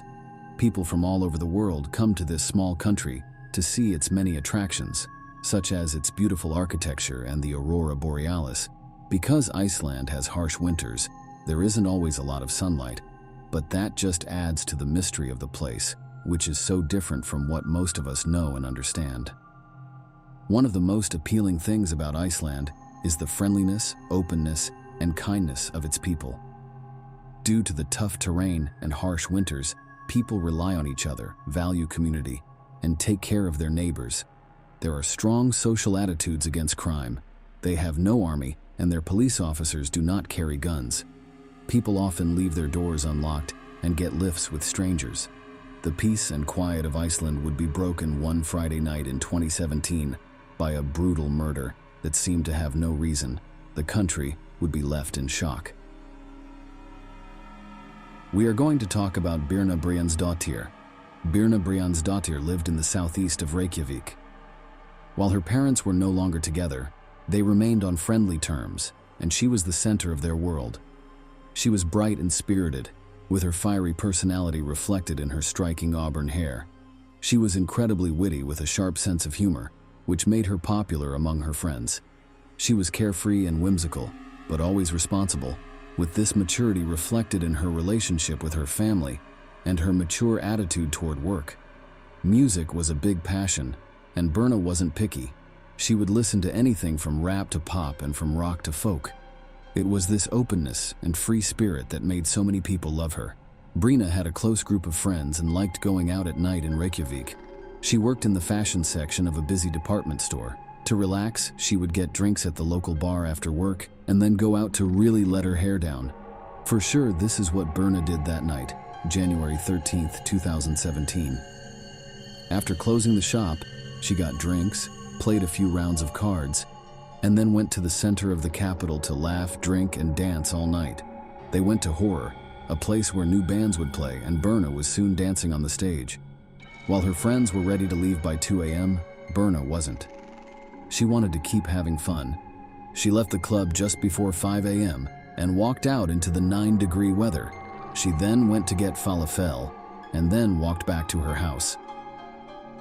A woman walking alone in Reykjavik was not rare. People trusted each other and looked out for each other. Due to her intoxication, she dropped coins and stumbled into a stranger on the side of the road. As she carried on walking, she turned a corner and walked down a narrow lane towards the sea. Then she vanished. Because she was known for being on time when she didn't show up for work, people were worried right away. Maria, a school friend who worked with Birna, was upset right away that she wasn't there. It got worse when she tried to call her cell phone. It wouldn't work, and Birna never turned off her phone. People thought she had just gone back to her dad's house to sleep off her hangover. Her friends who had been out with her that night also thought this, but she wasn't there. Scylla, Birna's mother, was called because she was also worried about where her daughter was. She knew Berna and knew that this wasn't like her at all. Without waiting, her family called the police right away to say she wasn't there. Realizing the power of social media, Scylla posted to her Facebook page, "Dear friends, it's not like her that we can't reach her. Please share and let's find her, Scylla." Iceland is a small community, and before long, Scylla's desperate pleas on Facebook were being shared, and news of Berna's disappearance began to circulate. The stress and worry of having a child go missing are unimaginable. Her parents couldn't sleep, and they persistently made calls to all the emergency services, desperately seeking any new information on Berna's whereabouts. The following day, the police were able to trace her last known mobile interaction before it went dead or was turned off. Just before 6 a.m., her phone pinged off a mobile tower in a port town, Hafnarfjordur, 6 miles outside of the capital. Right away, Scylla got in her car and drove there, calling out to her daughter and looking around the area. A group of family and friends worked with her to get Berna back home alive. Soon, 36 hours had passed since Berna had disappeared into the night in Reykjavik. Her friends and family were sure that something bad had happened to her. She was a trustworthy young woman, and this was not like her at all. Not much was known to the police, though. There was no proof of a murder or kidnapping, so they couldn't do much. As word of her disappearance spread, it quickly made the front page of every newspaper. Every newscaster in Iceland talked about Berna all the time. Her face was on every newspaper page. In the early hours of Sunday morning, her parents went to the police and begged them to search for her. They said she would not have gone off on her own accord, much less not told anyone where she was going. She had no money troubles or relationship problems.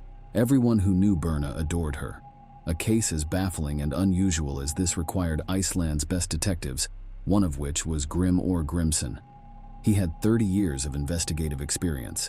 He was even part of a special team who spent more than 5 years building a case against those whose misconduct and corruption contributed to the financial crash of 2009. After this, he returned to his roots as a police officer, saying he missed the fast-paced work. Like his colleagues, he too wasn't initially that concerned about Berna. There were many other factors that he had to consider. People do go missing in Iceland. Anything from mental health problems to simply staying at a friend's house and not telling people. Most missing people would eventually turn up.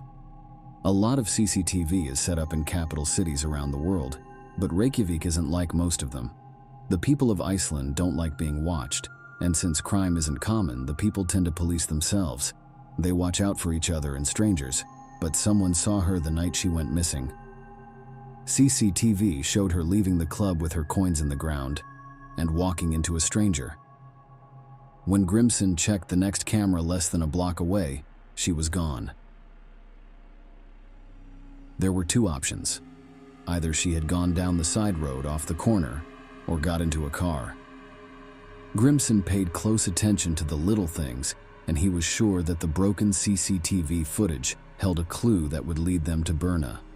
The red Kia Rio he saw was going the other way on the other side of the road from Berna. A short time after Berna had been seen at the Lebowski bar, he saw it drive by. The police had to follow up on this lead. What was next? They couldn't see the license plate, who was driving, or how many people were in the car. There were more than 100 of those kinds of cars in Iceland. This didn't make her parents feel better about their worries. Scylla was incandescent when they explained the quality of the tape was too poor to extract any more details from. Scylla said, "Can't you find it like in the movies?" Grimson replied, "It doesn't work like that." The police knew that even though they didn't have enough CCTV, the people in the area had hope. They asked the people of Iceland to help them. At a rare press conference, Grimson and Berna's upset family spoke in front of the cameras and begged Iceland to help them find her. In front of the media, Scylla showed what kind of person her daughter was by saying that she was very smart, bilingual, loved other cultures, and loved to travel. The police's hunch at the press conference would lead to a breakthrough. It proved right, and before long, they had their first lead. A pair of brothers decided to search Hafnarfjordur, where her phone had pinged off the tower, and when there, they headed towards the harbor. After searching in a fenced-off area, they found a pair of boots, black Doc Martens, identical to the pair that Berna had last been seen wearing. Using the power of social media, they posted a picture of them to Facebook, and before long, the officers arrived. They confirmed the shoes were Berna's. The police finally felt like they were making progress. Grimson told the police to carefully look through the CCTV footage, and soon they saw a picture they knew. At 6 a.m. on the morning Berna went missing, a red Kia Rio pulled into the harbor. A drunk man got out of the car and stumbled toward a fishing trawler that had already been docked. After that, the car drove off. Finally, they were able to read the license plate. The car had been rented by Thomas Muller Olsen, a 25-year-old fisherman from Greenland. A family had since rented the car and said there was a smell of chemicals coming from the back. After taking the car away, police were determined to find any sign of Berna. Eventually, they found a clue. There were blood spots in the back seat. So that they could find out if it was Berna, samples were quickly taken and sent to Sweden to be analyzed. For Grimson and his team, it was now a race against time. They needed to find the trawler and their only suspects, Thomas Muller Olsen and Nikolai Olsen. Thomas and Nikolai weren't related, but were crewmates on the trawler. Thomas was considered easygoing, approachable, and generally likable while on board. His phone pinged, and Thomas went pale. It was a news article saying that the ship he was on was linked to the disappearance of Berna. A journalist had contacted a Facebook group used by the men on board and asked who had rented the car and who was seen on the CCTV. Thomas was visibly shaken. His captain assured him if he was innocent, he would be fine. There was a huge challenge for Grimson and his team. The longer his suspects were on that boat, the longer they had to make up stories and get rid of anything that could be used against them. Not to worry, the ship's captain already had a plan. He read about the connection between the ship and Berna, so he turned the ship around and went back to Iceland. He and his top officers agreed that they would say the engine problems made them have to turn around, and the suspects couldn't read anything about the case because the Wi-Fi was turned off. In order to catch them off guard, the police sent members of their elite counter-terrorism squad, also known as the Viking Squad, to board the ship as soon as it arrived back in Iceland. Finally, the police were able to catch their two suspects after dropping officers off from a helicopter on the ship. The reaction of the public to the case was massive, and the whole country was waiting on tenterhooks for any news of what had happened to Berna. The case seemed to take over all aspects of Icelandic life. Although their intentions were good, online sleuths only added to the confusion, and it became hard to distinguish rumor from fact. Stories ranged from a body being found in a lake to Berna and other women being found alive on the trawler, swirled around social media. Grimson stayed calm and asked everyone else to do the same. People who meant well, though, were not helping the search for Berna. Around 11 p.m. on Wednesday, the ship came back into port, and the two suspects were handcuffed and brought back to Iceland. Then the terrible news came out. Berna's blood was found in the rental car. It didn't take the police long to question the two men. Nikolaj and Thomas were sure they hadn't hurt Berna, and they both told the same story about what happened that terrible night. They had split up and gone to different bars to drink before getting back together as the night was coming to a close. Nikolaj was already very drunk, so it was hard for him to remember what they said. He had no idea who they were, but they said they had picked up two girls on the street, and one of them was Berna. Thomas said he left Nikolaj at the ship and then drove off. Then he went to the back with the two girls and let them kiss. After an hour, he dropped them off. The police were inclined to believe Nikolaj. He had been seen walking away and was clearly in no fit state to do anything. However, when it came to Thomas, they had a bad feeling, and the evidence against him was stacking up. He was examined by a doctor who determined that the wounds on his chest were signs of a struggle or fight. When searching the ship, the police found a driver's license in the bin. It belonged to Berna. They also found drugs with a street value of nearly £1.5 million. Thomas claimed to have slept in the car, but the police checked the odometer, which showed that the car had been taken for a long drive.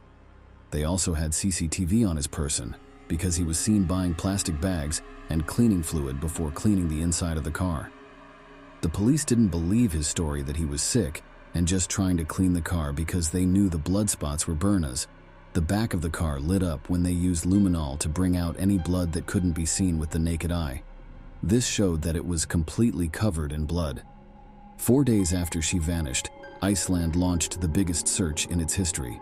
The search and rescue project manager said, "Today, she is our sister, our daughter." And that became the mantra. We don't live in a society where we tolerate a 20-year-old woman being abducted in the night. It wouldn't be long before the police found what they were looking for. A Coast Guard helicopter noticed something floating in the water near a local lighthouse, and it was a body. They had found Berna.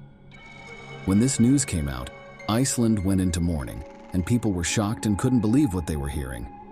Things like this only happened in movies and other places. In Iceland, they didn't happen. People in Greenland were shocked and saddened along with their Nordic neighbors. The main street in Reykjavik, where Berna had gone, was turned into a shrine with candles lit up. The funeral for Berna took place at the Hallgrímskirkja, which is the country's largest church. Over 2,000 people, including the president and prime minister, were there. People needed answers from the police, and they had to give them. First, they had to figure out what killed the person. Berna had been found naked, but they could find no evidence of a sexual assault. The examiner found that she had suffered blunt force trauma to the head and had been strangled as well. However, the official cause of death was ruled as drowning. She had survived the initial attack and was alive when she was put into the water. Even though Grimson and his team looked at all the evidence, they couldn't find any link between Nikolai's death and the murder of Berna. They didn't think he had anything to do with it. He was freed after 2 weeks in jail and hours of questioning. They looked back at Thomas again. His story hadn't changed, and he wasn't going to change it either. During 9 interviews with the police, he insisted that he was not guilty. As more evidence came in, the police still couldn't figure out why Thomas would kill Berna, even though they had a crime scene and a suspect. His DNA was found on a lace of Berna's Doc Martens, and his fingerprints were on her old driver's license from March 30th, 2017. Breaking news alerts were spreading all over Iceland. The police had charged Thomas Müller Olsen with drug possession and murder. Media interest in the story reached a fever pitch as his trial began in August of that year. It was during his trial that he sensationally changed his story. He said that there were not 2 girls, only one, Berna. He claimed that he had left the car to go to the bathroom, and Nikolai had driven off with Berna in the back seat. When he returned, she wasn't with him, shocking the court. He was now trying to pin the murder on his crewmate, admitting to the drug possession, but denying murder. At the end of September, the 3 judges found him guilty on all charges. He was then taken to start his 19-year prison sentence. When Thomas Müller Olsen tried to appeal his conviction, the High Court upheld it. The next year, the High Court refused to look at another appeal. There was a lot of shock in Iceland when Berna Brjánsdóttir was killed. This case will be remembered. It changed us a bit, our feeling of safety, the chaplain who led Berna's funeral said. More CCTV was put up around Reykjavik, and women became more cautious around strangers. Even though Grimson had been a police officer for 30 years, this was his first murder case. People in Iceland saw him as a hero because he was calm and coordinated. He is now proud to work for his country at the European Union's agency in The Hague for law enforcement cooperation.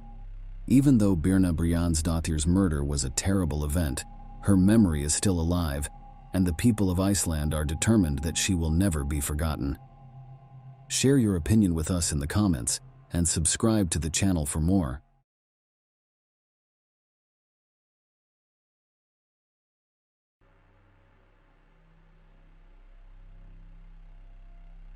The Beverly Liggett case exemplifies madness by inheritance when a favorite son becomes an executioner. Unfortunately, genetics is inextricably linked to a wide range of inheritable diseases. These include some mental illnesses. However, an existing predisposition is only a risk and probability, not a guarantee that the child will inherit this or that disease. Naturally, every parent hopes that his children will inherit only the best, and that diseases will avoid offspring. Many experts believe that there are no specific genes for the transmission of mental illness, meaning that no single gene is necessary or sufficient to cause the disease. Nonetheless, mental illness is often passed down through families. This is precisely the issue confronting our heroine today, Beverly Liggett, who sincerely believed that her children would be unaffected by such a condition. And while Beverly, his daughter, grew up to be a perfectly healthy and balanced woman, the son appears to have suffered a double blow, which he blamed solely on his mother. It should be noted that this man's intelligence was unaffected by his mental disorder. On the contrary, Beverly Liggett was very clever and calculating, which makes his atrocities even more sickeningly creepy. Beverly Liggett was born on October 1, 1956, in Colorado's capital, the picturesque city of Denver. She was raised with her older brother Stephen and sister Martha in a typical family of Barbara and Edwin Liggett, who spent their entire lives in their hometown, rarely leaving its borders. Beverly attended a local college after graduating from high school, but was unable to attend university for a variety of reasons, including her health and drug use. The girl worked as a salesperson but married at the age of 26 and had 2 children. She devoted herself to her family for many years and was solely focused on raising heirs and building a home in 1988. Beverly gave birth to her long-awaited firstborn son Ra, followed by a daughter named Libby a few years later. The young woman genuinely didn't care about her heirs and lived for them. However, her marriage ended in the latter half of the 1990s. The husband abandoned the family and relocated to another state, no longer caring about his ex-wife's fate or participating in the lives of his children. Beverly was forced to work 2 jobs at once. However, thanks to her diligence and determination, the family of 3 did not require anything. She and her children relocated to the suburbs of Denver, a small and relatively new town founded in 2001 for the town's centennial, where they rented a cozy, spacious home.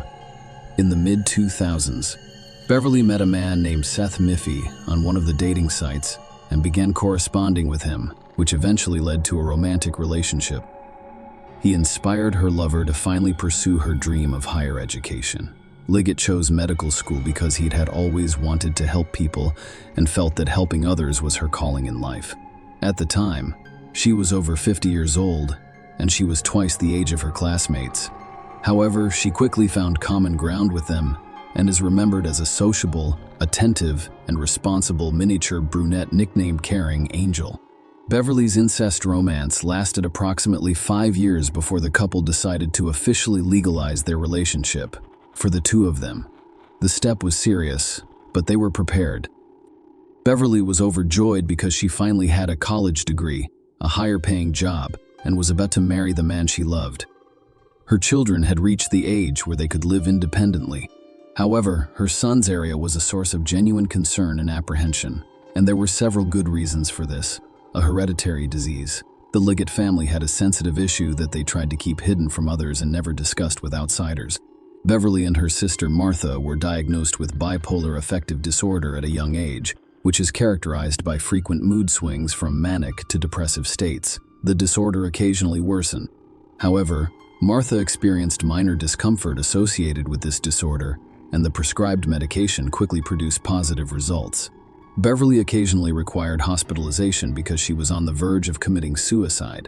This was the reason she was unable to attend university at the time, and it was also the reason her marriage with her children's father ended.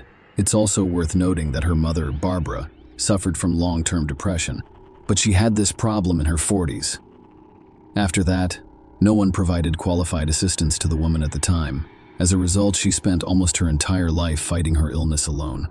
Beverly was certain that the mental disorder in their family was passed down exclusively through the female line, because the disease manifested itself in her mother, herself, and her sister, while her brother, Stephen, remained completely normal. In this regard, Beverly feared for the health of her daughter, Libby, but just the daughter of the disease bypassed, hitting with redoubled force on Ra, the special child from early childhood area with a rather strange withdrawn boy prone to tantrums at the age of 5. He was diagnosed with autism, and later a whole host of other mental disorders and abnormalities were added. He could withdraw into himself and completely abstract from what was going on around him. But he was particularly fond of chemistry and physics.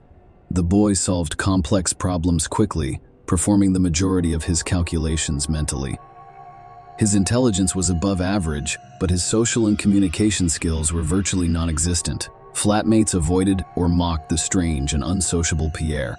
Ari had no friends, was uninterested in learning about the world around him, and was aggressive and violent, resulting in animal cruelty and attacks on other children.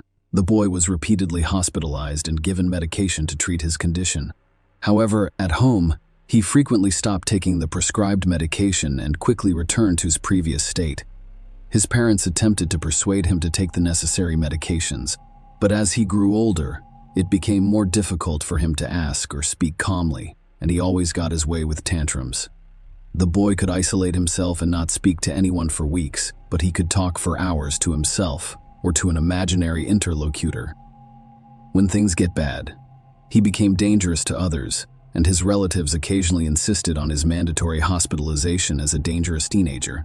As a teenager, I learned that his mother and grandmother also had mental health issues, and his mother had to be hospitalized on occasion. During that time, Barry despised his mother and blamed her for all of his problems. He believed she had given him a disease that was ruining his life. The young man grew increasingly uncontrollable. He threatened his loved ones with violence and was constantly perplexed as to why his own sister's family curse had been ignored. Being with him under the same roof became dangerous, and the first couldn't stand the head of the family. He filed for divorce and literally fled. Despite his diagnosis, Ra was able to enter university with a high passing score. However, he was expelled in his first year after bringing a homemade firearm to campus and threatening a fellow student with death. At the time, he was arrested for the first time, but was only sentenced to an educational talk, the confiscation of the weapon, and expulsion from the university. Beverly contacted the police about a year later and requested that they come to their home right away to apprehend her son, who was threatening to kill her and her daughter, and appeared to be very serious. However, the police handed over the violent young man to psychiatrists, who, after a brief hospitalization, released him home and prescribed medication. Ari, of course, did not accept the hateful stepfather. Ari was 18 years old when Beverly met and started dating Seth. The couple quickly decided to live together, but Ari immediately took his mother's new chosen one in the bayonet. He tried everything he could to get him out of the house, including threats, scandals, and even fights. The appearance of another man in the house, which his mother perceived as a personal insult and betrayal, prompted him to do his best to support his beloved. He looked for a specialist who could assist the young man in paying for his clinic treatments, but the more he tried, the longer he despised him. The thought of this man becoming his stepfather and a member of their family, combined with his fear and depression, makes him aggressive and dangerous. That Missy repeatedly told his wife that her son was old enough to live independently. He could study or work normally if he took his medication correctly. Beverly Leggett was well aware of this, but she loved her son and could not abandon or take him out, so she continued to endanger her own life through her obsession with guns. The young man's hobbies evolved over time, becoming increasingly bizarre, sophisticated, and dangerous. He had a weakness for weapons, and more specifically, he was obsessed with them. In the basement of his own home, he gathered homemade firearms, literally from improvised materials, on his knees, demonstrating once more that the man was very smart, clever, and enterprising. However, Ari was not limited to a single weapon and came up with the idea of creating an explosive device. He found all of the information he needed on the internet and purchased or ordered the components he required, as well as the substances he couldn't find. He made the decision to synthesize at home himself. Using his extensive knowledge of chemistry, Beverly was suspicious when she found her son in the backyard of the house, and because he refused to answer questions and behaved strangely, she immediately called the police. As it turned out, she did it just in time, because the police discovered an almost ready bomb in the house during their search. In addition, they discovered and seized a modified rifle, several pistols assembled from various model parts, a silencer, and a large number of spare weapon parts. Our computer search history from the previous few months was reviewed and studied. The FBI became seriously interested in the young man because they suspected he was planning a large-scale crime. In Ari's room, there were also numerous jars of poisonous substances on the shelves, such as arsenic and potassium cyanide. He could not explain why he bought them. The young man was arrested the same day, but he was only charged with misdemeanor possession of weapons and careless handling of dangerous chemicals that could result in death or serious injury. However, he pleaded guilty, cooperated with the investigation, and received only a 1-year suspended sentence, after which he returned to his home and resumed terrorizing his mother and sister, citing the threat of reprisal and the medical profession's indifference. Ari became enraged and hateful following his arrest and suspended sentence. Not a day went by without him threatening to kill his family in their sleep or burning down their home after locking everyone inside. He was then hospitalized again, this time for 3 months, in a psychiatric hospital. In addition to previous diagnoses, doctors found signs of schizophrenia and acute psychosis in the young man. Following another course of treatment, the young man became quiet for a while before returning to himself. He didn't talk to anyone, spent most of his time in his room on his computer, and appeared to take his prescribed medication faithfully. However, only a month later, he had another breakdown, triggered by the news of his mother and Seth's impending wedding. Ari also overheard his mother and stepfather discussing their plans to buy a house in another state, relocate, and restart their lives. Libby's sister had already moved out with her boyfriend, leaving Ari on his own. The 25-year-old man was upset about it. The young man went completely crazy. He threw a tantrum at his mother, screamed her, waved a knife in front of her, threatened to kill her, and ensured that the body was never discovered. Beverly immediately called the psychiatric hospital, told them everything, and asked for her son to be forcibly hospitalized again. But the attending physician dismissed her request, believing that there was no reason to do so and that the previous course of treatment had yielded positive results. So he did not believe that Ari posed a threat to others. Beverly had one last conversation with Seth that evening, who was working in another city and couldn't get to her right away. Beverly Hill's mystery disappearance occurred on October 14, 2012, less than 2 weeks after the woman celebrated her 56th birthday. She failed to report for hospital duty that day, which had never happened before. Colleagues were the first to sound the alarm after failing to call his lover and receiving no response to his numerous messages. Sat dialed Libby's number to find out when she last spoke with her mother. As it turned out, Libby had been attempting to call her unsuccessfully since the morning. He called the house phone and was horrified by what he heard. Ari picked up the phone and unsuccessfully attempted to imitate his mother's voice, pretending to be her and claiming that she was fine. Seth immediately called the cops and asked them to send a unit to their house as soon as possible. When the police arrived, they discovered that no one was home and that there was no reason to break in at that time. Therefore, the only attempts made that day were to trace Beverly's phone signal and check her bank card activity. Beverly's car had also gone missing, prompting a statewide manhunt, and it was the vehicle that led to a lead just 2 days later when a patrol officer saw it in a Denver suburb and decided to check the paperwork to see if it was the right car. A creepy discovery in the boot. Even before checking the license plate number to ensure it belonged to the missing woman, the police officer noticed something strange about the car. When the last outs were gone, the police officer approached the driver and requested identification. The driver was a young man whose long hair partially obscured his face. He was visibly nervous, and when asked to show his documents again, he simply pushed the gas pedal to the floor, accelerated, and sped down the road at full speed.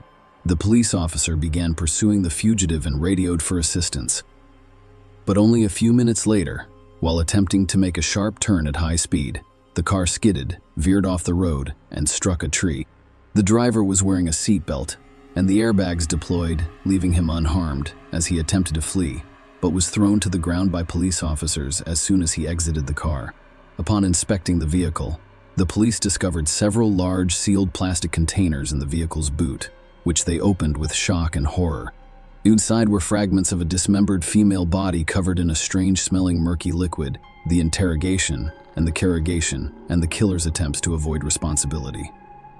When Ari was brought to the station for questioning, he revealed that he had schizophrenia, autism, psychosis, and bipolar affective disorder, which his psychiatrist confirmed. He also stated that due to his diagnosis, he was unable to distinguish between right and wrong, and thus had no idea what he was doing. He then inquired about whether he would be tried if his diagnoses were confirmed, and what punishment he would face if he refused to plead guilty.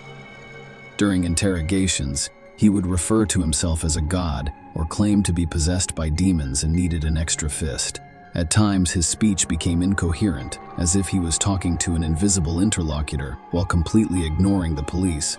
The psychiatric examination confirmed that the accused suffers from a variety of mental disorders. However, it has been demonstrated that he is capable of providing an account of his actions. During the interrogations, the psychiatrist who observed the man's behavior concluded that even when he was talking to himself, he listened carefully to what was said to him and what questions were asked. This was evident in his reactions, clarifications, and abrupt mood swings. Ari's main motivation for displaying his insanity in such a vivid and demonstrative manner was to avoid severe punishment and minimize his responsibility before the law. He was clever and intelligent enough to attempt to confuse the investigation and persuade others of his insanity, the investigation, and the unexpected results of the search. Despite the fact that everyone knew he had committed a terrible crime from the start, his guilt had to be proven. This required hard evidence. It was decided to begin with a search of their family home, where, as expected, the murder occurred. The police discovered washed-up traces of blood on the kitchen floor, corridor, and bathroom. A bloody hacksaw was found in the dishwasher, which the young man had apparently used to cut up his mother's body. The bathtub, with its jagged edges, served as the setting for this heinous act. Beverly was poisoned with potassium cyanide, according to the expert examination, and her body was dismembered with a hacksaw before being packed into a container. Vials containing the aforementioned poisonous substance were discovered in the kitchen of Ari's room, as well as in the basement of the house, where the man had a sort of chemical laboratory. In addition, under the bed in his bedroom was the corpse of Beverly's favorite cat, which had also been poisoned. This implied that the perpetrator had practiced on the animal before killing the mother. Remember the strange liquid in which the dismembered body's fragments were placed. As it turned out, it had a special chemical composition that can accelerate the process of tissue decomposition. The killers had already found the recipe on the internet and decided to literally dissolve the corpse and hide the bones in the mountains so that they would never be discovered. Based on all of the evidence found, the following picture of the massacre emerged. On the eve of the tragedy, Ari had a heated conversation with his mother, threatening to kill her again. He was so convincing, but Beverly, terrified for her life, called her son, the psychiatrist, with a request to immediately hospitalize him. However, the specialist ignored the request, believing that his patient posed no threat to others. In the evening, after testing the poison on a cat, the young man poisoned his mother, took her body to the bathroom, and began cutting it up with a hacksaw. It's still unclear how he got his mother to take potassium cyanide. It probably took me all night to finish the gruesome job because when Sass called the house phone in the morning, the perpetrator was still in the house. Aries and carelessly cleaned up the blood stuffed into the saw into the dishwasher and packed the body into several chemical-filled containers. He placed the containers in the boot of his mother's car, which he used to leave the house. The following events are already known to you. When this version was presented to the defendant, backed up by hard evidence, he began to justify himself and change his testimony. He claimed that his mother committed suicide by voluntarily ingesting the poison and that he only discovered her lifeless body. According to the guy, he was terrified of being left without a source of income because he did not work and lived at her expense. He then decided to dispose of the body so that she could be considered missing. According to his plan, he would continue to live in the house and use the deceased's bank cards and accounts. The young man's story sounded crazy, and no one doubted that he was mentally ill, but it was also clear that he had meticulously planned the crime in advance. It was not a temporary insanity, a state of affect, or an outburst of rage. He had carefully planned each step and carried it out. Arias's possession of chemicals that accelerated the decomposition of the body, which he had purchased in advance, was one of the most compelling evidence that the crime was premeditated. Furthermore, according to his search history, he thoroughly researched them months before the crime, trial, and sentence. As I previously stated, the psychiatric examination confirmed our diagnoses. However, experts concluded unequivocally that he was aware of his actions and had carefully planned the massacre of his mother. He continued to insist on his insanity, despite realizing that it was pointless to pretend to be insane. The trial was held in November of that year, a month and a half after the crime that shocked the entire state. Lawyers worked tirelessly to demonstrate that the defendant cannot be held criminally responsible due to his illness and requires treatment. Ari claimed that his mother hated him and therefore passed on the hereditary disease to him. whereas his sister was completely normal. He also described himself as a victim of crazy Beverly and blamed all of his problems on his parents. Seth testified in court, saying that his late lover and he were both afraid of Ari because they didn't know what to expect from him. He was extremely cruel to others, exhibited sadistic tendencies, and refused to take prescribed medication to control outbursts of aggression. He also stated that Beverly's fear for her son had evolved into her fear of her own son. The court convicted every Liggett of first-degree premeditated murder and sentenced him to life in prison without the possibility of parole. The jury unanimously concluded that his actions were cold-blooded and calculated. The 26-year-old defendant listened to his verdict in silence, his head down and seemingly unconcerned. Following the trial, Libby Liggett admitted that she believed her brother was completely guilty of what he had done. However, she noted that the tragedy could have been avoided if the specialists to whom the family repeatedly turned for assistance had performed their duties and responded to the alarming messages in a timely manner. Beverly, as of today, Ari Liggett is serving his life sentence in a Colorado state prison. All of his attempts to appeal and challenge the court's decision have been unsuccessful. Share your opinion with us in the comments and subscribe to the channel for more.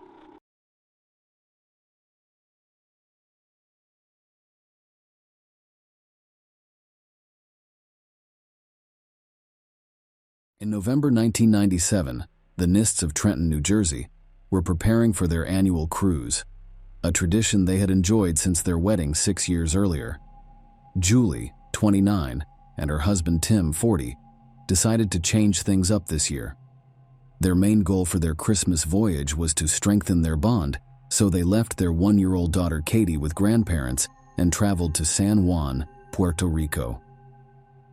On November 1st, as they boarded their cruise ship, George Skiadopoulos, a crew member, was struck by Julie's vibrant and attractive presence. A colleague teased him, saying he was out of his league. George bet he could romantically engage with Julie. George, a 22-year-old junior engineer fresh out of college, carried himself with enough poise to pique Julie's interest.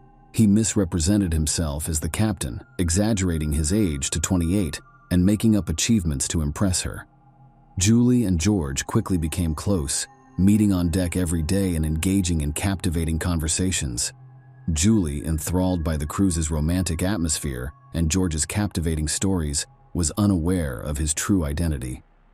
Tim, who was used to his wife's sociable nature, observed their interactions but felt no jealousy. One evening, during a lively party on the ship, George invited Julie on a tour of the ship. She initially hesitated, but eventually agreed. In the deserted engine room, a spark ignited between them, resulting in a kiss. However, their relationship did not go beyond kissing. Julie confided in a family friend, Tony, about her feelings during the cruise back home, expecting her attraction to fade because she and George would most likely never meet again. Unexpectedly, George, the captain, sent Julie a message, and their daily phone conversations began, with George insinuating that Tim was unworthy of her. Tim occasionally overheard them conversing but trusted Julie enough not to investigate further. Julie, torn between her stable family life and the thrilling new emotions George elicited in her, became distant from friends and even cold to her daughter. Tim was concerned about the changes in her and hoped to rekindle their relationship. Tim organized a surprise 30th birthday party for Julie on January 3, 1998. It was a lavish event attended by numerous friends. Julie's request for another cruise on a specific ship and date was an attempt to reunite with Georgia. Tim reluctantly agreed, and they embarked on February 13th. On that voyage, during a dark night, George won a bet with his crewmates. Julie's intimate encounter with George on the cruise had her head over heels. Back home, she excitedly confided in Tony, a close family friend and Katie's godfather. Tony struggled with the burden of keeping her secret, eventually admitting it to Julie, despite the risk of exposure. Julie decided to meet George in secret, for whom she had a strong desire. She made up a story about a family vacation and invited her mother and daughter along. Julie had to confess her secret affair to her mother, despite her disapproval, but she remained undeterred. Initially, they traveled to Florida, but on March 26, 1988, Julie left her mother and daughter behind to continue her romantic adventure with George in Puerto Rico. When Julie returned, her conversations with George became almost public. They talked constantly on the phone and sent risky love letters via email. Julie even recorded videos showcasing her life for George, all while living and spending money with her husband, Tim. She also resumed partying and drinking. Tim couldn't help but notice the changes in their family dynamics and suggested they consult a marriage counselor. Julie announced her desire for a divorce during their first session after 7 years of marriage, which Tim opposed because their shared business interests were generating significant income. Julie knew she needed money for her plan to relocate to Greece with her daughter and begin a new life with her lover, who was scheduled to serve a mandatory 20-month military service there. Julie tried to help him flee and get a U.S. visa, but she didn't have enough money for her new boyfriend. Julie started a fitness regimen, but she had trouble sleeping and had to take strong sleeping pills. During her emotional turmoil, she began taking antidepressants. When George learned about this, he was furious and forbade her from using them. Julie lost about 10 kilos with the intention of returning to modeling to earn money, but George, unlike Tim, was extremely jealous and opposed the idea, forcing Julie to abandon her plans. Almost everyone, including Cheryl, who once helped Julie break into the modeling industry, disapproved of her relationship with the Greek man. They had followed Julie and Tim's lives since they met at an exclusive yacht club party. In July 1989, Tim, her 11-year-old senior, was a successful businessman with his own company and a new yacht. He founded his landscape design firm in the early 1980s, which grew alongside the U.S. real estate market boom. Initially, their relationship thrived, but Julie's jealousy became apparent when Tim waited for her at a bar with another woman. When Julie arrived, she assaulted Tim, leaving a bruise on his face and attacking the woman. It turned out she was Tim's longtime business partner's secretary. The conflict was resolved at that point. Tim was taken aback one day when he arrived at his office and found Julie sitting at his secretary's desk, smiling charmingly. She announced that the former employee would no longer be working there, effectively taking over her boyfriend's job and leaving him little choice but to accept her as his new assistant. This enabled her to work from home, giving her more financial flexibility. Julie had always wanted to be a model. One day, she saw a beauty contest advertisement in the newspaper and decided to enter, confident that she would win and supported by her loving partner, Tim. They compiled Julie's best photos and sent them to the magazine that organized the contest. However, the publishers used a scam to obtain free photos for their men's section at the back of the magazine. Julie eagerly awaited the publisher's response to the contest, but it never arrived. Determined, she went to the magazine office and confronted the editor about her prize. He accepted her photographs and promised to include them in the next issue. Julie told this story to everyone preparing for the competition. The event was held at an elite hotel and featured 12 finalists, including Julie. Despite her efforts, only one judge supported her. However, this experience helped her become friends with the magazine editor Cheryl, which led to Julie becoming the magazine's face and appearing on billboards throughout the city. Julie began receiving modeling offers as her fame grew, and she soon became a local celebrity. Until the autumn of 1990, she continued to work for Tim and won some smaller beauty contests, but struggled on the bigger stage. Julie and Tim, both 23 at the time, decided to marry on November 16, 1991. The couple lived an active life without any restrictions.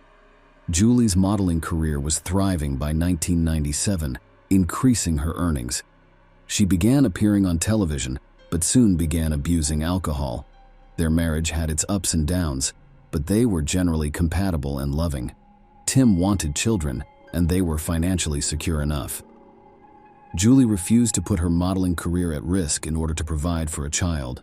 Julie became pregnant in February 1995. Her friends claimed she continued to drink and smoke during her pregnancy.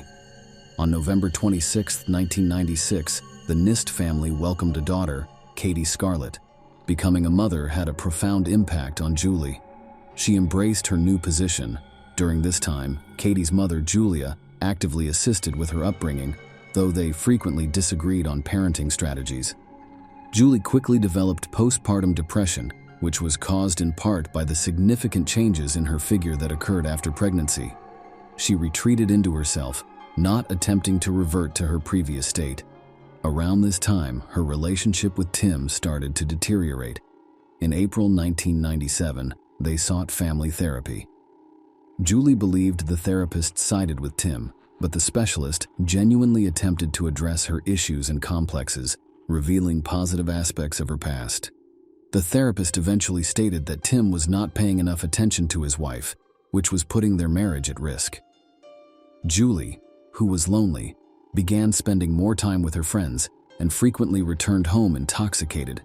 Tim decided to take Julie on a cruise during this difficult time, following the advice of the family therapist, in the hopes of rekindling the warmth and passion in their relationship. However, his hopes were dashed as Julie's newfound passion for another man wreaked havoc on their family life and her own well-being as a result of her secret affair. Julie's mental condition worsened. Julie refused to let Tim into her room one day, preventing him from accessing important business documents. The situation became so serious that he had to call the cops, and despite Julie's active resistance, Tim was able to get what he needed. Julie became paranoid, believing Tim had hired a private detective to follow her. The household atmosphere became tense, and it was clear that divorce was unavoidable. In midsummer, George and Julie met in the United States and secretly got engaged. Julie made no secret of her desire to relocate to Greece, which she planned to do the following year. Around this time, Tim discovered international phone bills ranging from $6,000 to $7,000 per month. He eventually realized his wife was having an affair with the cruise ship engineer and was communicating with him behind his back. Tim was furious and decided to divorce Julie, eager to cut all ties with her. Julie attempted to limit Tim's access to their daughter in response, hoping for full custody so that he could freely move to another country, but Tim refused as the couple attempted to resolve their differences. Julie's new lover, George, announced that he had quit his job and would be visiting her in New Jersey. Julie's constant arguments and conflicts with Tim caused her hair to fall out, but she blamed it on being separated from George. She was also envious of George's interactions with other women and required constant contact with him. When George arrived in New Jersey, their relationship descended into chaos. He was constantly inquiring about money and persuading her to spend more, forcing Julie to ask Tim for money, further limiting her interaction with her daughter, which irritated Tim. George frequently lied about his financial situation, and it was surprising how unremarkable he appeared, making Julie's obsession with him even odder. Friends and family strongly advised Julie to end the relationship, unable to understand how she fell for a balding, unemployed, hopeless man with bad teeth who was also manipulative and extremely jealous. Regardless, Julie was smitten. She even intended to use her divorce settlement to cover George's hair transplant and dental work. When Tim learned about all of this, he was furious that Julie had involved their daughter in the situation. He threatened that if she attempted to flee, he would take Katie and Julie would never see her daughter again. This threat seemed to dampen Julie's enthusiasm. She even told her friends that her relationship with George was over, but it wasn't for long. Within a few weeks, she and George traveled to Greece to put their relationship to the test. They met his parents, and Julie thoroughly enjoyed the weekend, despite having to conceal her marital status, daughter's existence, and modeling career due to George's parents' religious beliefs. Julie dreamed of completing her divorce and starting a new life with George. On December 6th, she received the divorce decree and was ready to leave the house she shared with Tim. She abandoned Katie and checked into a hotel, where she consumed copious amounts of drugs.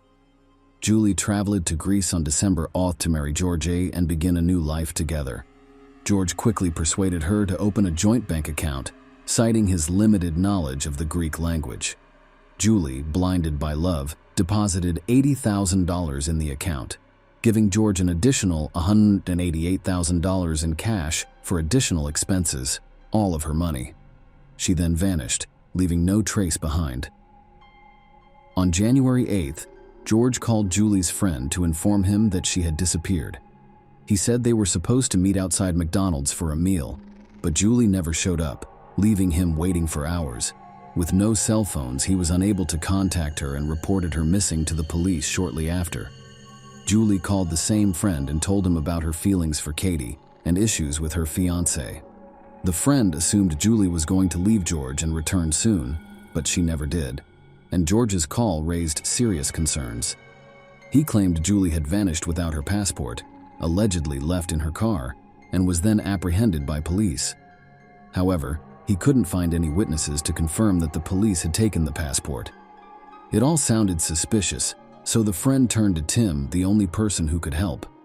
Tim realized immediately that his ex-wife was in serious trouble. She had last contacted relatives in the United States. Since January 7th, there had been no word from her, adding to the fears. The police began combing the neighborhood and interviewing potential witnesses, but Julie had no contacts in the new location, so they questioned her relatives in New Jersey and investigated her background. Julie Scully, the daughter of Julia and John Scully, was born on January 3, 1968. She developed a close relationship with her father and was willing to do anything for his approval. Father and daughter spent a lot of time together, frequently going fishing.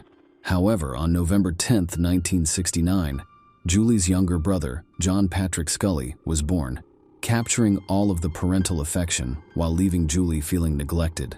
Julie's mother was from a Native American reservation in New Mexico, which is one of the country's largest tribes. Life was difficult there, with no electricity or running water, high unemployment, and widespread alcohol and drug abuse. Julie's parents sent her to a boarding school at the age of 12, hoping that an English education would help her live a better life. Julia moved to the city as an adult, attempting to fit in with mainstream American life while working at a psychiatric facility. She became involved in the drug trade. During this time, she encountered a police officer named John. Their romance blossomed quickly in 1964, and they married on July 2, 1965, 2 days before their anniversary. John later worked as a patrol officer in one of North Philadelphia's most dangerous neighborhoods. Julia became pregnant and gave birth to a daughter. John lovingly cared for his daughter, leaving Julia feeling isolated from family life. She kept her drug addiction a secret, but her erratic and unpredictable behavior was occasionally revealed. Her situation worsened as she experimented with more dangerous drugs, leaving her exhausted and unable to quit without experiencing severe withdrawal symptoms. Julia soon became pregnant again, and a younger son joined the family, which was already depleted. Julia Scully found it difficult to care for him. She overdosed on sleeping pills in 1973 while suffering from depression. John discovered her in time and called for medical assistance, saving her life. This incident exposed her problem within the family, complicating matters even further. She was once a beautiful Native American woman, but now she looked like a shadow of herself. She attempted suicide again, but was saved. The elder daughter, who was 9 years old at the time, was acutely aware of the turmoil in her parents' relationship. On Julie's birthday, her father abruptly left, leaving behind his wife and the guests with whom he was having an affair in order to escape Julia's addiction, which repulsed him. He stayed solely for the benefit of their children. His mistress arrived to pick him up, and Julia and their daughter noticed them as they followed John outside.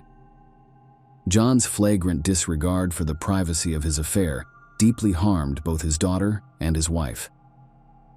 Julie blamed herself for her family's problems, unable to comprehend the full scope of the situation. Julie, who had always been an excellent student, began experiencing academic difficulties. She gained popularity among her peers and fell into a bad crowd. Her school attendance and performance declined. Her father saw this and decided to transfer her to a new school in Kensington. At 12, Julie's attractiveness drew a lot of attention from boys. The Scully family lived in a troubled neighborhood, which raised her parents' concerns about her future and the possibility of her succumbing to substance abuse like her mother. Julie's friends were supposed to sleep over one evening, but she disappeared from her room along with them. When her mother discovered their absence, she became panicked and called the police, who located the children in downtown Philadelphia. Julie's relationship with her mother deteriorated, resulting in frequent conflicts and scandals. Despite their close relationship as police officers, her rebellious spirit manifested itself towards her father as well. He always knew where and with whom his daughter was spending her time. Seeing his wife's failure to raise their children, he took custody of them and sent Julia to rehab for drug addiction. Despite Julie's efforts to please her father, the family environment calmed down during her absence. Her rebellious spirit grew as she matured, and she continued to spend time with her friends, resulting in missed classes and poor grades. Her father, enraged upon learning this, was shocked, especially since Julie was only 14. The close and warm relationship they once had appeared to have vanished. Julie expressed a desire to drop out of school, possibly as a cry for attention, which she had begun seeking on the streets. Her beauty made her the center of attention at every gathering. Julie earned her high school diploma in 1982. Her parents wanted her to get a specialized education, so her father, a police officer, helped her get into an engineering college. He asked the college director for special admission conditions, citing Julie's Native American heritage. His efforts paid off, and Julie was accepted to college. She was already living a sexual lifestyle in the fall of 1983. Despite their similar upbringings, Julie's brother took a different path in her 18th year.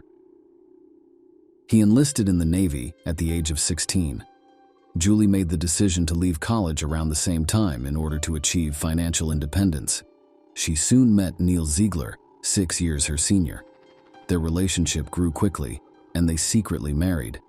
Julie's father, who was initially unaware of her marriage, eventually supported it, believing it was better for her than staying with her dependent mother. Nonetheless, the marriage ended in divorce. Julie returned to live with her mother in 1988, having found a new job but reluctant to contribute to living expenses. Her striking appearance drew attention everywhere, and many mistook her for a model. Julie gradually began to use her beauty to connect with wealthy men. Despite her outward confidence, she was vulnerable and desperately sought love, but only found fleeting relationships. During one such social gathering, she met her future husband, Tim Nist. Julie's mother went to therapy for years after moving out and eventually overcame her addiction. When Julie and Tim had a daughter, the grandmother eagerly took on childcare responsibilities, staying involved even when Julie fled to Greece with a new lover. After Julie's disappearance was revealed, her mother described George as truly pitiful. He was unattractive and unpleasant to look at, and he appeared to have no control over his actions. The missing woman's mother described how she fell victim to George's aggression during an argument with Julie. George shouted and insulted the woman before grabbing her by the throat and pinning her against a wall, refusing to let her go until he heard threats of police involvement. Julie attempted to end their relationship and called the police following the attack, which resulted in George's expulsion from the country. Despite this, she soon joined him in Greece. She actively defended her lover, even accepting blame for the assault. Julie's mother suspected George was involved in her daughter's disappearance. Following Julie's disappearance, George continued to participate actively in the search. Julie's close relatives attempted to contact the American embassy in Athens, but were unable to do so due to a language barrier, as the Greek police stations handling the investigation did not have English-speaking staff. The FBI from the United States joined the investigation. At this point, it was revealed that George had been carrying Julie's passport the entire time. He initially claimed to have found it, but after learning of the FBI's involvement, he changed his story to one of theft. His behavior became more suspicious. He attempted to withdraw funds from their joint account, but was unable to do so. On January 23, 1999, the couple was supposed to marry. During this time, news of the missing American woman was broadcast on television and radio. George angrily called Julie's friend, who had approached the media about the case. He claimed innocence and even made a public statement in the press, actively giving interviews in an attempt to defend himself. However, 16 days after Julie's disappearance, George was brought in for questioning as the primary suspect. George explained that after moving to Greece, Julie quickly became disillusioned with both the country and him. She grew to miss her homeland and daughter and wanted to return. George tried to help her, but the situation deteriorated, leaving him deeply concerned in her final days. She cried constantly, and George's mother eventually learned about Julie's former husband and daughter in America. She began to despise Julie and openly expressed her dislike for George, urging him to abandon the woman with a troubled past. The lovers' conflicts became more frequent and severe, prompting their eviction from a hotel. Julie wanted to call her family, but her lover prevented her from doing so, and even physically abused her. The police discovered that George's mother had schizophrenia and was frequently hospitalized as a result of her condition. George inherited some of these issues. He had high self-esteem and was always arrogant. His ability to manipulate others was noticed by the missing woman's family and friends. At the slightest disagreement, he aggressively attacked his partner. Aside from Julie's mother, who had been victimized by his violence, Julie herself suffered serious hand injuries but claimed they were accidental and continued to live with her tyrant.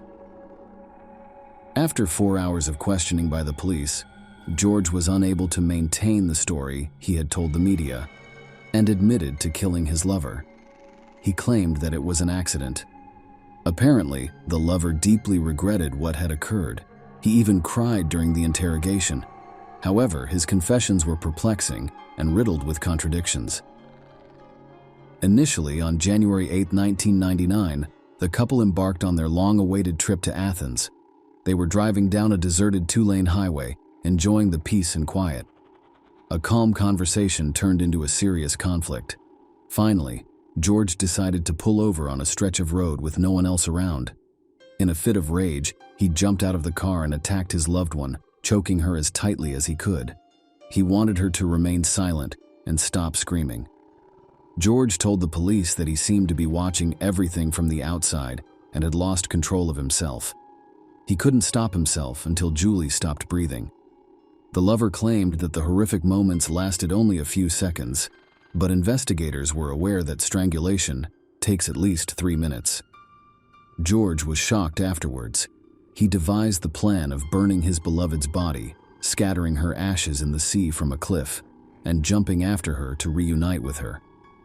George explained that he attempted suicide by shooting himself with a pneumatic gun, jumping under a truck, and taking an overdose of medication. However, all of his attempts were unsuccessful.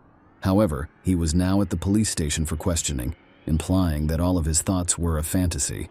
In reality, he treated his beloved's body differently.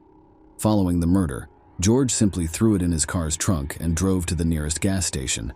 He bought gas and returned to the crime scene. George dragged the body away from the road near 2 small lakes, doused it with gasoline, and set it on fire. But the rain prevented the body from completely burning. At one point, he considered throwing it into the lake, but instead stuffed the charred corpse back into the trunk and drove to his grandmother's house. He found a large travel bag and decided to pack Julie's body in it, but it had stiffened and he couldn't bend it anymore. Furthermore, the head would not fit in the bag, so George decided to simply cut it off. He described how he took her head by the hair and lifted it to his face. He remembered seeing terror in her eyes, but she was still beautiful, so he kissed her on the lips before packing the body into the bag. Then he burned the bag and threw it in a swamp, leaving the head behind. Later, George drove to Kavala and threw Julie Scully's head into the sea.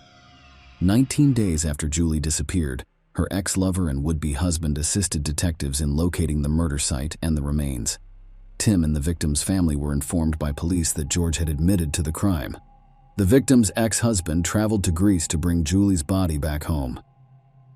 Meanwhile, the criminal revealed what he had done to the woman in a live broadcast. When the murderer's mother found out about his crime, she had a stroke, and his grandmother was shocked. The Greek authorities described it as one of the most horrific murders they had witnessed at the time. Tim's father stated that the lover should have died alongside his beloved. Despite this, numerous articles have emerged blaming the victim for what occurred. The victim's family believed her lover had initially used Julie for money. When he learned about her wealthy husband, he persuaded her to divorce and win a large settlement in court, which she was supposed to put into his business. However, prior to her death, Julie realized his true intentions and refused to fund his projects, resulting in her becoming a victim. The trial for George Skiadopoulos began on November 27, 1999. In the Greek justice system, trials are conducted concurrently by 3 judges rather than a jury, which significantly speeds up the process. Furthermore, there were no defense witnesses present during the hearings. George made horrific confessions that lasted approximately 5 hours. His lawyers attempted to argue insanity, claiming that the criminal's mother suffered from schizophrenia and that he may have inherited mental illnesses. Meanwhile, the accused requested the death penalty, despite the fact that capital punishment was prohibited in Greece. On December 6th, the court unanimously sentenced George Skiadopoulos to life imprisonment without the possibility of parole for all charges. However, the Greek legal system was not flawless. In 2002, George filed an appeal, claiming he was insane at the time of the murder. As a result, his sentence was reduced to 23 years, with the option for further appeal. By 2007, the criminal had been released and was living with his new family in Kavala, United States. Julie's ex-husband, Tim Nist, became a source of strength for all of her family and friends. Despite her betrayal, he proved to be a dignified man by accepting responsibility and organizing Julie's funeral. Following the funeral, Tim received a diary of memories about his ex-wife written by Julie's friends for their daughter Katie. The entries attempted to portray her life in a positive and kind light. When her daughter grows up, she should know that her mother adored her and was a wonderful woman. Love is a complex emotion that can be both beautiful and constructive, but it can also cloud judgment and lead to dangerous behavior. In most cases, people can recognize the reality and protect themselves. Unfortunately, Julie's circumstances differed. Her story serves as a reminder that everyone's safety and well-being should always be a top priority, even when it comes to love. Share your opinion with us in the comments and subscribe to the channel for more. Subscribe to the channel for more. Subscribe to the channel for more. Subscribe to the channel for more.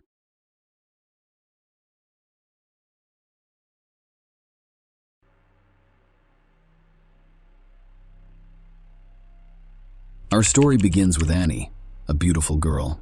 Annie's family and friends described her as a bright, beautiful, and sociable girl. Vinod Hindosha, Annie's father and the son of a successful merchant, left the Indian state of Gujarat as a young man for Europe. The family settled in Mariestad, a small town in Sweden. Vinod started his own business, and the family became wealthy. After graduating from college, Annie moved to Stockholm and worked in the marketing department of Ericsson's, a mobile phone manufacturer. Annie's father gave her a new car and an apartment in a prestigious neighborhood of the city. After 25 years, Annie started looking for a husband. She frequently flew to London and stayed at the homes of wealthy relatives. Her maternal uncles owned the British pharmacy chain, and she spent her weekends communicating with her extended family. She decided that her husband would be Hindu. One of Annie's relatives met Shireen Dewaney at a party in London and admired his background, social standing, upbringing, and manners. She then set up an informal meeting between Sherwin and Annie at a cafe. The young people liked each other, so they went on their first date in September 2009 with Syed Dewaney. His family, like Annie's, were Gujarati and had moved to Europe and England. Syed's father established a pharmacy in Bristol as well as a nursing home. Syed graduated from an elite school in Bristol, studied accounting at Manchester University, and then relocated to London to work for the accounting firm De La Suite. After a year, he left his job to help run the family business. At the age of 33, he was already a millionaire. Following their dating, they decided to move in together and share a home in Bristol, United Kingdom. Sheen elaborated on the instant allure he felt for Annie, emphasizing her ambitions while mirroring his own, fostering eager anticipation for the collaborative construction of their future life together. Their relationship was not without challenges, necessitating collaborative efforts to overcome obstacles that occasionally led to disagreements. Sheeran revealed that he had abnormally low hormone levels, which reduced his chances of having children and prompted his decision to undergo testosterone replacement therapy. Despite the difficult challenges they faced during this time, Sean believes their bond grew stronger, culminating in his decision to propose to Annie a little more than a year after their first meeting. Sean arranged for Annie to travel to the romantic city of Paris via private aircraft, where he proposed marriage. Following her affirmative response, he planned an elaborate stag party in the vibrant city of Las Vegas, located in the United States. The matrimonial union was celebrated in the opulent city of Mumbai, India, with an extravagant wedding costing an estimated $250,000.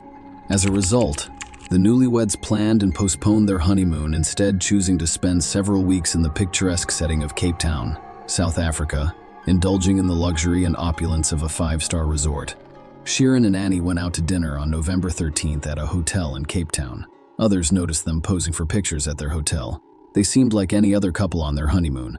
They held hands, kissed, and laughed. But their joy would not last. They waited for their cab at their hotel and then used Google Maps to navigate through a township near Cape Town. At midnight that night, a distressed shepherd requested assistance.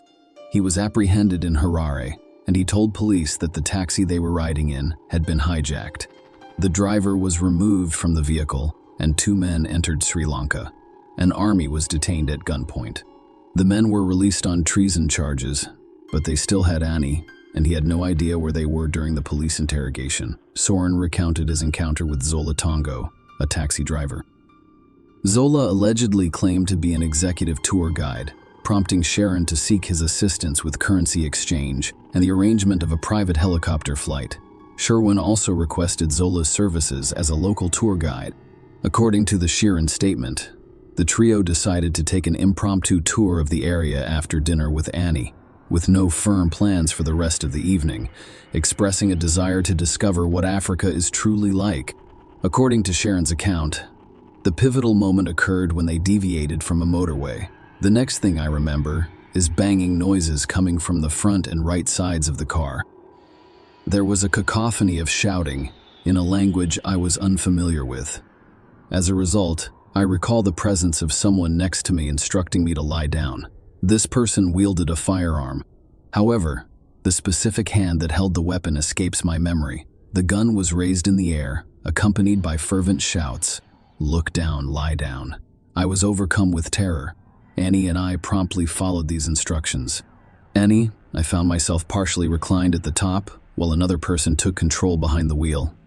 Sheeran told authorities that one of the individuals confiscated his mobile device and brandished a firearm near his head. The assailant sternly warned him against falsehoods and threatened to use the weapon. Simultaneously, pedestrians continued their journey in the car, coming to a halt at a narrow thoroughfare. The perpetrators instructed me to exit the vehicle. Shane requested that Annie also be allowed to leave. However, the response indicated that they intended to accompany her to a law enforcement facility. Shane was clearly warned that non-compliance would result in gunshots, forcing him to disembark. He described the incident to the police as follows: "I attempted to open the door, but it would not open. Keep track of when the window opens." I remember hitting the ground and the car speeding away. The last thing I told Annie was to be quiet and not say anything. I told her this in Gujarati after he left. Sheeran stated that he was unaware of the car's subsequent trajectory other than the presence of 2 people retaining Annie inside. His testimony informed the authorities that he requested assistance by knocking on doors. As a result, law enforcement officers were summoned, and he was taken to a police station. A day after these events, the vehicle was discovered, with Annie's lifeless body found in the back seat of the cab. She had received a gunshot wound to the neck. Subsequent police investigations revealed that Annie's Giovanni Armani wristwatch, a white gold and diamond bracelet, her handbag, and her BlackBerry mobile phone were missing, leading authorities to believe that they were stolen during the incident. The stolen items, which included a wristwatch, bracelet, handbag, and mobile phone, were estimated to be worth approximately 90,000 South African rand, or $6,089. The investigation then shifted to understanding the rationale behind the captor's decision to release Sheeran while retaining and eventually killing Annie. Sheeran returned to the United Kingdom not long after his death. The investigation moved quickly at first, with Annie's lifeless body discovered only 3 days later. Zalil Mangini, 26, was apprehended and formally charged with murder, aggravated robbery, and kidnapping. The discovery of his palm print on the vehicle served as a critical lead that led law enforcement to his arrest. In the following days, more arrests were made, including 31-year-old Zola Tonga, the cab driver, and 26-year-old Mziwamadota Quabe, both charged with murder, aggravated robbery, and kidnapping. An informant's tip helped locate Mziwamadota. Zola initially denied any involvement, claiming that he was ambushed and forced out of the vehicle. However, when confronted with incriminating evidence, he eventually admitted his involvement in the criminal activities. The trio, which included Zola and Mangini, initially provided an account to law enforcement, claiming that the intended plan was a robbery that had gotten out of control. According to their story, Annie was shot accidentally during a struggle over her handbag. Later, a fourth person, Monde Mbalombo, was apprehended for his role in orchestrating the robbery. The men later revealed to the police that Shireen Duaney was also involved in the crime. Zola told police that he met Shireen, who allegedly offered him 15,000 Rand $100 to orchestrate Annie's death. According to Zola, he then approached a friend about hiring a hitman and was put in touch with Zalil and Mziwamadota. The statement astounded Shireen's family. However, further investigation revealed that, while the couple appeared to be happy on their honeymoon, this was not the whole story. Annie's emails to Shane revealed frequent disagreements with her, expressing her dissatisfaction and desire to end the relationship. A perplexing question emerged: what drove Shane to seek Annie's demise? Further investigation, he discovered Shireen's lifestyle, which revealed his involvement with male prostitutes via gay websites. Shane admitted to these activities while asserting his bisexuality, expressing love for his wife and denying any involvement in Annie's murder. Shireen was arrested in the United Kingdom on suspicion of a murder conspiracy, as requested by South African authorities. Shireen vehemently denied involvement and fought extradition, resulting in protracted legal proceedings. Before Shane was extradited to South Africa, the other men were sentenced for their roles in the crime. Zola was sentenced to 18 years in prison. Mziwamadota received a 25-year sentence, while Zalil was sentenced to life in prison. It was determined that Zalil fired the fatal shot at Annie, and during his sentencing hearing, the judge referred to him as an evil person. Extradition proceedings in the United Kingdom took 4 years to complete. Shireen's lawyers argued that he couldn't travel to South Africa because he was suffering from acute stress disorder. The court heard that he had consumed a cocktail of 46 pills, including diazepam. The extradition was finally completed after the court determined that his depression had subsided. He was extradited to South Africa, where his trial began. The prosecution claimed that Shireen lived a secret life with other men in order to avoid his marriage. According to their case, he orchestrated a contract killing and enlisted Zola to plan a hijacking with the intention of freeing himself and killing Annie. During the trial, the court was shown surveillance footage of Shireen handing money to Zola. Shireen looked up at a security camera in a hotel before leaving the frame. Additional footage showed him carrying a bag containing money as he approached a small room with Zola. Later footage showed them conversing at the opulent Cape Grace Hotel, where Shireen requested privacy from a window cleaner. The prosecution's argument was based primarily on the testimony of 2 of the 3 men who were already serving prison sentences.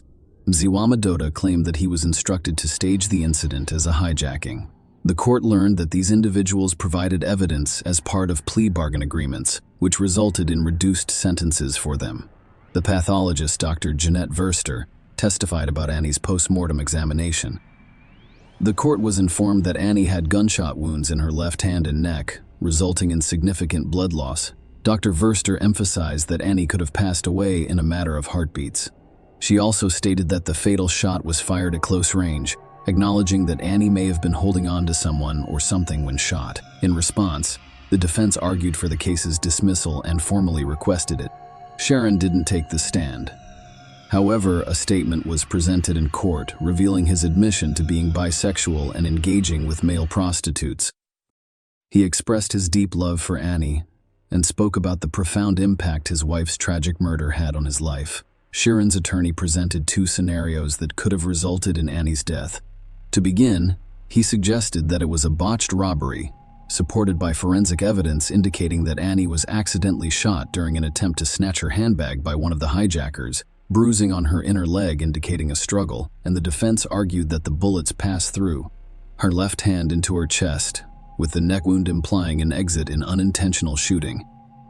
The second scenario proposed was a failed kidnapping and ransom attempt. Bernard Mitchell, a criminal, claimed that Zola later told him about the plan while in prison. According to Mitchell, the intention was to kidnap Annie for ransom, but the plan failed. The court learned about that tree and did give Zola 15,000 rand in cash, but the defense claimed it was for a helicopter ride, not payment for orchestrating his wife's death. The defense requested that the case against Soren be dismissed due to a lack of substantial evidence linking him to the crime. The judge agreed with the defense's arguments. The judge stated that it was the prosecution's responsibility to prove that Sheeran conspired with the 3 other men to murder Annie, and they fell short of meeting the required level of evidence in such a case. The judge emphasized that Zola, as the sole accomplice witness, had agreed to a plea deal, making his testimony suspect and requiring corroboration. The judge noted Zola's details, such as the locations where he picked up and dropped off Sheeran, but Annie did not provide the necessary corroboration. Furthermore, the judge criticized the 3 men's testimony, describing it as riddled with inconsistencies and so improbable that distinguishing between lies and truth became difficult. The judge informed the court that the evidence linking Sheeran to Annie's murder was of such poor quality that only Sheeran's confession would have resulted in a conviction.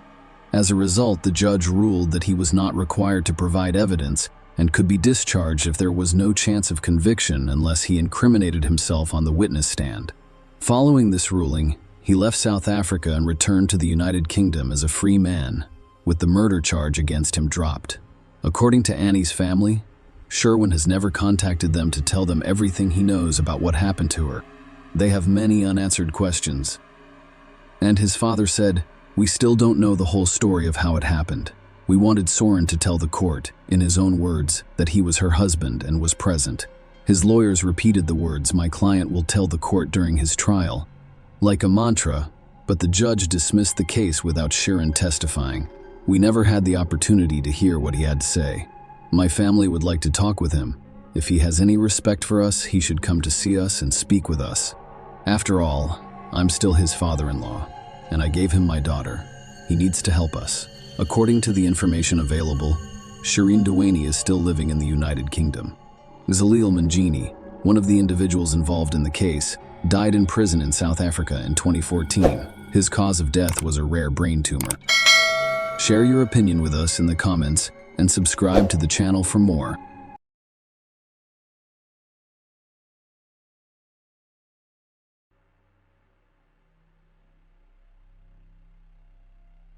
The Marlene Oaks case. Who owns the skull discovered in the woods? A crime is considered perfect when its primary goal is met and the perpetrator is not punished or even suspected.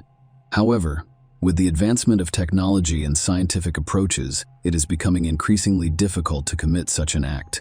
Furthermore, even old, unsolved cases that appeared perfect in the past are now being successfully resolved decades later. In 1980, an auto mechanic named William Bill Major believed he had committed the perfect crime that could never be solved. Hardly a man could have predicted that more than 2 decades later, he would still have to face trial and receive a well-deserved sentence. And the new investigation was launched by his own daughter, whom he had deprived of a mother in her early childhood. Now let's take a closer look at the entire story, deconstruct this perfect crime and its impending punishment.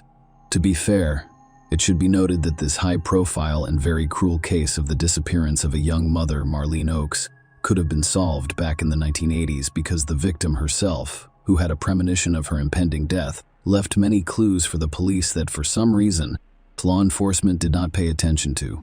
Marlene Oaks. The early years. Helen Marlene Oaks was born on December 7, 1954, in the small town of Martinsville, Virginia, and was the middle of 3 children for Lorraine and William Oaks. She was raised alongside an older brother and a younger sister. Their family lived modestly, but the parents always tried to provide for their children and raise them to be worthy people. Today's childhood heroine preferred to go by her middle name, Marlene, which she preferred over Helen. She was petite and adorable, blonde with brown eyes and a charming smile, so it was no surprise that she drew a lot of attention from an early age. At the age of 16, barely out of school, the girl, eager to begin an independent life and escape parental care, hurriedly entered into the bonds of marriage.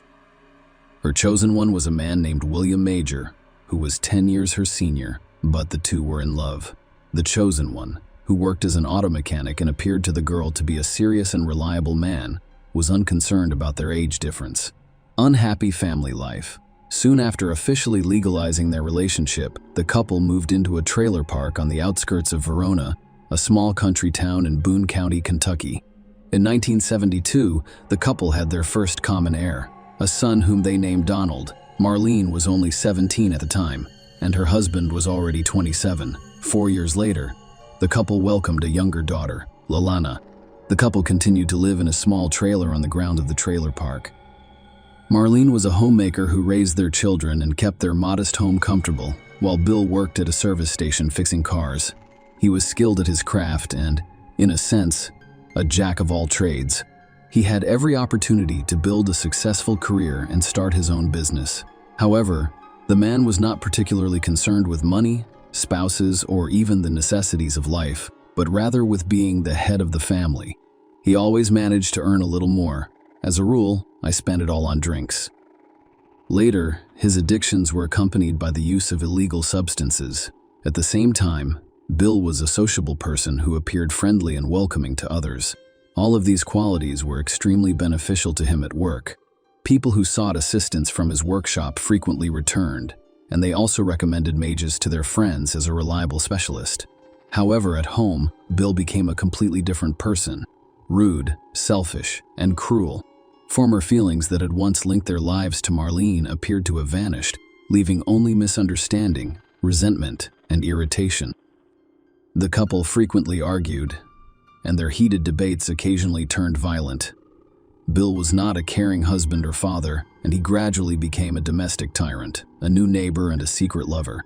In 1978, Glenn St. Hilaire, a young Canadian, was passing through Verona when his truck broke down. On the advice of the locals, he went to Bill Major's workshop, where he willingly agreed to repair the vehicle. The stranger was heading from Ohio to Texas. He knew no one in the area, and the only hotel in the suburbs was closed, so he had no idea where to stay. When Glenn complained to the auto mechanic about his situation, Bill promised to help and quickly found him a place to stay in a trailer park, as well as an invitation to dinner. The guest was enchanted by Marlene's beauty, kindness, and friendliness. The young woman prepared a delicious meal willingly and with interest. The conversation seemed very pleasant and open. 2 weeks later, Glenn returned to Verona to thank Bill for his assistance, and after another month, he decided to stay for a while. The man moved to the same suburban trailer park and began working in Bill's shop, eventually becoming his subordinate. In addition, the new neighbor became interested in Marlene and sought out every opportunity to meet with her. The situation in the family Major has long been volatile. The spouses only quarreled, shouted at each other, exchanged insults, and occasionally fought for Marlene. Communication with the friendly and courteous Glenn became a real outlet. They grew close and eventually became lovers. The couple spent their entire free time together, trying to hide from prying eyes. However, in a quiet suburb where everyone knows each other, rumors spread quickly. Bill soon became aware of the rumors, but the cheating husband did not appear to be upset. Furthermore, he strangely encouraged their relationship while appearing to have lost interest in his young wife. The explanation for this behavior was quickly discovered, and it proved to be truly monstrous. Major, it turned out, had an unhealthy interest in his own children, and he soon began to experience his secret fantasies. The ugly truth and the start of the divorce process. Marlene soon noticed some strange and unusual behavior in 8-year-old Donald. The boy became withdrawn and nervous, slept poorly, and was afraid to be alone with his father. When his mother decided to have a candid conversation with him, the child told her about the horrible things his father did to him and begged her to protect him. Marlene was horrified by her son's confessions and realized that it was impossible to continue living this way. She had long intended to divorce Bill, obtain sole custody of the children, and relocate with Glenn and the children to her native Virginia, closer to her parents. Her lover also suggested that she do this, giving her a legitimate reason to expedite the divorce and move. Marlene told her husband everything she had learned from her son about his unacceptable behavior, declared her intention to divorce, and threatened to report him to the police. The scandal quickly escalated into manhandling, with Bill repeatedly hitting his wife in the face. From that point forward, the spouses were literally at war. Marlene began the divorce process but separated from her husband. She couldn't yet, because she wanted to legally gain sole custody of the children. Her husband beat her nearly every day, insulted her, and threatened to kill her, and threatened to kill her. He promised to kill her, that he would ensure that the body was never discovered, and that he would stay with the children. The unhappy young woman simply didn't know what to do. She secretly kept a personal diary in which she recorded everything Bill said to her, including his threat to kill her and cover his tracks. Furthermore, while intoxicated with alcohol, Bill described in detail how he would kill his wife, dismember her, and hide the remains in various locations. The most important role he played in concealing the crime was to remove all of the teeth so that the body could not be identified by dental records. It is worth noting that all of these terrible things, both major and minor, describe not only his wife, but also some of his friends who did not take him seriously. Meanwhile, the situation worsened, and the trailer park neighbors became daily witnesses to the tumultuous marital conflict. Marlene flees, leaving behind no children or lover. Everyone was aware that Marlene had filed for divorce and was planning to relocate to another state with Glenn and their children. Nobody judged Marlene. Everyone was aware of the difficult and unhealthy situation in her family. However, relatives and neighbors expected everything to be resolved in a peaceful and civilized manner. On October 11, 1980, around noon, the spouses were once again outraged, but things quickly calmed down. Towards nightfall, an agitated and angry Bill led the children to one of the nearby trailers and knocked. He explained that his wife had fled with her lover, leaving his son and daughter behind, and asked him to watch the children until tomorrow while he searched for Marlene and brought her home. The neighbors agreed to shelter the children for the night, and they assumed the young woman had fled with Glenn, but they couldn't understand how a loving and caring mother could abandon her adored children. What was everyone's reaction when Glenn walked out of his trailer in the morning? And when asked about the escape, he simply stared at those around him, incomprehensibly. He had not seen his beloved since yesterday and was unaware that she had disappeared somewhere. Then Glenn went to Bill to clarify the situation, but the enraged husband only yelled that his wife had found another lover and lost her mind. Glenn, on the other hand, did not believe his words because he knew for certain that no other man was at Marlene's side and she would never abandon the children. A day later, Major went to the police, where he reported his wife's disappearance and gave his version of events. He also stated that their family car had vanished, lending credence to the runaway theory.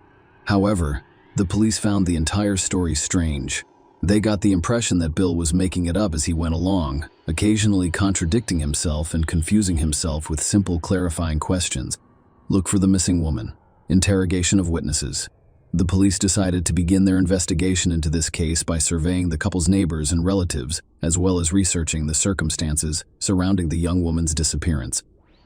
All agreed on the difficult relationship between the spouses, but claimed that Marlene would never have abandoned Donald and Lelena because she loved them more than life. There were also those who heard Bill's creepy stories about murdering his wife and disposing of her body. This resulted in the man's arrest and interrogation, but he claimed it was just drunken chatter and that he had no intention of harming his spouse. The next oddity was that a search of the house turned up the missing woman's passport, wallet with cash, driver's license, and all of her personal belongings. It appeared that she had just gotten into a car and left without her belongings, money, or documents. But where are you going? Marlene's relatives were unable to respond to this question, but her sister mentioned during their last disturbing phone conversation that Oaks was afraid for her life and kept a diary in which she recorded everything that happened to her. The detectives were eager to learn more about the diary, but when they searched the trailer, they discovered nothing similar. A few days later, Glenn arrived at the police station with the diary. He explained that Marlene had left him notes to keep in case something happened to her or she vanished without a trace. When the woman went missing, he waited a few days before taking the notebook to the station, realizing she was unlikely to return. The pages contained some truly horrific entries, such as beatings, humiliation, and threats. There was also a detailed account of how Bill promised to kill his wife. Marlene also mentioned the husband's unhealthy interest in children. In this regard, it was decided to speak with Marlene's son, but he provided no useful information, did not answer any questions, and simply asked to be allowed to go home. For some reason, the detectives ignored the fact that the boy was scared and unable to answer questions truthfully. Donald's father had interviewed him beforehand, and he was afraid to say anything unnecessary for fear of angering his parents. They chose not to traumatize 4-year-old Lalana and did not question her. For the next few weeks, police officers searched the neighborhood for any leads or clues. Marlene and her car were wanted across the state, but both appeared to have vanished. There was no reason to think she was dead or murdered. The investigation has come to a dead end. The move appears to be an escape, despite the fact that relatives and neighbors testified against Bill, and the man himself was repeatedly summoned for questioning. No reason for his arrest was ever found. No body or conclusive evidence that Marlene had been seriously injured was discovered, and she remained missing. Major began quickly selling off his property, explaining that he was moving closer to his parents because it was difficult for him to manage 2 children following his wife's escape. Among other things, he sold his weapons, which included a rifle, a shotgun, and several pistols. His strange behavior resembled an ordinary escape for the children, rather than a preparation for moving. Bill kept telling them that their mother never loved them and therefore abandoned them. He claimed that Marlene was an alcoholic and that she had numerous lovers who were more important to her than her family. Bill worked hard to turn his son and daughter against their own mother, attempting to make them despise the person they loved the most. It should be noted that he did quite well because Donald and Lalana were still young and blindly trusted their father. Soon, Bill and his children relocated to Rhode Island, where his parents lived. They bought a trailer and settled there for many years. However, with Marlene's disappearance, Donald and Lalana's lives began to spiral downward. Their father brutally beat them, abused them, humiliated them, and did even worse things. Initially, these tortures were primarily directed toward Donald. However, as Lalana grew older, the bitter fate did not spare her. About a year later, the man met a new lover named Pauline and began living together, but they were unable to legally marry because the Major was still married to the missing Marlene. Nonetheless, the couple had a child together, and for a while the family lived a quiet life until one day. Pauline did not see what Bill was doing with his own son. She immediately went to the police and told them everything, then left with her child. Bill was eventually arrested, and his children went to live with their maternal grandparents in Virginia. A grisly discovery in the woods. Around 1.5 years after Marlene's mysterious disappearance, a hunter discovered a terrifying sight in a wooded area near a Verona trailer park. He noticed that his dog had begun digging in the ground, revealing what appeared to be a fragment of a human skull. The man immediately reported it to police, and the arriving experts confirmed his suspicions. It was indeed a severely damaged skull. The discovered remains were immediately sent to forensic experts for a thorough examination, and the experts' conclusions were extremely frightening. The skull was missing its lower jaw and lacked any teeth. There were 2 bullet holes, and the shots were fired at point-blank range. Experts also discovered chop marks from a large knife or axe on the bones, indicating that the head was likely separated from the body. It was impossible to say for certain who this skull belonged to, but based on the size and condition of the bones, it was assumed to be a young woman under the age of 30. The story of Marlene's disappearance immediately came to mind. The entire area within a radius of several kilometers was thoroughly searched, but no other remains or belongings were found. So the discovery was dubbed Jane Doe, which means unknown, and the search was halted. A new investigation 20 years later. When Donald and Lalana moved into their grandparents' home, their lives gradually improved. Most of all, they feared the day their father would be released.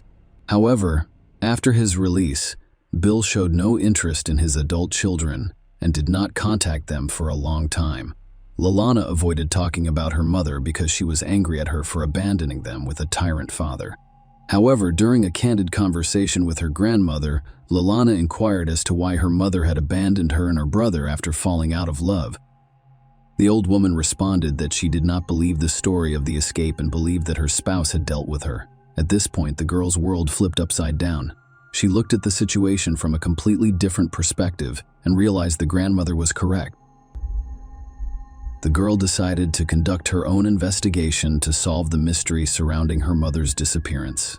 Alana began by keeping a notebook in which she recorded everything she could recall from her childhood, as well as everything her older brother knew and remembered. When the girl was 22 years old in 1998, she decided to return to her hometown, Verona, to speak with former neighbors and see if any of them had any useful information. As it turned out, Glenn still lived in those places, and he remained hopeful that one day the mystery of his beloved's disappearance would be solved. His personal life hasn't developed. The man was lonely, worked at a local factory, and was obsessed with the investigation into Marlene Oak's case. Glenn Lalana learned about her mother's diary, which she gave him to keep safe before her disappearance. This diary was later added to the case file and eventually lost on the shelves of the police archives. Lalana was able to obtain permission to view her mother's writings and was astounded by the contents of the diary. Not only did her mother know she was about to die, but she also revealed the identity of her killer, the method of death, and the process of concealing the evidence. After reading the notes, the girl rushed to see her father, whom she hadn't seen in over 10 years. In order to discover the truth, it should be noted that Bill remarried after being released from prison, but in 1995, he suffered a stroke and has since been confined to a wheelchair. When he discovered the reason for his daughter's visit, he simply laughed in her face. Lalana begged him to tell her where he had hidden Marlene's remains so that she could give her mother proper burial. The girl promised not to go to the police and that everything Bill said would be kept between them, but the father only insulted his daughter, called her crazy, and said she would never know what happened to her mother.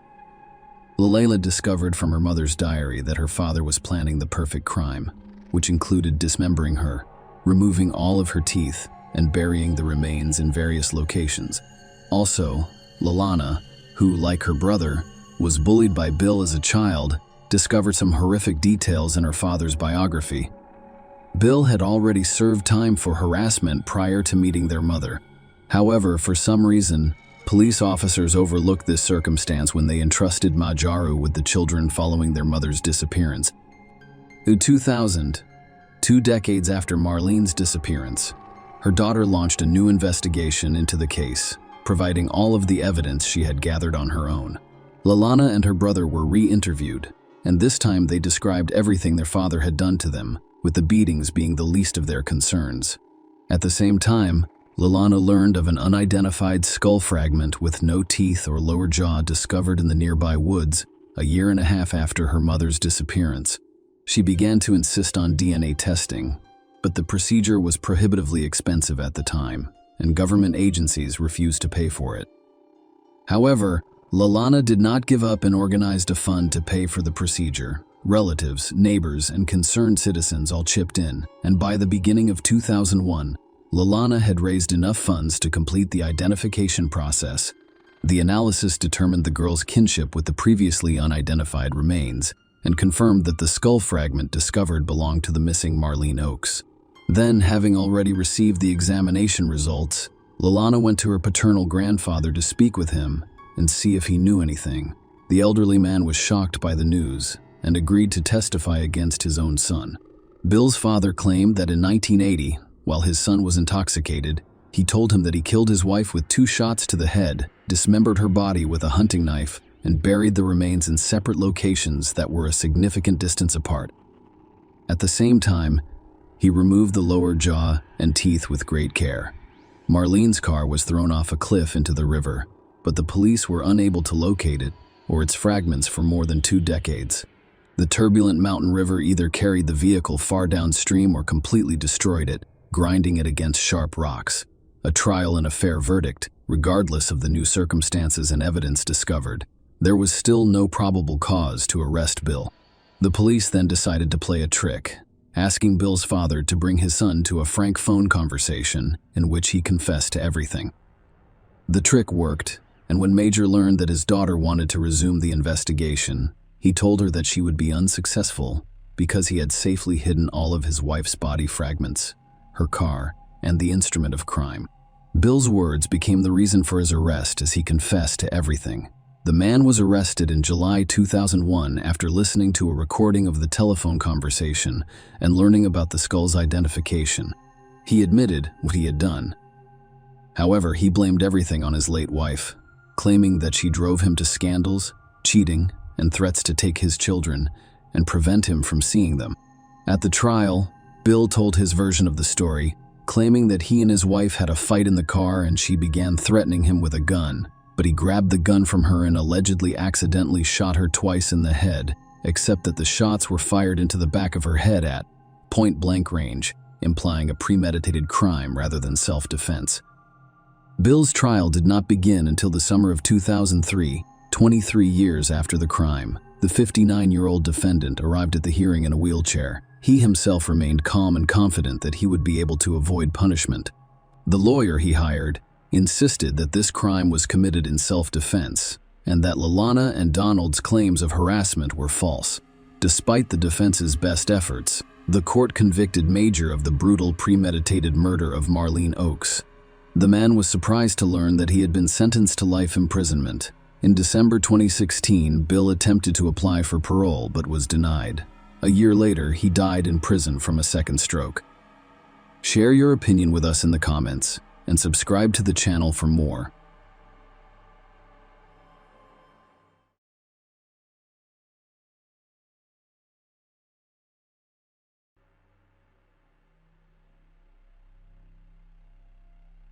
The Vaughn family case. What happened on a deserted road on June 14, 2007? Kimberly Vaughn, 34, and her 3 children, 12-year-old Abigail, 11-year-old Sandra, and 8-year-old Blake, were found dead on a highway near Bluff Road. Bluff Road. They all died as a result of close-range gunshot wounds. Christopher Vaughn, the family's head, was the only survivor and suffered only minor injuries. He claimed he was shot by his wife, who he believes killed their children to settle the score. Christopher, on the other hand, was unable to provide specific information because he allegedly had a memory lapse. The case was investigated for 5 years before a final verdict was reached. However, some people continue to question the justice of the verdict. The story has remained a hot topic on popular television talk shows, prompting numerous questions. We'll try to get to the bottom of things from the start.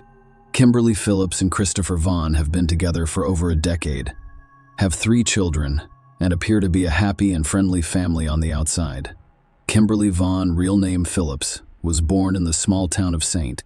Charles, Missouri in December 1972. She grew up in a relatively affluent family with 2 daughters, Jennifer and Elizabeth. By the way, Jennifer was our heroine's twin sister. The Phillips did not take shortcuts when it came to their daughter's education and development. Kimberly, like her sisters, attended a prestigious school and participated in sports.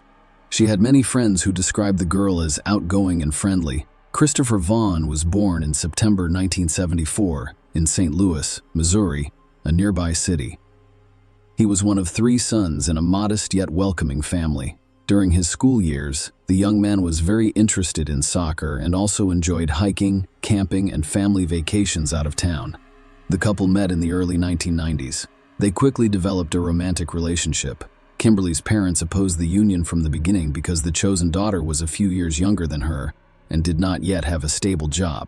Furthermore, as previously stated, I grew up in a modest, if not impoverished, household. However, the young people were so in love with one another that they refused to listen to anyone else.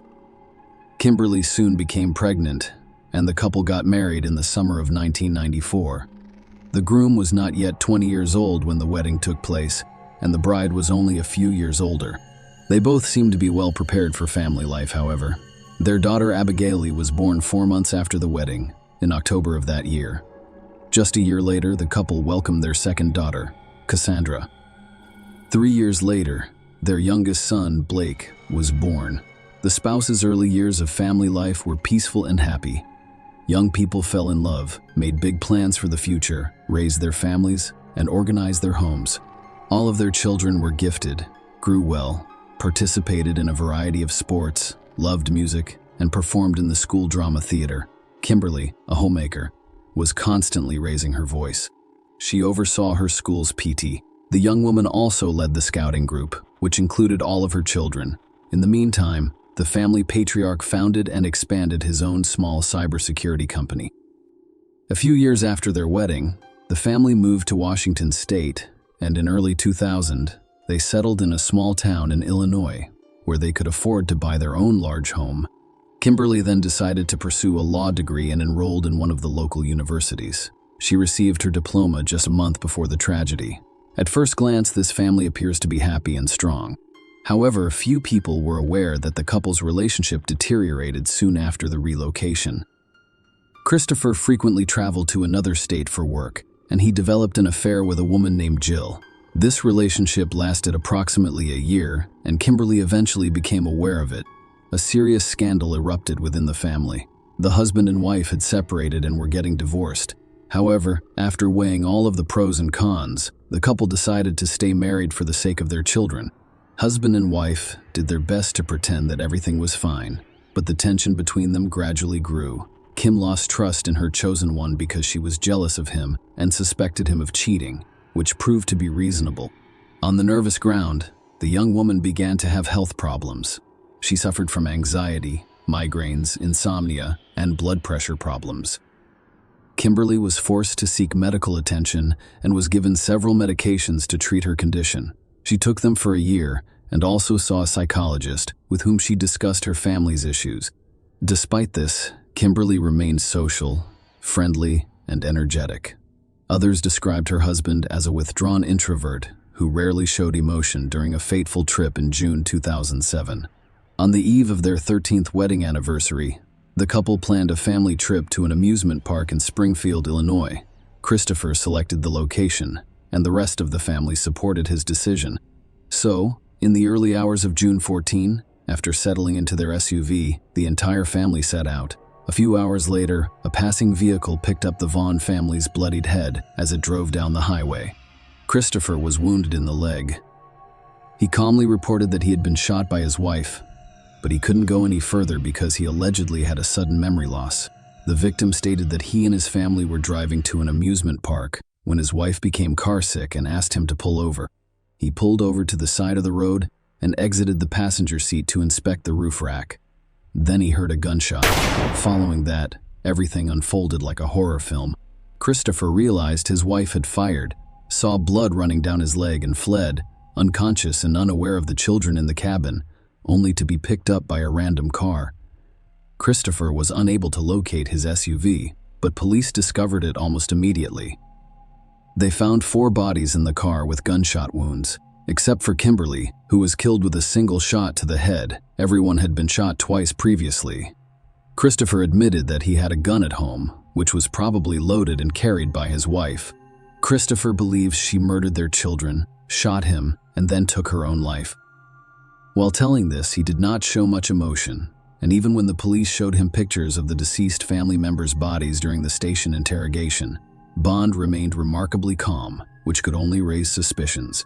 Kimberly's parents learned of their daughter and grandchildren's deaths from an impolite reporter who called them at home to inquire about their son-in-law and whether he had harmed their loved ones. During the initial interrogation, everyone insisted that Christopher could not have killed his own family and that the crime was most likely committed by someone else on the road. However, the police officers who witnessed the crime scene had a different perspective from the beginning. They stated that the crime was entirely domestic in nature, with only family members suspected of involvement. Initially, no specific suspect names were given.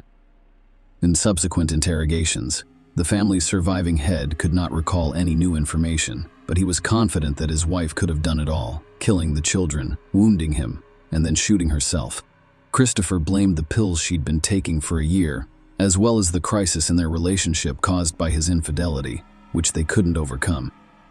Vaughn dismissed the loss of memory caused by being shot, and for the same reason, he did not immediately contact the police or emergency services, instead rushing away, oblivious to the pain in his injured leg. His words sounded unconvincing, but they were insufficient to get Christopher arrested.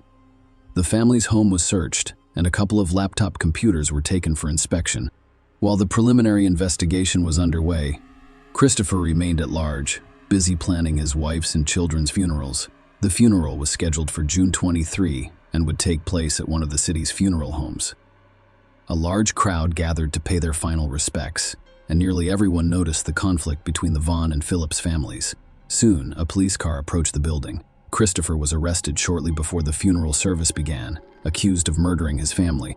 He remained calm and walked silently with the police. However, his parents were furious about what was going on. They expressed disappointment that their son was not even allowed to say goodbye to his wife and children. While his guilt had yet to be proven, this difficult case had already received widespread media attention. Members of the Vaughn family speculated that Christopher's arrest at the funeral was intended to draw even more public attention. At the same time, the Phillips family was pleased with the results. In an interview, Kimberly's mother expressed relief that her daughter had been cleared of a crime against her children. The investigation questioned Christopher's words from the start, but he stubbornly blamed everything on a lapse in memory, claiming that he couldn't reconstruct the timeline. But he was certain his wife had committed this heinous crime. He was simply fortunate that the bullet struck only the thigh's soft tissues, avoiding the larger vessels.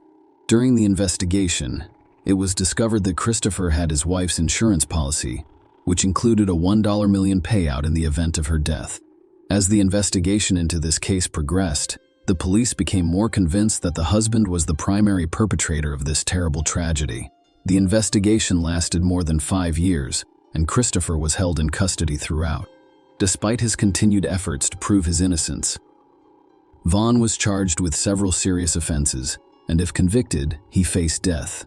As a result, under state law, he was entitled to attorneys paid for by a special fund established to protect people facing the death penalty. Christopher's defense attorneys were thorough in their efforts to shift blame for what happened to his late wife. They discovered that Kimberly had a number of mental disorders that she developed during the marital crisis caused by her husband's infidelity and the resulting health problems.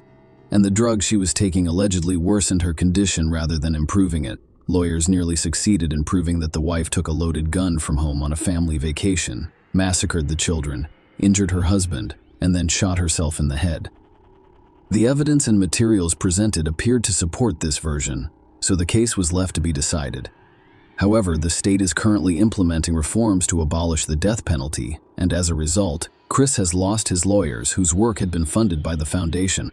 They requested $250,000 to complete the case, but Vaughn didn't have much money. Christopher was assigned a public defender who had to handle the case from the start and devise a new line of defense. This time, the attempts to exonerate the defendant seemed far less credible. The defendant's personal laptop, which was seized during a home search, contained an unusual and lengthy correspondence with a Canadian resident named Steve Weiland. The two had met on a social networking site about 10 months prior to the tragedy and began corresponding almost daily. Christopher told his new friend that he was deeply unhappy and that his marriage and family life were dragging him down.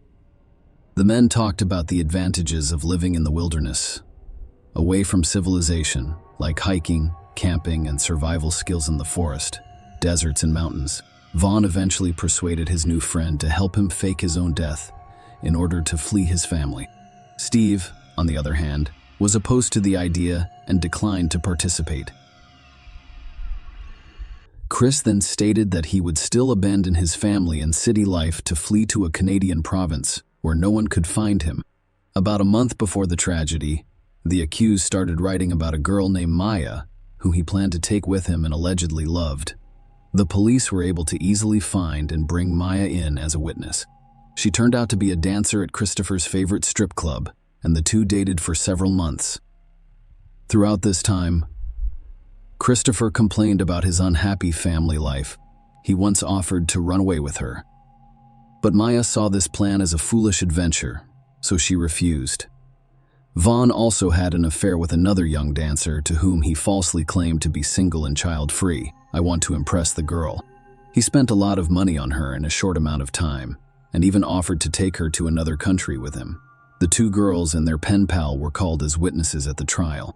Their testimony revealed that the defendant intended to flee with one of his mistresses rather than preserving his marriage.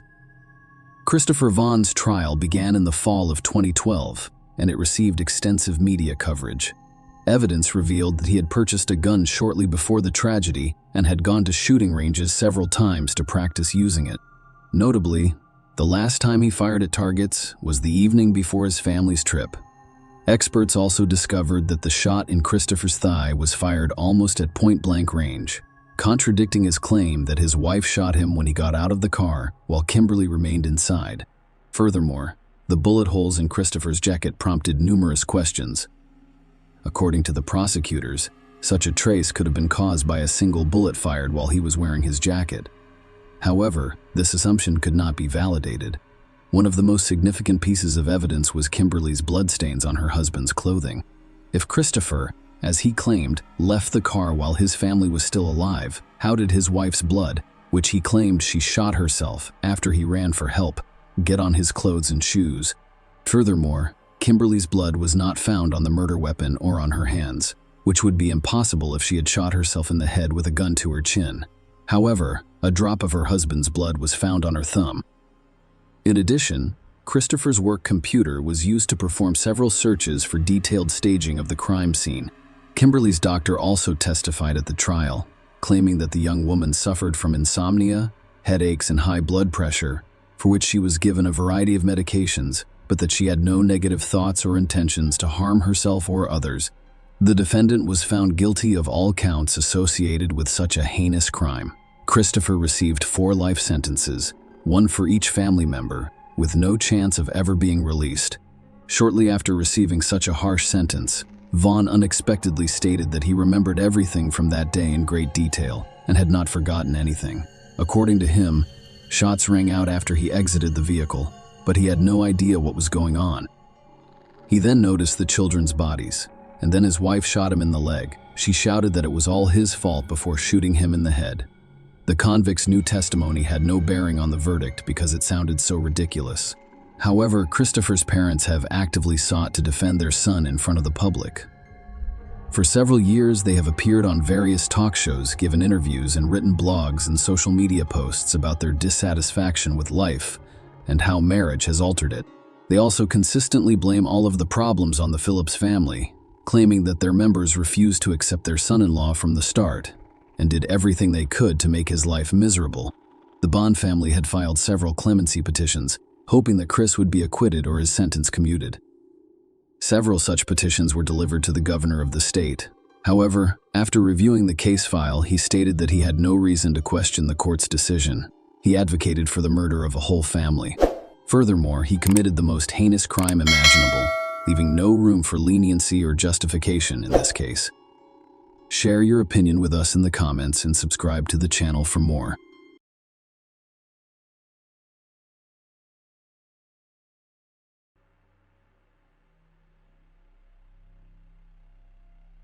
In downtown Melbourne, Australia, on an ordinary Wednesday evening in January 2019, to a sinister turn.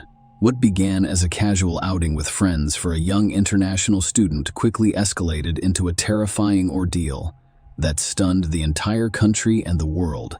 Kaya Mayasarwe was born in 1997 in Baqa al-Gharbia. At the age of 21, I moved to Israel with my Palestinian Muslim family. Aya Mayasarwe, a Palestinian citizen of Israel, embarked on a journey that was meant to be transformative. She had come to Australia for a 1-year exchange program at La Trobe University in Bundoora, Melbourne. Her thirst for knowledge and love of languages drove her decision to study abroad. However, the January night proved fatal for her. Aya Mayasarwe's night of January 16, 2019 began just like any other.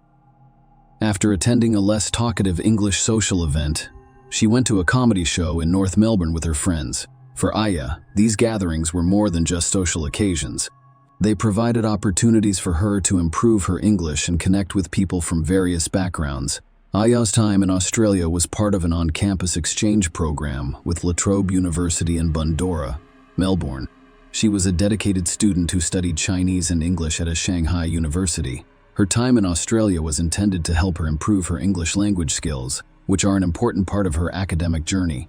Australia had quickly become a place she adored, a place where she could discover new places, try new experiences, and form meaningful bonds. Her enthusiasm for life was contagious, and she possessed an innate ability to see the beauty in every moment.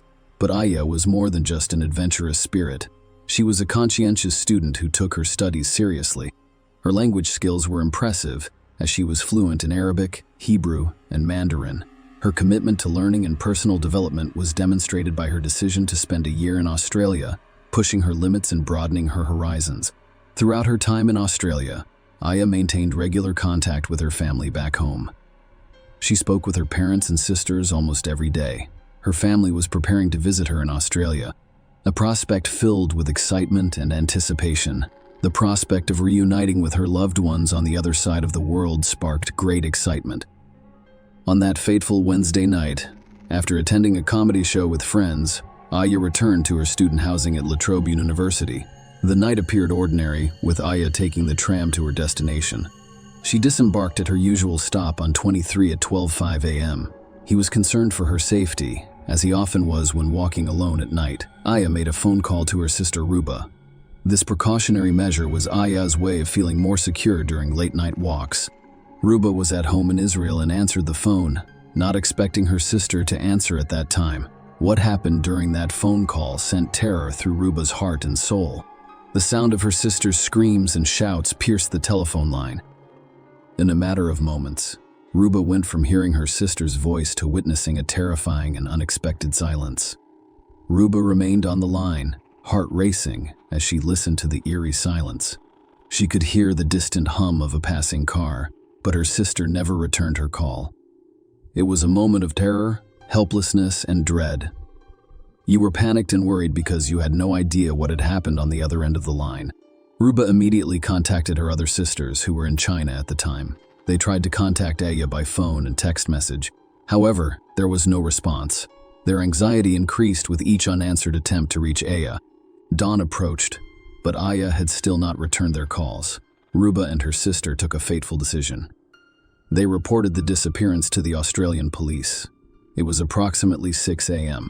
When they took the step, they had no idea a horrifying truth that would soon be revealed. Around the same time, a passerby on his way to work discovered the lifeless body of a young woman behind a hedge, changing his life forever. That young woman was Aya's. The discovery of Aya Mayasarwe's lifeless body behind a hedge on the fateful morning of January 16, 2009, marked the start of a perilous journey into the heart of a heinous crime. Her body was discovered just 100 meters from the tram stop, where she had disembarked in less than a mile from her student housing at La Trobe University, and word of Aya's brutal murder spread. The Australian authorities responded quickly, and when police arrived at the crime scene, they were met with a killing tableau of violence and brutality. Aya had sustained serious head injuries as a result of a relentless and brutal assault. Her body was covered in burn marks, adding to the horror she had experienced. The discovery of a hat and a shirt thought to have been left behind by the person responsible for Aya's murder was one of the first clues that proved critical to the investigation. These items would be sent for forensic testing, providing crucial evidence in the pursuit of justice. From the start, the authorities assumed they were dealing with a random attack. The community, still reeling from the shock of Aya's murder, was gripped by fear and anxiety as they tried to comprehend how such a heinous act could have occurred. Seemingly at random, the police, determined to bring Aya's killer to justice, launched a thorough investigation. They meticulously reviewed CCTV footage from the area, piecing together the events leading up to the murder. They interviewed people who had been in the area at the time of the crime, hoping to learn anything that could lead them to the perpetrator. In their unwavering pursuit of justice, the authorities also focused on a known offender, investigating their whereabouts in the hopes of determining a connection to Aya's murder. The investigator felt compelled to solve this case because he recognized the profound impact it had on the community and the international community as a whole. Only 2 days after Aya's lifeless body was discovered, a breakthrough occurred. Australian police arrested Cody Herman, 21, and charged him with rape and murder in connection with Aya's death. For those following the case, the arrest brought both relief and shocks. The swift apprehending of a suspect demonstrated law enforcement's dedication to finding answers. Cody's arrest sent shockwaves through the community and around the world as the horrific details surrounding Aya's death emerged. Surveillance footage and forensic evidence were crucial in his identification.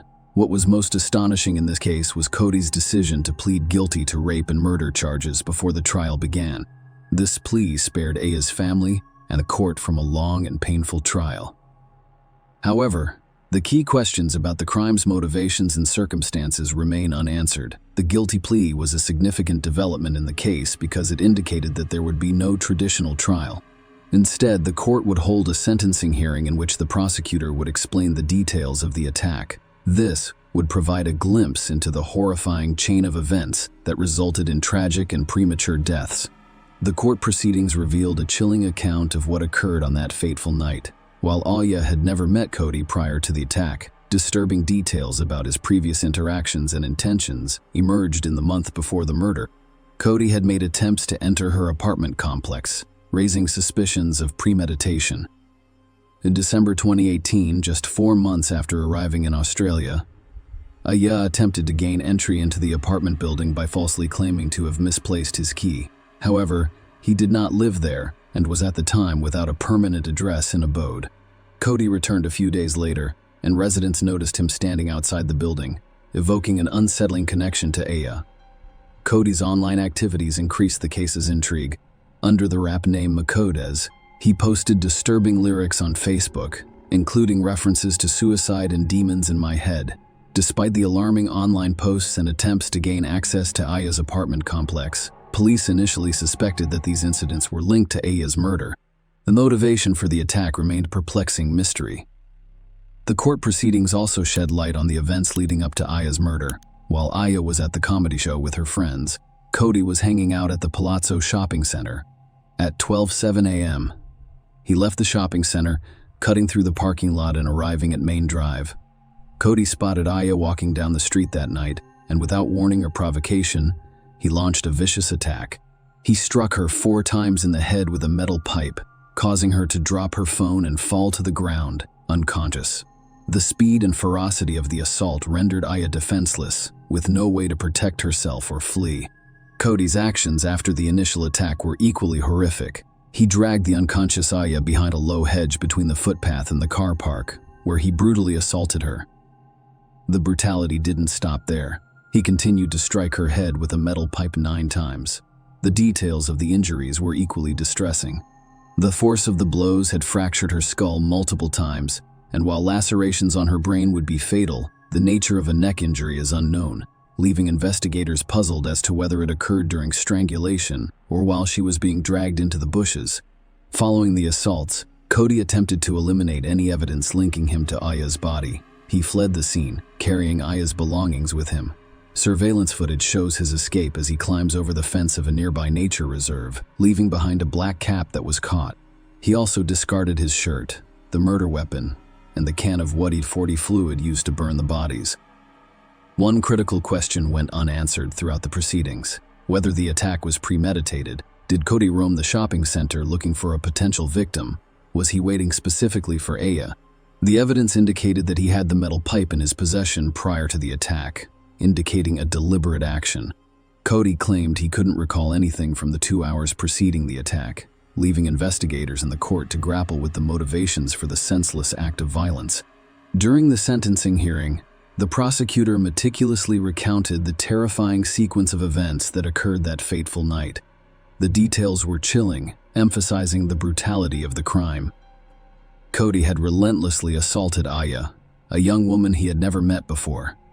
Cody began the attack by striking Aya 4 times over the head with a metal pipe without provocation, knocking her unconscious in her vulnerable state.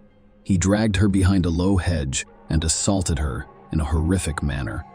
This was followed by 9 additional strikes to her head with the metal pipe, resulting in a catastrophic brain injury. Aya suffered horrific injuries, with multiple skull fractures, brain lacerations, and an unexplained neck injury. Investigators were unsure whether she was strangled or dragged into the buses. The gruesome details were revealed in court, leaving the audience in shock and disbelief. The victim's humanity, the brutality of the crime, and the attack's apparent motivelessness left everyone in attendance feeling deeply saddened and outraged. Throughout the preceding period, opposing viewpoints emerged regarding Cody Herman's sentencing. The defense claimed that Cody had a troubled upbringing characterized by instability and substance abuse. His attorney acknowledged the gravity of the crime, claiming that there was no justification for the attack. He portrayed Cody as someone who, despite committing a heinous act, was not inherently a monster. Instead, he contended that Cody's life had been plagued by extraordinary disadvantages, resulting in a distorted view of the world. A forensic psychiatrist provided insight into Cody's psychological profile, describing him as having a severe personality disorder. A forensic psychiatrist described the attack as the result of male rage directed at a female. He suggested that Cody's actions were motivated by a combination of humiliating experiences, including a broken relationship, substance abuse, a worsening mood state, and unresolved anger. In a handwritten letter to the court, Cody apologized for his actions. Recognizing that there was no excuse for what he had done, he expressed deep regret and promised to spend the rest of his life trying to make amends. On the other side of the courtroom, the prosecution argued for a harsh sentence, claiming that Cody should not receive leniency. They highlight the attack's sheer violence and depravity, emphasizing the importance of justice being served. Throughout the preceding period, Aya's family provided victim impact statements, which provided a moving glimpse into the profound loss they had suffered and would continue to suffer. Ruba, Aya's sister, described Aya as someone who looked up to those who knew how to deal with difficult situations. Her mother, Kidam Aya, described her daughter as a beautiful girl and expressed his deep sadness when speaking of her. She described their daily conversations and her longing for her mother's embrace, while another sister remembered Aya as always cheerful and energetic. Justice Elizabeth Hollingworth presided over the sentencing hearing, and she addressed Cody directly. He emphasized the importance of women's freedom to walk the streets without fear of being violently attacked by strangers, as well as the gravity of his actions. According to Justice Hollingworth, Cody struck Aya with the clear intention of killing her, and his savage attack left her physically small, unprepared, and alone with no way to defend herself. Justice Hollingworth also addressed the issue of premeditation, stating that there was no evidence to suggest that the attack occurred while Cody was intoxicated or in a drug-induced psychosis. Instead, he noted that Cody's actions were influenced by a number of factors, including previous violent experiences, relationship breakdown, substance abuse, worsening mood states, and unresolved anger. Finally, Cody Herman sentenced Justice Holly to 36 years in prison with a 30-year non-parole period. Share your opinion with us in the comments and subscribe to the channel for more.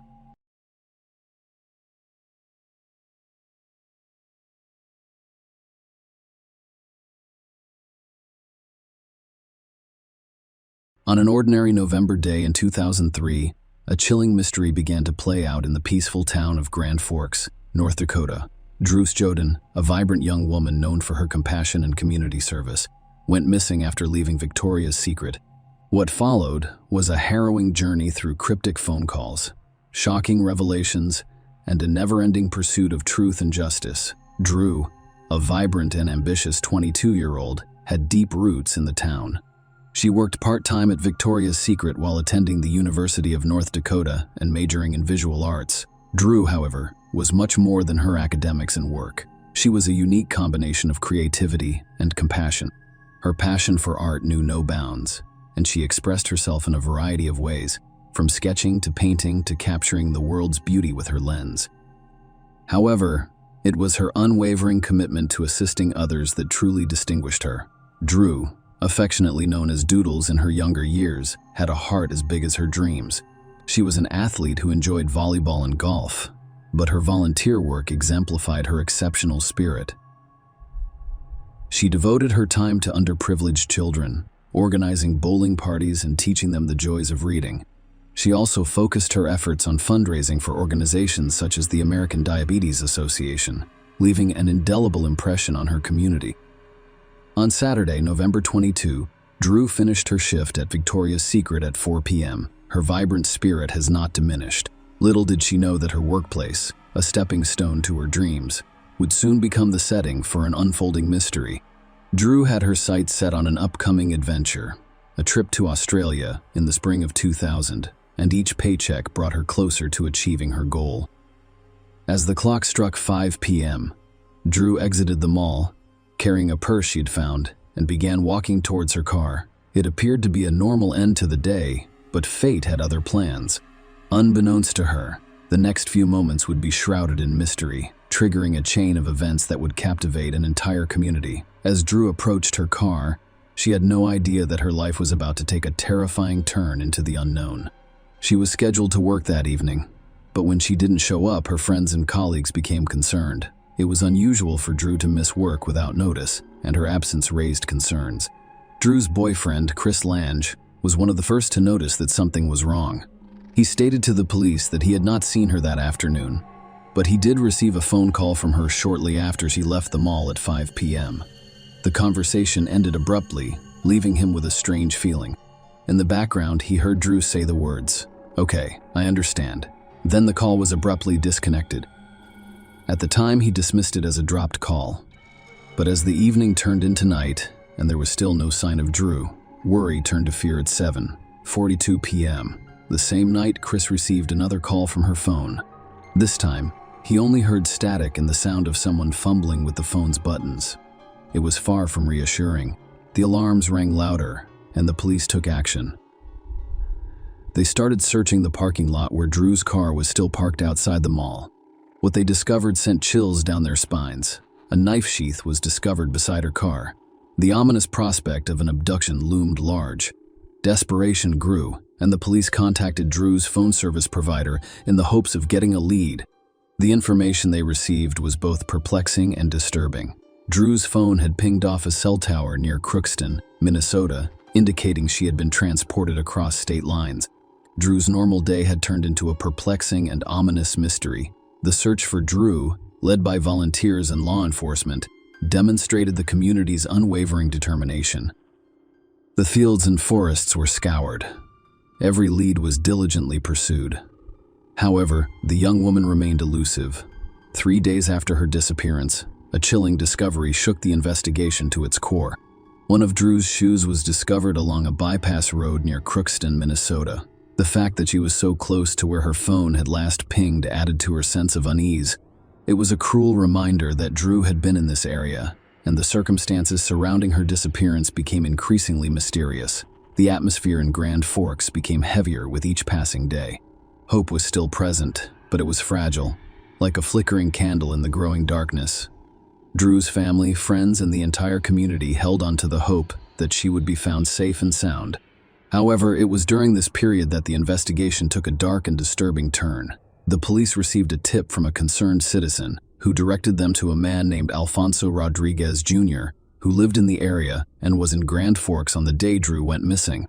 Alfonso Rodriguez Jr.'s background sent shockwaves throughout law enforcement. He had been released from prison only 6 months before and was living with his mother in Crookston. Even more concerning was his classification as a level 3 sex offender, the most dangerous category, with a chilling history of 23 years in prison for multiple rapes and an attempted rape. The police immediately contacted Alfonso. He admitted to being in Grand Forks on November 22nd and even claimed to have visited the same mall where Drew worked. However, when pressed, his story began to unravel. When questioned about the movie Once Upon a Time in Mexico, which he claimed to have seen in the mall theater, the theater records and local listings contradicted his account. There had been no screenings of the film in Grand Forks that day. Suspicion grew, but the evidence discovered in his possession sent shockwaves through the investigation. When the police searched his 2002 Mercury Sable, they discovered a knife concealed in the trunk. Even more incriminating, they discovered blood traces on the car's rear window, and DNA testing proved conclusive. It was a match to Drew's DNA. The evidence against Alfonso was overwhelming, but the most haunting truth remained: the location of Drew Stjodan. Despite the chilling evidence against Alfonso Rodriguez Jr., Nigma Alfonso was arrested and continued to deny responsibility for Drew's disappearance. Several months later, on April 17, 2004, a tragic event occurred when Drew's lifeless body was discovered in a drainage ditch near Crookston. The bleak scene revealed Drew partially naked from the waist down, her hands cruelly bound behind her back, and her lifeless body lying face down. The area where her body was discovered had previously been searched, but it remained hidden under the snow until the thaw revealed the horrific truth. Disturbingly, there were signs of brutality or rope, as well as remnants of a plastic grocery bag around her neck. The autopsy performed on Drew's body sought to determine the exact cause of her death. The findings suggested that she died as a result of asphyxiation or suffocation caused by the slash wound to her neck or exposure to the harsh elements. The fact that Alfonso was accused of transporting Drew across state lines prior to her tragic death added to the gravity of the crime. As a result, he faced federal charges, allowing the prosecution to consider seeking the death penalty. which they made abundantly clear. Throughout the trial, the prosecution maintained that there was no room for doubt. Drew was kidnapped outside the mall, transported across state lines, and eventually murdered. They also expressed their belief that she had been violated. The jury was presented with compelling evidence, including a knife found in Alfonso's car and a knife sheath discovered near Drew's vehicle. DNA analysis linked Alfonso to the crime, as did the recovery of hair and fiber samples from Drew's body and belongings. Dr. Michael McGee, the medical examiner, was an important figure in the courtroom drama. He testified about Drew's injuries and the circumstances of her death. He identified significant cuts on her neck as the likely cause of her death, though he couldn't rule out suffocation or exposure. Dr. McGee's expert opinion, based on his extensive experience and thousands of autopsies, suggested that Drew died violently during the assault. The condition of her clothing, particularly a torn pink sweater and displaced peacoat, indicated a struggle. The defense's perspective differed significantly from the prosecution's. Alfonso had offered to plead guilty in order to avoid the death penalty, but this was declined. The main point of contention was whether Drew was raped, as well as the critical question of where she died. The latter would decide whether to impose the death penalty.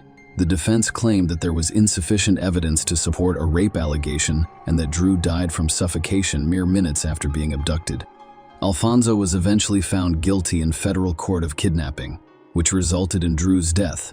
After considering both sides' arguments, the jury unanimously recommended the death penalty, marking a historic decision for North Dakota, which had not seen a death sentence in nearly a century.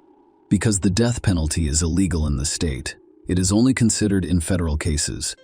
The sentencing was a difficult moment for Judge Ralph R. Erickson, who acknowledged the gravity of the situation, saying it was the worst day of his life. Alfonso and his attorneys immediately requested a new trial, which was denied. They appealed and asked for a stay of execution until the appeal was heard. In 2021, Ralph R. Erickson, the same judge who sentenced Rodriguez to death, overturned his sentence and ordered a new sentencing phase due to misleading testimony from a medical examiner and limitations on mental health evidence. Michael McGee, the Ramsey County medical examiner, testified in court in an untrustworthy, misleading, and inaccurate manner, and Rodriguez's attorneys did him a disservice by limiting Rodriguez's mental health evaluation, which could have resulted in their client using the insanity defense.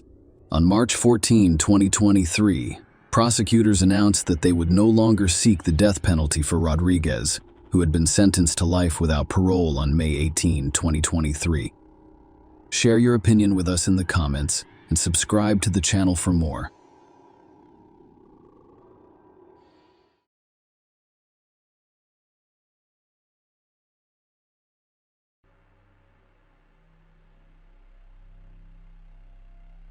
On November 16, 2012, the dispatch center in Lake County, Ohio, received a distressing 911 call. The caller, a highly agitated adolescent girl, struggled to communicate due to her distress. It soon became clear that she was reporting that her older sister was attacking their mother. Law enforcement officers quickly arrived at the residence, where they encountered the frantic caller. She explained that her older sister, Sabrina Zunic, 18, had stabbed their mother. When they arrived, Sabrina emerged from the house, clutching a bloodied knife. The police demanded that she drop the weapon, and she complied. They were met with a gruesome scene inside the house. Lisa Marie McIntosh was born on May 20, 1971. Lisa, the daughter of William and Rita McIntosh, was a single mother who had a daughter from a previous relationship. She married Kevin Noefel in 2006, and he has a son from a previous relationship. The couple had their daughter in 2009.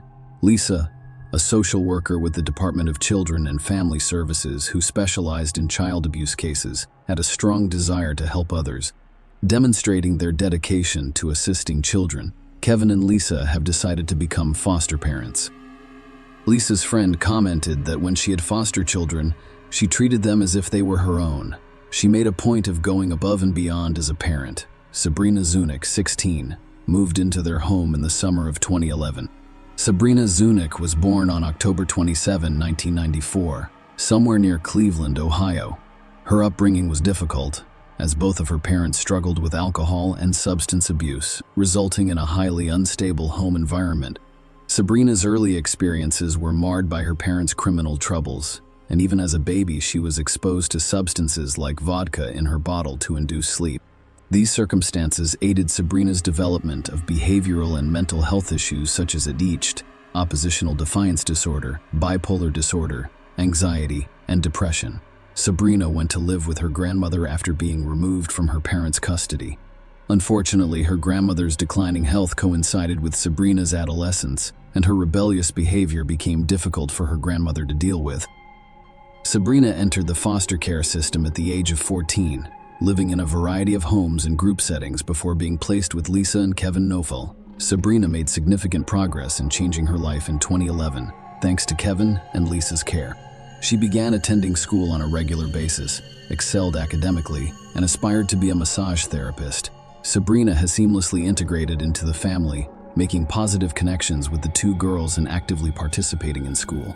Sabrina chose to stay with Lisa and Kevin to complete her education after turning 18 and becoming eligible to leave foster care, expressing her happiness in their home. Nonetheless, a tragic question arises.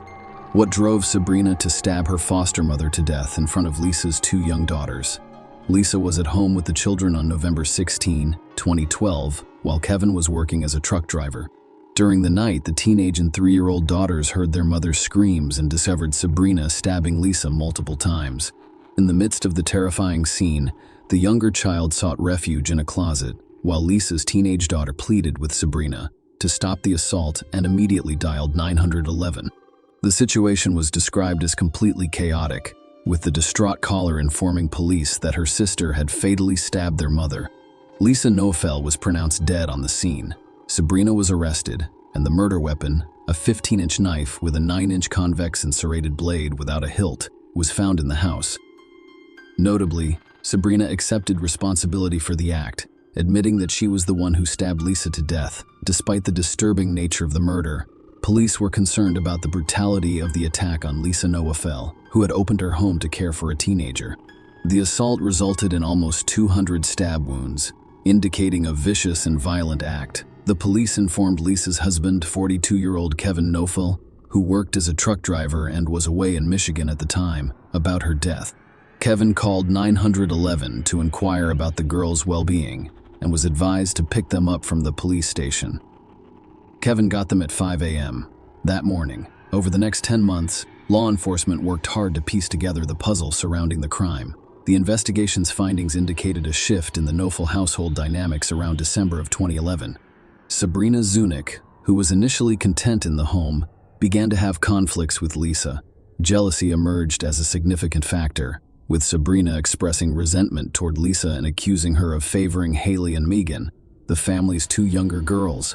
The inquiry loomed. Could these tensions have pushed Sabrina to commit the heinous act of murdering Lisa? Several months after her arrest, Sabrina offered to cooperate with police in exchange for a 30-year parole possibility rather than a life sentence without parole.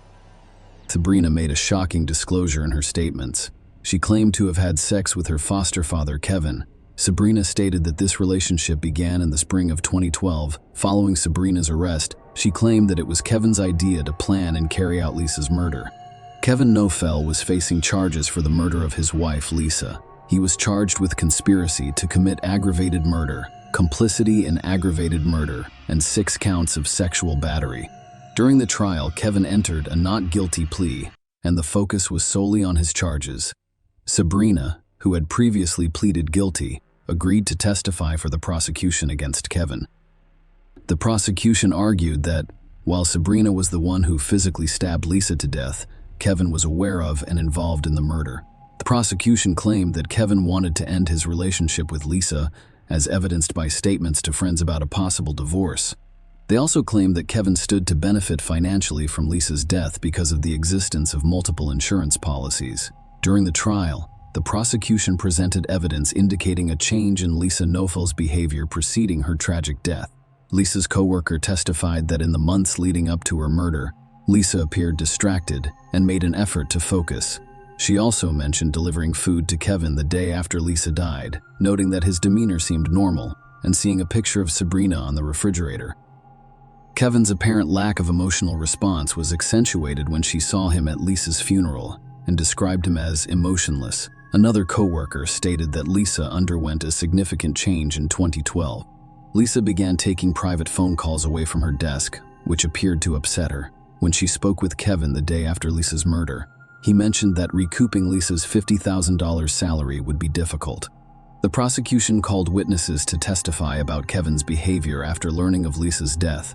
Kevin was described as calm by the police officers involved in the case. Patrolman who met Kevin in the police station lobby a few hours after Lisa's death reported that he appeared relatively calm during the encounter. Detective Brian Jackson of the Willoughby Hills Police Department testified during the trial, recounting an interaction with Kevin the day after Lisa's murder. Kevin expressed a desire to enter the house, but Detective Jackson advised against it, explaining that the scene had not been cleaned. Despite the gruesome circumstances, Kevin showed no emotion and insisted on seeing the scene for himself, claiming that he had been in similar situations before. The prosecution presented evidence about the insurance money, revealing that Kevin had collected insurance funds following Lisa's death. Testimonies focused on Kevin Swift's actions on the morning of Lisa's murder. Kevin called Lisa's workplace to inquire about the paperwork required to file a claim on Lisa's life insurance policy with the union.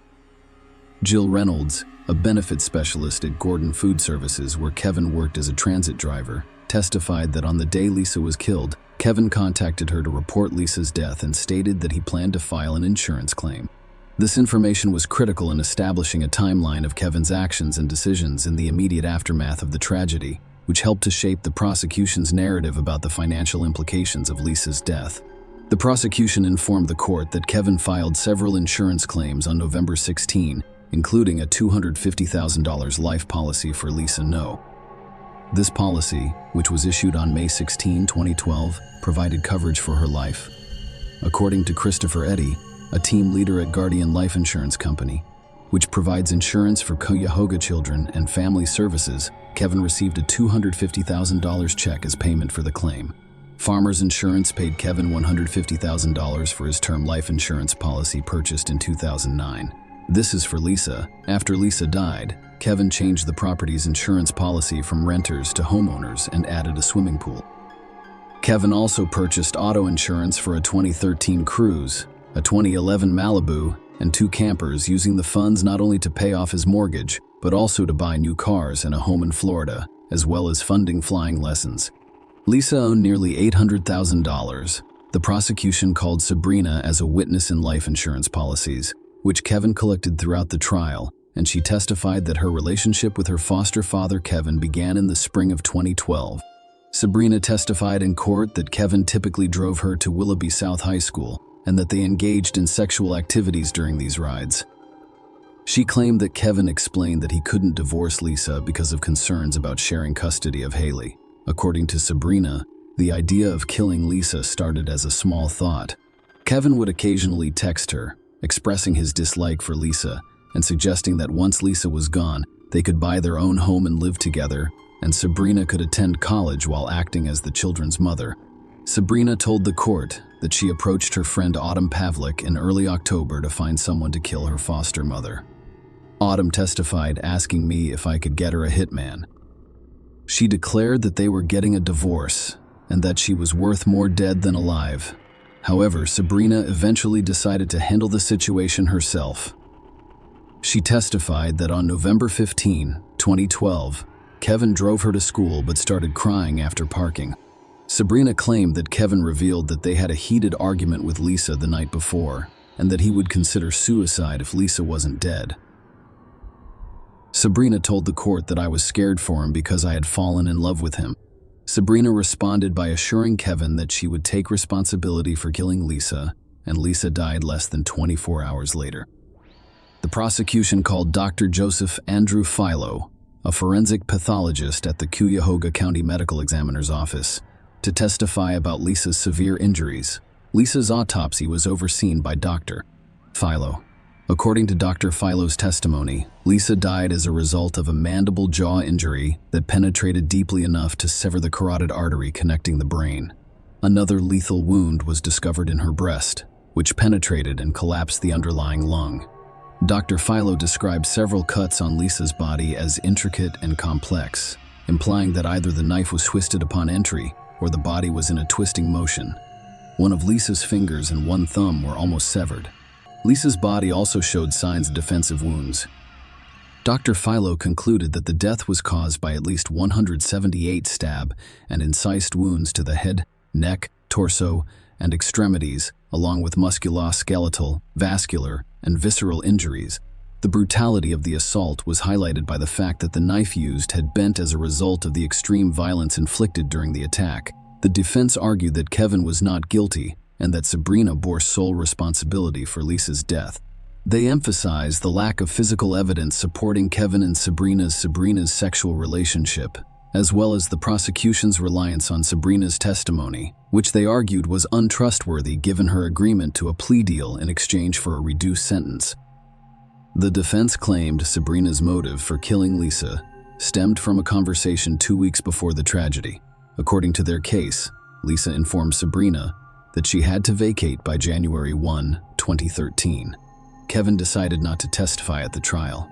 The court was informed that, despite the inability to recover text messages or phone call records between Sabrina and Kevin, official records revealed a significant amount of communication. 1491 texts or calls exchanged between their cell phones from November 1 to November 16, 2012. Notably, there were 78 recorded calls or texts beginning at 7:12 p.m. from November 15 to 12:48 a.m. on November 16, half an hour before Lisa's tragic death. After nearly 10 hours of deliberation, the jury found Kevin guilty of all 11 counts.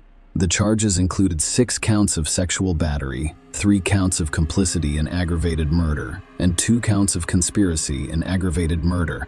Kevin was sentenced to life in prison, with the possibility of parole after 30 years. Sabrina, who pleaded guilty to aggravated murder, was sentenced to life in prison, with the possibility of parole after 30 years. The legal proceedings concluded with both individuals facing substantial penalties for their roles in the tragic events.